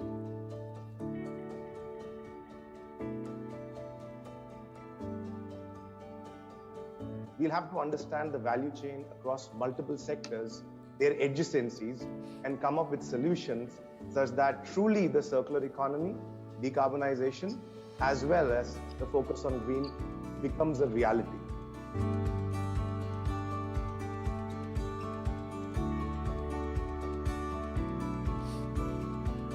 I think that recycling and the circular economy will play a big role in reducing the carbon footprint. We are continuing to invest in products, in fact, accelerating our investment in products that are all related to climate change. But we will not touch anything which has got any sort of hydrocarbons involved.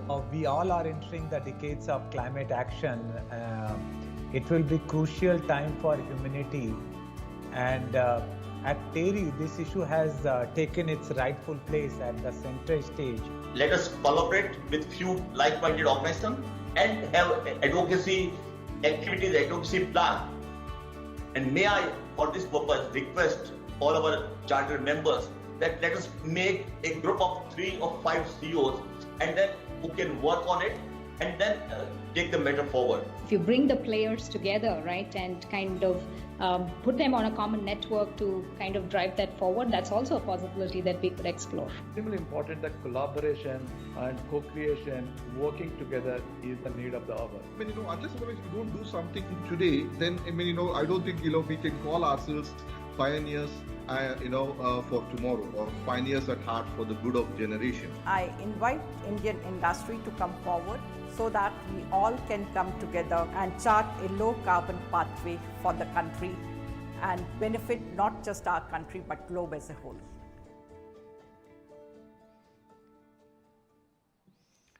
So thank you very much, Terry. Thank you very much for what you're doing in bringing people together. But now for our viewers, let's start by giving ourselves a little bit of a congratulations on what we've done. Anju Kuruvilla, your CEO was there, but you are here with us.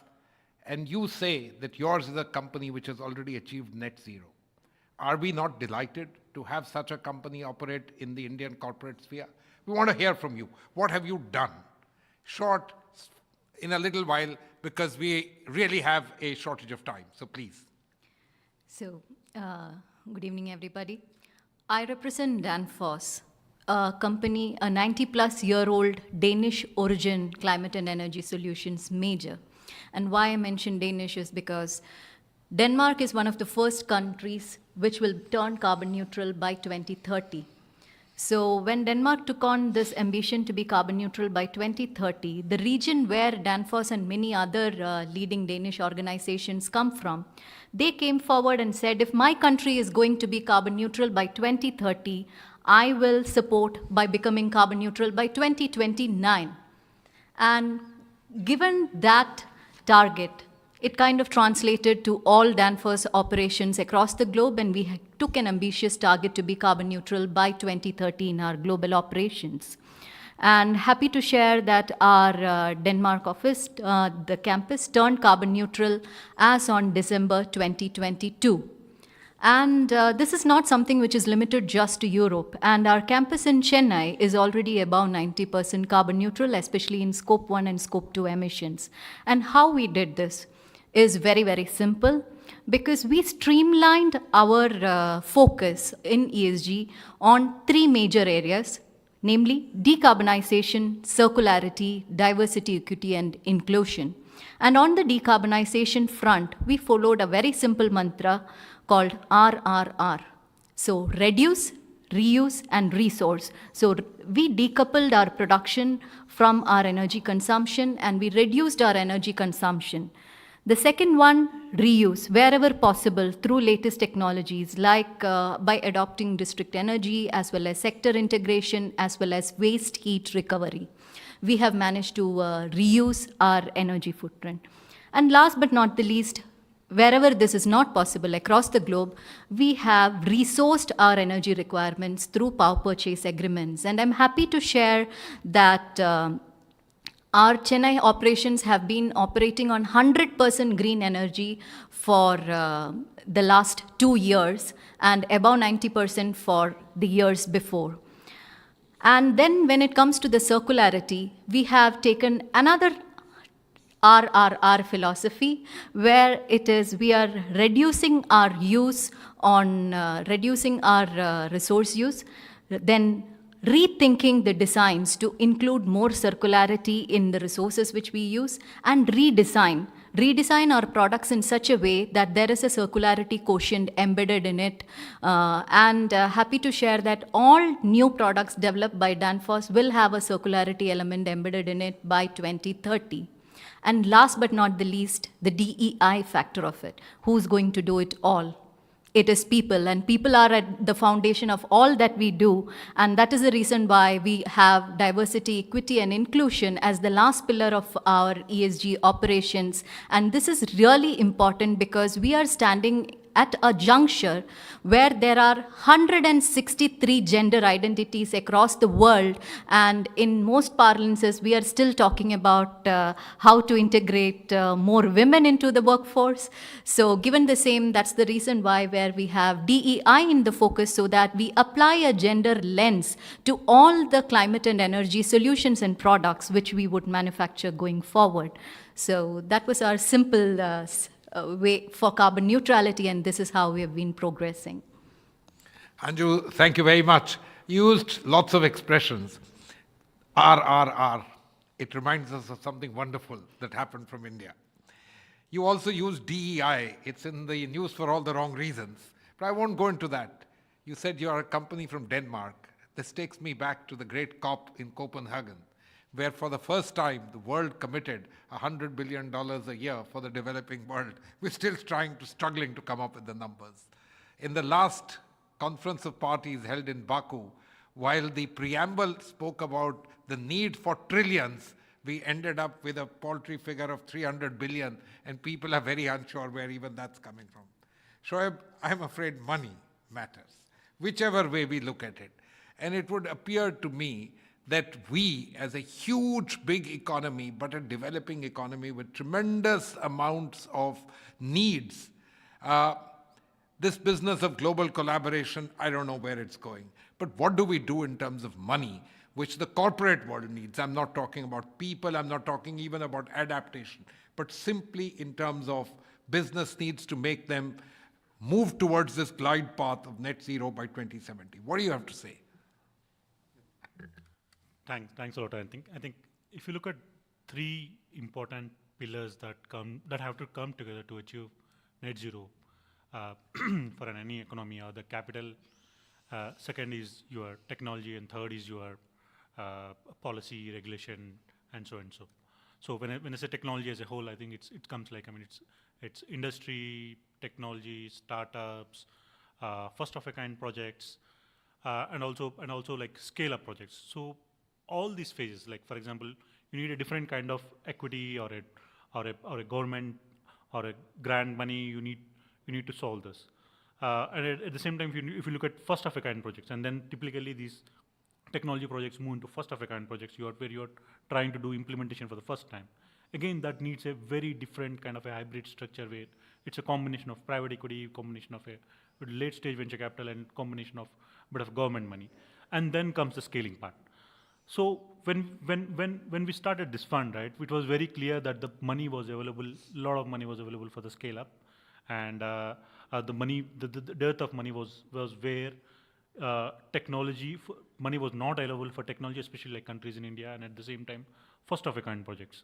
So now, fast forward 4-5 years, the scenario has changed. The major challenge now as a venture capital fund, what we see is there is huge amount of money, especially for technology, especially for first of a kind projects coming from a lot of philanthropic institutes, a lot of global institutes. But the missing part, though you say capital is very important, the missing part, unfortunately, now we as a country have to solve is technology. So out of those, like if you look at a scale of 0 to 100, right? Let's say there are 100 technologies that need to decarbonize and be a net zero country by 2070. We only have 20-25% of the technologies ready, which can be commercially deployed. So we still have 75% of technologies that needs to be developed or that needs to be worked on to achieve our 2070 goals. So I think money is following, but unfortunately, especially we need more and more engineers to focus on build those right technologies so that we can take those technologies as fast as possible for commercialization. Shoaib, thank you very much. Alok, let me turn to you. While you represent, of course, this huge conglomerate, as I said, Wheels of India, Ashok Leyland. But when we entered this room, we were having a conversation on startups. And you said that as such a large engineering giant, you interact with them often. And you felt that there was a new kind of energy that you saw in the people. Money perhaps was one major issue, Shoaib, as you said, but that they were being innovative in technological developments and in the cutting edge. What do you have to say on this? A little bit about your company and what you're doing on this large scale, but what are you seeing in the ecosystem? Sure, thanks Ambassador. Happy to be here. I think just want to share with everyone that Ashok Leyland is rated #1 in Sustainalytics in our category, which is heavy machinery and trucks globally, not just in India. The journey is still a lot to be accomplished, but I think it's a good start for us. It actually starts with setting the aspirations. So our aspiration essentially is very, very similar to overall, I think, India's ambition. We were born in 1948. India was 1947. So I think we kind of overlapped a little bit from a 75th year celebration standpoint. So, and again, it's a very, very strong footprint that we have from an India standpoint. So we are going to be carbon neutral by 2030, which means carbon neutral by operations. Scope 3 is a big part of any company's from a usage standpoint. So I think that's the next level. So that's going to be net zero by 2048, the 100th year of our existence. What we feel is, I think partnerships are going to be key in terms of reaching our goals, because our overall, I think, agenda from a net zero standpoint, it is going to be met maybe 30% by existing solutions, but 60 to 70% is going to be new solutions. And that's where I think, Ambassador, in terms of the new age startups also come into play. And that's where I think they bring in that energy, they bring in new solutions, they bring the ability to challenge existing paradigms. So that becomes very, very key. I've actually interacted with IISc, I have interacted with IIT Madras, IIT Delhi, and I think there are huge startups and they are actually focusing on in a big way in terms of solving industry problems, something very different from what it was 30 years back. So I think they have really changed the paradigm. I think we can definitely leverage that. I think also in terms of there are new business models coming up. There are new business models, battery as a service, new business models in terms of, and these are really, I think the startups are picking some of these up.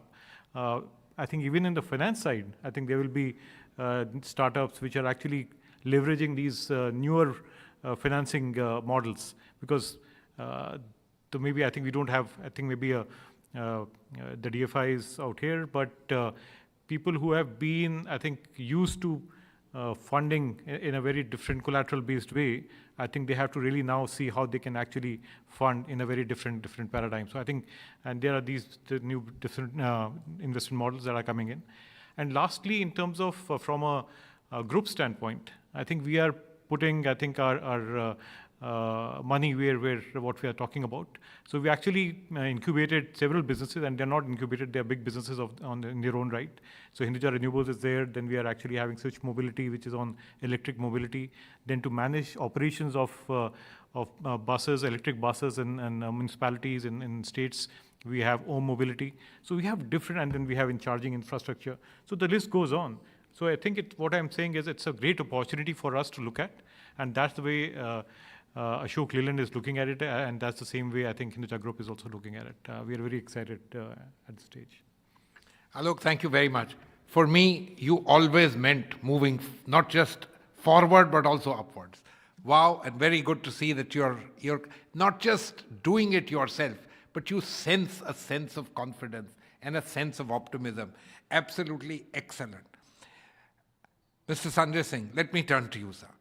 You've been secretary in the government, in the Department of Steel, dealing with what we all from the climate world say, the most hard to abate sectors, the most difficult guys. What can we do about them? And now you serve on one of our premier institutions, companies dealing with steel, with Jindal Steel. I'd like to hear from you. What are you doing in this absolutely what is known as the hard to abate sector? Thank you. Let me put it in perspective. We are on the path of becoming Viksit. And for that, we have to grow at the pace of at least 8% consistently over 20 years. And there is a strong correlation between growth of steel sector and growth of an economy when economy is in the developmental phase. And you can see from the figures of India as well, that we have been growing at a pace of around 6 to 7%, and steel sector has also been growing in past around 6 to 7%. And now the pace has increased, and steel sector's growth CAGR in time to come is going to be 7%. Why it is so? 60% of the steel is consumed by the construction and infrastructure sector. 1/3 of the steel is consumed in the government projects. So steel becomes very important. And in time to come, our steel consumption is going to further increase. And the target is for the nation is 300 million tons by 2030, 500 million tons by 2047. But steel is also hard to abate sector. It emits 2.5 tons of carbon dioxide equivalent per ton of steel in our country, which is 11% of our entire carbon dioxide emission in the country. So that is the challenge. And as you rightly mentioned, it's a hard to abate sector. And there are all kinds of steel makers, small, big, mega, and different kind of steel making processes. Blast furnace is a mainstream. And that is the process through which we will be able to reach 300 million tons and 500 million tons. And that is most difficult to green. So the challenge lies there, but all the steel majors and as well as MSMEs, what we categorize as secondary steel makers, they are doing their bit toward decarbonization and set out a roadmap towards it. The route of decarbonization which the steel majors are following are starting from renewable energy. Every industry is investing in renewable energy, for instance, the group I represent, we have planned to set up 1.6 gigawatt of renewable energy by this year end, investing in green hydrogen. Green hydrogen has a lot of potential to green through electric arc furnace. But the problem lies in blast furnace. In blast furnace, again, the greening can only be done through induction of higher level of technologies, which I am saying is efficiency, number one. And number two, when the carbon capture and utilization technologies, they mature, are deployed. So the target for the big steel players toward decarbonization is by 2050, most of them will decarbonize. But it is going to be a difficult task because there are not many mature technology right now available. Whatever are there, they're in the pilot phase. And the major bottleneck in steel, I'm talking about the country as a whole, as was rightly mentioned, finance. To be able to retrofit the current technology, which is 180 million tons of steel making capacity, an investment of $280 billion is required. So that will have to come from the steel players themselves. Secondly, the challenge is about the creation of green steel market, carbon market. So for that, government has set the ball in motion by introduction of a green steel policy and green steel taxonomy. So a lot of the levers from the government side and from the industry side have been put in place, and now steel players are now galvanizing their speed towards it, and in time to come, I'm pretty certain that decarbonization is hard to abate sector is going to happen. Thank you. Thank you very much, Mr. Singh. In my understanding, once the hard-to-abate sectors understand they have to do it, they will be galvanized, and thank you for using that expression. Can I turn to the Shree Cement, the other area that everybody says is impossible to do, but we must do, isn't it, Rathi Saab? Where are we going to go? So what are you doing about it?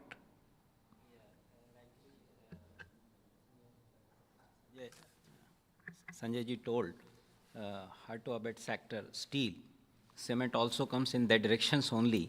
Steel and cement, both are required for the growth of the country. As we have targeted 2047 will be developed country, definitely these two has to grow. Today, the cement consumption is 50% of the world average. Even if I see from the American point of view, we are 1/6 only. So volume is going to increase in a big way. But when we see the carbon emissions, basically, we are 10 to 15% lower than the world average. So that's the good part, but that is not sufficient because almost 0.6 ton per ton of cement CO2 emitted, which is equal to 7 to 8% of the total CO2 emission in India. Now coming back to cement production system, there are 4 areas. One area is 60% CO2 emissions comes from the process itself, because that process requirement is the calcination, basically. Then another 40% or 30% comes from the energy side, basically, the fuel consumption or electricity consumptions.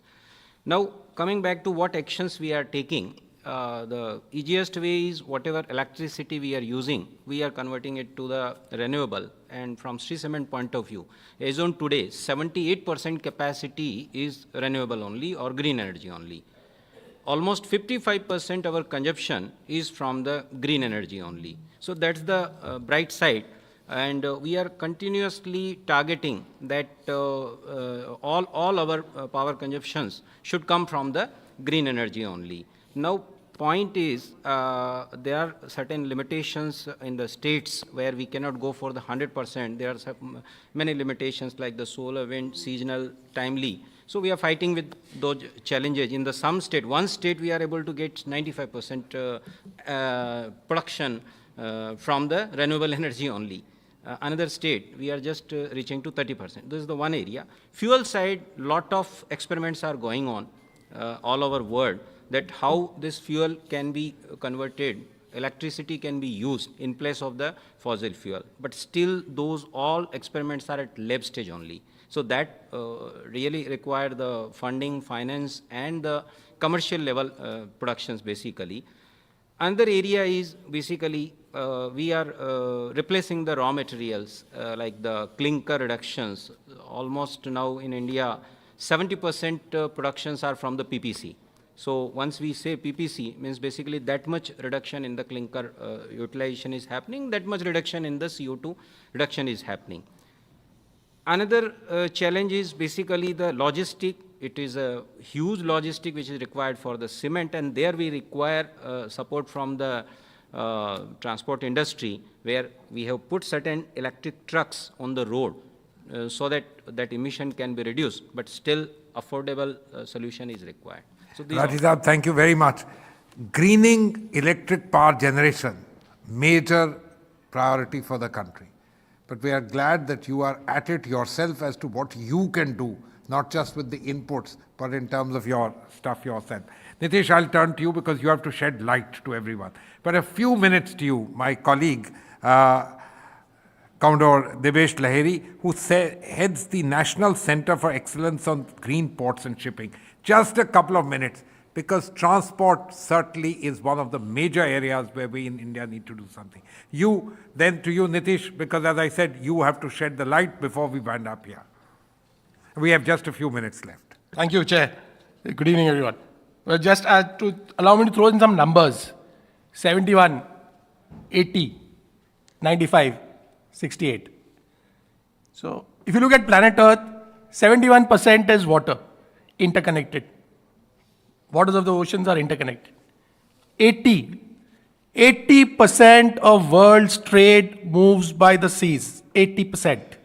Anything and everything that you do in your daily life, 80% of that has somewhere been a part of some shipment.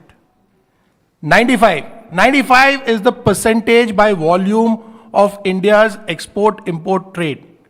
And 68 is the value, 68% by value of India's exempt trade.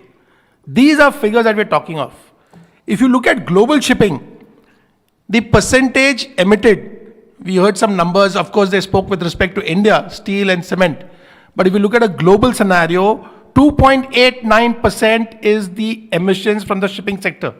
So if shipping was to be a country, it would be the 6th or the 7th largest emitter in the world. Now what are we doing? There are plans afoot. Viksit Bharat, of course, remains that goal that we are all striving towards. So as part of that, there is something called the Maritime Amritkal Vision 2047. As part of that, there is something called the Harit Sagar Guidelines, which is looking at greening of ports. All our ports have been given finite targets to achieve with respect to greening, not only in terms of the green environment, but also in terms of operations. So they are looking at changing over to green, energy sources, electrification of equipment. That electricity will come from green sources. They're looking at a whole, there are a set of measures which are there in place. Similarly, for shipping, we are looking at green fuels. So right now, if you look at for the immediate future, in the near term, we are looking at a mix of, say, LPG, LNG, and then we are looking at biofuels and methanol, to be followed by green ammonia, to be followed by green hydrogen. So these are steps that have been looking at. The logistics chain is for the shipping industry is also being looked at in a similar manner. I can see the chair looking at me, so I guess I'll have to quieten down, pipe down, as we say in the Navy, and maybe in the question answer session, we can take on some more specific queries. Commodore Lahiri, thank you very much. That was important. It was important to tell you that it's not just steel, it's not just cement, it's not just electric power generation, but as he told you, if shipping was an industry, it would be the 6th largest emitter in the world. This is why we need to understand that we need to act across the entire ecosystem, also in terms of what we do. Now, Nitish from Philips, are we in a good room here? Are we doing something about reducing GHG emissions in this beautifully, brightly lit room, which I'm sure you've done? What is it that you would say to us? You have a couple of minutes to lead to us, because otherwise we are actually running out of time. Please go ahead. Shed some light. Sure. So I will just come with a few figures around the built environment and where do we stand today. There are many estimations which states that almost 70% when we are going to be a developed country, it is yet to be built. 40% of the emissions are targeted towards building sector, the built environment, out of which almost 30-35% is upfront embodied carbon when you construct a building, and almost 65% is during its operational phase. And there we come into picture during the operational phase.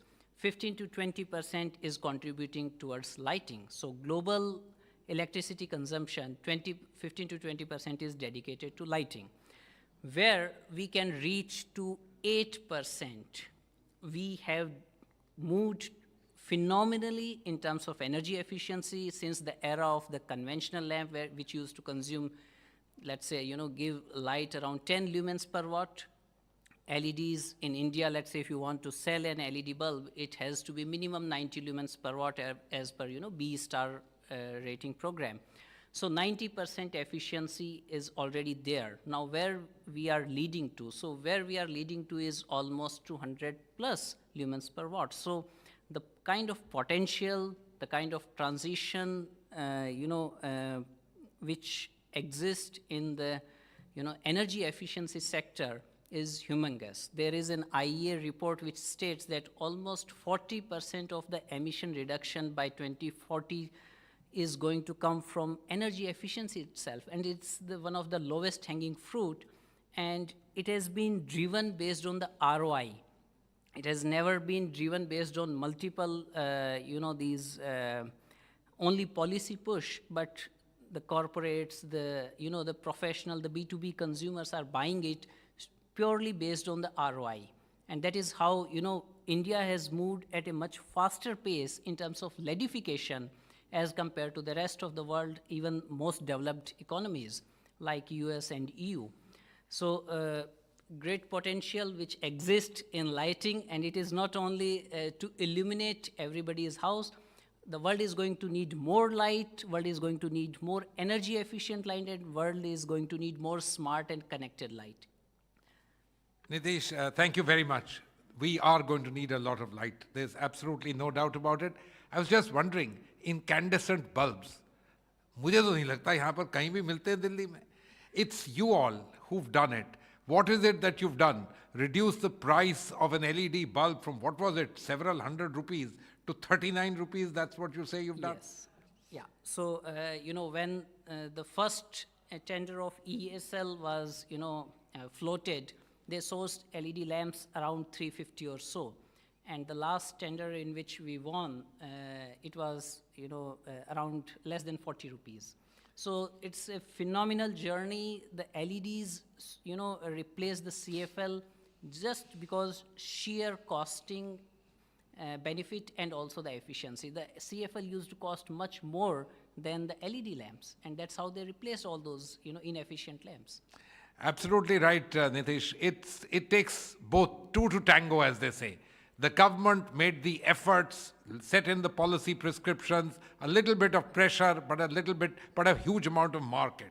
And the technologists did not let us down. India is on its big, huge journey to Viksit Bharat 2047. We all know the conventional methods were very simple and straightforward, but we can't do that anymore. We also have to meet our target of net zero 2070. Therefore, our Viksit Bharat by 2047 is going to be a sustainable and a responsible Bharat, which will ensure that we not only do the right for our people here, for people in the global south, but indeed for humanity. Thank you very much to all of you, my panelists. Very delighted to Mr. Arup Malik from TERI, who curated this entire program, to TV9, to all of you. Thank you very much and wish you all a lovely evening ahead and all the best as we strive to Viksit Bharat, but with sustainability being also a movement which moves along. And let me leave again with you right at the end, the one big call of the Prime Minister. Integrate this not only into the corporate world and so on, but also in terms of what you do yourself, the life imperative. Make it a journey of your own life, because after all, it is our world, it is our society, it is our family, and above all, it's our planet. Thank you very much to everyone. Thank you so much, Ambassador. Thank you, ladies and gentlemen. And what a fantastic session that was. I hope it makes us all a little more responsible and understand that we need to take care of the earth and the planet and the air we breathe and the emissions that we contribute to every day. Thank you so much, Ambassador. Ladies and gentlemen, with that, it is a wrap right here on News9 Global Summit. Thank you so much, everybody, for being part of this. And I've been told dinner will be served in just a few minutes at L1 level. Take the escalator down, and dinner should be open in a few minutes from now. Thank you so much once again, and have a good night and a good weekend.